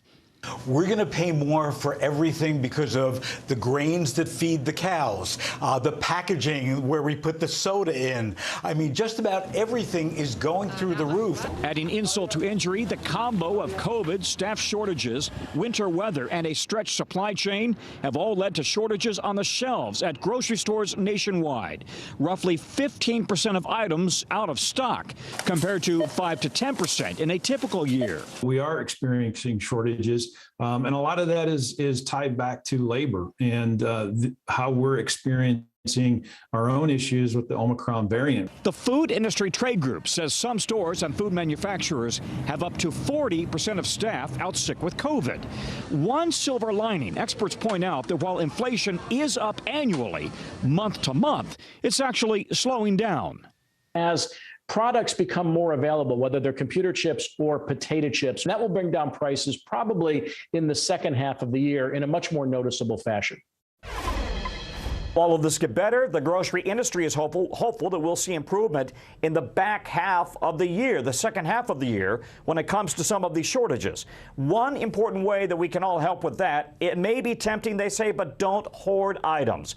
Try to plan your meals, buy only what you need. Stocking up, they say, could only make the situation worse. And then your neighbor would not be able to get the chicken or the beef or the produce. Back to you.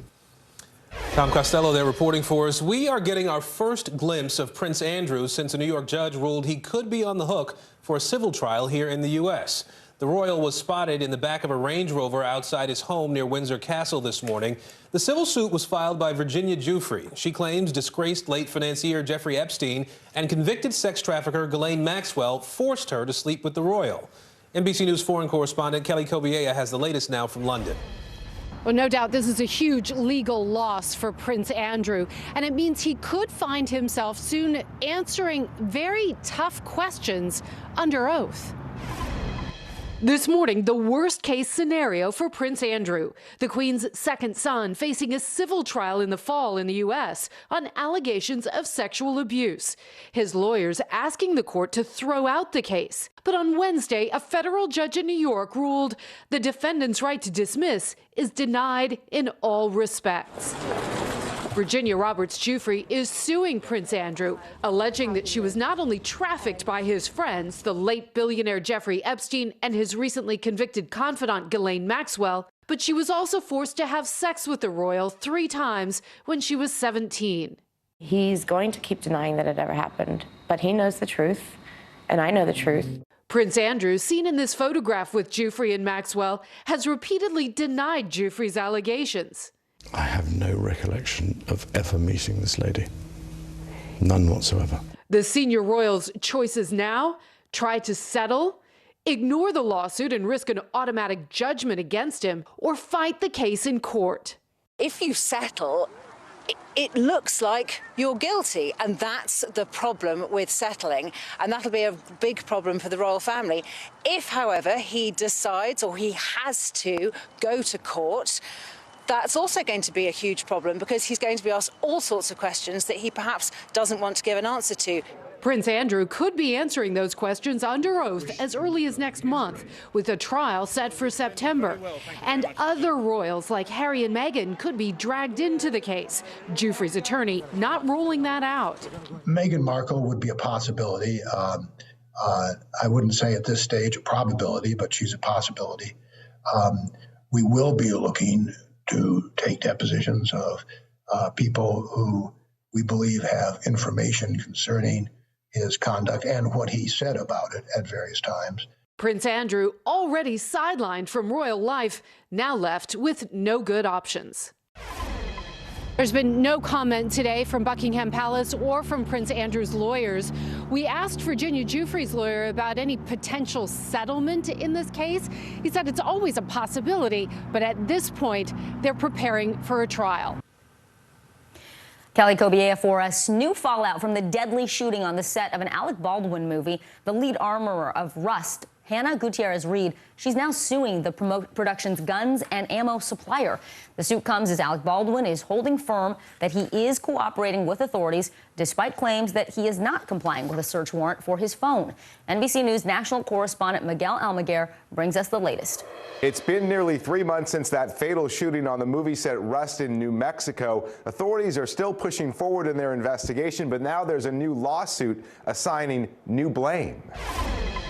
In a new lawsuit, attorneys for 24-year-old Rust armorer Hannah Gutierrez-Reed say they now know how live rounds got on the Western set. The complaint against PDQ Arm & Prop, owned by Seth Kenney, alleges the company supplied the production with real bullets. The ammunition boxes failed to state a material fact. The contents contained both dummy and live ammunition, which were deceptively sold. The facts are a live round or multiple live rounds ended up in a box labeled as dummies. The court documents also provide the first detailed account of what Gutierrez-Reed says she did in the hours leading up to the shooting that killed cinematographer Helena Hutchins, saying Gutierrez-Reed last checked that the bullets she loaded and took from a box labeled dummy rounds were not live 15 minutes before the shooting, but she was not inside the church when the firearm went off and would never have let Baldwin point the weapon at Helena. The documents also say Baldwin did not respond to Hannah's request on October 15th to schedule cross-draw training. Baldwin has said he spent an hour and a half in safety instruction with Gutierrez-Reed. But one weapons expert who reviewed the complaint tells NBC News, based on how the weapon was handled, both producers and Gutierrez-Reed may bear some responsibility. Still, her attorneys further shift blame away from their client, writing, Hannah relied upon and trusted that the prop house would only supply dummy prop ammunition or blanks, and described the set as a rushed and chaotic atmosphere that created a perfect storm for a safety incident. Had 2 people accidentally shot on a movie set. The filing says officers later found 7 live rounds in the ammo box. The lawyer for Seth Kenney, the guns and ammunition provider, did not want to comment on the lawsuit. It all comes days after Alec Baldwin took to social media to defend himself after citing family privacy concerns for not yet turning over his cell phone to law enforcement, who obtained a search warrant. Any suggestion that I am not complying with requests or orders or demands or search warrants about my phone, that's bull. That's a lie. This morning, a deadly shooting where no one accepts blame. Now, we're told the police investigation could still take several more weeks. We've also reached out to Alec Baldwin and the production managers on the set of Rust. For now, they have not yet released comment. Back to you. New statistics just out show the number of Americans experiencing homelessness is growing each year.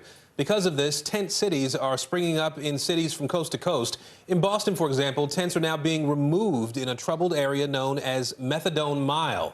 The city's new mayor is outlawing them, but promising to find shelter for people who are forced to live on the streets. Here's NBC News correspondent Vaughn Hilliard. It is utterly cold. In the dead of winter, the city of Boston sweeping up hundreds of makeshift tents and living quarters in the heart of the city. If the city offered you a place to stay, would you go? Absolutely. If it was a stable place, why would you? Mark St. John used to live on the streets himself. Once a drug addict, an alcoholic, and convicted bank robber, he turned his life around and now working extensively with those here. What is different about this effort than efforts you've seen over the last decades? I haven't seen any efforts over the last decades. No one's done anything. They've just allowed the population to exist? Yes. Yep. The city and its new mayor, Michelle Wu, contending this time is different, offering alternative housing options, outreach workers going one by one, a nearby hotel, new openings at a pop-up cottage community nearby, space at the city's shelters. We have led a housing surge. We've created enough housing that is low threshold, medically staffed and supported for each one of the residents of the encampments. Sworn in just under 2 months ago, the mayor moving quickly. Just 2 blocks away, we ran into city workers dismantling encampments. As one woman, who did not want to show her face, appeared from her tent to look for help. They told us that they're going to get us housing and stuff, but I haven't gotten anything yet. I haven't gotten anything. I don't know what's going on, so I'm going to go down there right now and check out because everybody has to be out of here really soon. And because they're clearing it out right now. Yeah. Did they tell you how many hours you have? Till tomorrow. These encampments not unique to Boston, but burgeoning in American cities. Phoenix to Los Angeles to Seattle and San Francisco and more. Homelessness has increased in America each of the last 4 years. The number of unsheltered individuals climbing by 7% just in 2020. The federal government tracking that on a given night, more than 220,000 people are unsheltered. Concerns the situation will continue to get worse as home and rental prices soar and the pandemic lingers. Nobody in America really wants to be living in an encampment. It's not a choice that they're actively making. It's a choice made out of lack of better options. Since October, multiple deaths at these encampments. The Boston Police Department reporting 34 aggravated assaults and 12 robberies in that time, too. It's not the place to be. You see people die every day. I'm getting tired of walking over needles, human waste, blood all over the bathrooms. The mayor says the city intends to end these encampments for good, but just how far the city will go to enforce this, unclear. Our concern now is that the mayor has given an imposed deadline of January 12th, where it's an or else. We're going to come in and take away and sweep away all the tents. Is there potential these individuals would be arrested? The goal is that that will not be necessary because we have actually supported everyone exactly how they needed. There are going to be a number of individuals who reject the alternative options that you have provided them. And in this dead of winter here, their perceived last layer of defense, a tent, a tarp, are being thrown away. How did you grapple with the decision knowing that consequence? Every single day that goes by, as the temperatures plummet, it becomes even more of a life or death situation, living unhoused without heat or hot water. Working with people, meeting people where they are, leads to a very different set of conversations about providing housing and having that trusting relationship to be able to connect people to services. Our thanks to Vaughn Hilliard for that report.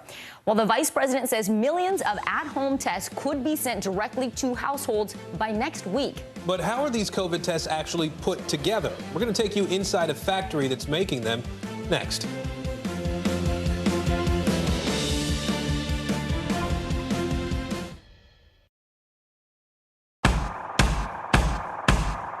News is happening now. Look at what's making headlines around the world. Right now on Morning News Now. Tonight, the major announcement of the COVID vaccine. And this is a significant moment. Your news, whenever it happens, wherever you are, it's here now.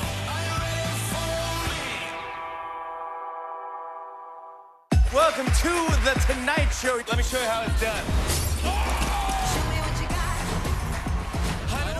Be a Lego.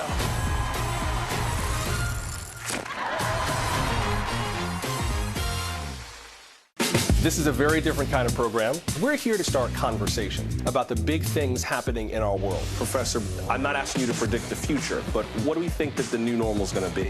Is part of this that everyone's rethinking their jobs during this pandemic and their relationship to their employers? What is your biggest tip for any parent who's concerned about this? It's not my job to tell you what to think. My job is to think about what you tell me. Now Tonight with Joshua Johnson, streaming weeknights at 8 on NBC News Now.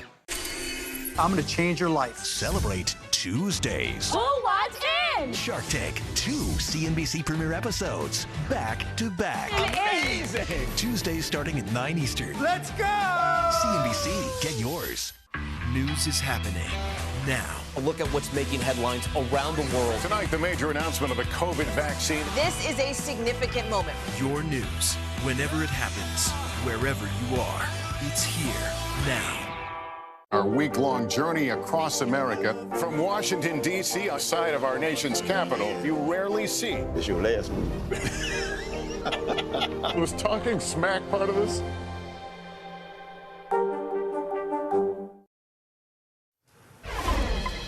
In an effort to increase testing nationwide, the Biden administration is planning to distribute millions of those at-home COVID tests to people this month. Right. And the testing has been a struggle this entire pandemic. So many people are asking, are there enough kits to go around now? NBC News correspondent Kerry Sanders is looking into this from Miami. Well, the frenetic activity you see behind me here is all about trying to get COVID tests out, because right now demand is far exceeding the supply in this country.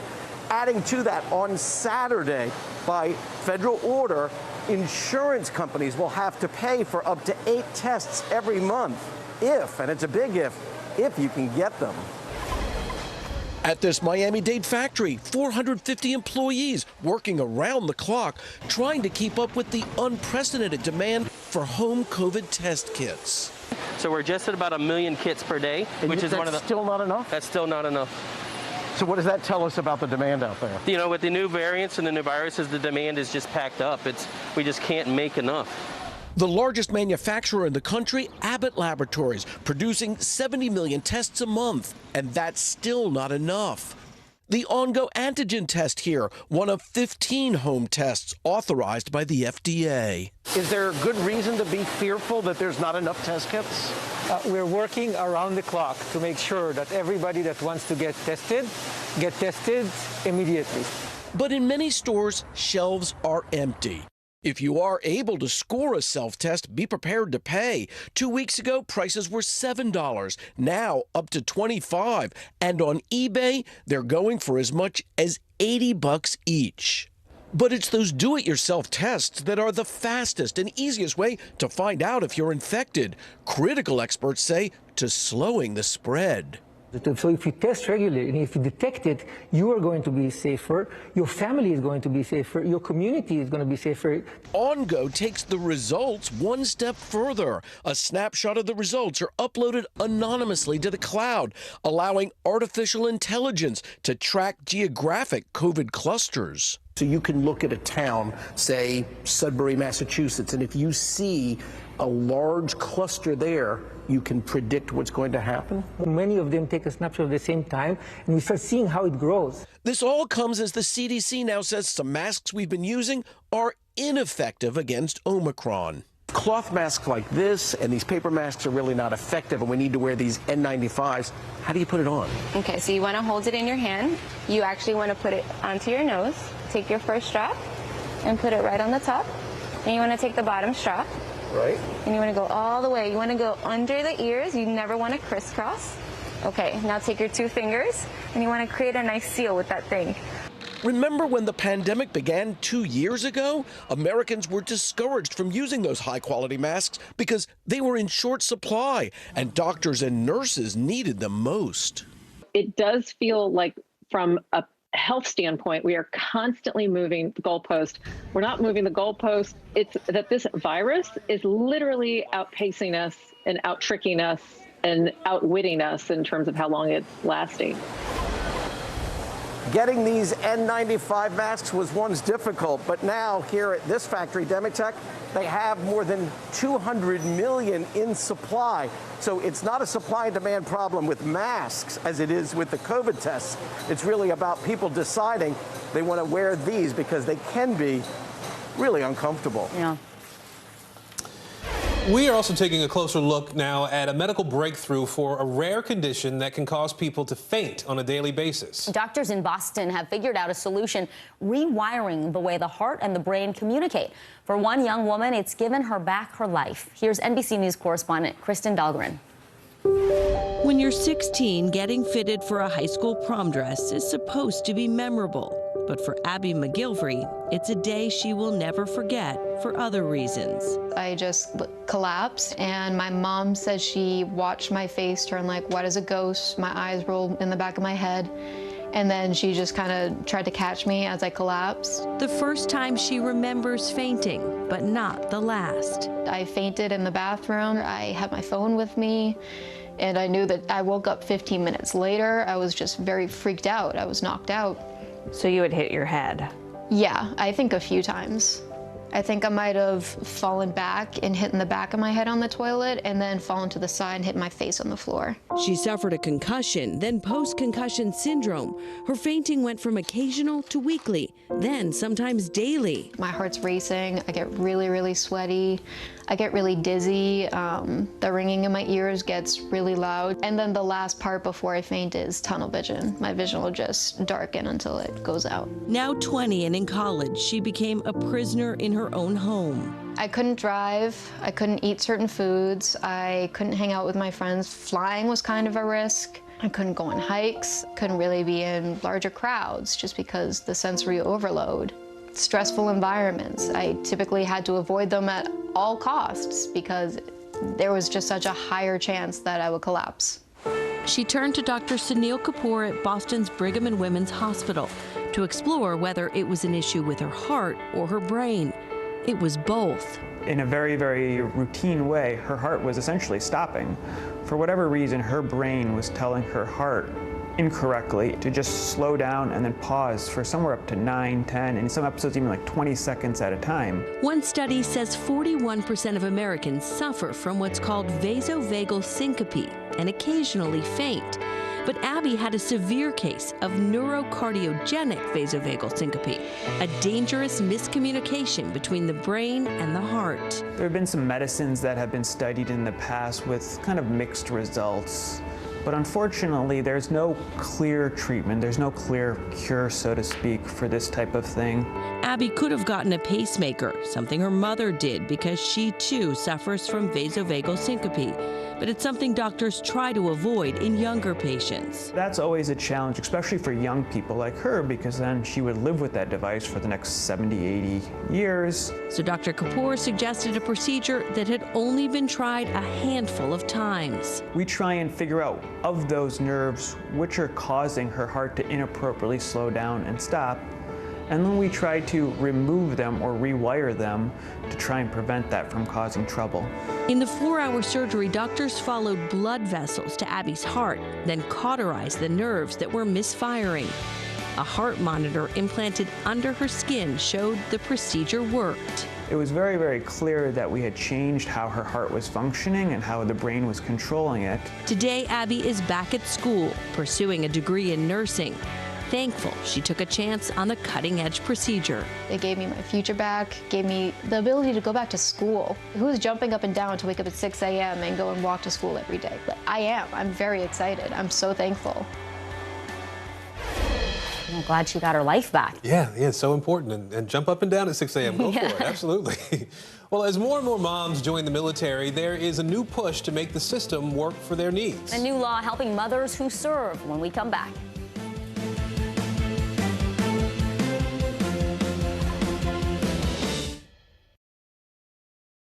These days, it feels like the news never stops. So let's get into it. What's happening right now, what it all means for you for an hour every day. It can be hard to keep up, so let's get started together. Hallie Jackson Now, weekdays at 5 on NBC News Now. Hey everybody, it's Hoda Kotb from The Today Show. I am so excited to tell you about my new podcast, Making Space with Hoda Kotb. I sit down with some incredible people and we'll hear some uplifting stories. Listen to Making Space now on Apple Podcasts. There's no better place for fun with friends, quality time with your little golf buddy, or an afternoon alone together. Family and friends are just a tap away. Just pick your course, pay from your phone. Golf now. Download the app and go play. Still to come on the Channel 2 News. Well, the waters are certainly receding now. Still too close to call. Lester Holt reporting from the Ground Zero, as it's being referred to. It is, in fact, the taste of freedom. The Haitian people know a little something about resiliency. What's the biggest risk right now? Some of the troops who have been proud. I want to welcome you to the first presidential debate. In fact, we've been told we can't go any farther. Here are some resilient folks. Let me get in.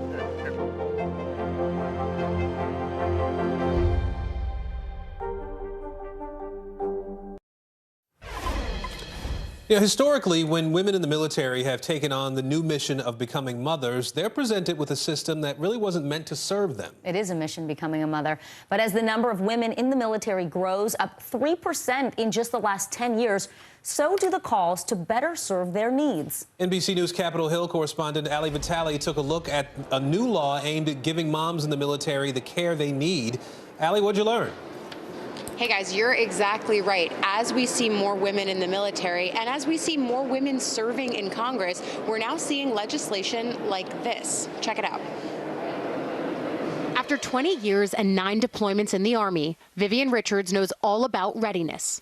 Readiness is like the biggest concern of any leader in the military, right? Do we have the personnel trained to the necessary level to go out and execute these combat missions? But in 2010, she was also ready for a new challenge: motherhood. In becoming pregnant and then having her first baby, it became clear that the system, as it existed, was not necessarily built with her in mind. When women integrated into the military, instead of going from gender-specific language like male or man, it was just kind of crossed out and put soldier. But that was not necessarily inclusive, right, of the female experience or the needs of a female soldier. She gave birth at a military facility because of her active duty status, where, due to shortages of OBGYNs, neonatal nurses, and midwives, Richards says she never even met her doctor until she showed up to deliver. When I got there, I had a medical team I'd never seen before.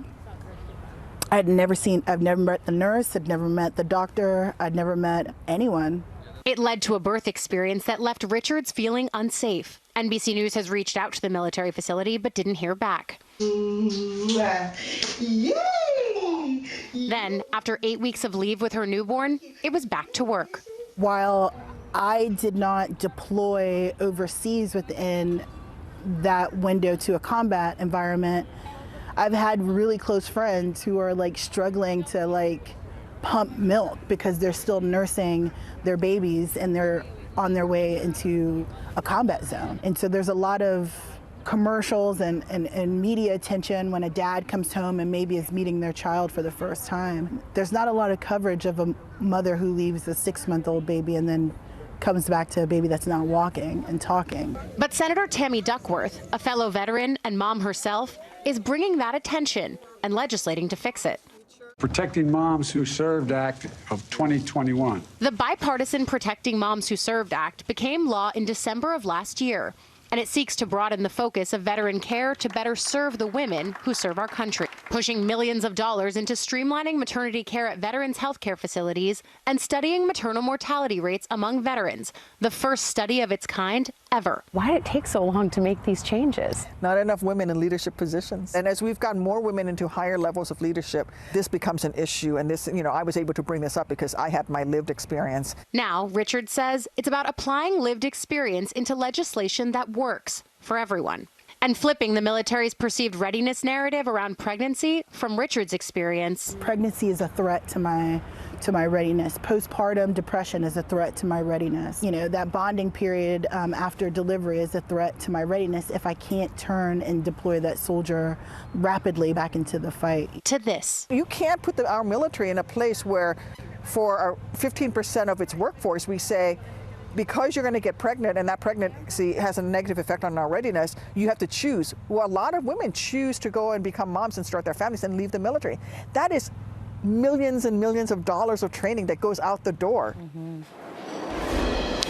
So guys, two things here as we look at what this new law will actually do. The fact that they are studying maternal mortality rates as well as mental health and other military-specific things that can cause pregnancy complications. Data and research are power, and that can actually inform future legislation. All of that research that they're funding now is eventually going to come right back to Congress, and they are hopefully going to act on it with more laws that try to tailor the system to be more inclusive. But on the inclusivity front, and you heard Senator Duckworth there talking about it, when you have more reflections of lived experiences in the places where policy is being made and talked about, this is the kind of thing that you get. More laws that work for more people. Guys? All right, Ali Vitale on Capitol Hill for us. Thank you. Right now on NBC News Now, Omicron off the charts. The most contagious strain we've seen so far just can't be contained. The new promise from President Biden for the nation's hospitals overwhelmed by Omicron. Face to face, President Biden heads to the Hill for a closed-door meeting with Senate Democrats to do whatever it takes to get the voting rights legislation across the finish line. What's expected to happen when he talks to two key holdouts in his own party? Home work. A Trump-era tax cut is impacting millions of people who now work from home. what you need to know before filing your taxes. And good as gold, a candid conversation with Olympic skier Lindsey Vonn about her mental health struggles, how she's watching her first Winter Olympics since retiring.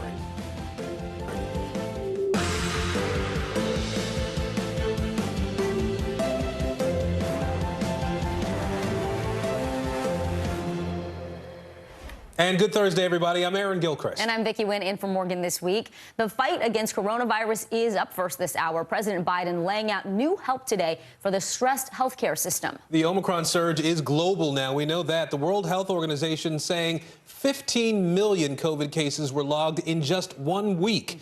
That's the most ever. Back here at home, we are seeing less of that dark red on our 7-day trends map. You see it here. Now, that means the rate of new cases is increasing at less than 100%. New Jersey just reported its first day-to-day drop in hospitalizations since December 16th. In Illinois, though, hospitals are still dealing with a near-record number of COVID cases. In Chicago, teachers narrowly approved a new COVID safety plan that includes a metric to determine when students will learn remotely. 5 school days were canceled after the union voted to not report to classrooms last week. We are covering the fight against COVID inside American hospitals and homes this hour.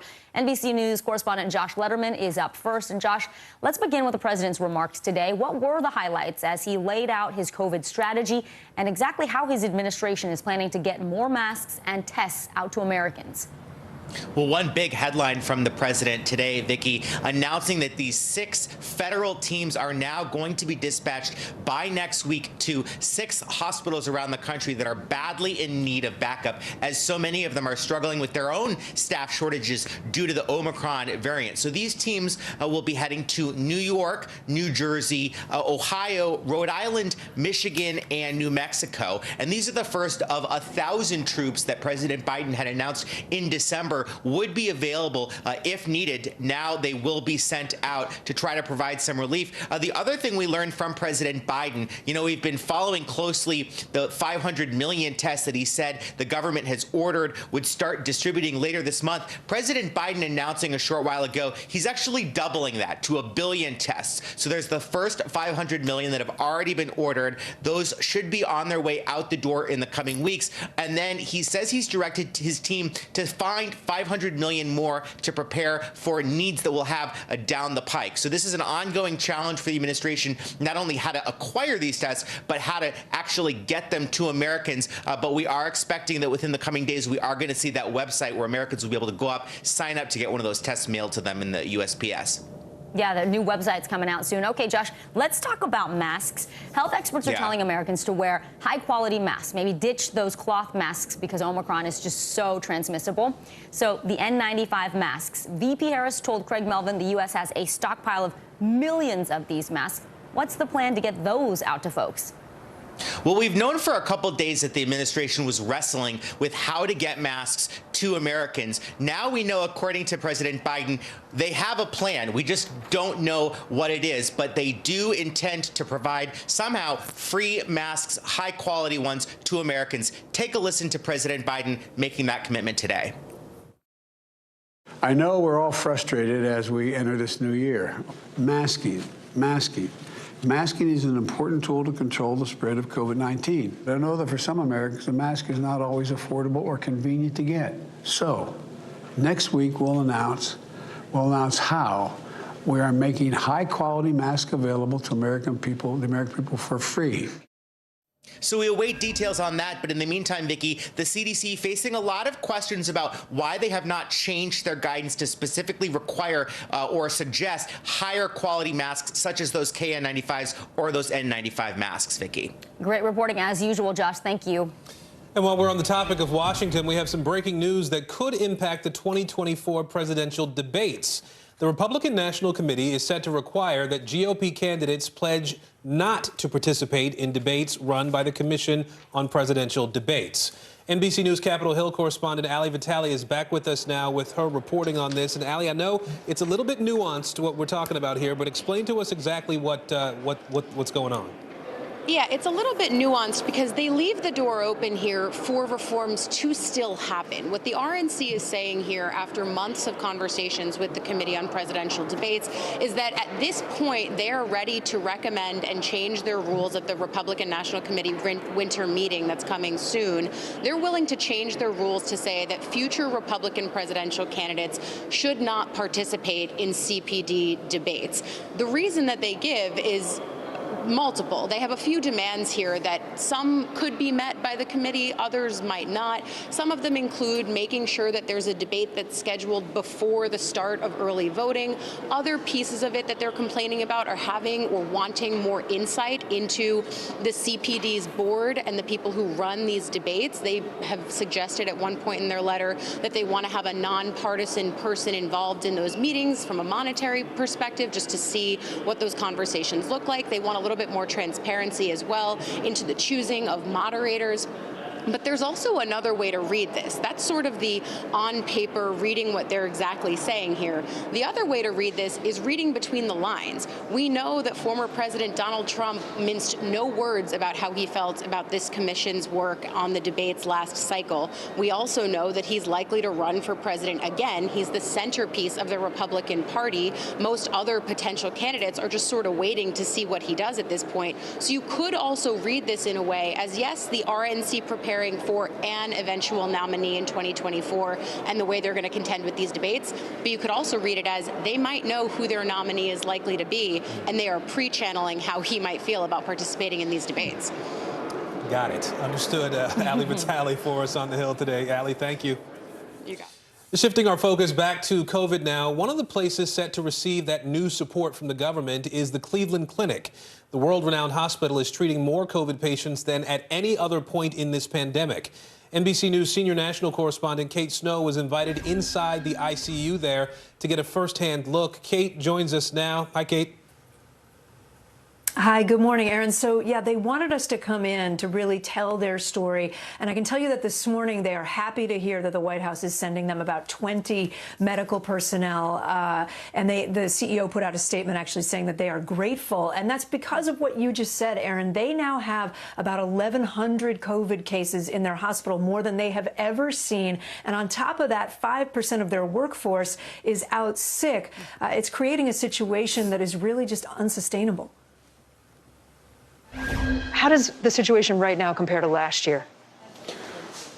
We have more patients. Our patients are sicker. Our teams are tired and exhausted, too. In a COVID ICU unit at the Cleveland Clinic's main campus, 25 patients struggle to hang on. As soon as one recovers or dies, another moves in. We're seeing patients in their 20s, in their 30s, in their 40s. Good morning. Nurse Tim Washington came on at 7 a.m. First thing I did is kind of look in the room to see if my patients were still there. Still alive? Still alive, right. And they are today? They are today. Most patients here are on ventilators. 90% are unvaccinated. Do you personally feel anger? What do you feel? If I say I didn't feel anger, I would be lying, because this can be prevented with vaccinations. There was some good news. A new study from Southern California finding the Omicron variant is less likely to lead to hospitalization, ICU admission, or death than the Delta variant. Those infected with Omicron who were hospitalized had a shorter duration of hospital stay. But the sheer volume of Omicron cases is straining the system. At the Cleveland Clinic, 5% of the staff is also out sick. National Guard were called in to run testing centers, clean, and deliver meals. Respiratory therapist Myron Drissen used to be assigned to 8 patients. Now he'll sometimes cover 17. When that alarm clock goes off in the morning, it's a little bit, here we go again. People come to the Cleveland Clinic from all over the country for specialty services or surgeries. But right now, because of the COVID situation, no elective surgeries until at least January 30th. That's actually the rationing of care. Nationwide, ICUs are 82% full, a pandemic high. Dr. Hassan Cooley, who heads critical care at the Cleveland Clinic, says if their ICUs grow more crowded, it could be devastating. I guess this is a morbid thought, but does that mean that somebody that comes in with a heart attack might end up dying because they can't get into your ICU? That is possible, or they would wait in the emergency room, waiting for a bed in the intensive care unit, or they may be actually crashing on the floor. In the COVID unit, 73-year-old Ron Perelka is vaccinated but not boosted. He has an underlying medical condition. I'll tell you, I was the last one to think that I would get it. What would you say to people who think that Omicron is mild and it's no big deal? I'm willing to go walk out the door and they can come and sit in here and see what it's like. He was one of the only ICU patients even able to speak. Wow, it really is such a dire situation there, Kate. What do we know about what support the staff at this ICU says they need? Yeah, so I mean, look, they're tired, they're exhausted, and they say it is helping to have the National Guard there. As you saw, they're picking up some of the incidental work, you know, the cleaning and the delivering meals and the doing the testing at testing centers. With them picking up that work, that freed up some medical staff to, you know, to spend more time with patients. But even still, they're working, you know, double shifts sometimes. They're coming in on their days off. So I think they're going to be very glad to have that team of 20 extra medical personnel coming from the federal government, and they'd probably take even more if they could get it. Aaron. Absolutely. All right. NBC's Kate Snow with us today. Kate, thank you. These scenes from the last few weeks might soon be a thing of the past. The long wait in your car or outside in the cold weather just to get a COVID test. Well, private health insurers will be covering the cost of home tests starting this weekend. But that doesn't mean all Americans will get the benefit. NBC News' Jolene Kent has the details. Starting this weekend, millions of Americans will be able to pick up free COVID tests over the counter, the cost covered by their health insurance. Because Omicron spreads easily, especially among the unvaccinated, it's critically important that we know who's infected. That means we need more testing. The White House will require health insurers to pay for 8 at-home rapid tests per person per month. The government is basically enabling people who can't afford it otherwise to afford it. If they have insurance, they get covered by insurance. The government itself is buying tests and distributing them. I mean, all of these things will help alleviate some of the shortage. The new mandate is taking effect on Saturday as the Omicron variant surges nationwide. The Biden administration trying to boost access to tests that are often so hard to find. It's probably not enough, but it's a great start because a lot of people can't even afford out of pocket, even if we had the tests available. So how will it all work? Eligible tests do need to be approved by the FDA. The Department of Health and Human Services says people can pick up the tests at their insurer's preferred pharmacies or stores with no out-of-pocket payment. Or you can buy the test somewhere else and then file a claim for reimbursement. So if you buy a test online instead of at a preferred pharmacy, your health insurer would still be required to reimburse you up to $12 per individual test. And these tests will not be subject to a deductible or copay. So for a family of 4, all covered by the same plan, they'll be able to get up to 32 free COVID tests per month. But this new requirement does not include those who are uninsured or on Medicare.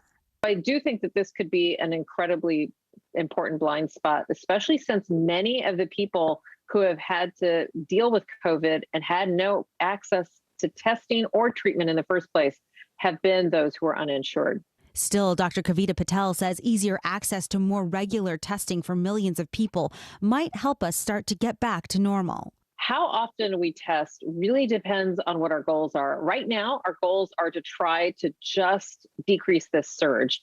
But in the future, soon, our goal should be to be able to feel confident at work, at play, recreationally, on trips, even without our masks. And I think that means that we will need to have a balance with how often to test. The new requirement is set to impact about 150 million Americans nationwide who are privately insured. And as we enter another year facing the pandemic, COVID testing could be here to stay. Think of testing now the way we think about other basic health goods.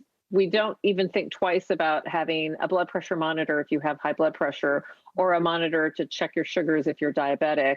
Having these COVID tests now becomes something very normal and very routine that we can expect probably for the rest of our lives. Joining us now is Dr. Bayo Curry-Winchell. She's an urgent care physician and the regional clinical director of Carbon Health and St. Mary's Hospital in Nevada. Dr. Curry-Winchell, we appreciate you being here. I'm curious, what are you seeing at your hospitals there in Nevada? Thank you for having me. You know, in Nevada, we are in a crisis mode, just like several hospitals around the country. We are short-staffed, and it's important to remember when you think about Nevada, we were short-staffed pre-pandemic. So unfortunately, this latest surge has really exacerbated an issue that was already present before. What's it like for you treating people with COVID right now? We have more therapeutic drugs, I know, to treat folks than we did at the beginning of this pandemic. How do they fare against Omicron as you're treating these folks today?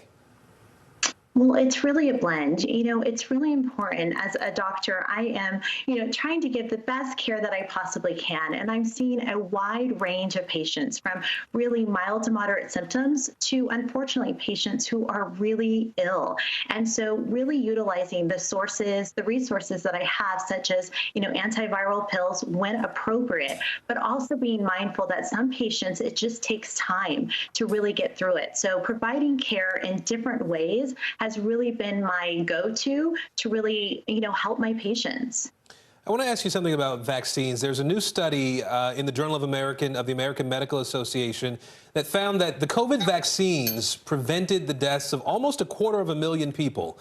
What does that say about the effectiveness of the vaccines that we have now? And what's your message to people who haven't been vaccinated yet?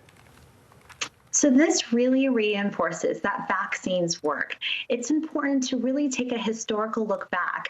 In the past, we were able to fight polio, measles, through the use of vaccines. And so that's something important for people to remember. Those diseases would have become very prevalent if we didn't have vaccines. So my message is really lean into learning about vaccines and find credible, accurate information, because that can save your life as well as just so many other lives. So really think about getting vaccinated. And that doesn't mean reading what your friend posted on Facebook. It means talking to a doctor, a scientist, somebody who knows the science behind all this stuff, which is what we've done today. Dr. Bayo Curry-Winchell, we appreciate your time. Thank you. It always bears repeating, doesn't it? Well, there are major developments on Capitol Hill today happening in both chambers. House Minority Leader Kevin McCarthy, who a year ago today said former President Trump bears responsibility in the January 6th attack, well, he's announced he will not cooperate with the committee's investigation. Meanwhile, on the Senate side, President Biden will meet with Democrats as he pushes his voting rights reform legislation. NBC News Capitol Hill correspondent Leanne Caldwell joins us now with more on this. Hey, Leanne, Minority Leader McCarthy, he just spoke about his refusal to cooperate. Bring us up to speed on his 180. Hey, Vicki. Yeah, Leader McCarthy says that, again, he's not going to cooperate. He indicated that in a statement last night. And he was asked about his speech a year ago today when he said that the former president, Donald Trump, bears responsibility for what happened on January 6th. Well, McCarthy completely dodged that question and is trying to redirect the focus of what actually happened on January 6th by saying the real problem is trying to find out what went wrong with security in the Capitol building on that day, insinuating that House Speaker Nancy Pelosi made some very bad decisions, which is not born to be true at this point. So let's listen to how McCarthy is framing his defense. There is nothing that I can provide the January 6th committee for legislation of them moving forward. There is nothing in that realm. It is pure politics of what they're playing. So McCarthy is one of 3 lawmakers the January 6th committee wants to speak to. None of them have yet cooperated with that committee, Vicki. So he says he has nothing to offer. All right, Leanne, let's move on to talk about voting rights reform. President Biden heading to the Capitol to meet with Senate Democrats. VP Harris told Craig Melvin today they are not giving up. So what can he say differently that might get negotiations moving again?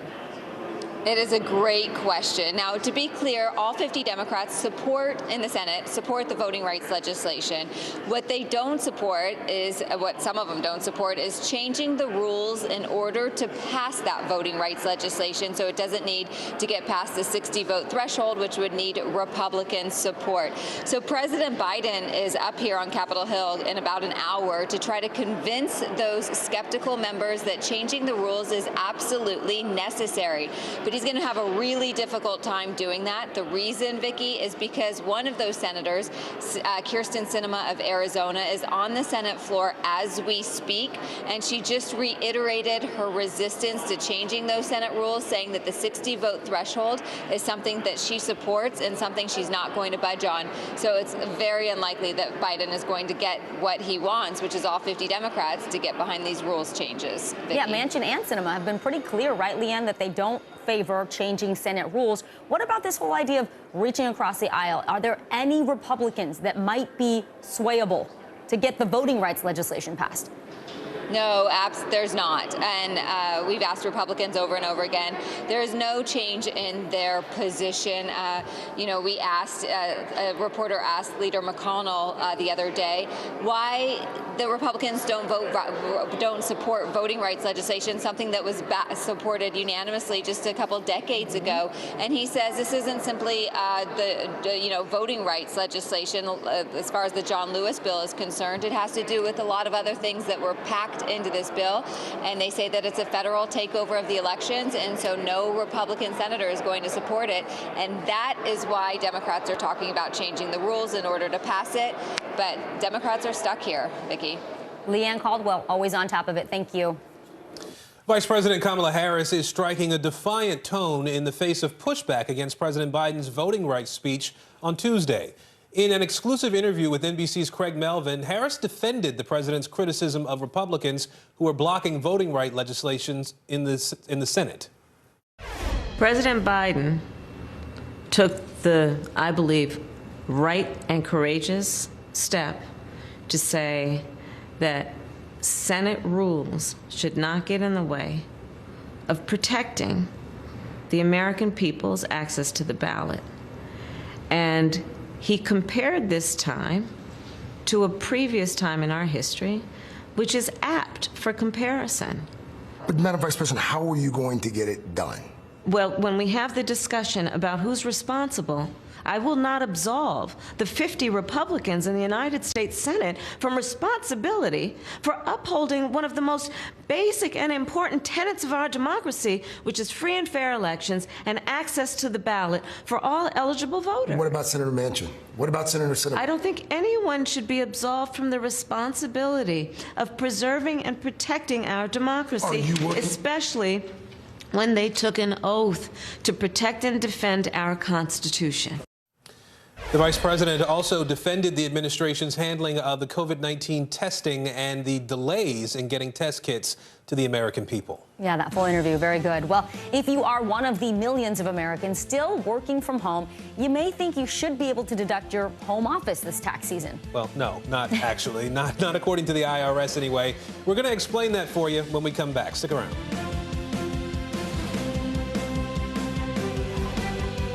I'm Terry Crews, Team USA superfan. Shaun White, what are you trying to prove? Shaun White takes the gold! You've already won more Olympic golds in snowboarding than anyone else ever. You've dominated the sport since you were a teen. Now you're trying to beat kids half your age. Maybe you're trying to prove you're every bit as good as you were at 15 and that you only get better with age, like a fine cheese. Or yogurt. The Winter Olympics, February 3rd on NBC and Peacock. Hey everybody, it's Hoda Kotb from The Today Show. I am so excited to tell you about my new podcast, Making Space with Hoda Kotb. I sit down with some incredible people and we'll hear some uplifting stories. Listen to Making Space now on Apple Podcasts.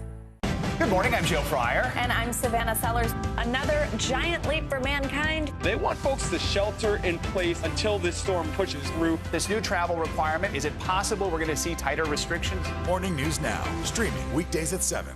Still to come on the Channel 2 News. Well, the waters are certainly receding now. Still too close to call. Lester Holt reporting from Ground Zero, as it's being referred to. It is, in fact, the taste of freedom. The Haitian people know a little something about resiliency. What's the biggest risk right now? Some of the troops who have been proud. I want to welcome you to the first presidential debate. In fact, we've been told we can't go any farther. You are some resilient folks. Let me get a hint.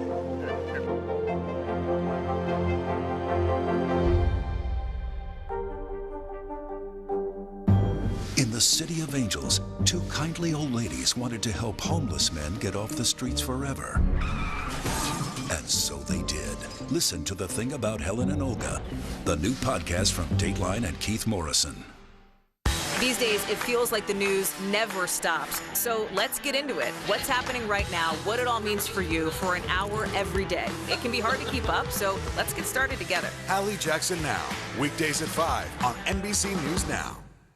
News is happening now. A look at what's making headlines around the world. Tonight, the major announcement of the COVID vaccine. This is a significant moment. Your news, whenever it happens, wherever you are, it's here now. We began our cross-America journey tonight, St. Louis, Austin, here in Nashville. From Washington, D.C., the site of our nation's capital, you rarely see. It's your last one. Was talking smack part of this? What are you doing for teachers who feel that they're being stretched too thin? Did you understand how prevalent hunger was in your own community?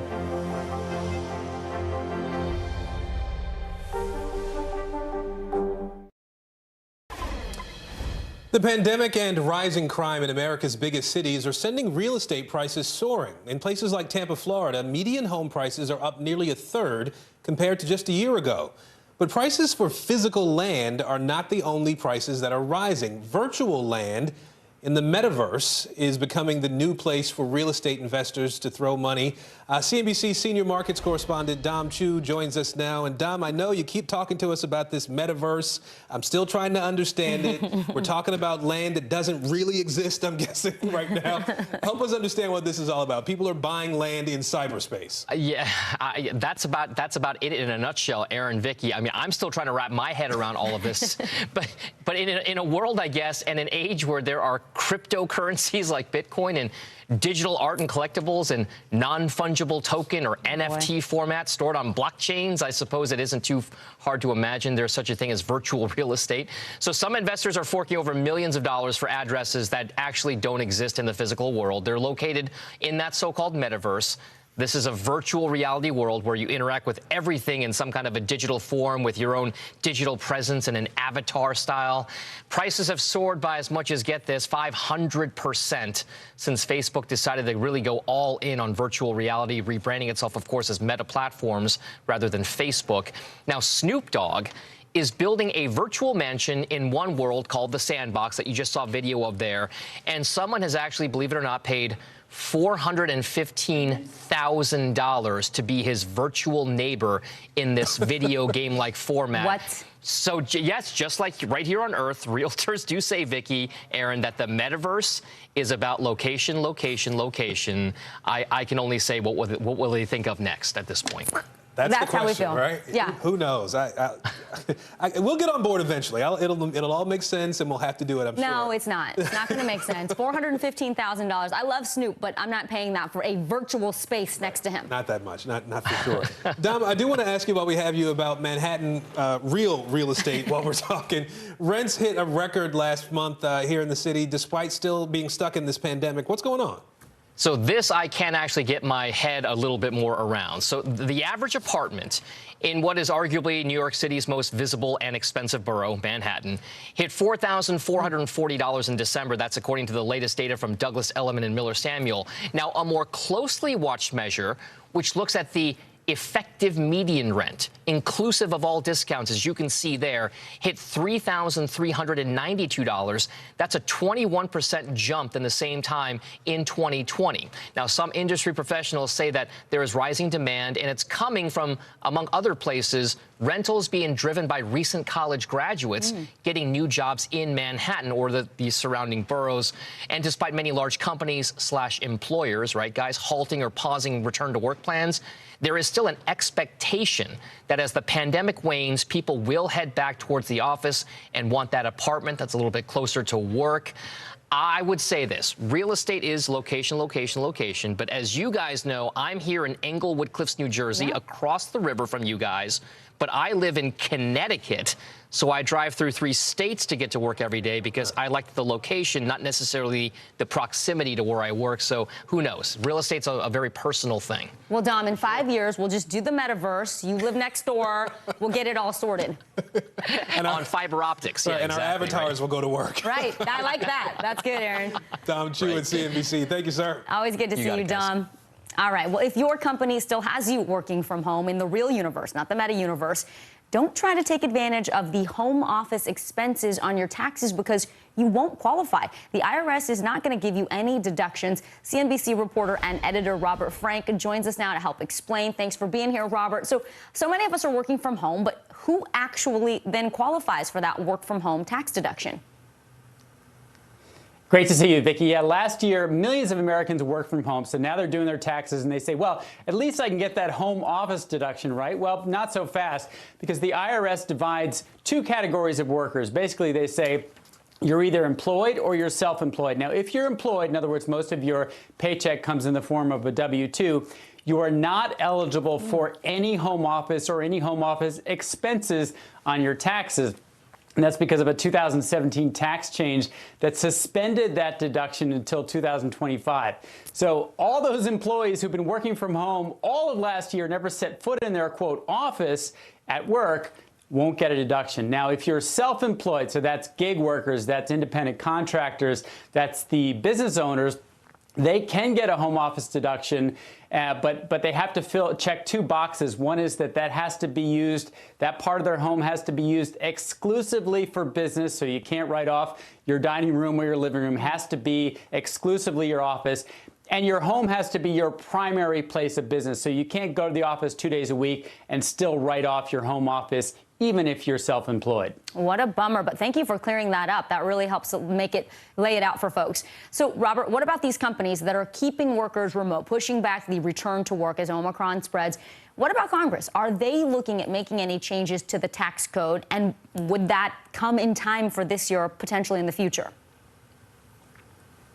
Yeah, look, what's clear when you talk to companies is that remote work is here to stay. It may dial down over the next few years, but it's not going away. What's astounding to me when I reported this story is that there doesn't appear to be any move in Congress to allow employees to get this deduction. Now, we'll see whether it comes back in 2025 or not. There's been only one proposal from a New York congressperson, this was last May, to allow for a short period of time employees to actually get the home office deduction. That didn't go anywhere. There doesn't appear to be any new legislation pending. So right now, remote work is here to stay, but there is no legislation to give that benefit to employees. All right, Rob. Thank you so much, Robert. Appreciate it. Well, New York City's COVID eviction moratorium is about to run out. It ends this Saturday. But the lawsuits are piling up from tenants saying they've been kicked to the curb. One of them spoke to NBC News Now correspondent Dasha Burns. Here's his story. El vino me sacó con un tubo en la espalda, un tubo metálico. En la espalda me sacó de la puerta, me quitó mis llaves, me quitó mi celular, todo. Mr. Solis thought he was safe at home in February 2021 when he says he was pulled out of his bed, forced out of his apartment, and violently assaulted. The culprit wasn't a random attacker. He says it was his landlord's son. These allegations are part of a pending lawsuit between Mr. Solis, his landlord, and her son. Ellos me amenazaron de que si yo volvía para acá me matarían. In the lawsuit, Mr. Solis says the altercation put him in the hospital. When he got home, he says it was in disarray. Most of his belongings were gone or destroyed. Out of fear for their safety, he and his wife chose to sleep elsewhere. And when they returned later in the week, the locks were changed. Siempre, cuando yo vengo a recoger la correspondencia, siempre vengo con personas porque tengo miedo a que cumplan su amenaza. Mr. Solis brought 2 cases against his landlord in housing court. The first in December 2020 for harassment he says started months before the alleged attack by her son. The second for illegally locking him out of the apartment after the alleged attack. He says the nightmare started when he lost work as a sales consultant because of the pandemic and struggled to fully pay his rent. New York, where he lives, still has an eviction moratorium in place until January 15th. In many ways, it's prevented only the legal evictions, the ones in which landlords can go to court and ask a judge to listen to a case and order an eviction of a tenant. But it's also spurred these types of illegal evictions and harassment. Mr. Solis is just one of many people who have brought lawsuits claiming they were unlawfully evicted from their homes. Throughout much of the pandemic, there's been eviction moratoriums, both federally and at the state level. How much has that prevented evictions? We've seen a lot more of those types of cases, unfortunately, where people feel like they can take the law into their own hands, where there's this sense that it's my home, not yours, and I can do whatever I want to you while you live in there. New York is the only state with a full eviction moratorium still active, though a few states have some exceptions. And advocate concerns grow as the end of the moratorium gets closer. You know, we're all holding our breath, but it could be really bad. There could be thousands and thousands of cases of eviction. Nationally, there is no moratorium in place anymore. NACA, the Neighborhood Assistance Corporation of America, launched a team of economic advocates in October 2021 to help renters facing eviction, a team that didn't exist before the pandemic. That team is helping more than 30,000 renters, and NACA says about 20% of those people are dealing with unlawful eviction cases. They also said they're seeing the highest numbers in places like Georgia, North Carolina, and California. You see it on a daily basis where we hear from a tenant who came home and all their belongings are on the street. According to NACA, the leading cause? Money. Its CEO telling NBC News tenants are getting locked out for back owing thousands of dollars in rent or getting priced out of their homes, particularly by corporate landlords. They don't see the tenant as a human being. They see that tenant as a number, as a way to make more money. A common thread housing advocates are seeing in these situations, regardless of location, is lack of help from law enforcement. There is a culture about not getting involved in disputes between landlords and tenants. They'd rather just tell people to go fight it out in housing court. So these landlords are basically able to do everything they want with impunity. The NYPD has not responded to NBC News' request for comment. The department's patrol guide outlines how uniformed members should take action when there is probable cause of an unlawful eviction.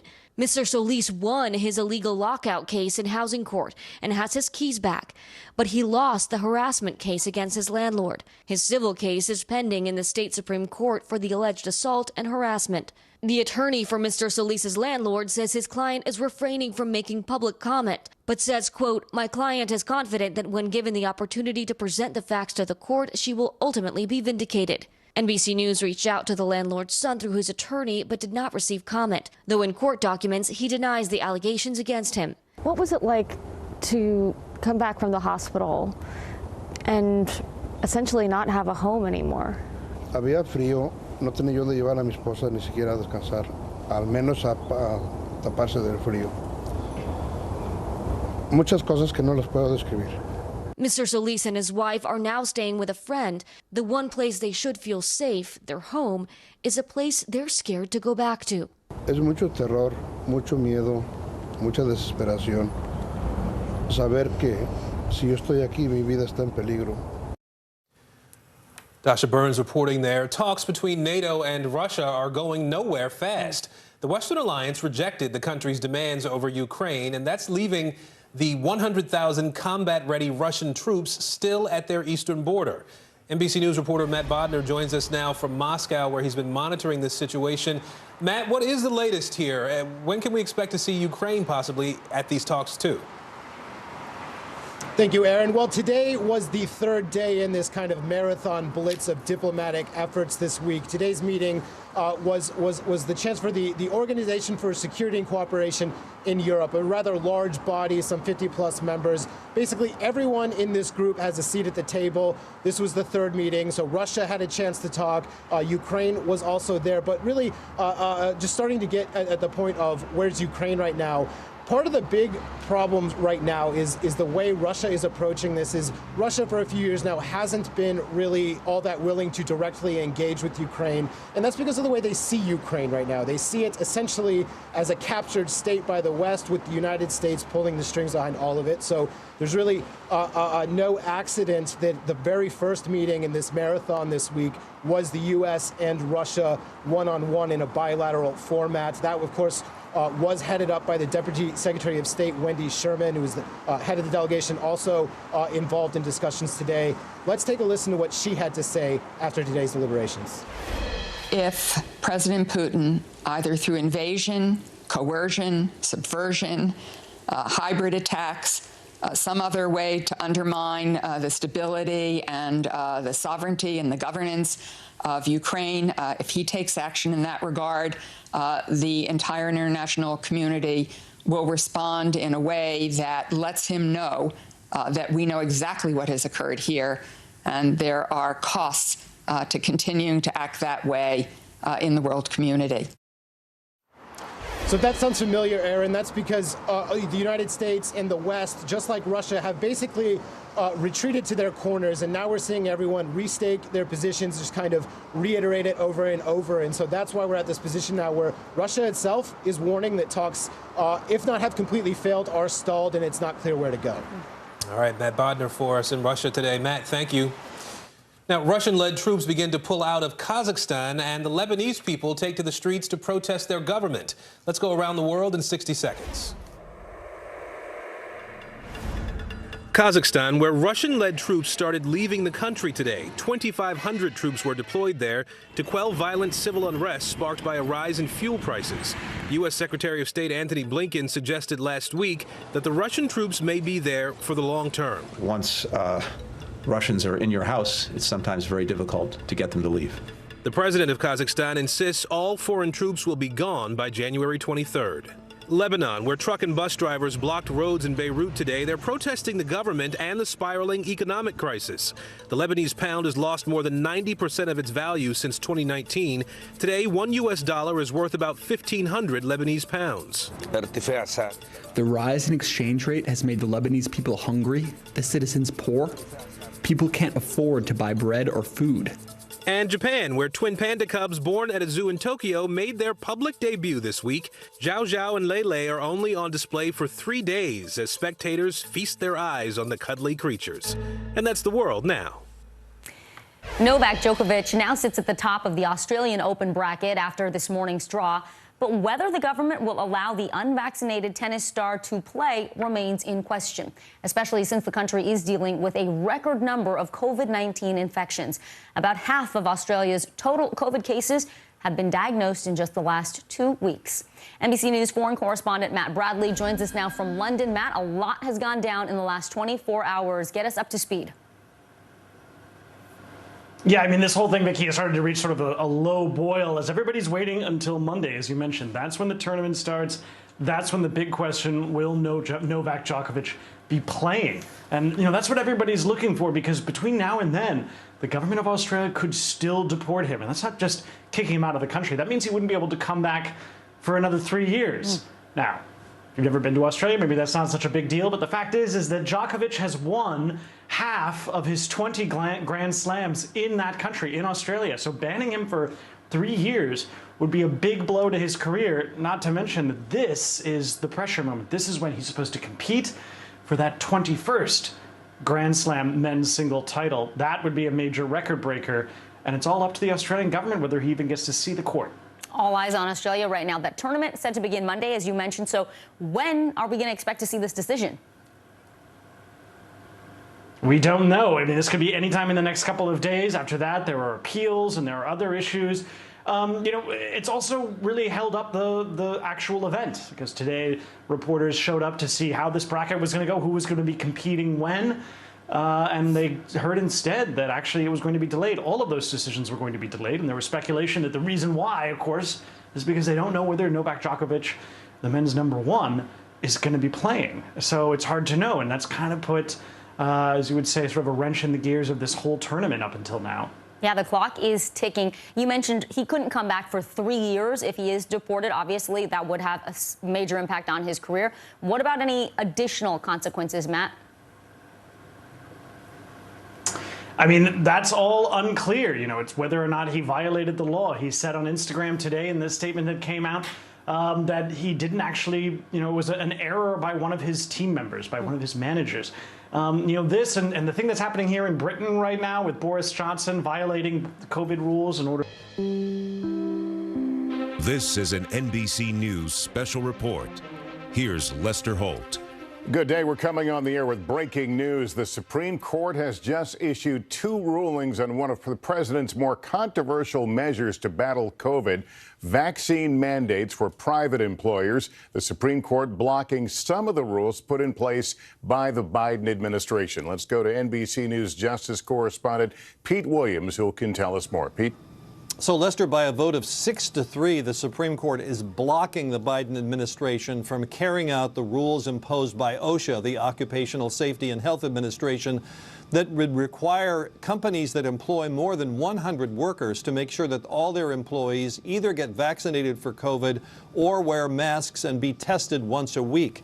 The court said the law that allows OSHA to do what it does empowers it to set workplace safety standards, but not broad public health measures. The government simply didn't have the authority to do this, the court said, so it's putting it on hold while the case is going to play out in the lower courts on the broader question of the government's authority here. But in a separate ruling, by a vote of 5-4, the Supreme Court has said the Biden administration can enforce the separate rule that applies to about 10,000 healthcare workers, or 20 million healthcare workers in the U.S. who treat Medicare or Medicaid patients. The court said that that authority is well within the power of the Department of Health and Human Services to set the standards for patient care. Now, the 4 dissenters in that case were the court's more conservative members, Gorsuch, Barrett, Alito, and Thomas. The 3 dissenters in the OSHA case were the court's 3 liberals, Breyer, Sotomayor, and Kagan. So this blocks the enforcement of the OSHA rule, but allows the enforcement of the HHS rule. The OSHA rule would apply to about 80 million workers, the healthcare rule to about 20 million workers. And Lester, the healthcare rule was already in force in about half the states. So now it can go ahead and be enforced in all the states, but now the OSHA rule is blocked nationwide. All right, Peter Williams with that breaking news. Also with us, NBC Chief White House Correspondent Peter Alexander. Peter, any reaction there in terms of how this will affect the White House COVID strategy?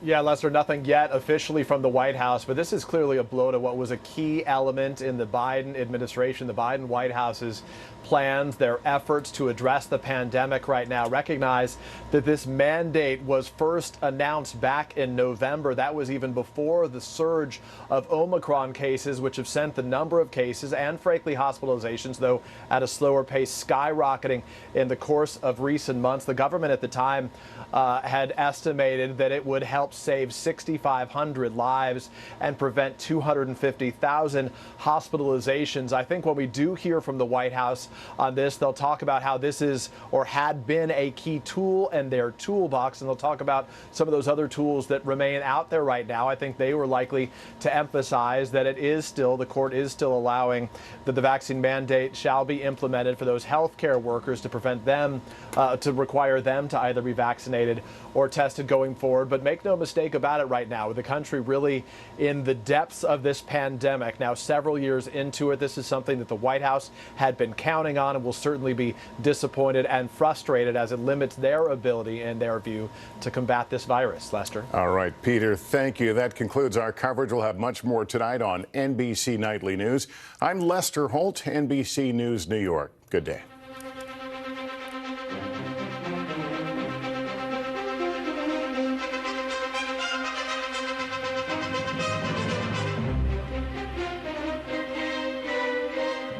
Beijing is not doing enough to tackle the effects of climate change, which spread, of course, across China's borders. We travelled to neighbouring Thailand to see the impact on people and sea life, and we'll reveal why you may think you recognise this incredible beach. It's a stunning corner of our world, but even this paradise has not escaped China's growing influence. Tropical fish flock to coral reefs off the coast of Thailand, ecosystems that have existed for 200 million years. My undersea guide is local diver Charlie Matsuto. He shows me where the coral is bleached, the algae that sustains life here, itself lifeless. The cause, rising temperatures and pollution. Charlie clears away garbage as we dive. Changes are happening frighteningly fast, he says. This is really big difference from 5 years ago when I started to... From 5 years ago? Yep. Thailand's neighbor, China, bears much responsibility. It produced 28% of the world's greenhouse gases in 2019, compared with the US at 11%. Beijing has promised to be carbon neutral by 2060. Environmentalists say that will be too late. But China's now massive economy is struggling to reduce its reliance on burning coal. And a new Chinese middle class have been traveling more too. According to Thai government data, in 2019, almost 28% of all Thailand's tourists were Chinese. Many make this trip across the Andaman Sea off Thailand's coast. We're headed to an isolated island made famous by the movie The Beach. Trouble is, the beach became a little too well known. Leonardo DiCaprio's movie led to an explosion of tourism, the pollution caused by humans and boats severely damaging the ecosystem. So in 2018, they closed the beach. Then COVID stopped visitors. This month, they reopened with restrictions. The boats aren't supposed to go any further than these buoys, which means everyone gets a selfie with a nice pristine beach behind them and look from above, because while we're here, the sharks are still there. The bay, now home to a family of black-tip reef sharks. The sharks have returned and marine life has returned. And we always talk about sharks because that's the sign of a regenerating marine life. Then there's these guys. Marine biologists say pollution and habitat destruction, especially from mass tourism, has caused Thailand's turtle numbers to fall by 4/5. Now, conservationist Ayorn Silapassathitwong warns global rising temperatures may mean a drop in male turtles, as studies show warmer sand and nests lead to more female babies. Fewer male turtles? Yep. So that's going to mean fewer turtles? Yeah. The good news, local scientists have been working with the community to rescue as many as possible. They have the digital number. Each has a microchip, a tag, and even a number to dial. There's a phone number? Yes. If you find this turtle, right, give us a call. Stranded, yeah, give us a call, please. From our satellite tracking, we found that most of them swim across the sea to the other side of the ocean. They would go as far as Australia? It's possible. Internationally, many scientists are critical of China, where CO2 emissions kept rising even during the pandemic, and of the US, which is yet to pass legislation to meet all of its climate goals. China and America, you are the leader of this world. You should be the leader in the way to stop the climate change too. As these turtles begin their remarkable lives in the ocean. You ready to go, my friend? Okay, here we go. Freedom. Their futures may depend not only on local people, but on decisions made thousands of miles away in Washington and Beijing.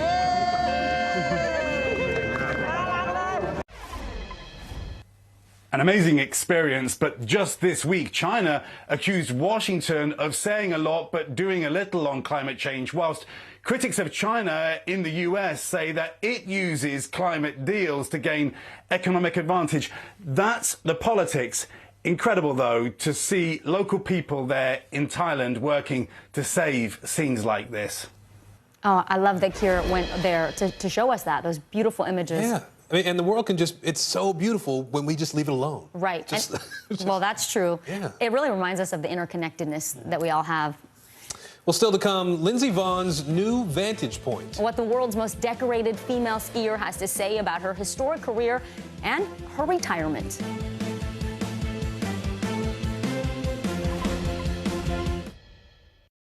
I'm Terry Crews, Team USA superfan. Michaela Schifrin. Schifrin wins gold. With just one more gold medal, she'll have more than any American alpine skier in history. And she'll have plenty of chances to get it at the Winter Olympics in February. I guess you could say she's climbed the mountain of this sport. But if you want more gold, it's time to come down, Michaela. Better do it fast. The Winter Olympics, February 3rd on NBC and Peacock. These days, it feels like the news never stops. So let's get into it. What's happening right now, what it all means for you for an hour every day. It can be hard to keep up, so let's get started together. Hallie Jackson Now, weekdays at 5 on NBC News Now. Frontside 900, McTwist, back-to-back 1080s. I mean, it's hard just naming these tricks. Chloe Kim, she's up there spinning around with a smile. Respect. The Winter Olympics, February 3rd on NBC and Peacock. Hey everybody, it's Hoda Kotb from the Today Show. I am so excited to tell you about my new podcast, Making Space with Hoda Kotb. I sit down with some incredible people and we'll hear some uplifting stories. Listen to Making Space now on Apple Podcasts. Nathan Chen equals power because every time he does one of these, he's hit with forces 7 times his body weight. 945 pounds? That's 4 Terry Cruises. See? Power. There's no better place for fun with friends. Quality time with your little golf buddy. Or an afternoon alone together. With the GolfNow app, family and friends are just a tap away. Just pick your course, pay from your phone, get out and enjoy. GolfNow. Download the app and go play. The Winter Olympics are just around the corner now, but there's one familiar face that we won't see competing this year. Now, skiing legend Lindsey Vonn is officially retired, but only from the slopes. She is out with a new book titled Rise. In it, she opens up about her career and her struggles with depression. NBC News Now anchor Joe Fryer caught up with her to discuss the memoir. What is it going to be like to not be in the Olympics this year for you? I'm definitely, going to be sad to not be racing, but it's been a few years now, and I think what most excites me about these next Olympics is watching my teammates succeed. Any part of you that's maybe a little bit relieved that you don't have the pressure of competing this year? No, I love the pressure, but I am not jealous of COVID and all the protocols and how that's changed sports in general. That's something that can really throw you off your game. At the beginning of the year on your social media, I noticed that you posted a picture and said it was your first ski vacation since you were 9 years old. Whenever I rarely got a chance to be on vacation, it was always to a beach where I could thaw myself out a bit. But this was a really exciting opportunity for me to be with my family and my friends and to really learn, how to relax on the mountain in a different way. And I definitely crushed après skiing. I've never been really able to experience that until now. So there's so many more elements to being on the mountain than I ever knew were possible. The book is called Rise. What do you want people to know about it? It's really just a story of my life, the adversities that I faced, whether it was on the mountain or off the mountain. And I really just want to give people an inside look as to what kind of a person I am. There's a quote in your book that stands out. It says, over that first year in retirement, I traveled through all the stages of grief, denial, pain, anger, bargaining, depression, reconstruction, acceptance. In a way, though, it only seemed fitting because it was like part of me had died. Can you talk a little more about that? Skiing was like my son.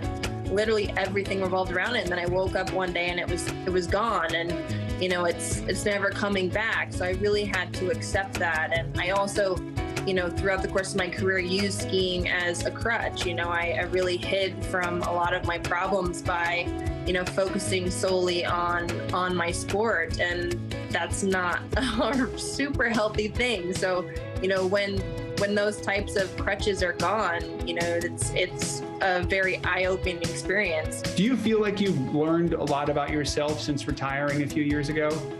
Yeah, I think I actually learned the most about myself in the last 3 years than I have in the last 30. On the mountain, I was in control. I was the driver, and off the mountain, I was more of a passenger. But now, my life, I am the driver in every sense of the word and in every aspect of my life. Does it feel good to be the driver now?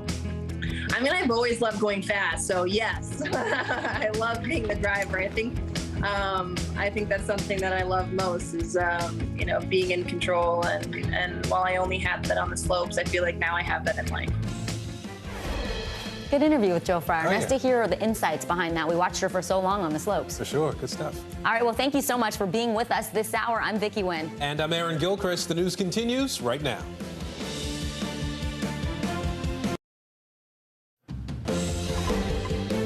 Hey everyone, I'm Allison Morris. You're watching NBC News Now. Here's what's happening. President Biden heads to the Hill, but the fight over the voting rights bill has a new hang-up in Hawaii. We'll explain. Several unintentional mistakes, what a new investigation says police did wrong when they stopped Gabby Petito and her boyfriend last summer.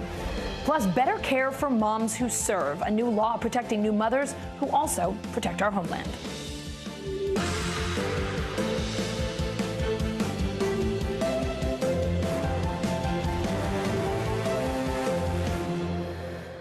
We start this hour with the latest challenges to the voting rights legislation as President Biden makes his case in person on the Hill. NBC News White House correspondent Kara Lee joins us from D.C. with the latest from the Biden administration. And NBC News senior politics reporter Sahil Kapoor is on Capitol Hill. So, Sahil, an interesting new problem for this voting rights bill in the Senate.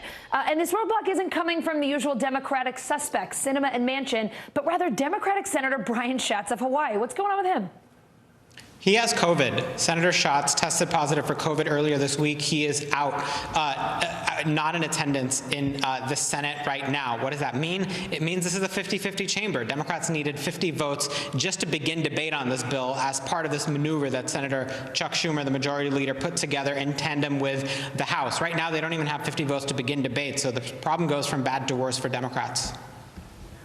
So, all right, Sahil, let's move on to the more traditional roadblock. Senator Kyrsten Sinema is saying she still can't back this proposal. Why not?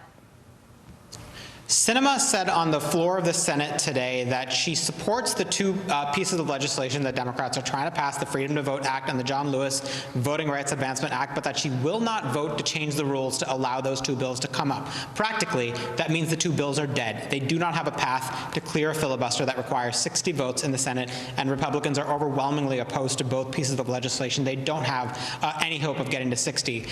Let's have a listen to what Sinema said on the Senate floor, and we'll talk about it on the other side. While I continue to support these bills, I will not support separate actions that worsen the underlying disease of division infecting our country. The debate over the Senate's 60-vote threshold shines a light on our broader challenges. There's no need for me to restate my long-standing support for the 60-vote threshold to pass legislation. Now, there's simply no equivocation to be seen there. Sinema is making abundantly clear that she supports the filibuster rule. And not only did she say that, the more significant thing that is frustrating a lot of Democrats is that she said that right before President Biden came to Capitol Hill to try to give a last pitch to try to sway her, as well as Senator Joe Manchin. She didn't wait for him to come by and make his case. She decided 2 days after his aggressive speech talking about democracy hanging by a thread and a possible risk to sliding into totalitarianism, the need to pass these two bills to prevent that from happening. She decided before he arrived on Capitol Hill to put a dagger in this whole effort. How about Senator Manchin? What have we heard from him today? Nothing from him today. He was in the lunch meeting. He walked out of it. He didn't speak. But earlier today, we heard him say that President Biden gave a good speech when he was asked, but there was also no indication that he was moving off his support for the 60-vote rule. All right, so Carol, let's go inside the administration's thinking here. What was President Biden hoping to achieve with this trip to the Hill, and how does the White House think it went? Well, look, he was hoping to change some minds, Allison, but that kind of got set aside once Senator Sinema came out before he arrived, literally just, hours before he arrived on Capitol Hill to talk to Democrats. And we're told the president did not watch the senator's speech. He was in the Oval Office working. But look, they knew where she stood. The fact that she said it before he went there is a bit of an extra blow to one that they already knew was eventually going to be coming. Coming out of the meeting with Democrats, the president seemed to concede that this is really over. Take a listen. We missed this time. We missed this time. And the state legislative bodies continue to change the law, not as to who can vote, but who gets to count the vote. Count the vote. Count the vote. It's about election subversion, not just whether or not people get to vote. Who counts the vote? That's what this is about. That's what makes this so different than anything else we've ever done. I don't know that we can get it done, but I know one thing. As long as I have a breath in me, as long as I'm in the White House, as long as I'm engaged at all, I'm going to be fighting to change the way these legislatures have moved. Thank you. So there you have the president, again, sounding very fired up about this issue, but essentially conceding that this is something that's not going to move forward. It's just striking, Allison, that this is the president 48 hours after he gave that speech in Atlanta, where he was really just beginning to step into this fight in a way that some of his supporters had wanted him to do for quite some time, and now admitting that, at least in his words, this round of that fight is over. So, Sahil, we've heard from the president. We've heard from some Democrats. How about the GOP? What are they saying today about voting rights legislation? Well, for starters, they have opposed the Democrats' voting rights bills from the start. They argue that this issue, the issue of election rules, should be left to states. They have no problem with the restrictive voting laws that are being pursued and passed in many Republican-led states around the country. And Mitch McConnell has made it his personal mission to kill the Democrats' voting rights bills. He spoke on the Senate floor a little earlier today. I want to play what he had to say. President Biden and Senate Democrats have been actually shouting at the American people that an evil, racist, anti-voting conspiracy will destroy democracy forever unless Democrats get total one-party control of the entire government starting next week. Now, while many Democrats are frustrated with Senator Sinema and her speech today, as well as the timing of it, one person is quite happy about it. Mitch McConnell, who you just saw there, praised her for an act of political courage that, in the view of McConnell, saved the Senate. Allison? So, Carol, if this voting rights legislation fails in the Senate, which appears to be the case right now, what's plan B for the White House, or are they still working on that right now? That's a great question, and that's the question now that the president basically said this is done at this point. The president says he'll continue to fight on this issue. He tried to make a play at history, saying, look, this history of the civil rights movement is you try and then you get defeated and you pick up and you try again. We just don't know what that exactly is going to look like in this instance. For the president, you know, he's heading into the midterm elections in November.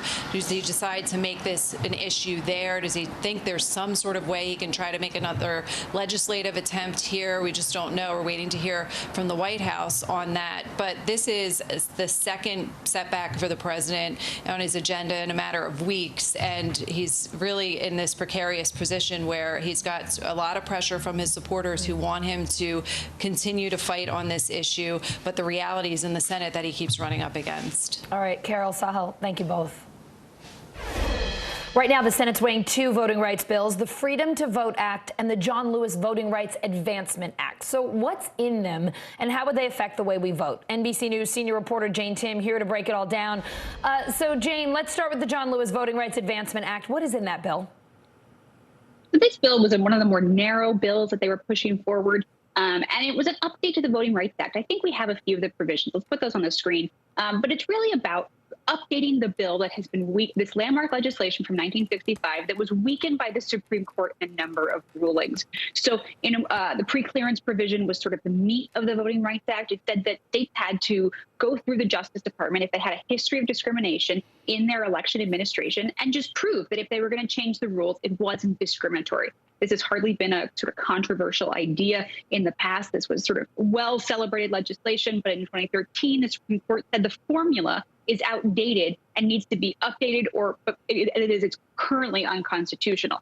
So essentially saying, well, if you have no formula, you can't apply the pre-clearance provision. This would update that pre-clearance provision, give you a sort of a brand new formula. It seems like it would cover a fewer states than the old bill did, but it would sort of put that landmark legislation back in the game. Jane, what about the Freedom to Vote Act? That legislation was crafted as a compromise after Senator Joe Manchin said he wouldn't support a broader bill. What's in that one? Yeah, so this is the 600-page-ish bill. It's wide and sweeping.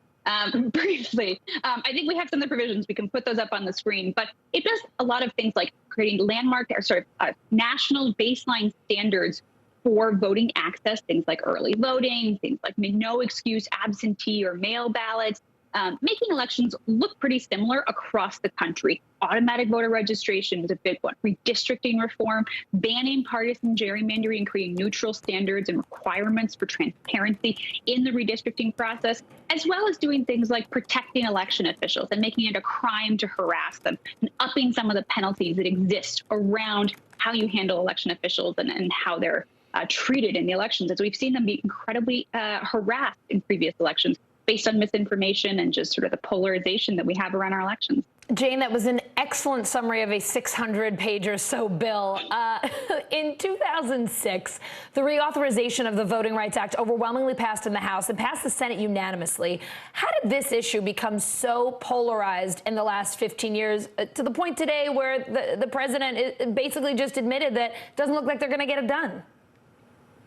Yeah, you know, this is in part, I think, why they went through with these two different bills, not one bill, but two bills, because the John Lewis Voting Rights Act, Advancement Act, and the Voting Rights Act itself used to be totally not controversial. But for the last 20 years, Republicans have been casting doubt on the integrity of American elections and championing restrictions that experts tell us have a disproportionate act on voters of color, on vulnerable populations, disabled voters, or young voters, older voters.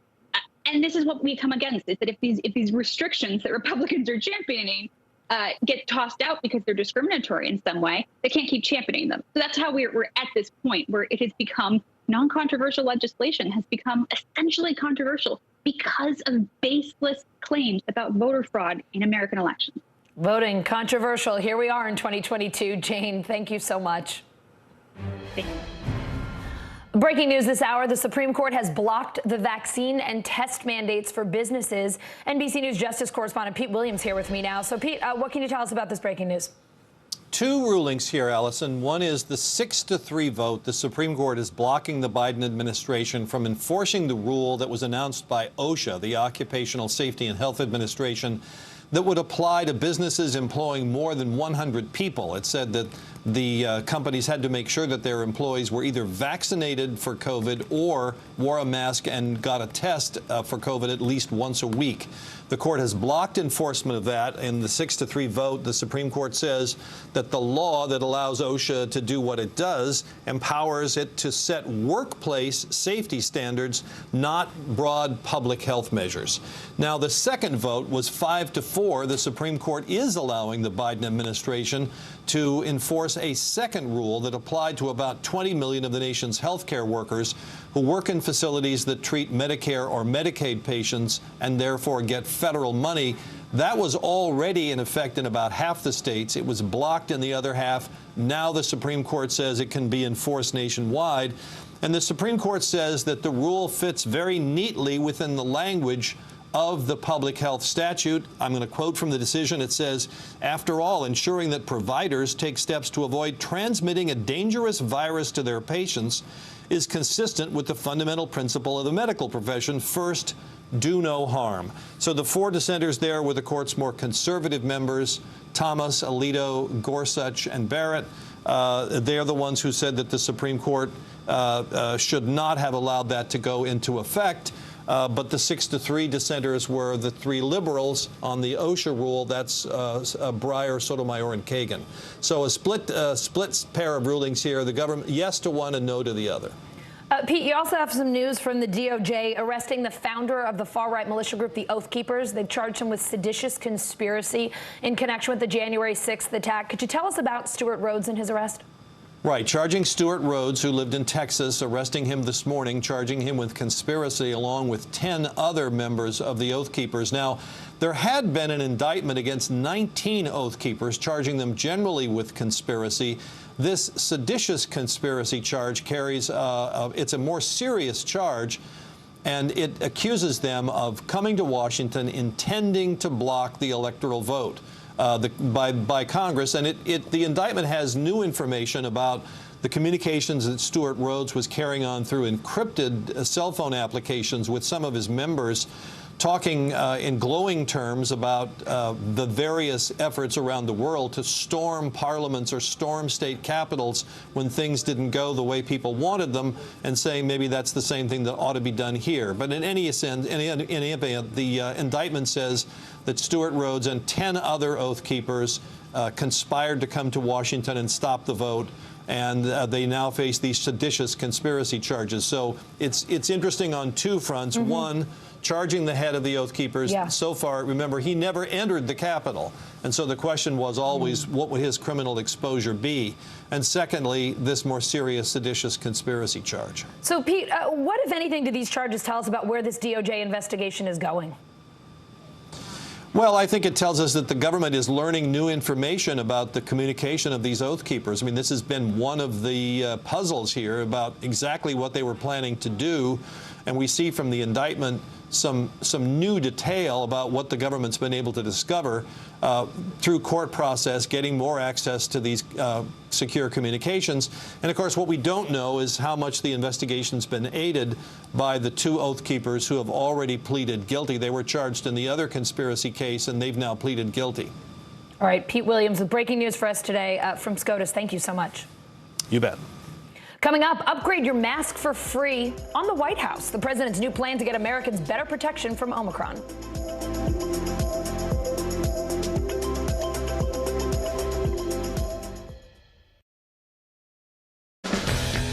Nathan Chen equals power because every time he does one of these, he's hit with forces 7 times his body weight. 945 pounds? That's 4 Terry Cruises. See? Power. What is going to happen now? Going back and forth because they... Oh, yeah, this is it, right?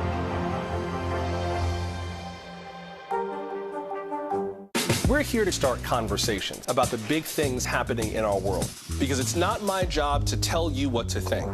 My job is to think about what you tell me. Now Tonight with Joshua Johnson, streaming weeknights at 8 on NBC News Now. Let's go. This is a critical choke point for this fire.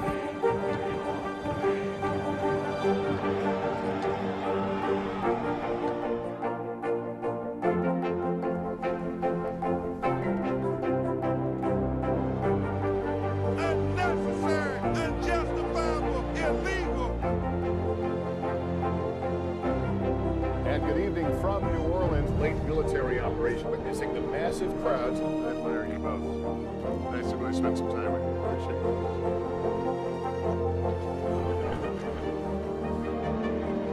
At any moment now.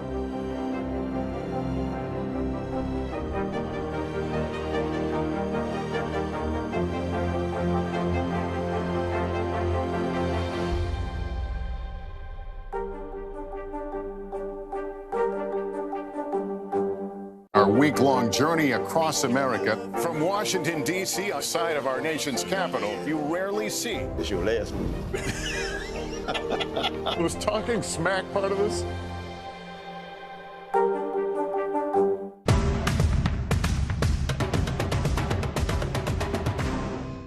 Good morning, I'm Joe Fryer. And I'm Savannah Sellers. Another giant leap for mankind. They want folks to shelter in place until this storm pushes through. This new travel requirement, is it possible we're going to see tighter restrictions? Morning News Now, streaming weekdays at 7. The Meet the Press Chuck Toddcast, free wherever you get your podcasts. There's no better place for fun with friends, quality time with your little golf buddy, or an afternoon alone together. Family and friends are just a tap away. Just pick your course, pay from your phone. Golf Now. Download the app and go play. Our week-long journey across America from Washington, D.C., outside of our nation's capital, you rarely see. It's your last move. Was talking smack part of this?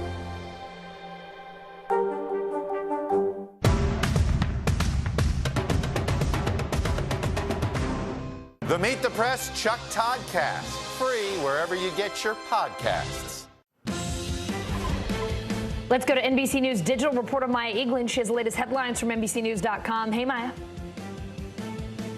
Hey, Allison, we start with Delta Airlines losing $408 million in the final quarter of 2021. Winter storms and sick workers caused thousands of flight cancellations, and 8,000 employees contracted COVID over the last month. Prosecutors in Wisconsin adding 71 new charges against the man accused of driving an SUV through a Christmas parade. The incident killed 6 people and injured dozens back in November. He's expected to be in court on Friday.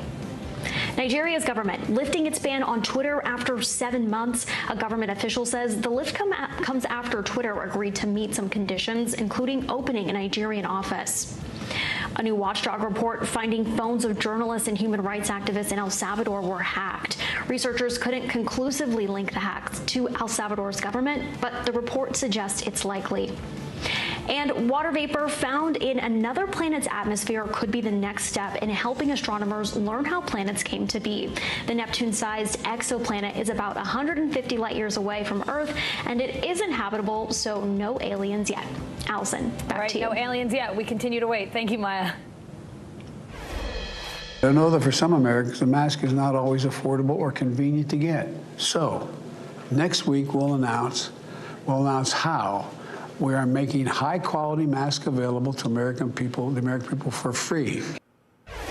The White House will help all Americans upgrade their masks for free. The president calling high-quality masks an important tool to stop the spread of the highly transmissible Omicron variant. Meanwhile, schools across the country getting free COVID tests. Here's NBC News correspondent Stephanie Gosk.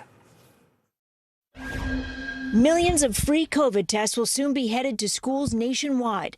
The White House promising a monthly stream of 5 million rapid tests and 5 million PCR tests to K-12 schools in states that apply for them. The first shipments are expected to arrive as early as this month. How important is testing for keeping your schools open safely?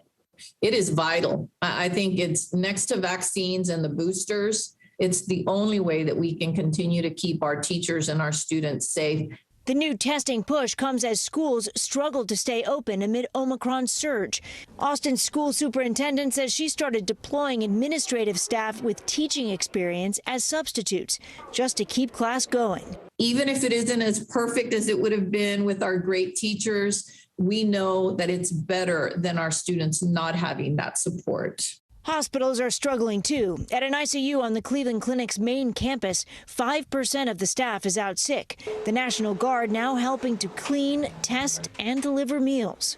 The reality is that we have an overwhelming number of COVID patients that are occupying our ICUs, that our emergency rooms are overcrowded, that our teams are exhausted. The good news, a new study out of Southern California finds Omicron is far less likely to cause severe illness or death compared to the Delta variant. But that doesn't mean the public should let its guard down.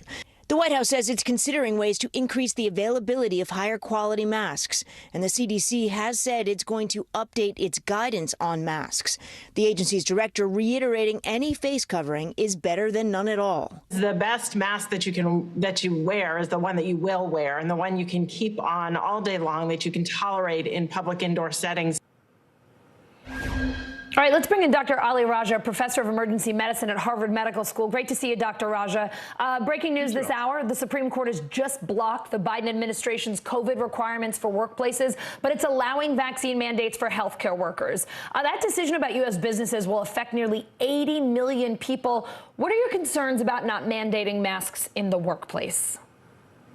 I've got to tell you, Allison, I'm a little disappointed. I'm really disappointed that enforcement of that OSHA rule was blocked. Sure, it would have required vaccination, which I hope everybody would get anyway, but it allowed for mask wearing and weekly testing if you didn't want to get vaccinated, and had exclusions for employees who aren't around others and work from home. Here's the thing. Every day we hear about Omicron disrupting workplaces. We feel that where I work as well as infections spread. And this is definitely a setback that just, it can't be enforced, but it was a great rule. The White House is pushing a few things today. A website will be out tomorrow with details about ordering free COVID tests, and then new information is coming next week on upgrading our masks for free. We also just heard that millions of COVID tests are heading to schools. Is that enough right now, or are there other things you'd like to see the government do to get Omicron under control? And I'm guessing masking may be on that list, but we know how that went. Yeah, it was a good try and the right thing to do. And as we said, I'm really disappointed about the vaccinations and the masking. But here's the thing. We still have so much COVID, and especially Omicron in schools. We just got an email like half an hour ago from our school where our fourth grader, our 9-year-old, was a close contact. And in a lot of places, that would mean that he would be sent home for a few days. And fortunately, we have a school district, a public school district, where we have a lot of rapid tests. And so he's doing a test and stay program where he can keep going to class every day. They'll test all the close contacts. And as long as they keep testing negative, they can stay in school. That's the kind of thing we need everywhere. And yet it's not available at the vast majority of schools in this country. We're getting some good news here in New York. The governor is saying that it looks like Omicron might be slowing down in the state. New York City is reporting its COVID positivity rate is going down. The daily average over the last week, just over 28% compared to 30% over the last 28 days. So some subtly good news. What are you seeing up there in Boston right now? And do you think the worst of Omicron is behind us, or are we in this tough spot for a little while longer?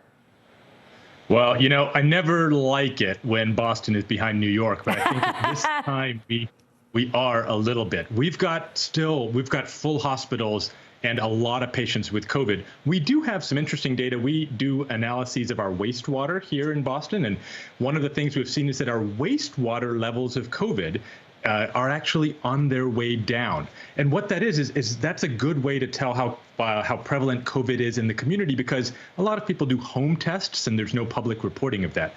But here's the catch. The wastewater data tends to precede hospitalizations by 2 or 3 weeks. So even if the wastewater data shows that COVID's on its way down, we're still in for a rough January full of patients with COVID in the hospital. But I'm actually really hopeful, based on that data, that things will turn around at the end of the month.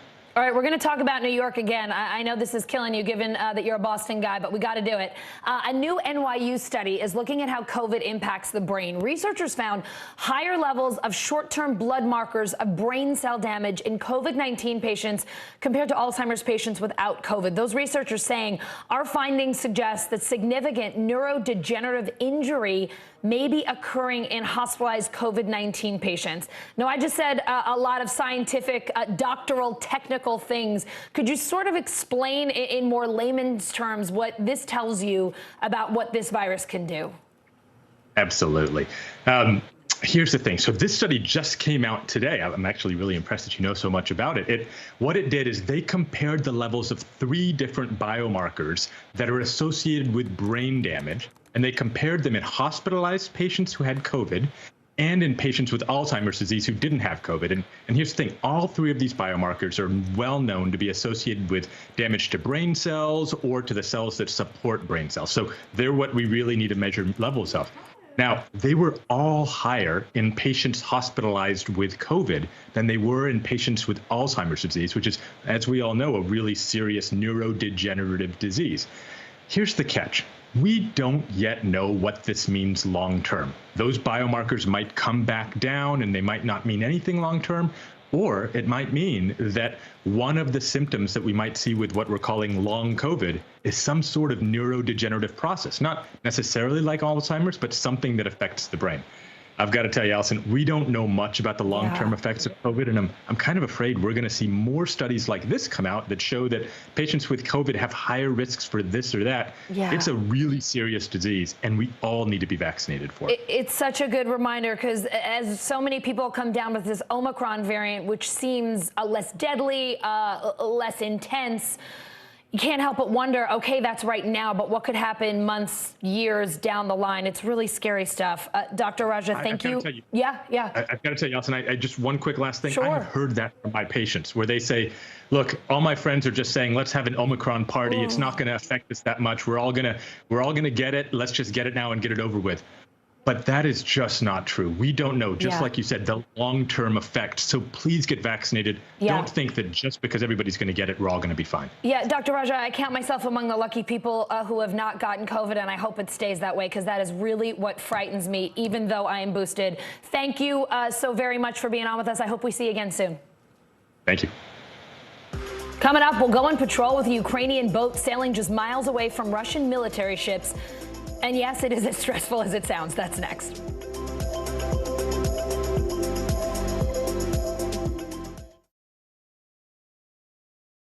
news is happening now. A look at what's making headlines around the world. Tonight, the major announcement of the COVID vaccine. This is a significant moment. Your news, whenever it happens, wherever you are, it's here now. There's no better place for fun with friends. Quality time with your little golf buddy, or an afternoon alone together. Family and friends are just a tap away. Just pick your course, pay from your phone. Golf Now. Download the app and go play. There's no better place for fun with friends. Quality time with your little golf buddy, or an afternoon alone together. With the Golf Now app, family and friends are just a tap away.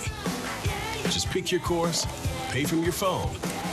Get out and enjoy. Golf Now. Download the app and go play.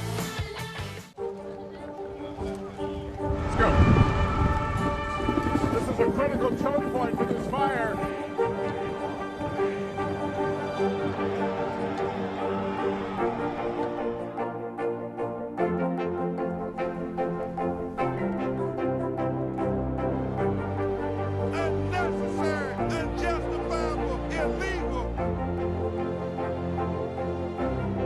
And good evening from New Orleans. Late military operation witnessing the massive crowds. I admire you both. Nice to really spend some time with you. Appreciate it.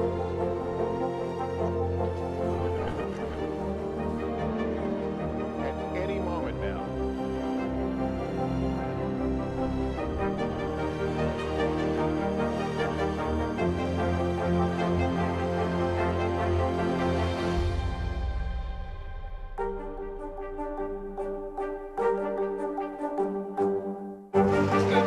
What is going to happen now? Going back and forth because Oh, yeah, this is it.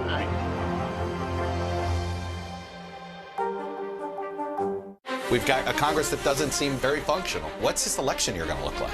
Are we getting ahead of the science? Are we behind the science? How much did this booster confusion set us back?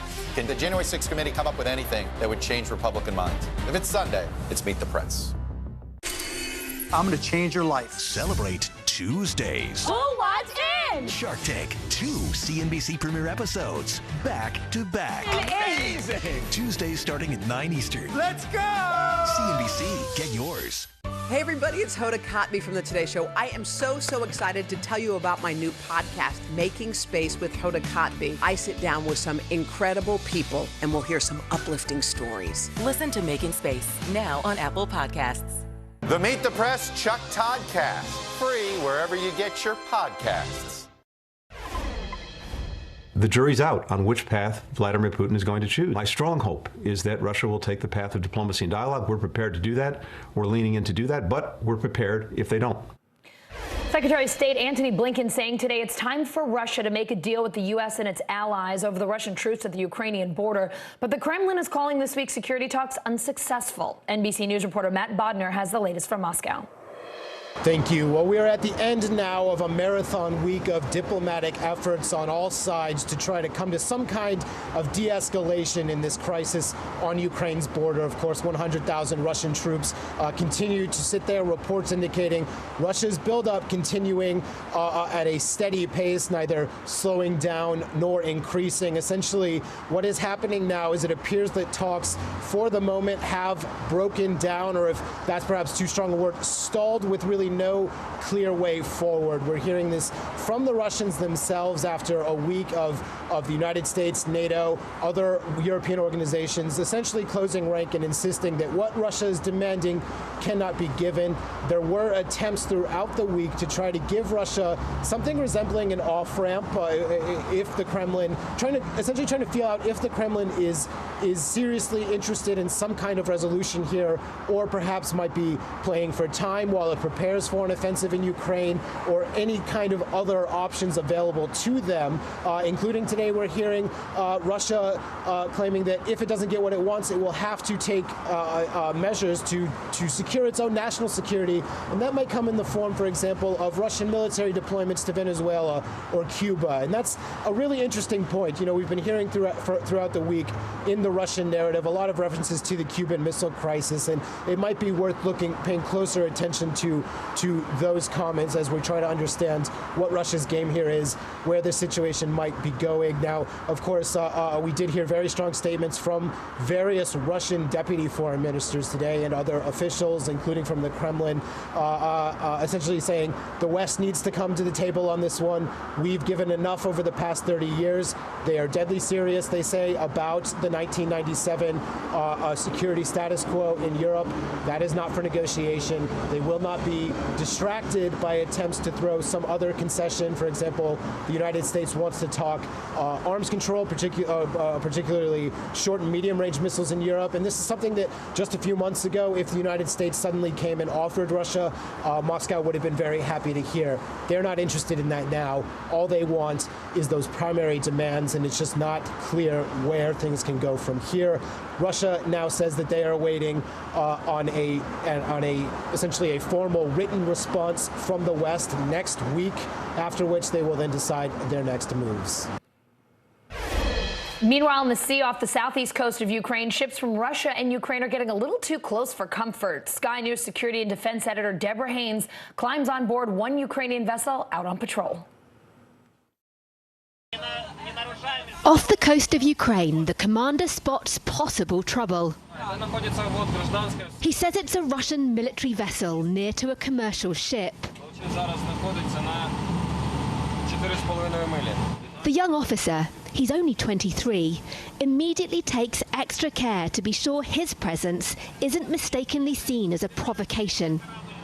The Sea of Azov is a unique flashpoint in tensions between Moscow and Kiev.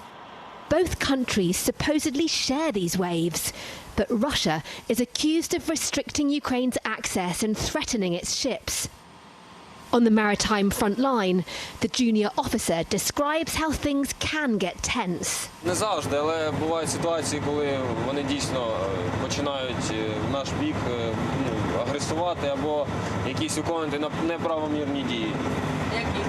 Наприклад, небезпечне маневрування або попереджують нас про те, що по нам може бути застосована зброя. In other power plays, Russia's navy is accused of blocking off sections of the sea for non-existent military exercises, forcing Ukrainian boats to steer clear, or using jamming devices to mess with their communications. We're told that Russian patrol boats constantly follow Ukrainian ships and vessels leaving this port. It's a provocation that the Ukrainians say they're careful to avoid doing in return. Ukraine's navy only has a few ships left since Russia annexed Crimea in 2014, where most of them were based. They're busy rebuilding with financing support from the UK, including to turn this base in the southeastern city of Berdyansk into a much bigger one. But the threat of another Russian invasion is now, and the deputy head of the navy signalled it could come from the sea. Вони мають достатньо високий ступень готовності і вони постійно відпрацьовують такі дії на полігонах, в тому числі і Криму. Якщо такі сили створені, ми повинні мати можливість не допустити відповідної дії і висадки. Якщо вони є, то загроза існує. A threat his sailors seem determined to resist. China pledging to go carbon neutral by 2060, but environmentalists say that is not soon enough. Rising temperatures and pollution raising concerns across China's borders. NBC News senior international correspondent Keir Simmons travels to neighboring Thailand to see how China is affecting the people and the sea life there. It's a stunning corner of our world, but even this paradise has not escaped China's growing influence. Tropical fish flock to coral reefs off the coast of Thailand, ecosystems that have existed for 200 million years. My undersea guide is local diver Charlie Matsuto. He shows me where the coral is bleached, the algae that sustains life here, itself lifeless. The cause, rising temperatures and pollution. Charlie clears away garbage as we dive. Changes are happening frighteningly fast, he says. This is really big difference from 5 years ago when I started to... From 5 years ago? Yep.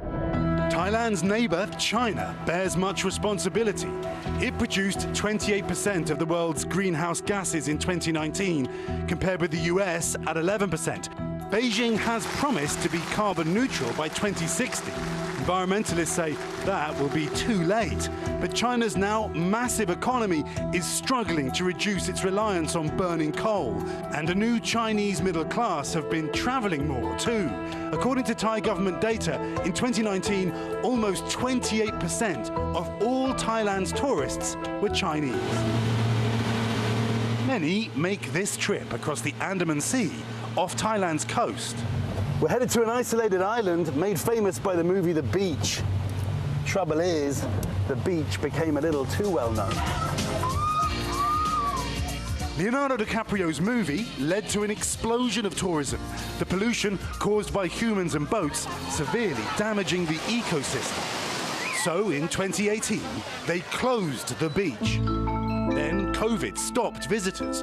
This month, they reopened with restrictions. The boats aren't supposed to go any further than these buoys, which means everyone gets a selfie with a nice pristine beach behind them. And look from above, because while we're here, the sharks are still there. The bay, now home to a family of black-tip reef sharks. The sharks have returned and marine life has returned. And we always talk about sharks because that's the sign of a regenerating marine life.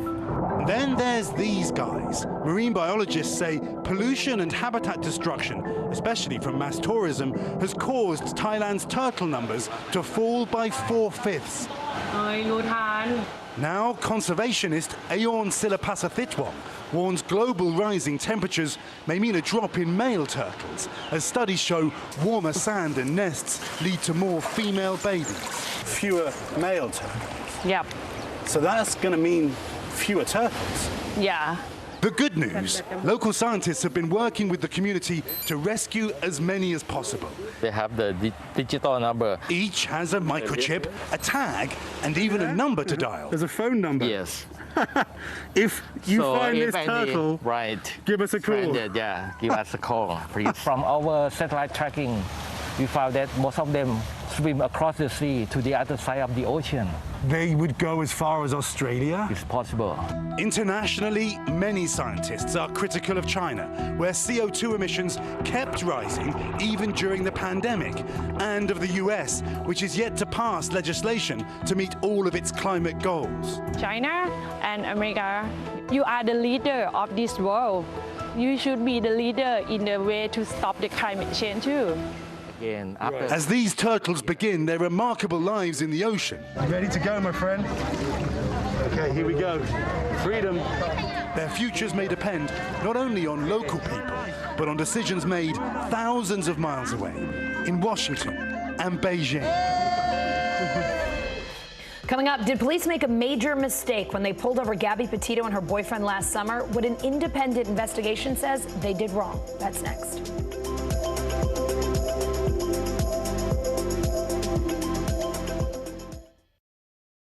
I'm Terry Crews, Team USA superfan.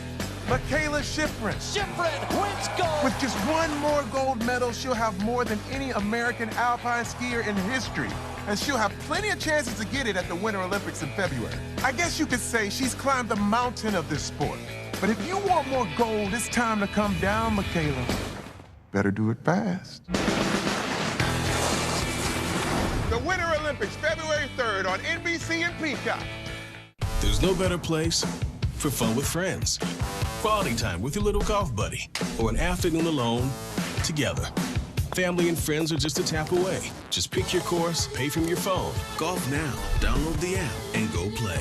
Still to come on the Channel 2 News. Well, the waters are certainly receding now. Still too close to call. Lester Holt reporting from Ground Zero, as it's being referred to. It is, in fact, the taste of freedom. The Haitian people know a little something about resiliency. What's the biggest risk right now? Some of the troops who have been proud. I want to welcome you to the first presidential debate. In fact, we've been told we can't go any farther. Here are some resilient folks. Let me get in.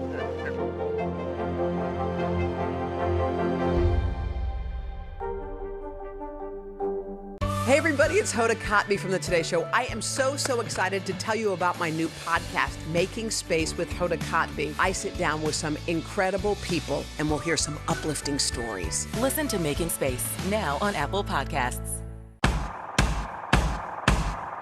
News is happening now. look at what's making headlines around the world. Right now on Morning News Now. Tonight, the major announcement of the COVID vaccine. And this is a significant moment. Your news, whenever it happens, wherever you are, it's here now.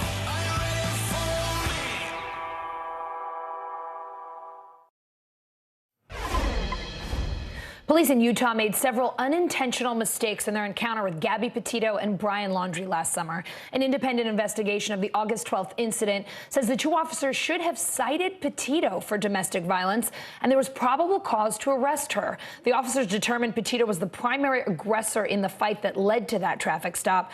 Her remains were found in Wyoming just over a month later. Laundrie died by suicide. His remains were found in a Florida nature preserve in October. Let's bring in Carmen Best, retired Seattle police chief and NBC News law enforcement analyst. Carmen, thank you so much for being with us. I want to read part of this report's conclusion. It says, it is very likely Gabby was a long-term victim of domestic violence, whether that be physically, mentally, and/or emotionally. And just because there may have been some signs that Brian was the long-term predominant aggressor, law enforcement could only act on the information they were provided. What are your takeaways from that situation and how those officers handled it? Well, first, thank you for having me. As you know, I spent almost 30 years in law enforcement before I retired as chief of police. And during that time frame, saw a lot of domestic violence. It's one of the most prevalent crimes that we see in the country today, with about 20,000 cases a day of domestic violence being reported. In this particular case, as I said, she initially, this is Ms. Petito, according to the report, initially said that she was the first person to strike out and hit our now suspect in the face for this incident. And so what is clear to me is that, likely someone should have gone to jail because it was a domestic violence incident, which typically involves some sort of mandatory arrest and reporting. And this case report taken by the officers at scene was classified not as a domestic violence, but a disturbance type call. And clearly this couple had been in a relationship. Likely there was a long-term history there. It's not uncommon in these cases. And actually, it's really not uncommon in these cases for the victims, often women, to cover, if you will, for their male aggressors. I'm not saying that happened, I don't know, but I do know, and often in these cases that is the case, and I myself have responded to a number of these types of situations over a 30-year history. This report recommends probation and more training for those officers involved. What do you think of that? Is it appropriate? At a minimum, yes, absolutely. If for some reason they weren't able to determine and figure out, the fact that an assault had occurred, that someone needed to pay the consequences or at least be arrested for such assault, there's an issue there that needs to certainly be revisited with the officers. In some cases, it'd be much more than that, but at a minimum, retraining is required in this instance. I want to read this quote from the start of that report. It says, there are many what-ifs that have presented itself as part of this investigation, the primary one being, would Gabby be alive today if this case was handled differently? That is an impossible question to answer, despite it being the answer that many people want to know. Nobody knows, and nobody will ever know the answer to that question. Now, while we can't answer that, what can we do to prevent something like this from happening again? In recent years, certainly since I came into policing almost 30 years ago, there's been a lot of focus on domestic violence, a lot of training from officers of how to, separate the people involved, get separate stories, look at the totality of the circumstances, the height, weight differentials, who is likely, more likely to have threatened the other, any sorts of injuries that you see, photograph those injuries, independent witness statements. There's a lot of information or investigation that should go into a case such as this so that you can properly determine who is most likely the primary aggressor and make sure that you separate the two. And then somebody goes to jail. That is a way to have a cooling off period, to get people out of the same environment so that we can avoid, further escalating these types of intimate violence situations. All right, Carmen Best, thank you so much for your expertise, for being with us today. Appreciate it. Thank you very much. An Illinois judge in the hot seat himself for overturning a teenager's sexual assault conviction. In October, Adams County Judge Robert Adrian found 18-year-old Drew Clinton guilty of assaulting an unconscious 16-year-old girl at a graduation party. Judge Adrian reversed that ruling at a sentencing hearing last week, saying the 148 days Clinton spent in jail was plenty of punishment. The victim in this case spoke with Blake Shanlin, from our affiliate WGEM. It made me seem like I fought for nothing and that I put my word out there for no reason. Cameron Vaughn says Judge Adrian's decision to release the man she says attacked her hit her hard. I immediately had to leave the courtroom and go to the bathroom. I was crying. But it was the comments Adrian made that cut even deeper. Court transcripts show he lambasted parents for allowing teens to drink and swim in a pool in their underwear. But Cameron and her family says there's only one person responsible for what happened on the night of May 30th. I woke up at my friend's house with a pillow over my face so I couldn't be heard, and Drew Clinton inside of me. She made some very, very bad choices that night. However, she did not make the choice to be violated.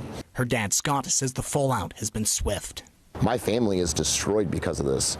He says Cameron used to be an honor roll student at Quincy High School who ran cross country and track and field. Now she's lucky to carry a C average, and she's dropped out of all sports. All of her learning is at home now. She can't go to school. But Cameron says what happened to her shouldn't stop other victims from seeking justice. I think every other girl should know that this is a normal thing and they need to come out with what happens to them and not just let the guy get away.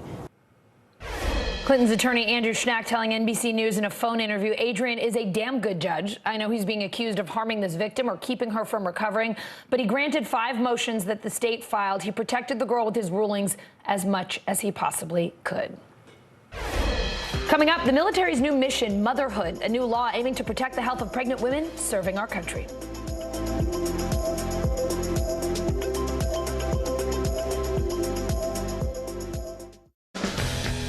Nathan Chen equals power because every time he does one of these, he's hit with forces 7 times his body weight. 945 pounds? That's 4 Terry Cruises. See? Power. In the City of Angels, 2 kindly old ladies wanted to help homeless men get off the streets forever. And so they did. Listen to The Thing About Helen and Olga, the new podcast from Dateline and Keith Morrison. Our week-long journey across America from Washington, D.C., outside of our nation's capital, you rarely see. It's your last move. Was talking smack part of this? Welcome to The Tonight Show. Let me show you how it's done. I don't want to be a Lego.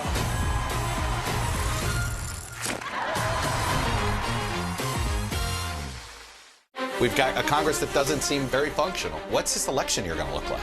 Are we getting ahead of the science? Are we behind the science? How much did this booster confusion set us back? Can the January 6th committee come up with anything that would change Republican minds? If it's Sunday, it's Meet the Press. This is a very different kind of program. We're here to start conversation about the big things happening in our world. Professor, I'm not asking you to predict the future, but what do we think that the new normal is going to be? Is part of this that everyone's rethinking their jobs during this pandemic and their relationship to their employers? What is your biggest tip for any parent who's concerned about this? It's not my job to tell you what to think. My job is to think about what you tell me. Now Tonight with Joshua Johnson, streaming weeknights at 8 on NBC News Now. News is happening now. A look at what's making headlines around the world. Tonight, the major announcement of the COVID vaccine. This is a significant moment. Your news, whenever it happens, wherever you are, it's here now. This is a very different kind of program. We're here to start conversation about the big things happening in our world. Professor, I'm not asking you to predict the future, but what do we think that the new normal is going to be?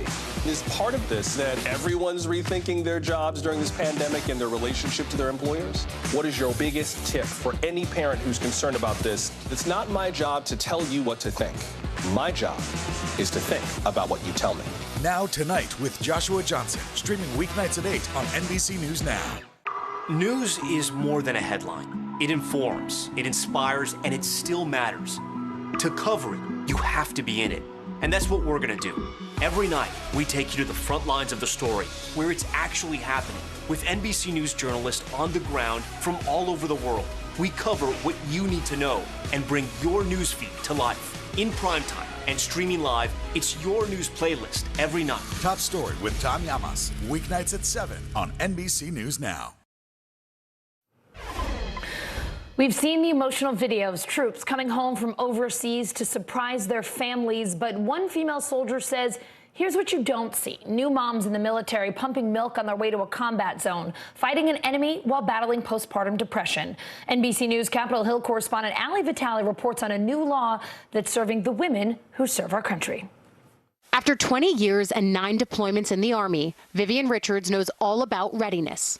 Readiness is like the biggest concern of any leader in the military, right? Do we have the personnel trained to the necessary level to go out and execute these combat missions? But in 2010, she was also ready for a new challenge, motherhood. In becoming pregnant and then having her first baby, it became clear that the system, as it existed, was not necessarily built with her in mind. When women integrated into the military, instead of going from gender-specific language like male or man, it was just kind of crossed out and put soldier. But that was not necessarily inclusive, right, of the female experience or the needs of a female soldier. She gave birth at a military facility because of her active duty status, where, due to shortages of OBGYNs, neonatal nurses, and midwives, Richards says she never even met her doctor until she showed up to deliver. When I got there, I had a medical team I'd never seen before.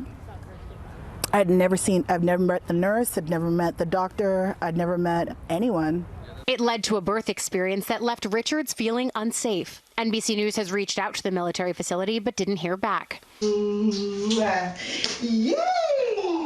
Then, after 8 weeks of leave with her newborn, it was back to work. While I did not deploy overseas within that window to a combat environment, I've had really close friends who are like struggling to like pump milk because they're still nursing their babies and they're on their way into a combat zone. And so there's a lot of commercials and media attention when a dad comes home and maybe is meeting their child for the first time. There's not a lot of coverage of a mother who leaves a 6-month-old baby and then comes back to a baby that's not walking and talking. But Senator Tammy Duckworth, a fellow veteran and mom herself, is bringing that attention and legislating to fix it. Protecting Moms Who Served Act of 2021. The bipartisan Protecting Moms Who Served Act became law in December of last year, and it seeks to broaden the focus of veteran care to better serve the women who serve our country, pushing millions of dollars into streamlining maternity care at veterans' healthcare facilities and studying maternal mortality rates among veterans, the first study of its kind ever. Why did it take so long to make these changes? Not enough women in leadership positions. And as we've gotten more women into higher levels of leadership, this becomes an issue. And this, I was able to bring this up because I had my lived experience. Now, Richard says it's about applying lived experience into legislation that works for everyone and flipping the military's perceived readiness narrative around pregnancy from Richard's experience. Pregnancy is a threat to my readiness. Postpartum depression is a threat to my readiness. That bonding period after delivery is a threat to my readiness if I can't turn and deploy that soldier rapidly back into the fight. To this. You can't put our military in a place where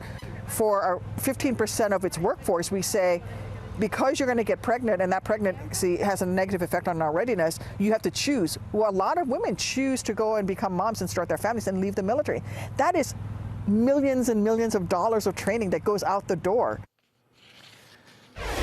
Singing sensation Ronnie Spector has died. She was 78 years old. Her family saying Spector lost her battle with cancer yesterday. She rose to fame as the lead singer of the 1960s girls group, the Ronettes, moving on to a successful solo career. NBC News Now anchor Joe Fryer takes us inside Spector's unforgettable life and voice. Ronnie Spector was a groundbreaking music icon whose voice and songs helped provide the soundtrack of the 60s. Perhaps her biggest hit is the lead singer of the Ronettes.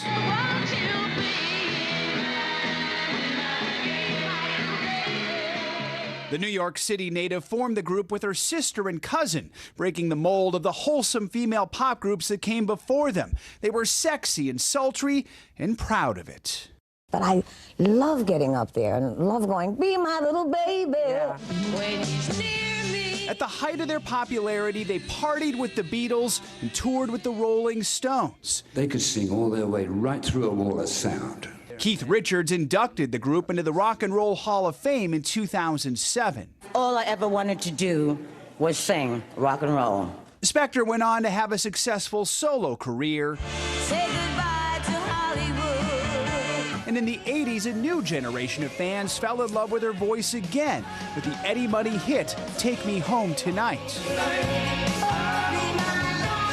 But that powerful voice didn't stop with music. Spector spoke out about surviving abuse at the hands of her ex-husband, Wall of Sound producer Phil Spector, during their tumultuous marriage. She later fought in court for years to be fairly paid for royalties.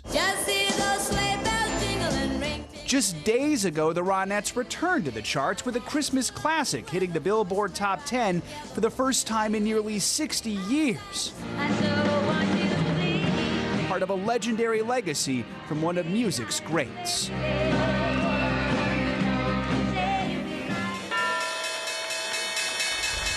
Closing bell on the New York Stock Exchange. Wall Street's done for the day. The Dow having a little bit of a rough go, down 186 points. We'll talk about today's big business stories and how they affect you coming up in this next hour. Hey everyone, I'm Allison Morris. You're watching NBC News Now. Here's what's happening. Mandate blocked. The Supreme Court says no to the Biden administration's vaccine or test requirements for private companies. Meanwhile, the president's announcing some new plans to corral COVID. We're live in Washington with the latest. Let go or just left. The Great Resignation means a lot of Americans are now shopping for health insurance. CNBC's Sharon Epperson here with a look at your best options. And this is a story that's truly for the faint of heart. Groundbreaking surgery for a rare condition that makes people faint daily. How it changed this woman's life.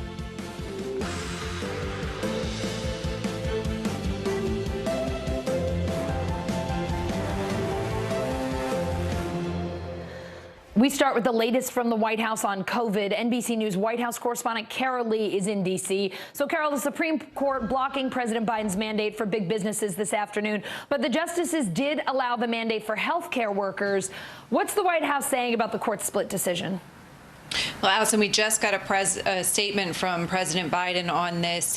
He's saying that they welcome the decision that allows the healthcare workers' mandate to continue. The president saying that that will save lives, both of healthcare workers and the patients that they treat. They also said, though, and I'll read you part of this about the other part of the decision that didn't go the White House's way. I'm disappointed that the Supreme Court has chosen to block common sense, life-saving requirements for employees at large businesses that were grounded squarely in both science and the law. This emergency standard allowed employers to require vaccinations or to permit workers to refuse to be vaccinated so long as they were tested once a week and wore a mask at work. He called it a very modest burden. So the president expressing a little disappointment there, and at the same time also saying that the one decision on healthcare workers is very welcome. The White House press secretary Jen Psaki also spoke to this. She said that they're going to encourage businesses, if they can't do it via federal mandate, they'll encourage businesses to implement mandates of their own. Take a listen to a little bit of what she had to say. The Supreme Court's decision on the OSHA mandate essentially means that in this pandemic, it is up to individual employers to determine whether their workplaces will be safe for employees and whether their businesses will be safe for consumers. So President Biden, you'll see this in his statement, will be calling on and will continue to call on businesses to immediately join those who have already stepped up. But Allison, look, mandates are a key part of the president's COVID relief strategy, and the fact that some of his efforts to implement mandates are now going to be blocked is a bit of a setback for him. It's mixed, but also still a setback. Yeah, for sure. Carol, President Biden says the U.S. will buy 500 million more COVID tests to meet future demand. I mean, my goodness, it sounds like those might meet current demand. People are looking for so many tests. What else is the president saying about testing right now? Yeah, that's the issue, Allison, what you just said, which is they're saying they're buying up all of these tests, but they're not going to actually reach people for some time. And some of the president's critics are saying not soon enough. You know, the end of the month is when some of the initial tranche of tests, those 500 million that the president promised, will be available to Americans. But the president said that this is something that that the website, in order to get those tests, that is something that's supposed to be online next week. So they say that this is moving along. And he also addressed some other measures that they're taking to deal with this. Take a listen. We'll continue to work with the retailers and online retailers to increase availability. And for those who want an immediate test, we continue to add FEMA testing sites so that there are more free in-person testing sites. For those of you with insurance, you can get reimbursed for 8 tests a month. For those without insurance, we have over 20,000 free testing sites all around the country. So this is the White House. Obviously, they've gotten the message. People are upset about testing. They've seen the lines. They're trying to address this, and they're taking various steps. The question is whether this is enough at this point in time, and if it'll make any difference with this wave, or if it's just something that they will have at least teed up if there is another wave. Allison. Carol, the president's also sending military teams to help hospitals in 6 states: New York, New Jersey, Rhode Island, Ohio, Michigan, and New Mexico. Why those 6 states in particular? And what else is the administration doing to help hospitals dealing with high COVID numbers? Yeah, well, look, they're sending the military medics to these states to help hospitals in their states because they're overwhelmed or they are struggling to keep up with this Omicron variant. And so this is something that the military has been doing for some time. They're going in and really supplementing medical personnel in various hospitals that need it. But there's the White House today saying they're sending another round, a surge to some key states where they're really in need. The president also said, you know, they've worked to send more gowns, more gloves, more masks, things like that to hospitals, and also that he was directing FEMA to make sure that there's no hospital bed shortage. Obviously, that's something that we all remember so well early on in this pandemic that happened in hospitals, and so he's saying he's trying to address that too. All right, Carol Lee in Washington, thank you so much. Let's go to Ohio, one of those states where President Biden is sending extra help to hospitals. Right now, the Cleveland Clinic is overrun with COVID patients, 90% of them unvaccinated. NBC News senior national correspondent Kate Snow got exclusive access inside the largest medical ICU in the country. Take a look. How does the situation right now compare to last year? We have more patients. Our patients are sicker. Our teams are tired and exhausted too. In a COVID ICU unit at the Cleveland Clinic's main campus, 25 patients struggle to hang on. As soon as one recovers or dies, another moves in. We're seeing patients in their 20s, in their 30s, in their 40s. Good morning. Nurse Tim Washington came on at 7 a.m. First thing I did is kind of look in the room to see if my patients were still there. Still alive? Still alive, right. And they are today? They are today. Most patients here are on ventilators. 90% are unvaccinated. Do you personally feel anger? What do you feel? If I say I didn't feel anger, I would be lying because this can be prevented with vaccinations. There was some good news. A new study from Southern California finding the Omicron variant is less likely to lead to hospitalization, ICU admission, or death than the Delta variant. Those infected with Omicron who were hospitalized had a shorter duration of hospital stay. But the sheer volume of Omicron cases is straining the system. At the Cleveland Clinic, 5% of the staff is also out sick. National Guard were called in to run testing centers, clean, and deliver meals. Respiratory therapist Myron Drisson used to be assigned to 8 patients. Now he'll sometimes cover 17. When that alarm clock goes off in the morning, it's a little bit, here we go again. People come to the Cleveland Clinic from all over the country for specialty services or surgeries, but right now, because of the COVID situation, no elective surgeries until at least January 30th. That's actually the rationing of care. Nationwide, ICUs are 82% full, a pandemic high. Dr. Hassan Cooley, who heads critical care at the Cleveland Clinic, says if their ICUs grow more crowded, it could be devastating. I guess this is a morbid thought, but does that mean that somebody that comes in with a heart attack might end up dying because they can't get into your ICU? That is possible, or they would wait in the emergency room, waiting for a bed in the intensive care unit, or they may be actually crashing on the floor. In the COVID unit, 73-year-old Ron Perelka is vaccinated but not boosted. He has an underlying medical condition. I'll tell you, I was the last one to think that I would get it. What would you say to people who think that Omicron is mild and it's no big deal? I'm willing to go walk out the door and they can come and sit in here and see what it's like. He was one of the only ICU patients even able to speak. And Kate joins me live now. Kate, this was your first time in a COVID ward. As someone who has never been in one, I have to ask, what was that like? Yeah, you know, all of our colleagues, a lot of our colleagues have been in these, but I just have never had the opportunity before, Allison, and to be there.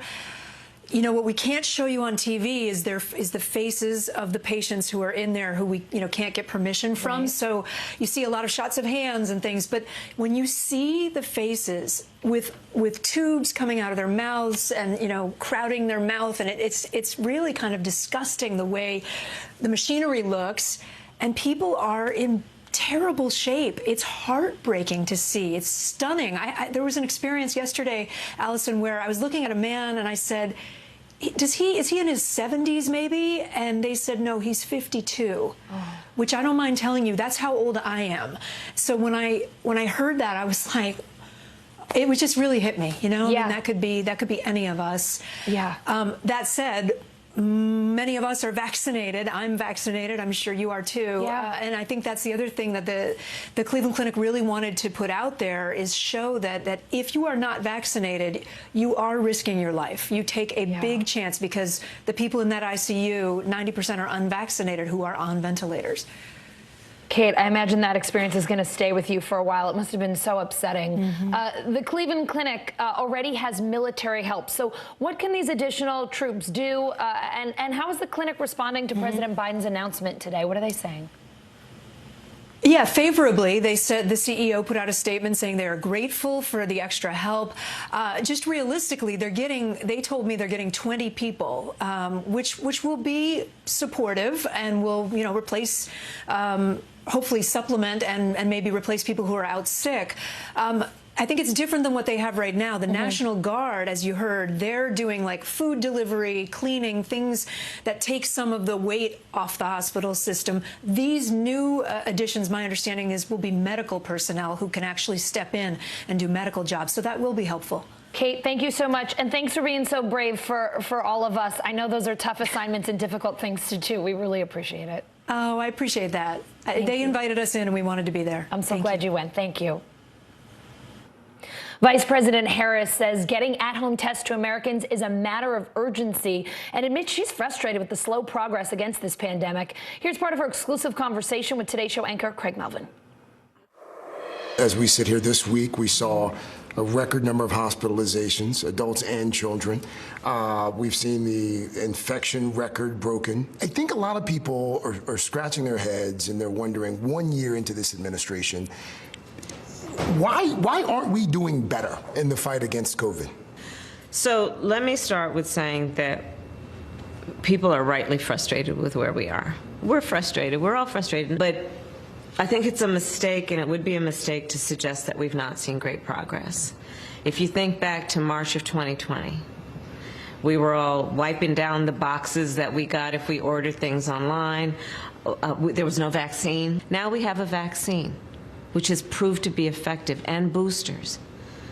Now we have our children back in school. 95% of schools are back open. But we're building back up, we're opening back up, and we are not where we were a year ago. Let's talk about masks for a second. It's been several weeks now since public health experts have acknowledged that cloth masks, surgical masks, they're not as effective in terms of stopping this new variant, Omicron. Should Americans be wearing KN95 masks or N95 masks? Well, the CDC is going to be providing us with those guidelines. But what's taking so long? Well, The CDC is making their decisions. I don't make the CDC's decisions. But what I will say is what has been clear about the masks is you want to wear a tight-fitting mask. That is clear, and we want to urge everybody to do that. In terms of the N95 masks, they are available. There is a stockpile of, I believe, over 700 million of those masks. So the supply is there as necessary and as needed. At what point does the administration say, you know what, this strategy isn't working, we're going to change strategies? 6 former administration officials last week wrote that open letter urging the administration to change course, to change strategy. Is it time? It is time for us to do what we have been doing, and that time is every day. Every day it is time for us to agree that there are things and tools that are available to us to slow this thing down. And so right now we know we still have a number of people that is in the millions of Americans who have not been vaccinated and could be vaccinated, and we are urging them to get vaccinated because it will save their life. At what point does the administration acknowledge these people aren't going to get the shot? They're just not going to do it. I don't believe in giving up on people, Craig. I really don't. The 500 million tests that have been ordered that are going to be sent to every American, do we know when those are going out? Shortly, though they're going to go out shortly. They've been ordered. I have to look at the current information. I think it's going to be by next week, but soon, absolutely soon, and it is a matter of urgency for us. Should we have done that sooner? We are doing it. But should we have done it sooner? We are doing it. After that interview, a White House official clarified the test timeline, telling NBC News they will send out the first test later this month and have details about the test ordering website tomorrow. Meanwhile, the companies making at-home COVID test kits are racing to keep up with the recent spike in demand. The country's largest manufacturer now rolling out 70 million tests every month. But will there be enough to go around? NBC News correspondent Kerry Sanders takes a look. At this Miami-Dade factory, 450 employees working around the clock, trying to keep up with the unprecedented demand for home COVID test kits. So we're just at about 1 million kits per day, which is one of the... That's still not enough? That's still not enough. So what does that tell us about the demand out there? You know, with the new variants and the new viruses, the demand is just packed up. We just can't make enough. The largest manufacturer in the country, Abbott Laboratories, producing 70 million tests a month, and that's still not enough. The OnGo antigen test here, one of 15 home tests authorized by the FDA. Is there a good reason to be fearful that there's not enough test kits? We're working around the clock to make sure that everybody that wants to get tested immediately. But in many stores, shelves are empty.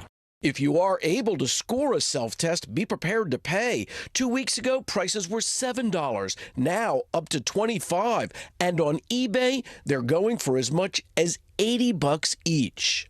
But it's those do-it-yourself tests that are the fastest and easiest way to find out if you're infected.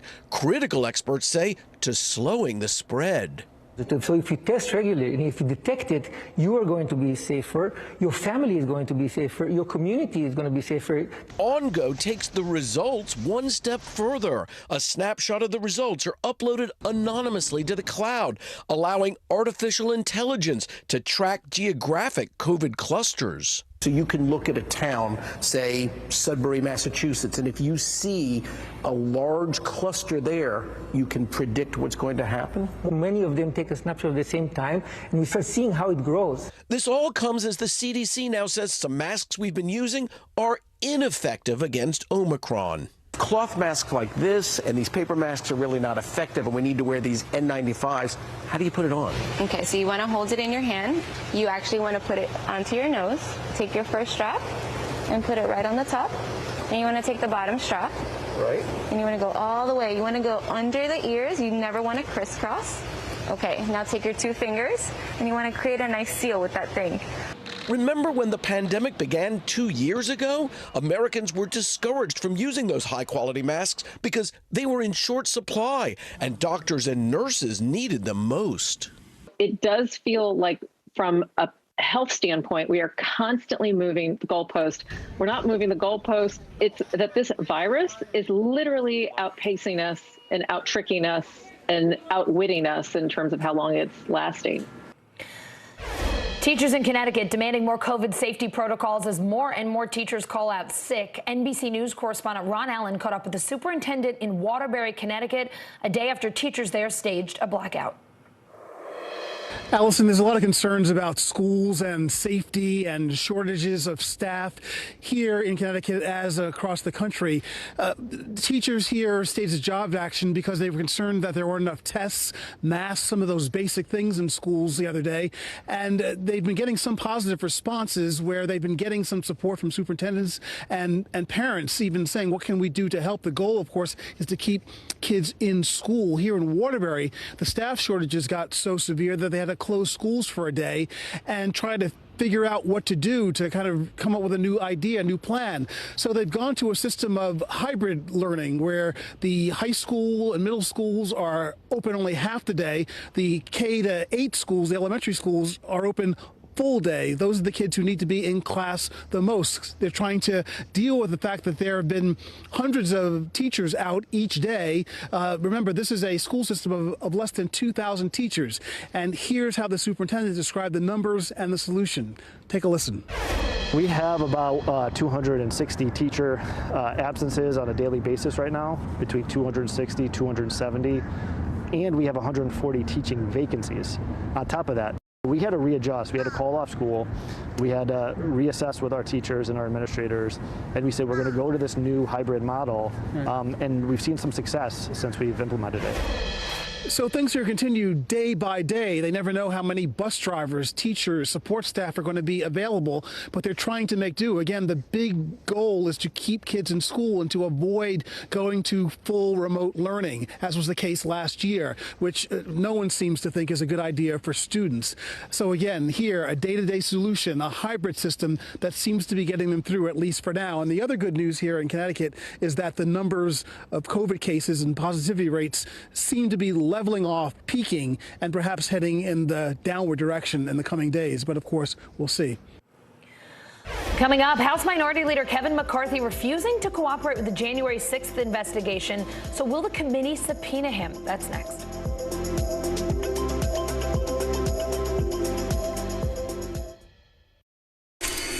I'm going to change your life. Celebrate Tuesdays. Who wants in? Shark Tank, 2 CNBC premiere episodes, back to back. Amazing. Tuesdays starting at 9 Eastern. Let's go. CNBC, get yours. I'm Terry Crews, Team USA Superfan. Michaela Schifrin. Schifrin wins gold. With just one more gold medal, she'll have more than any American alpine skier in history. And she'll have plenty of chances to get it at the Winter Olympics in February. I guess you could say she's climbed the mountain of this sport. But if you want more gold, it's time to come down, Michaela. Better do it fast. The Winter Olympics, February 3rd on NBC and Peacock. There's no better place for fun with friends, quality time with your little golf buddy, or an afternoon alone together. Family and friends are just a tap away. Just pick your course, pay from your phone. Golf now. Download the app and go play. In the City of Angels, 2 kindly old ladies wanted to help homeless men get off the streets forever. And so they did. Listen to The Thing About Helen and Olga, the new podcast from Dateline and Keith Morrison. Welcome to The Tonight Show. Let me show you how it's done. I don't want to be a Lego.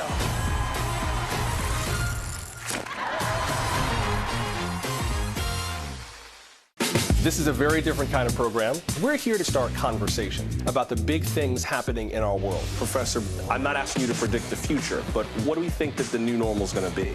Is part of this that everyone's rethinking their jobs during this pandemic and their relationship to their employers? What is your biggest tip for any parent who's concerned about this? It's not my job to tell you what to think. My job is to think about what you tell me. Now Tonight with Joshua Johnson, streaming weeknights at 8 on NBC News Now. News is more than a headline. It informs, it inspires, and it still matters. To cover it, you have to be in it. And that's what we're gonna do. Every night, we take you to the front lines of the story, where it's actually happening, with NBC News journalists on the ground from all over the world. We cover what you need to know and bring your newsfeed to life in prime time And streaming live, it's your news playlist every night. Top Story with Tom Llamas, weeknights at 7 on NBC News Now.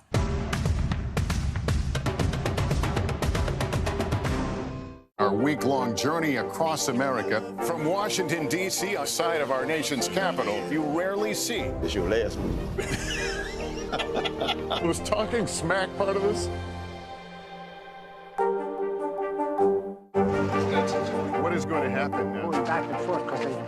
Oh, yeah, this is it, right?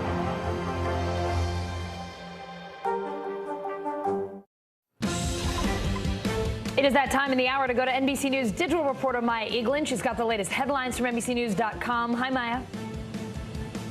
Hi, Allison. We start in Virginia, where the outgoing attorney general says police used fake DNA reports to get confessions during interrogations.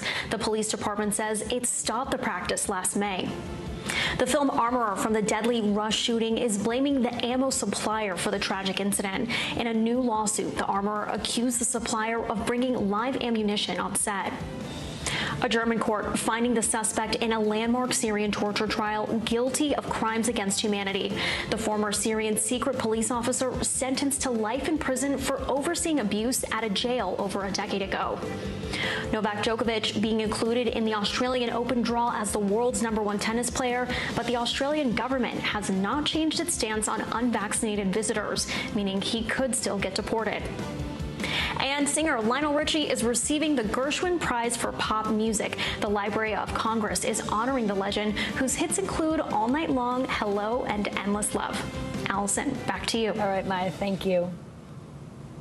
House Minority Leader Kevin McCarthy making it clear he will not cooperate with the House committee investigating the Capitol attack. There is nothing that I can provide the January 6th committee for legislation of them moving forward.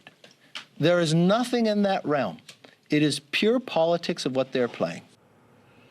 NBC News Capitol Hill correspondent Ali Vitale joining me now from the Hill. So, Ali, I want to play what Minority Leader Kevin McCarthy said on May 20th of last year. Take a listen.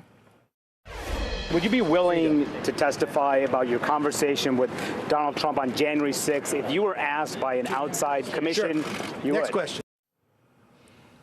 Sure. Okay. He seemed willing to talk to an independent committee then. So what's the issue now? Yeah, clearly that answer has changed now, Allison, because when he was speaking both last night and today, it's clear that he's not going to cooperate. But it's not the first tonal change that we've heard from the top Republican on the issue of January 6th. We heard him in the days after January 6th be very critical of the role of the former president. And then, of course, he has flip-flopped, falling in line with the things that Trump has said about the day and effectively whitewashing what happened here on January 6th. That's actually one of the things that the committee says that they want to talk to Kevin McCarthy about, part of the reason why they made this request. And now the open question for the committee is, are they willing to go the subpoena route? Chairman Benny Thompson and others have left open that possibility, but they say they're not there yet. But that's always where this was going. From the time that they subpoenaed Scott Perry and Jim Jordan, two other Republican lawmakers who are allies of the former president, all the way up to now with this most high-profile Republican request, they're going to have to consider, are they going to subpoena their colleagues here in Congress? Ali, McCarthy says he doesn't have anything to offer the January 6th committee legislatively, but this committee thinks otherwise. What are they saying, and where do they take this now?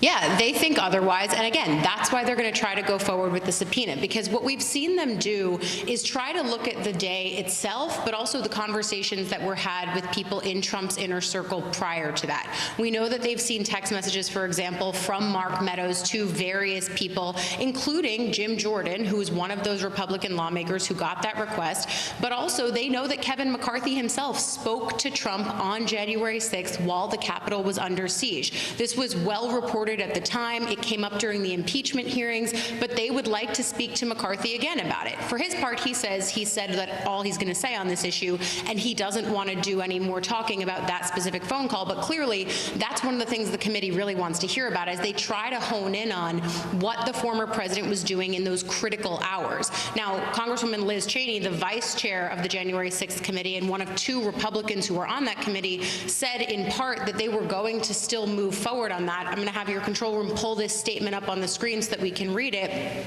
But she says similar things to what she said in the past. I wish that McCarthy were a brave and honorable man. He's clearly trying to cover up what happened. He has an obligation to come forward, and we'll get to the truth. Of course, no love lost between Cheney and McCarthy there, but you see the hard line that she's laying out there as the committee weighs whether or not to subpoena here. Yeah, Allie, just a couple of minutes ago, our colleagues Dara Gregorian and Leanne Caldwell reporting that the January 6th committee is going to subpoena Facebook, Google, Reddit, and Twitter. What do we know about that?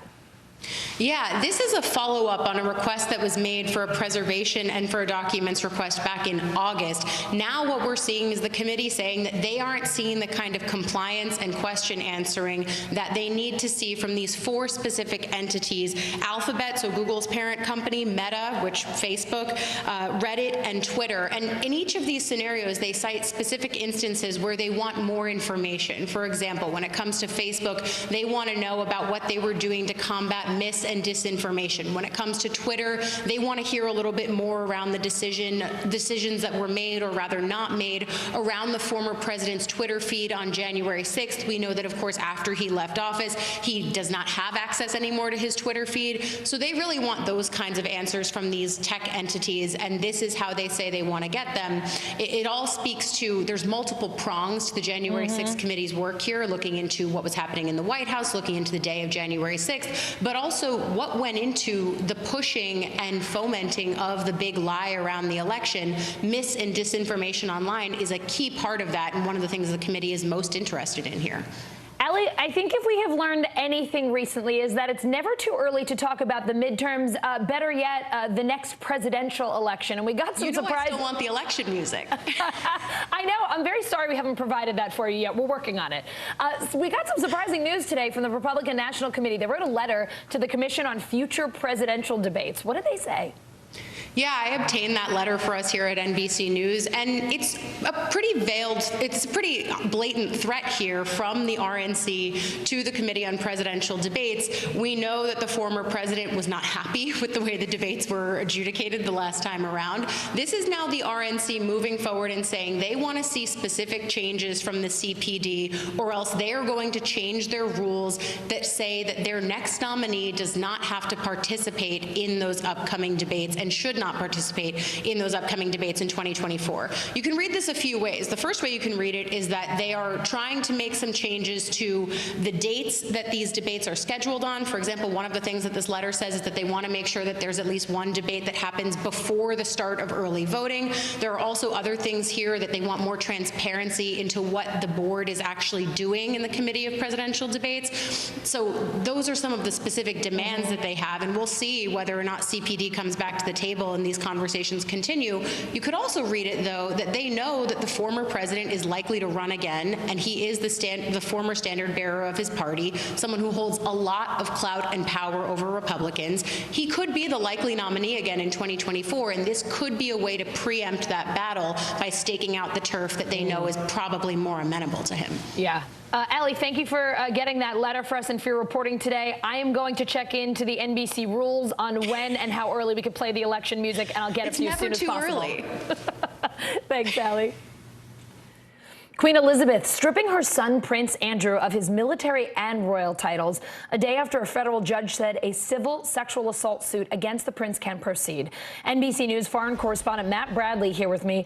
Matt, how does this affect Prince Andrew's official role as a royal? I mean, I don't know, Allison. It's really hard to know. The fact of the matter is that he's been stripped of almost all the titles he could possibly be stripped of. This is kind of the last of the last.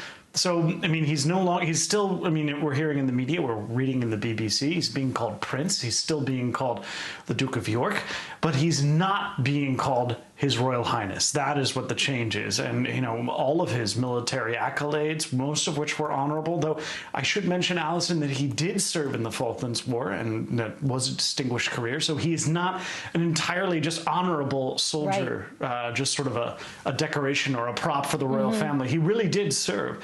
But the issue here is that it looks as though the royal family doesn't have much else that they can strip him of.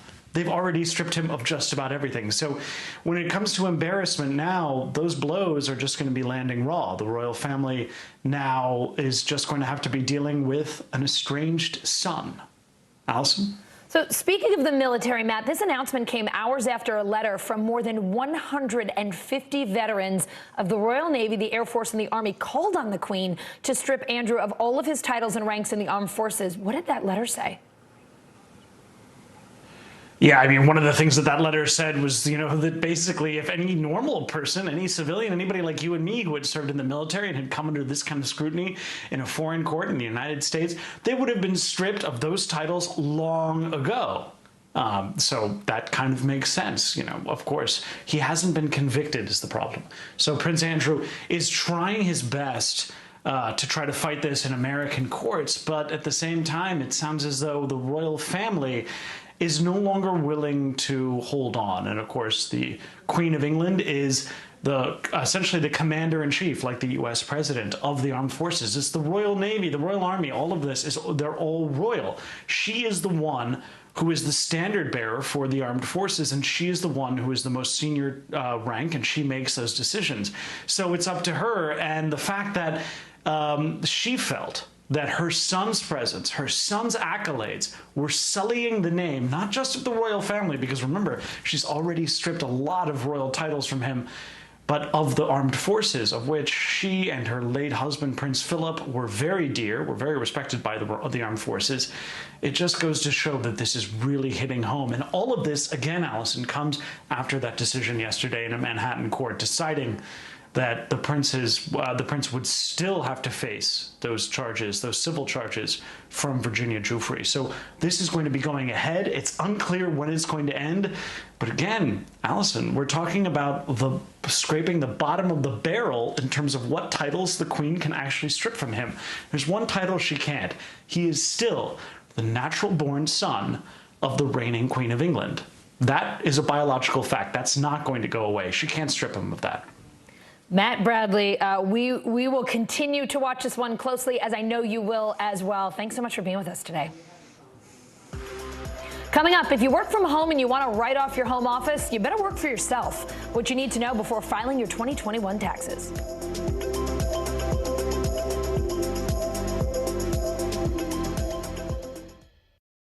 I'm Terry Crews, Team USA superfan. Shaun White, what are you trying to prove? Shaun White takes the gold! You've already won more Olympic golds in snowboarding than anyone else ever. You've dominated the sport since you were a teen. Now you're trying to beat kids half your age. Maybe you're trying to prove you're every bit as good as you were at 15 and that you only get better with age, like a fine cheese. Or yogurt. The Winter Olympics, February 3rd on NBC and Peacock. In the City of Angels, two kindly old ladies wanted to help homeless men get off the streets forever. And so they did. Listen to The Thing About Helen and Olga, the new podcast from Dateline and Keith Morrison. To cover the news, you have to be in it. We'll take you to the front lines of the story, bringing your news feed to life. Streaming live every night. It's your news playlist. Top Story with Tom Llamas, weeknights at 7 on NBC News Now. What are you doing for teachers who feel that they're being stretched too thin? Did you understand how prevalent hunger was in your own community?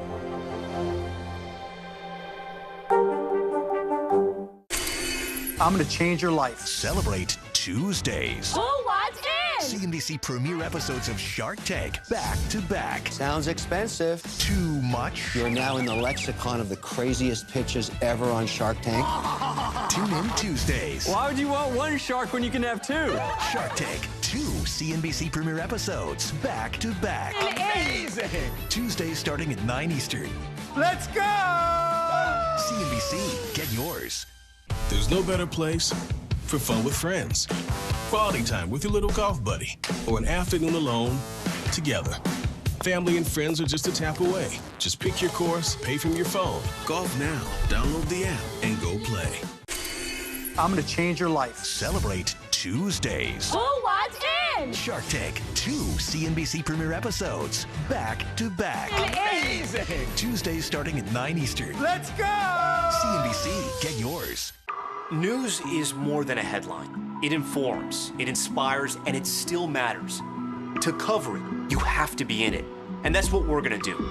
Every night, we take you to the front lines of the story, where it's actually happening, with NBC News journalists on the ground from all over the world. We cover what you need to know and bring your newsfeed to life. In primetime and streaming live, it's your news playlist every night. Top Story with Tom Llamas, weeknights at 7 on NBC News Now. We've got a Congress that doesn't seem very functional. What's this election year going to look like? Are we getting ahead of the science? Are we behind the science? How much did this booster confusion set us back? Can the January 6th committee come up with anything that would change Republican minds? If it's Sunday, it's Meet the Press. It is time for The Bottom Line, our daily look at what's going on in the business world and beyond. If you are still working from home, don't expect a tax break from the IRS. If you're self-employed, you're good. You can write off home office costs. But if you work for someone else, you don't qualify for any home office deductions. CNBC reporter and editor Robert Frank joining me now. So, Robert, I love this story in particular because it is literally the story of my 2021 tax returns. My husband runs his own company from an office in our house. And for most of 2021, I did the news from the basement of our house. Why does he get a home office deduction and I do not? Yeah, look, you're not alone. This is the #1 question that accountants say they're getting this tax season. And you're absolutely right. If you've been working from home and you're unemployed, let's say you took over that spare bedroom or even part of your living room, you think, well, I could write it off, right? Well, as of 2018, you cannot. And that's because a change in the tax law at that time prevented employees from taking a home office deduction until 2025. That was part of that broader tax legislation. Now, you're right. If you are self-employed, in other words, if you're a gig worker, if you're an independent contractor, if you own your own company, you can take this benefit, and it is a sizable benefit, but it's got two important caveats. Number one, the part of your home that you call your home office has to be exclusively used for business. So you can't sort of take over the playroom or the kitchen or the dining room, another room that you use for something else in addition to that. And the second thing is that your home has to be your primary place of business. So if you own your own company, you can't work in the office some days of the week and then declare your home office a tax write-off the other days. So even for the self-employed, there are some restrictions, but you're right. I've heard from there are millions of employees who, some of whom I'm hearing from, who just say, why is there a dual-class system for writing off your home office? It's incredible. You're sitting in the same home, but there are big differences. So let's talk a little bit about what you can and can not write off, right? There are some strict rules here. Like, you can't just write off your entire mortgage because you work in your home. What are some of the expenses, things you might be able to claim as deductions on your tax returns if you do fall into this particular work from home category? Yeah, Allison, the simplest way to look at it is just as a ratio. So let's say that, roughly speaking, your home office is 1/10 of the square footage of your house. So and let's say that your mortgage is $20,000 a year. So you can write off $2,000 or 1/10 of that mortgage for your whole year. The same is true, though, for every cost that goes to your house. So if you've got home repairs, if you've got insurance, if you've got property taxes, all of that can be written off at that same 1/10 ratio or whatever your office is for that house. So again, this is why for people, especially in expensive housing locations, this is a generous benefit that many of the employees also want to get. I'm laughing as you say this because literally last year I was walking around my home with a tape measure, measuring off my husband's home office and calculating the percentage of my home that it was. Because as you say, it's a big deduction if you can take it, or a write-off, I should say. Listen, work from home isn't just about Omicron right now, right? For a lot of employees, this is the future. They are not going back to work ever, or so it seems. Are Congress or the White House considering any changes to the tax code so that more people can take advantage of home office or work from home type deductions? Well, Allison, this was another huge surprise as I reported this story, because I thought, okay, this makes no sense that employees during the COVID or even after cannot take this deduction. And it turns out there is not a single bill in Congress right now, even with remote work or hybrid work as the future, that are proposing to change this. So you're right, remote work is here to stay. Congress does not appear to be honoring that with any new bill. Ooh, especially in high-tech states, people are going to be fired up about that one. Robert, thank you so much for being here with us to help us figure out who can claim and who cannot. Thanks, Allison. Cobra marketplace coverage. If you are one of the millions of Americans with a different work situation in 2022, health insurance is a big concern and an expensive one. That's where CNBC senior personal finance correspondent Sharon Epperson comes in. She's here to help us figure out our health insurance options. So, Sharon, it's not just people who have already quit their jobs, right? One of the biggest hangups for people considering making a change is where will they get their health insurance and how much will it cost? This is a huge expense. What are some of the main things people need to consider when they're choosing their health care coverage? Well, if you leave a job and you lose your job-based health care coverage, there are a couple things that you need to consider. There are basically three options. You can either extend the coverage of your job-based plan by actually signing up for something through the government called COBRA. It's offered by federal law for typically up to 18 months and allows you to stay on your employer's plan, but it is quite expensive. Another option is to buy a plan, a new plan, an Affordable Care Act plan through the public exchanges at the health insurance marketplace, healthcare.gov. And then your third option, if you have a spouse or a partner, you could possibly switch to their plan if it's available. But it's very important for you to really consider some of these different caveats when you are looking at a different type of plan. And one of the people that we spoke to, a financial advisor and a physician, said you should consider this. It's a three-pronged decision: spouse, ACA, or COBRA. And it's important to not only weigh the cost of the premiums, but the cost of the deductibles and co-pays and your underlying health conditions.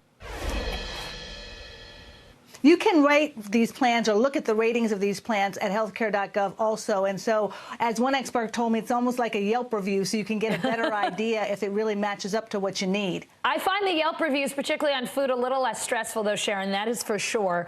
Let's talk Let's talk about January 15th. That is Saturday. It is a key date if you are considering an Affordable Care Act plan. What happens if you miss that date? Well, that is the deadline for open enrollment for 2022 for your coverage that will start February 1st. And if you miss that deadline, then there are some things that may still work in your favor. If you or someone in your household loses a job within the next 60 days, you could still qualify for perhaps a special enrollment period to qualify for an ACA plan. But if you have already switched to COBRA, you're in a COBRA plan, you're likely not going to be able to switch out after January 15th and go into an ACA plan. So what you want to do is make sure that if there are changes to the COBRA option, if you've chosen that, if there are changes in terms of the cost of the coverage, or if your COBRA program is running out, then you could also perhaps get into this special enrollment period and get an ACA plan. But really, this is the time. Go to healthcare.gov, look at your options so that you know if you can get one of these lower cost plans. For sure. Sharon, we've had you on back-to-back days. That is a treat for us. Thank you so much. I hope to see you soon. Boston's new mayor trying to tackle a major crisis in the city, homeless encampments, taking aim at one troubled area known as Methadone Mile. The big question now, where will all those people go? That story's next.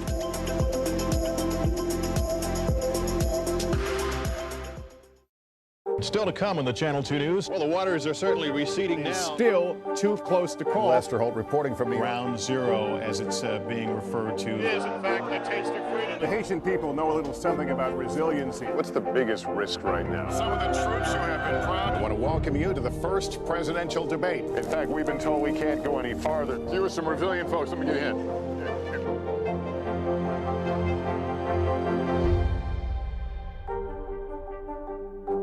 Still to come in the Channel 2 News. Well, the waters are certainly receding now. Still too close to call. Lester Holt reporting from New York. Ground Zero, as it's being referred to. It is, in fact, the taste of freedom. The Haitian people know a little something about resiliency. What's the biggest risk right now? Some of the troops who have been proud. I want to welcome you to the first presidential debate. In fact, we've been told we can't go any farther. You are some resilient folks. Let me get a hint.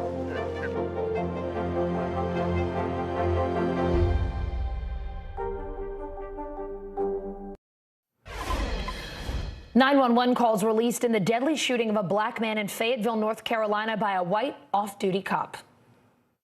I just shot him. You said you shot him? Yes, he jumped on my car. That officer claiming self-defense, but witnesses don't agree with his account. NBC News correspondent Zinkley Asamoah reports on the outrage in Fayetteville. Justice! Demonstrations in North Carolina leaving a city on edge. He was a man. He was a father. He was a cousin. He was a nephew. He was a son. And everyone should be out in the street. After the fatal shooting of 37-year-old Jason Walker, a black man shot by an off-duty white sheriff's deputy, Jeffrey Hash, in Fayetteville, North Carolina. Now a family in mourning. Hopefully, the system does what's right, and gets to the bottom of this. And we really just want justice for Jason. And a community left with questions. The off-duty officer calling 911 himself after the shooting, those recordings recently released. Listen to me. Are you right beside the subject? I am. Okay, is he breathing? He's gone, man. Aftermath of the shooting also caught on cell phone video verified by NBC, appearing to show a lifeless Walker on the ground. Then uniformed officers arrive. Deadly encounter happened Saturday, January 8th. Walker's family alleges law enforcement did not render aid to Walker as he died, according to their attorney, saying police were concerned about obscuring how the public would see this killing rather than concerned for Jason. Police did not immediately respond. It breaks my heart he didn't survive. Elizabeth Ricks says she is a bystander who rendered first aid to Walker after the incident and can be seen in the cell phone video. I don't want to take away from Jason or the injustice, and I'm not going to be silent. Ricks and her partner, who filmed the aftermath, say they were first to the scene and that Hash hit Walker with his car. Can you speak to that? That would be one of the facts that would not be able to be commented on one way or another. Hash's attorney, Parrish Daughtry, spoke to NBC. He is devastated for the family of Mr. Walker. He is devastated for his own family and for his greater community. Daughtry tells NBC the matter involves self-defense and vehicle defense claims. Police officials saying they're looking at the truck's computer. That computer did not record any impact with any person or thing. We currently have no witnesses who claim that anyone was hit by this truck. The city's police chief adding evidence suggests Walker ran into traffic and jumped onto Hash's truck, who then shot Walker and called the emergency line. I just shot him. You said you shot him? Yes, he jumped on my car. Did he have any weapons, sir? No, he just tore my wipers off and started beating the door. Hash has been placed on administrative leave pending an internal investigation, according to the county sheriff. As demonstrators march for answers on the street, online, a hashtag Justice for Jason Walker has emerged. What does justice look like for you all? We should have justice. And in order for us to have justice, we have to dismantle the criminal justice system right now and rebuild this system, because this system is not working. In Boston, Massachusetts, they are dismantling the methadone mile. The city's new mayor outlawing homeless encampments, but promising to find shelter for the people who live there. NBC News correspondent Vaughn Hilliard is in Boston. It is utterly cold. In the dead of winter, the city of Boston sweeping up hundreds of makeshift tents and living quarters in the heart of the city. If the city offered you a place to stay, would you go? Absolutely. If it was a stable place, why would you? In just the last days, the city of Boston cleared out this whole sidewalk of tents. This street is supposed to be next, but it's -9 wind chill today, which only speaks to the complications of those living here. Mark St. John used to live on the streets himself. Once a drug addict, an alcoholic, and convicted bank robber, he turned his life around and now working extensively with those here. What is different about this effort than efforts you've seen over the last decades? I haven't seen any efforts over the last decades. No one's done anything. They've just allowed the population to exist? Yes. Yep. The city and its new mayor, Michelle Wu, contending this time is different, offering alternative housing options, outreach workers going one by one, a nearby hotel, new openings at a pop-up cottage community nearby, space at the city's shelters. We have led a housing surge. We've created enough housing that is low threshold, medically staffed and supported for each one of the residents of the encampments. Sworn in just under 2 months ago, the mayor moving quickly. Just 2 blocks away, we ran into city workers dismantling encampments. As one woman who did not want to show her face appeared from her tent to look for help. They told us that they're going to get us housing and stuff, but I haven't gotten anything yet. I haven't gotten anything. I don't know what's going on, so I'm going to go down there right now and check out because everybody has to be out of here really soon. And because they're clearing it out right now. Yeah. Did they tell you how many hours you have? Till tomorrow. These encampments not unique to Boston, but burgeoning in American cities. Phoenix to Los Angeles to Seattle and San Francisco and more. Homelessness has increased in America each of the last 4 years. The number of unsheltered individuals climbing by 7% just in 2020. The federal government tracking that on a given night, more than 220,000 people are unsheltered. Concerns the situation will continue to get worse as home and rental prices soar and the pandemic lingers. Nobody in America really wants to be living in an encampment. It's not a choice that they're actively making. It's a choice made out of lack of better options. Since October, multiple deaths at these encampments. The Boston Police Department reporting 34 aggravated assaults and 12 robberies in that time, too. It's not the place to be. You see people die every day. I'm getting tired of walking over needles, human waste, blood all over the bathrooms. The mayor says the city intends to end these encampments for good, but just how far the city will go to enforce this, unclear. Our concern now is that the mayor has given an imposed deadline of January 12th, where it's an or else. We're going to come in and take away and sweep away all the tents. Is there potential these individuals would be arrested? The goal is that that will not be necessary because we have actually supported everyone exactly how they needed. There are going to be a number of individuals who reject the alternative options that you have provided them. And in this dead of winter here, their perceived last layer of defense, a tent, a tarp, are being thrown away. How did you grapple with the decision knowing that consequence? Every single day that goes by, as the temperatures plummet, it becomes even more of a life or death situation, living unhoused without heat or hot water. Working with people, meeting people where they are, leads to a very different set of conversations about providing housing and having that trusting relationship to be able to connect people to services. Coming up, we'll stay in Boston, where doctors have successfully treated a rare medical condition, a miscommunication between the brain and the heart, and we'll introduce you to the woman whose life they changed.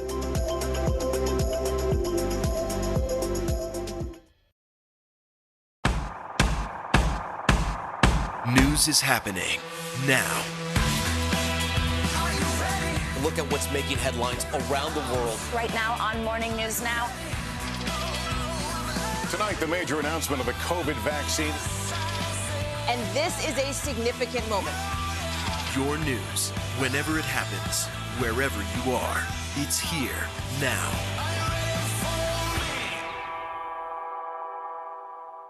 I'm Terry Crews, Team USA Superfan.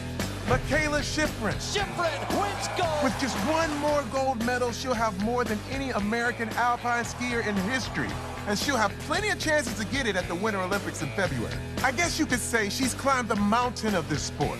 But if you want more gold, it's time to come down, Michaela. Better do it fast. The Winter Olympics, February 3rd on NBC and Peacock. Doctors in Boston rewiring the connection between the brain and the heart, a medical breakthrough for a rare condition that can cause people to faint daily. NBC News correspondent Kristen Dahlgren introduces us to a young woman whose future is now pretty bright. When you're 16, getting fitted for a high school prom dress is supposed to be memorable. But for Abby McGilvery, it's a day she will never forget for other reasons. I just collapsed, and my mom says she watched my face turn like white as a ghost. My eyes rolled in the back of my head, and then she just kind of tried to catch me as I collapsed. The first time she remembers fainting, but not the last. I fainted in the bathroom. I had my phone with me, and I knew that I woke up 15 minutes later. I was just very freaked out. I was knocked out. So you had hit your head? Yeah, I think a few times. I think I might have fallen back and hit in the back of my head on the toilet and then fallen to the side and hit my face on the floor. She suffered a concussion, then post-concussion syndrome. Her fainting went from occasional to weekly, then sometimes daily. My heart's racing. I get really, really sweaty. I get really dizzy. The ringing in my ears gets really loud. And then the last part before I faint is tunnel vision. My vision will just darken until it goes out. Now 20 and in college, she became a prisoner in her own home. I couldn't drive. I couldn't eat certain foods. I couldn't hang out with my friends. Flying was kind of a risk. I couldn't go on hikes. Couldn't really be in larger crowds just because the sensory overload. Stressful environments. I typically had to avoid them at all costs because there was just such a higher chance that I would collapse. She turned to Dr. Sunil Kapoor at Boston's Brigham and Women's Hospital to explore whether it was an issue with her heart or her brain. It was both. In a very, very routine way, her heart was essentially stopping. For whatever reason, her brain was telling her heart incorrectly to just slow down and then pause for somewhere up to 9, 10, and in some episodes even like 20 seconds at a time. One study says 41% of Americans suffer from what's called vasovagal syncope and occasionally faint. But Abby had a severe case of neurocardiogenic vasovagal syncope, a dangerous miscommunication between the brain and the heart. There have been some medicines that have been studied in the past with kind of mixed results. But unfortunately, there's no clear treatment. There's no clear cure, so to speak, for this type of thing. Abby could have gotten a pacemaker, something her mother did because she too suffers from vasovagal syncope. But it's something doctors try to avoid in younger patients. That's always a challenge, especially for young people like her, because then she would live with that device for the next 70, 80 years. So Dr. Kapoor suggested a procedure that had only been tried a handful of times. We try and figure out, of those nerves, which are causing her heart to inappropriately slow down and stop. And then we try to remove them or rewire them to try and prevent that from causing trouble. In the 4-hour surgery, doctors followed blood vessels to Abby's heart, then cauterized the nerves that were misfiring. A heart monitor implanted under her skin showed the procedure worked. It was very, very clear that we had changed how her heart was functioning and how the brain was controlling it. Today, Abby is back at school, pursuing a degree in nursing. Thankful she took a chance on the cutting-edge procedure. It gave me my future back, gave me the ability to go back to school. Who's jumping up and down to wake up at 6 a.m. and go and walk to school every day? But I am. I'm very excited. I'm so thankful. That does it for us on this hour. Hallie Jackson starts right now.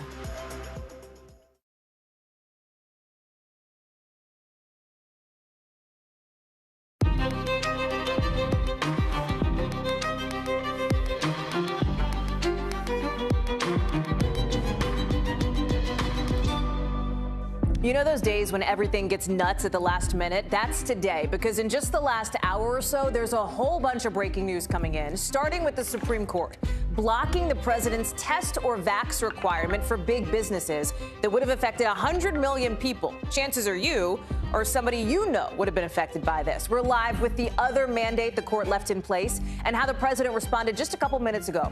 Also in the last couple of minutes, a big move targeting big tech by the January 6th committee, slapping down 4 subpoenas for Alphabet, Meta, Twitter, Reddit. What's behind that? And the major arrest with a charge we haven't seen yet against an Oath Keepers leader. Plus, our Craig Melvin, one-on-one with Vice President Kamala Harris for an interview that's been making headlines all day. And in our show tonight, Craig's one-on-one with us with the backstory on what it was like behind the scenes. And the sheriff investigating that deadly Rust shooting says Alec Baldwin hasn't handed over his cell phone even though there's a warrant. More on that and the new lawsuit pointing the finger at the prop company for those live rounds on set. Plus, Prince Andrew stripped of his royal titles today by his own mom, Queen Elizabeth. We're live in London with why and how he'll have to defend a sex abuse lawsuit as a private citizen now. Hey, I'm Hallie, and we're starting tonight with what even the president is calling disappointing news from the Supreme Court, with the justices blocking one of the big ways his administration was trying to get a hold on the COVID pandemic, with cases surging across the country. We're talking about that vaccine or test mandate they put in place for businesses with more than 100 employees. Remember this one? It would have made workers either be vaccinated or else wear masks and get tested every week. But today, the court said the government doesn't have the authority to actually do that. There is another mandate on the table, though, that the Supreme Court said could stay in place that affects most healthcare workers who work in places which get federal money. Here's White House Press Secretary Jen Psaki. The Supreme Court's decision on the OSHA mandate essentially means that in this pandemic, it is up to individual employers to determine whether their workplaces will be safe for employees and whether their businesses will be safe for consumers. President Biden, for his part, plans to try to keep fighting to convince states to put these requirements in place themselves. In a statement saying the decision does not stop me from using my voice as president to advocate for employers to do the right thing to protect Americans' health and economy. I want to bring in now Pete Williams. Pete, it feels like you and I have been talking about these vaccine mandate issues that have been in front of the Supreme Court for weeks now. Talk about this ruling, how significant it is. So this is a 6-3 ruling by the Supreme Court saying fundamentally the law that allows OSHA to regulate workplaces is limited to that, workplace safety, that it's not a public health law. The court's 3 liberals dissented. That's Sonia Sotomayor, Stephen Breyer, and Elena Kagan. They said the authority is there and that this is such a serious crisis that the federal government ought to be able to do this, and the law allows it. The second ruling on the requirement for healthcare workers to get vaccines was 5-4, with the court's more conservative justices dissenting. And there the Supreme Court said the law is a good fit to the mandate that's been issued by the Department of Health and Human Services, that after all, HHS has lots of regulations in place that govern how nursing homes conduct themselves, what kind of gloves hospital workers have to wear, what do you do to dispose of needles, all that kind of thing, and that therefore the law is a good fit. So that one, by the way, was already in effect in half the country. It had been stopped by 2 appeals courts in the other half of the country, so now it can be enforced nationwide while the other is now blocked. Talk about what this means functionally, Pete, because we're talking specifically about federal mandates, right? There are some states that on the state level have mandates. This doesn't touch that. It doesn't, and that's an important distinction because since last August, the Supreme Court has consistently refused to block state vaccine mandates from Indiana University, from healthcare workers in at least 3 states, teachers in New York, and all of those dealt with a whole separate question. States have generally broad police powers, is what they're called under the Constitution. So they can do this. The federal government has no police powers. And that's why these cases were so specific about whether the law regulating OSHA and HHS law allowed the government to do that under those specific statutes, and the Supreme Court reached opposite conclusions. But you're right, the states have much broader powers. So I assume that this state versus federal distinction that you're talking about and that you've laid out as the Supreme Court did in these rulings today plays into how this could affect future legal challenges to vaccine mandates, no? Yes, absolutely. I mean, if there are there's one other Biden administration federal mandate, and that's one that would apply to federal contractors. That one hasn't reached the Supreme Court yet. It's due for some court hearings in February in a court in Georgia. So it's much less further down the pipeline. But, you know, the same question's going to be there, and who knows how they're going to answer it. Because remember, there's no unifying theme from the Supreme Court ruling today other than we look at the specific content of the statutes and we either find the authority or we don't. They didn't with OSHA. They did with HHS. We'll have to see whether they find it with contractors. The opponents there say, yeah, the federal government has very broad authority to sort of set accounting rules and that kind of thing for contractors, but not this kind of authority. Really quickly, Pete, because I know you're getting ready for Nightly here, just to bring this to a very sort of concrete perspective for people who work for some of these companies. If you work, let's say, for a company who would have been covered under this mandate, there's nothing stopping your company from still saying, we would like to put this mandate in place anyway, right? We want to do this vax or test mandate. We're a private company. We can do that if we so choose to. Nothing stops that. This was not a case about whether companies can require this. This was a case about whether the federal government can force the companies to do it. So, yes, the companies can still do it. Pete Williams, we'll look for more of your reporting coming up later tonight over on NBC News. Pete, thank you. We want to get to another breaking story that's happening here out of Washington, where the fight between Congress and big tech is hitting a whole new level. Because right as we were coming on the air, we found out that the January 6th committee is telling. They are not asking. They are demanding that 4 big social media companies, 4 big tech companies, turn over some key documents that could help them figure out what happened in the days before, leading up to, and on January 6th, that deadly attack on the Capitol. The committee's chair, Benny Thompson, is, listen, in layman's terms, he's fed up. He's done with waiting. He's saying, quote, 2 key questions for this select committee are how the spread of misinformation and violent extremism contributed to the violent attack on our democracy, and what steps, if any, social media companies took to prevent their platforms from being breeding grounds for radicalizing people to violence. He says it's disappointing that after months of engagement, we still do not have the documents and information necessary to answer those basic questions. Almost accusing these companies of stonewalling, in effect. Here's the 4 companies: Alphabet, Meta, Reddit, Twitter. Alphabet, better known as Google, YouTube, right? That's the parent company. They're being subpoenaed because the committee says they've been a platform for communications, including live streams that could be relevant here. Meta covers Facebook, Instagram, WhatsApp, others, accused of being used to spread misinformation, disinformation, and conspiracy theories. For Reddit, the committee wants info about the so-called The Donald subreddit. We're going to talk more about that in a second. And for Twitter, similar to the others, a place allegedly used for people to communicate about the planning and execution of January 6th. So that's the setup. Let me get to our team on the ground. Garrett Haake on Capitol Hill. Ben Collins, who covers tech, is with us to break down all of these movements of the committee. Listen, Garrett, this is an escalation by the January 6th committee. We alluded to this a moment ago. This is not voluntary. They're not saying, please give us this information. They are issuing subpoenas, which have the weight of the law behind them. That's right. And these tech companies are probably less likely than some of the members, some of the Donald Trump acolytes, to engage in long lawsuits with this committee. They don't want to be dragged into that fight. They've got profit motives to look out for. Now, these asks, these demands are expansive. They are looking for tons of information about how people communicated, how they use these tools, either to radicalize people or to actually conduct planning discussions, live streams of the events of that day. So you could think of this as probably one of the biggest, broadest actions yet by the committee, just to gather more data for their investigation. I know, Ben, that your BizTech unit has reached out or tried to reach out to some of these companies for response. Anything from them yet? And then I have a follow-up for you. Yeah, nothing yet on that front, Hallie. Let's talk about some of this, because you cover this every day, right? Our viewers know that you live in the conspiracy theory, disinformation, misinformation world, right? The Donald subreddit, that's one that you and I have talked about countless times on television, when it was active during the Trump administration, et cetera. How do you read the significance of this move by the January 6th Select Committee? Well, I think, honestly, they messed up a little bit here. The Donald hasn't been on Reddit since well before 2021. Right. Reddit banned the Donald about a year before the election. The Donald then moved over to a website called thedonald.win, stole Reddit's code, brought it over. A separate private citizen hosted all of those threats. Now, you can go to that private citizen and demand data from them. They probably should. This is an active crime scene, basically, the Donald.win. They were planning all of the things that you saw in this indictment we're about to talk about with the Oath Keepers on the Donald in the days before the attack. People posting pictures of their ammo, specific plans for what to do that day that line up pretty much directly with what's in these indictments. So if they're calling Reddit, there's really nothing to call there. Those people were kicked off about a year before the election even began. Which is an important point. Ben brings up something else, Garrett, which is this other big news coming out of the Department of Justice.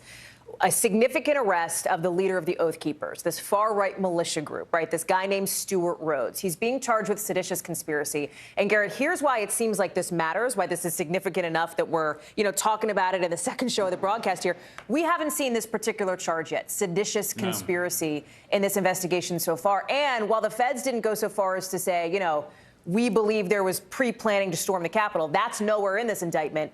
What is clear is prosecutors are signaling there was at least some level of pre-planning for some of this. Oh, yeah. I mean, the indictment does say there was planning, there was organization, there was distribution of weapons. There was, in fact, a conspiracy. And I think this is an important moment. We have called this an insurrection since day one. A lot of the folks who have been trying to push back on that or diminish what happened on January 6th say no one's been charged with anything like that up until this point. That has been true. Now it's not. I mean, this is the first major individual charged with actually planning what happened on January 6th, as opposed to someone someone who might have been or could argue that they were caught up in the moment, they were attending a protest, then there was violence. This is a much more intentional act that's being alleged here and really elevates this to a much different level. Ben, again, this is your beat. Stuart Rhodes is a name who is not unfamiliar to you, right? Talk about how you see this. This is a huge deal. It confirms what we thought we knew for a very long time about what was going on in the days before the attack. There are some really startling things in this indictment. For example, they talk about ferrying guns from Virginia, from one of the hotels they were staying at in Virginia, to the Capitol that day on the Potomac. Like, they were in full-on war mode here. And they did that because they thought it was going to be a prolonged battle. They thought it was going to be effectively a civil war. What they were doing was they were saying, don't bring your guns the first time you get caught by the police on the way in. We'll storm the Capitol, we'll take the Capitol. And then in the middle of the night, we can start ferrying in and bringing in weapons on golf carts, on boats, things like that.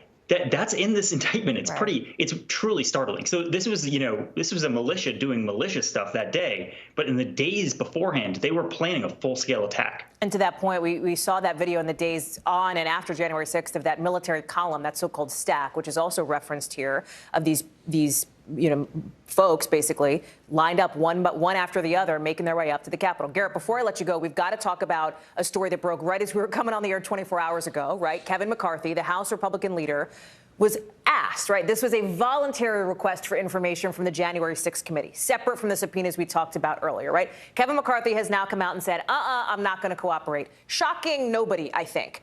But Benny Thompson is still leaving the door open for a subpoena. Doesn't feel like the committee's quite there yet. Talk me through where this goes.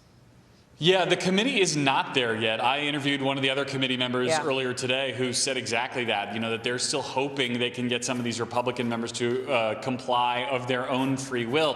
Part of that is this is uncharted territory, legally speaking, when it comes to subpoenaing members of Congress. For some of these folks, it's a different reason. They can argue that, they were engaged in the legislative process. McCarthy's issues are a little bit different. This is all about his conversations with Donald Trump on January 6th, in the lead up, afterwards. He doesn't really have that constitutional shield here, but nevertheless, the members of the committee don't necessarily want to go down this road and get bogged down in legal challenges, and they don't want to create a precedent. They're as aware as anybody else that Republicans could be in charge of this body again next year, and then subpoenas might be flying their direction on things that they think are invalid. So it's a big decision for the committee to face now about whether they want to escalate against their Republican colleagues. Garrett Haake, Ben Collins, thank you both for this great reporting and great conversation. I really appreciate it.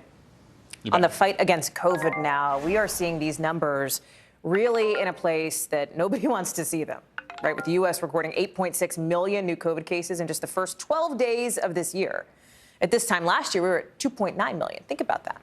So the administration's response has been to do three things. First, they've announced this deployment of more military teams to try to help hospitals in 6 hard-hit states: New York, New Jersey, Ohio, Rhode Island, Michigan, New Mexico. They're also working to make masks, high-quality masks, available to people for free. And third, they're looking at making 500 million COVID tests available to people, more of them.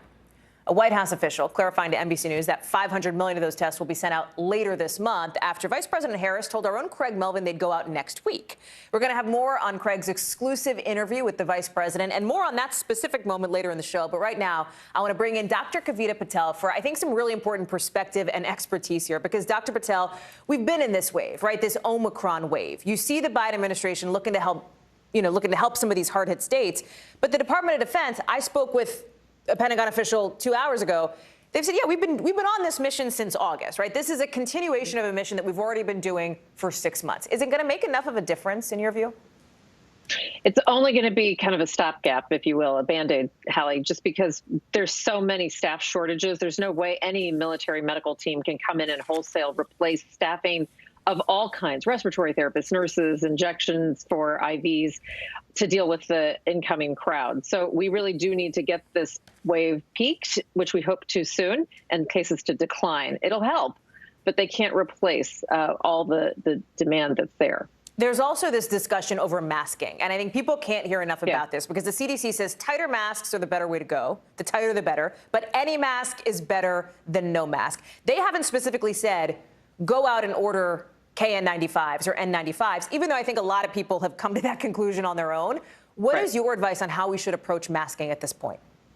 Yeah, look, if you have the ability to access these masks, higher quality, KN95, KF94, N95, by all means do so. I think the administration will probably make that a little easier, hopefully, in the next several days by making them available for free or somehow getting them to people. But the bottom line is true. The best mask you can wear is any mask. And I don't want people to think that the mask is the highest of priorities. It's a little bit like telling people, Hallie, to have an umbrella in a hurricane, a Category 5 storm. We need to also just double down on boosters and vaccines. Boosters especially, we're seeing that make a big difference in all populations. And then number two is having therapeutics. We don't have enough of them. We need more of these therapeutics, and the CEOs of manufacturing companies have said that more will come online. That'll be very important. That's going to be a help. Let me ask you about this Omicron surge that we're in, because the news over the last maybe 24, 48 hours has been there are perhaps some indications that in some of these places in the United States, we're starting to see the numbers, an indication that maybe they've peaked, maybe. How do you read this? And should people be feeling hopeful that perhaps we're at the end of this particular spike? Yeah, they should. They should feel hopeful, but hopeful should not be replaced by complacency, because what we don't want people to do is say, oh, good, everything's peaked. We can come back out. We don't need masks. We don't need tests. We don't need to be careful.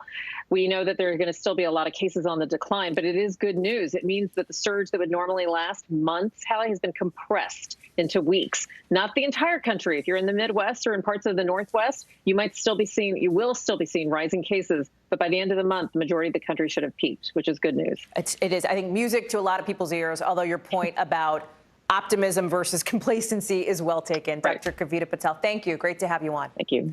So have you ever had this moment, I bet you have, right, where you're walking into a meeting, maybe you're at work, you got this whole spiel ready to go, but you know before this meeting even starts that nothing you say is probably going to make much of a difference to change people's minds. Welcome to what happened to President Biden today, right before this, by all accounts, passionate and emotional speech to Senate Democrats behind closed doors, hoping to get them to change the rules in the Senate so that they can pass a voting rights bill.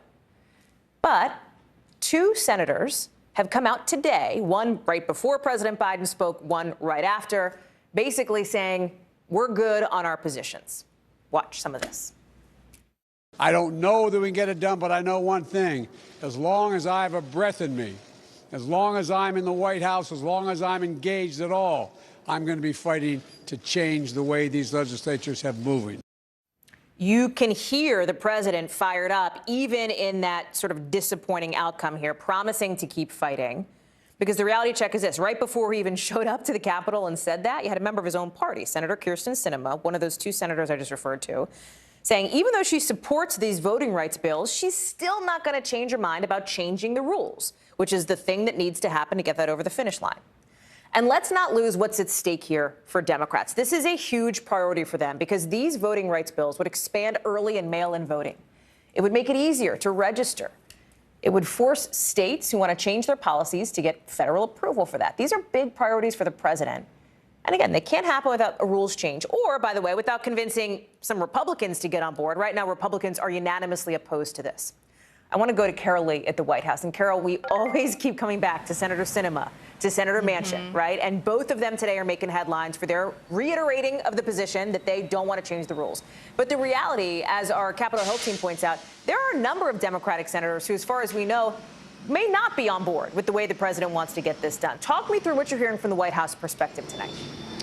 Well, Hallie, a little breaking news here. The president is expected to meet with Senator Manchin and Senator Sinema tonight. Yeah, according to our own Peter Alexander. Carol, you're bringing it on this show. Thank you. I got to show up, you know. Thanks, girl. It's from Peter Alexander over at the White House doing some shoe leather reporting.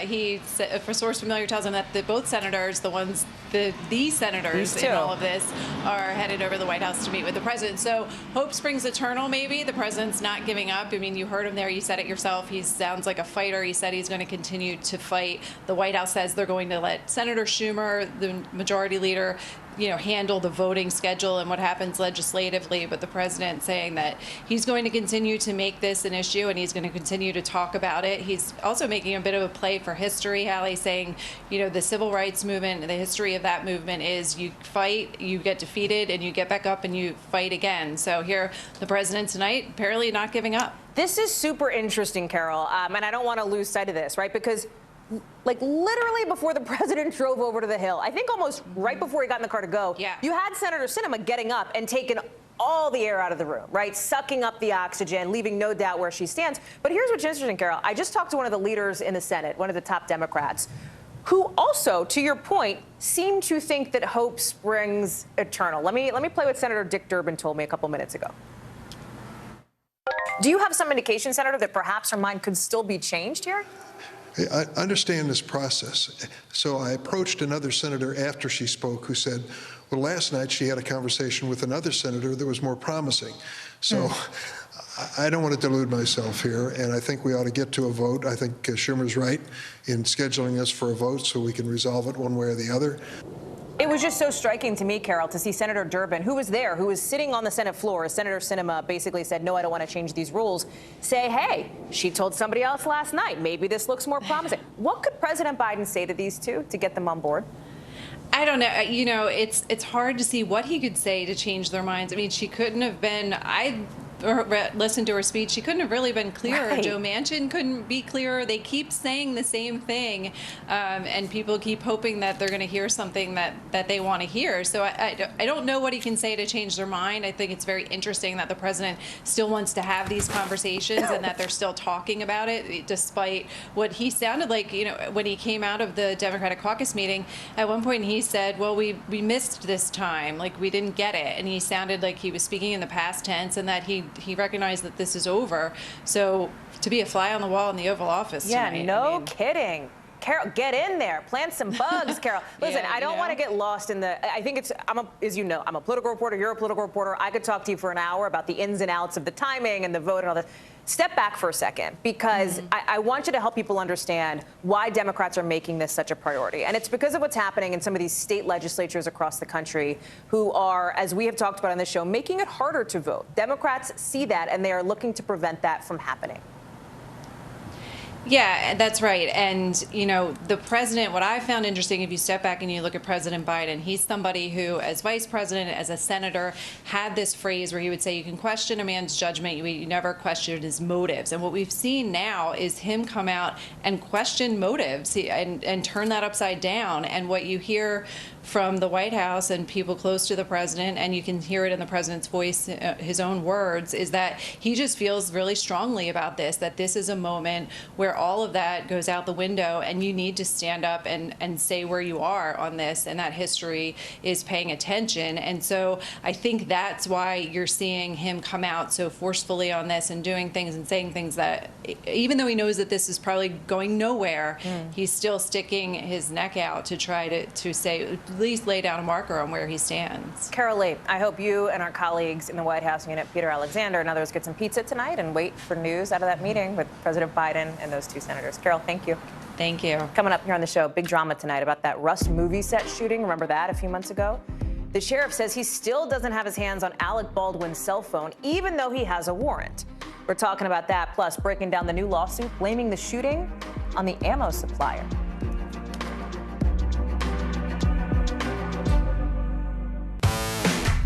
There's no better place for fun with friends. Quality time with your little golf buddy.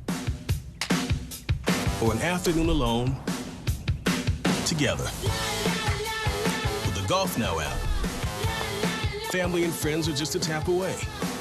Just pick your course, pay from your phone, get out and enjoy. GolfNow.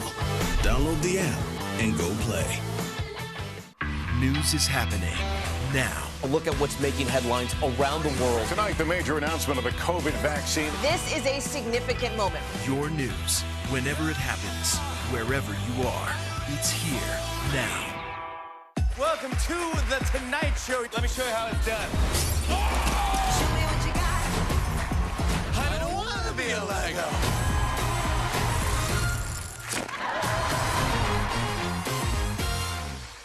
Our week-long journey across America. From Washington, D.C., outside of our nation's capital, you rarely see. It's your last one. Was talking smack part of this? There's no better place for fun with friends. Quality time with your little golf buddy. or an afternoon alone together. With the GolfNow app, family and friends are just a tap away. Just pick your course, pay from your phone, get out and enjoy. Golf Now. Download the app and go play. We've got a Congress that doesn't seem very functional. What's this election year going to look like? Are we getting ahead of the science? Are we behind the science? How much did this booster confusion set us back? Can the January 6th committee come up with anything that would change Republican minds? If it's Sunday, it's Meet the Press. So the Santa Fe Sheriff's Department is taking some issue at what Alec Baldwin has been saying, that Baldwin is doing everything to help in the investigation of the shooting death on his film set, after reports he hadn't turned over his cell phone. First, here's Baldwin about a week ago. Any suggestion that I am not complying with requests or orders or demands or search warrants about my phone, that's bullshit. That's a lie. Okay, but today, the sheriff's office came out and said, so far, the cell phone has not been turned over to authorities. They say Baldwin's lawyer got a warrant for Baldwin's phone in mid-December, and when it wasn't turned over, they asked for the district attorney's help. Since then, they've been trying to negotiate with Baldwin's attorney to get that phone. The attorney for Baldwin has already responded now with a statement of his own, saying they've reached an agreement with the DA last weekend, and Mr. Baldwin's phone is being turned over this week for review. He went on to say the process all happened for privacy reasons, so that anything else unrelated to the movie set shooting would be protected. The sheriff's office has not responded to that. So this is where we stand on that front. But here's the other piece of this, right? The backdrop to this, it's happening as the woman in charge of guns on the set of Baldwin's movie has filed a civil lawsuit against the shop that supplied the guns and the ammo for the film. Let me bring in Danny Ceballos here, because, Danny, let me start with this newest development, this back and forth that seems kind of contentious over Alec Baldwin's phone. Explain how this process is supposed to work and how it looks like it worked here. Here's how it's supposed to work. If the police ask for someone like Alec Baldwin, a celebrity, for his phone, which contains, all of our phones contain the most private information about our lives, then the answer should be go get a warrant. Now, I'm a defense attorney, so take that for what it's worth. But that's exactly the position Alec Baldwin should take. And there are a lot of people out there that are going to say things like, well, I don't have anything to hide. I would have turned my phone over. Guess what, Hallie? Those are usually the people who really do have a lot to hide. So in a case like this, you've got a high-profile individual, lots of sensitive information on his phone. He's got to negotiate, because the police in this case, they won't go through that phone with a scalpel. They'll go through it with a battle axe. Let me talk about this lawsuit here, too, because we've heard this name, Hannah Gutierrez-Reed, the armorer on set. She's now filing a civil suit. She's blaming this prop company for having basically the live ammo that killed the cinematographer Helena Hutchins here. Now, the filing says that this company, named PDQ Armored Prop, gave the production real bullets in the same boxes as fake bullets, the dummy stuff. And that Hannah, quote, relied upon and trusted that the prop house would only supply dummies or blanks. We know, Danny, that the armorer's name has come up a lot in these past few months. Do you think she has a real case here? This lawsuit, I read the complaint, she blames everyone else. She blames you, she blames me, she blames Jimmy Hoffa. There's everybody on that list except her. And the challenge is also, what exactly are her damages? I mean, I know that she alleges she has damages, but is she really the plaintiff in this case that was harmed? I think this might have been a bit of a public relations stumble for her, but I do see the strategy. The strategy is through civil litigation, get out all of this information to show that there were other people that she believes are responsible. But the bottom line is she's the armorer, and the buck theoretically stops with her. One of the people she points the finger at is Alec Baldwin in this lawsuit, because Baldwin, we know, has said, and we covered this when it happened, he said in a very high-profile interview that he didn't even pull the trigger when the gun went off. That's what he has said, right? That wasn't something that he did. This lawsuit says that Baldwin did not respond to the armorer Hannah's request back in October to quote, schedule cross-draw training, right? Baldwin has said he spent time getting safety instruction with her. Do you think that safety instruction, Danny, would absolve him legally of responsibility as it relates to this lawsuit? Yeah, I mean, it might help, but keep in mind it's more used as an allegation by the plaintiff here, by Gutierrez-Reed, that safety protocols weren't followed and that she's framing herself as someone who made all these efforts and nobody listened. Danny Ceballos, thank you so much for your insight and for being with us on that. Thank you. Coming up here on the show, police in Utah apparently making mistakes in the Gabby Petito case, according to a new report. Remember this video when officers stopped Petito and her boyfriend Brian Laundrie last August? We're going to break down what investigators say should have been done differently. Plus, TikTok stars are raking in more money than some CEOs. We're talking about the numbers that may have you wanting to quit your day job. Coming up.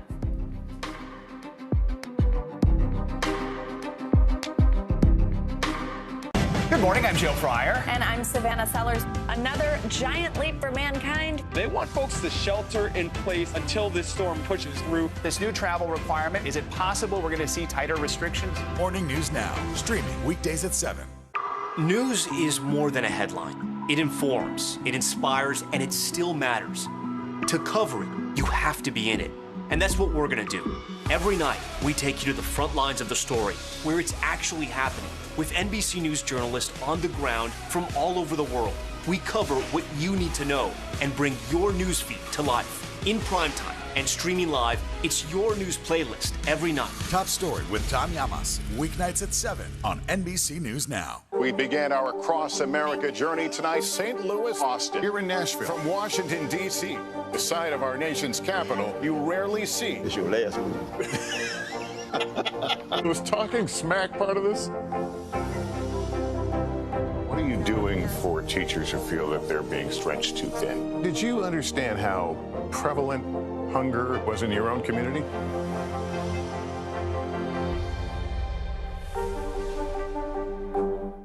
News is happening now. A look at what's making headlines around the world. Tonight, the major announcement of the COVID vaccine. This is a significant moment. Your news, whenever it happens, wherever you are, it's here now. Let's get you over to the 5 things our team thinks you should know about tonight. Number 1, the State Department is condemning terrorist attacks, their words today, on the U.S. Embassy in Baghdad. At least 4 rockets targeted the compound. The Iraq military says a girl and a woman were hurt. The so-called green zone where this happened is where diplomatic missions are, along with a seat of the Iraqi government. Number 2, the Wall Street Journal is reporting so-called Havana syndrome. You know, that mysterious illness we've talked about has left diplomats in Paris and Geneva sick. Secretary of State Tony Blinken has said the U.S. is working to find out who is responsible for this. They still don't know for sure. It's affected some 200-plus diplomats overseas. Number 3, the Republican National Committee is threatening to block Republican candidates from participating in the 2024 presidential debates. The group that runs the debates points out they're nonpartisan. The RNC says it wants the debates before early voting starts, and they don't want to hold any after absentee ballot mail deadlines for military personnel and overseas visitors. That's just part of the issue.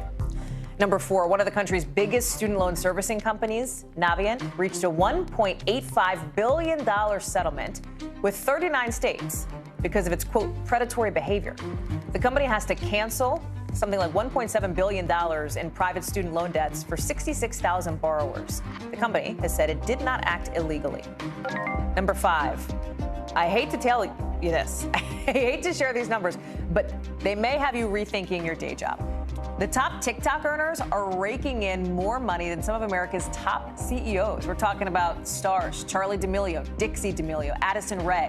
If you don't know their names, you should, because they're among the TikTok stars who collectively earned $55.5 million in 2021, up 200% from the previous year. Now, to another headline. Coming out of Utah, new information has come to light in the murder of Gabby Petito and the way the police responded to a domestic violence incident between Petito and Brian Laundrie before her death, now being called a mistake.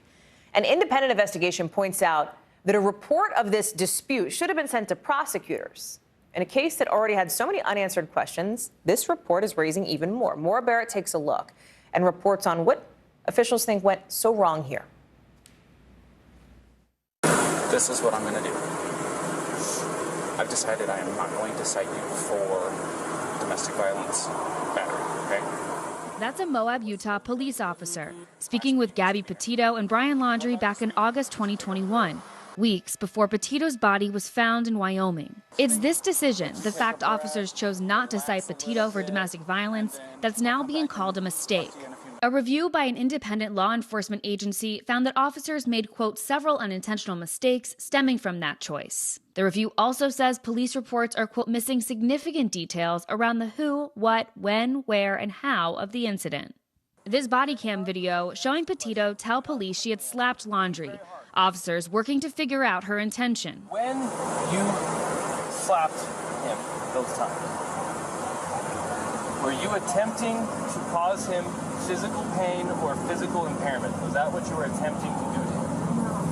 What were you attempting to do? What was the reason behind the slapping and stuff? What was it you were attempting to accomplish by slapping? I was trying to get him to stop telling me to calm down. Well, it doesn't sound to me like she attempted to injure him. One officer later wrote in a report that the incident was, quote, more accurately categorized as a mental or emotional health break than a domestic assault. It's all very interesting to see after the fact, but at the end of the day, both parties involved here are now dead. Does this change anything in terms of the legal implications in this case? If anything, what it does change, it changes the need for change inside of that city, inside of that state. They don't have certain procedures in place of how to respond to certain domestic violence situations. The biggest mistake that happened, again, it wasn't intentional. It's more because of lack of experience. The most important thing is that when you're dealing with domestic violence cases, those cases can go from a regular just screaming at someone to a homicide in a matter of minutes. The review highlights that there's no way to know whether the outcome would have been different if police filed a more thorough report. After the police encounter, Petito and Laundrie were simply separated for the night before continuing on their cross-country road trip, mere days before Petito. I think we had to cut that package short for just a second, but Maura Barrett is with us now. Maura, what did we miss at the end of that piece? We're just highlighting that we don't know what could have changed if the officers had reacted differently. But after they were separated for the night, they went on, continued their cross-country road trip. This was just days before Petito was strangled and weeks before her body was found. Maura Barrett live for us on that. Maura, thank you so much for that reporting on that certainly headline-making story that we covered for a long time right here. Thanks. Coming up, he was convicted of holding a 16-year-old girl down, putting a pillow over her face, and sexually assaulting her at a house party. But instead of sentencing him this month, the Illinois judge who convicted 18-year-old Drew Clinton is overturning the verdict and setting him free, telling the court this, that, quote, Mr. Clinton has served almost 5 months in the county jail, 148 days for what happened. In his case, the judge says, that is plenty of punishment. That would be a just sentence. This decision triggered an enormous amount of outrage. The victim in this case even came forward publicly after this judge's ruling, letting people know who she was and saying that what Judge Robert Adrian did made her fight for justice seem pointless. I immediately had to leave the courtroom and go to the bathroom. I was crying. My family is destroyed because of this. I want to bring in Prosecutor Kristen Gibbons-Fedden, who works with victims of sexual abuse. She also is somebody who gave the closing argument in the second trial of Bill Cosby. Kristen, thank you so much for being with us tonight. Let me start with this case here. How does a judge who's supposed to be sentencing somebody just change his mind? Or this is somebody who's supposed to serve up to 4 years. Is the judge really allowed to do what he did here? Legally, he is allowed to do what he did. There was a post-trial motion brought before him asking that he overturn his verdict, and that's exactly what he did. Do I think it was a legally sound judgment? Absolutely not. Generally, it has to be a verdict that was entered in that is manifestly against the evidence. And that wasn't the case here. In fact, that exact judge was the fact finder during the trial. So it doesn't make sense that he would overturn his conviction just because he wanted to give a lenient sentence. What do you think that does? I mean, we heard a little bit from the victim in this case. How does that reverberate in a community? It sends the utmost chilling message to not only, as you saw, the victim and her family itself, but to victims and survivors everywhere. It sends a chilling message that the rape culture and the Me Too movement still has a long way to go. You know, this judge, by giving a lenient sentence, showed his complete disregard for that rape survivor. You know, that defendant, as you mentioned, put a pillow over her face. That means that when he initiated that act of rape, he knew she was unconscious and had the foresight to put something over her face so that should she awake from consciousness, she would be impaired in her ability to get away. If that doesn't require a hefty sentence, I don't know what does. The judge put a lot of blame on a lot of people other than the rapist here, including some of the parents. He said, quote, they allow 16-year-olds to bring liquor to a party. They provide liquor to underage people, and you wonder how these things happen. Among other things that he said about the parents. How did you read that? You know, Perhaps the parents are culpable, perhaps they're not. But that's not why they were there today. They were in that courtroom for a sentencing of a rapist, not for an explanation as to whether or not the parents were culpable. The judge should have focused in on what he was there to do, which was to make a decision based on that crime. And he failed to do it. He failed to bring justice to the survivors and to the community as a whole. And we're seeing that in the backlash and the outrage from the community as well as the victim. Let me ask you this, because I think this is bringing up, at least for me, I'm thinking back to Brock Turner, right? The Stanford swimmer who was also convicted of rape. The judge sentenced him to 6 months in jail, triggering, you talk about cases that trigger outrage. This one sure did, right? That led to a recall election for the judge, a new law on prison terms in California for rapists. How do you see the anger that this has created in Drew Clinton's case? What are the potential consequences, and I mean, repercussions longer term in here? Like, in other words, could this outrage have an effect? Sure, this outrage could absolutely have an effect. In many jurisdictions, judges have the ability to be recalled, as it was in that jurisdiction with Brock Turner's judge. It may not exist here, but then they also have the ability to be retained. The voters have a lot of opportunities to get this judge off the bench and to have him sanctioned and or disciplined. And I'm hopeful that the society in that community will employ any and all measures to hold that judge accountable for that decision that he made. Kirsten Gibbons-Fedden, really glad to have you on tonight. Thank you. I'm Craig Melvin, sat down for a one-on-one with Vice President Kamala Harris. We're going to get a behind-the-scenes look at how that exclusive interview came together. That's tonight's backstory. And one of the tallest and most luxurious buildings in San Francisco, it's tilting. Now there's a rush to stop a potential disaster from happening. That's coming up in The Local.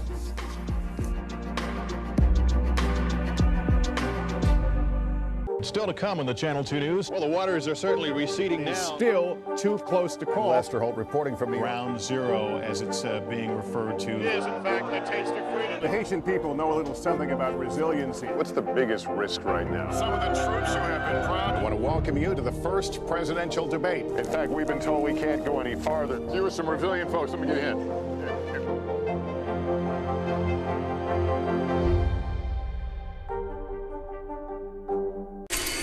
I'm going to change your life. Celebrate Tuesdays. Who wants in? CNBC premiere episodes of Shark Tank back to back. Sounds expensive. Too much? You're now in the lexicon of the craziest pitches ever on Shark Tank. Tune in Tuesdays. Why would you want one shark when you can have two? Shark Tank, 2 CNBC premiere episodes back to back. Amazing! Tuesdays starting at 9 Eastern. Let's go! CNBC, get yours. I'm Terry Crews, Team USA Superfan. Michaela Schifrin. Schifrin wins gold. With just one more gold medal, she'll have more than any American alpine skier in history. And she'll have plenty of chances to get it at the Winter Olympics in February. I guess you could say she's climbed the mountain of this sport. But if you want more gold, it's time to come down, Michaela. Better do it fast. The Winter Olympics, February 3rd on NBC and Peacock. What are you doing for teachers who feel that they're being stretched too thin? Did you understand how prevalent hunger was in your own community? I'm Terry Crews, Team USA Superfan. Michaela Schifrin. Schifrin wins gold. With just one more gold medal, she'll have more than any American alpine skier in history. And she'll have plenty of chances to get it at the Winter Olympics in February. I guess you could say she's climbed the mountain of this sport. But if you want more gold, it's time to come down, Michaela. Better do it fast. The Winter Olympics, February 3rd on NBC and Peacock. News is more than a headline. It informs, it inspires, and it still matters. To cover it, you have to be in it. And that's what we're gonna do. Every night, we take you to the front lines of the story, where it's actually happening, with NBC News journalists on the ground from all over the world. We cover what you need to know and bring your newsfeed to life. In primetime and streaming live, it's your news playlist every night. Top Story with Tom Llamas, weeknights at 7 on NBC News Now. The Meet the Press Chuck Todd Cast, free wherever you get your podcasts.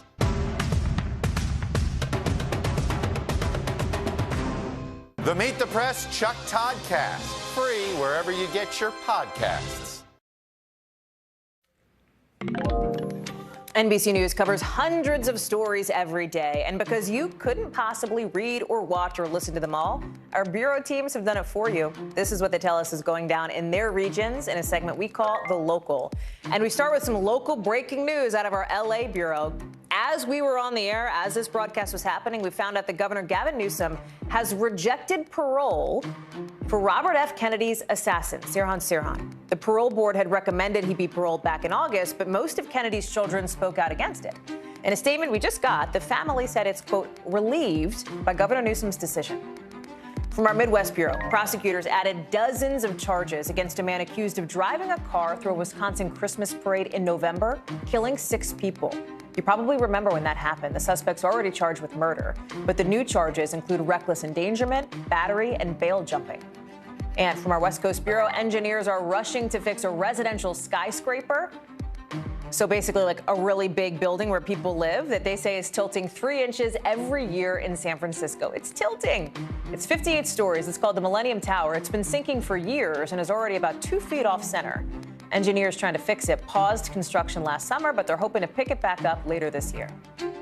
Time now to get the backstory, our behind-the-scenes look at how a story comes together and how it fits into our bigger picture. And it's a really special one tonight because NBC News got this exclusive interview with the Vice President, Kamala Harris. She sat down with our own Craig Melvin to talk about a whole bunch of big issues affecting the country, starting with the pandemic, with the Vice President saying people are, quote, rightly frustrated with where we are, but that the country has made a lot of progress from where we first started. They talked about things like voting rights, with the president and the vice president making a big push on that. The economy, even what the presidential ticket would look like in 2024. Craig Melvin is joining us now, making his debut on Hallie Jackson Now on NBC News Now. Craig, are you the best for coming on? I'm so excited to get the behind-the-scenes scoop on this interview. Thanks for being here, pal. You have a small child. You know this is right smack in the middle of dinner time. I'm so sorry, but I'll make it quick, and we're so glad you're here. Talk about the prep, Craig, for this segment. You've never been on, so this segment is all about you and like how this story comes together. How do you prep for an interview like this, right? How do you get ready for something? Well, I don't like to talk about me, but since when? Since when? Oh, come on. But I mean, listen, you did this. You know what it's like to be at the White House every day.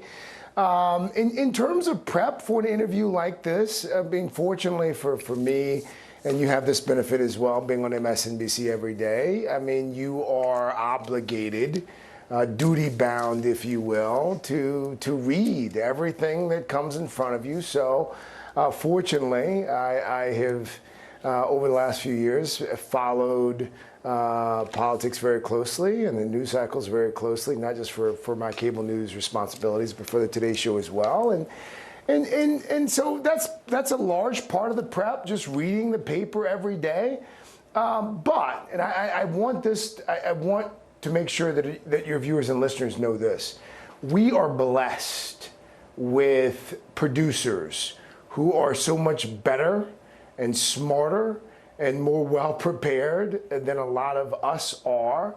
And when interviews like this, whether it's the president or the vice president, when those interviews come to be, we lean on those producers who spend, in this case, 3 or 4 days making sure that we aren't just focused on the issues and the questions, but if you ask this, she's likely going to say this.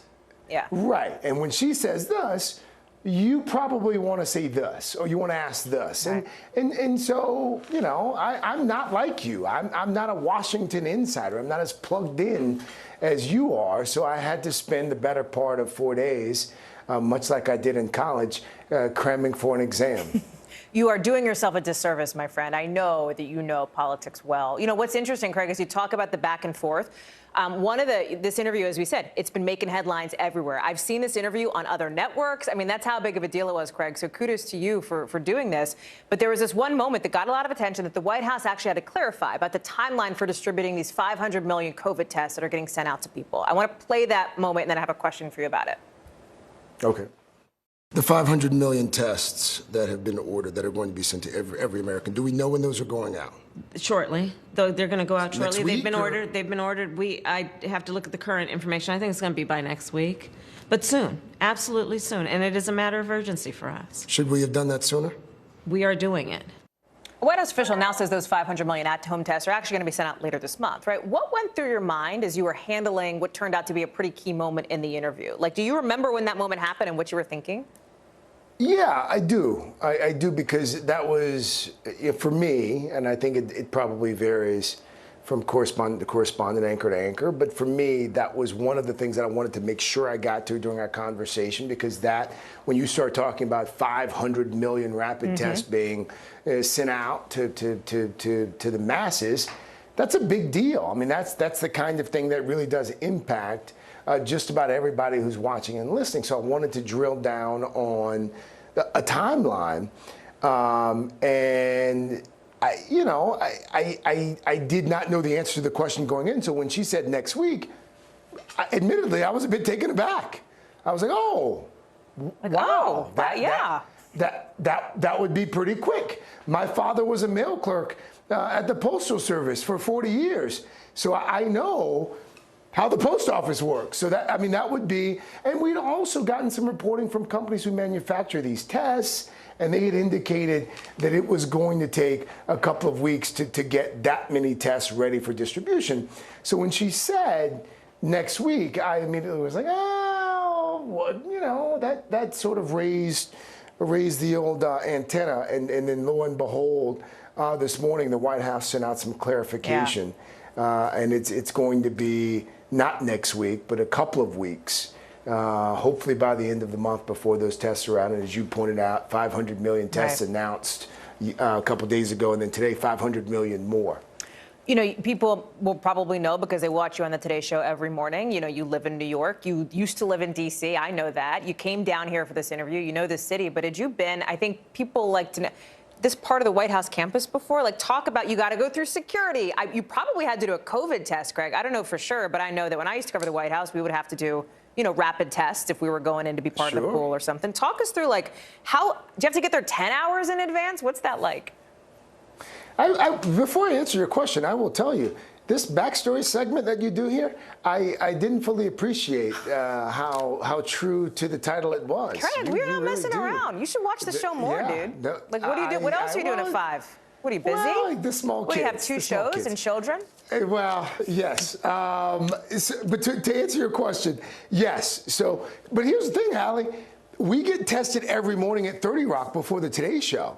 So we get in now even earlier than we were. So we get the rapid test and the PCR before the Today Show, and then we have to get a negative test before we can actually appear at 7 o'clock. And we thought that would be sufficient for the administration.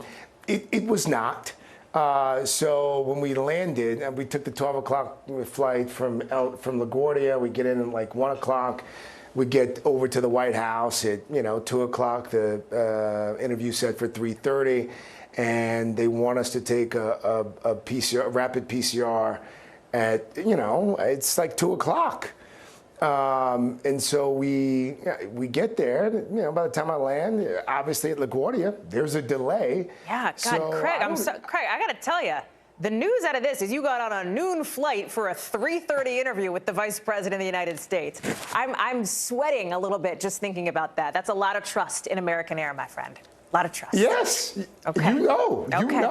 And especially going from LaGuardia to DCF. So we get there and we take the test, and fortunately everything turns out fine. But I was probably in the chair for about 30 minutes before she got in there. And here's another dirty little secret about about the White House right now. The masks that you're forced to wear, at 30 Rock, you can get away with surgical masks right now. They're requiring KN95 masks or N95. Yeah. Okay. Craig Especially Melvin. considering the CDC guidance hasn't come around. Making a lot of news here on the backstory, Craig. I mean, you have taken this segment and run with it to the point that I don't know if we have time for our next segment. Craig Melvin, I so appreciate you coming on. We'll see you tomorrow morning on the Today Show. Thank you for taking time out of dinner. Tell the kids and Lindsay we said hello. We so appreciate you, friend. Thank you. Thank you. Only for you. Great Only stuff. For you, You're the best. You are the best. Thank you. Prince Andrew, stripped of his Royal Highness title as he fights a sex abuse lawsuit. We'll talk about how the Queen is distancing the palace from all of the Duke of York's legal drama in a sec. We've got a Congress that doesn't seem very functional. What's this election year going to look like? Are we getting ahead of the science? Are we behind the science? How much did this booster confusion set us back? Can the January 6th committee come up with anything that would change Republican minds? If it's Sunday, it's Meet the Press. Our week-long journey across America. From Washington, D.C., outside of our nation's capital, you rarely see. It's your last move.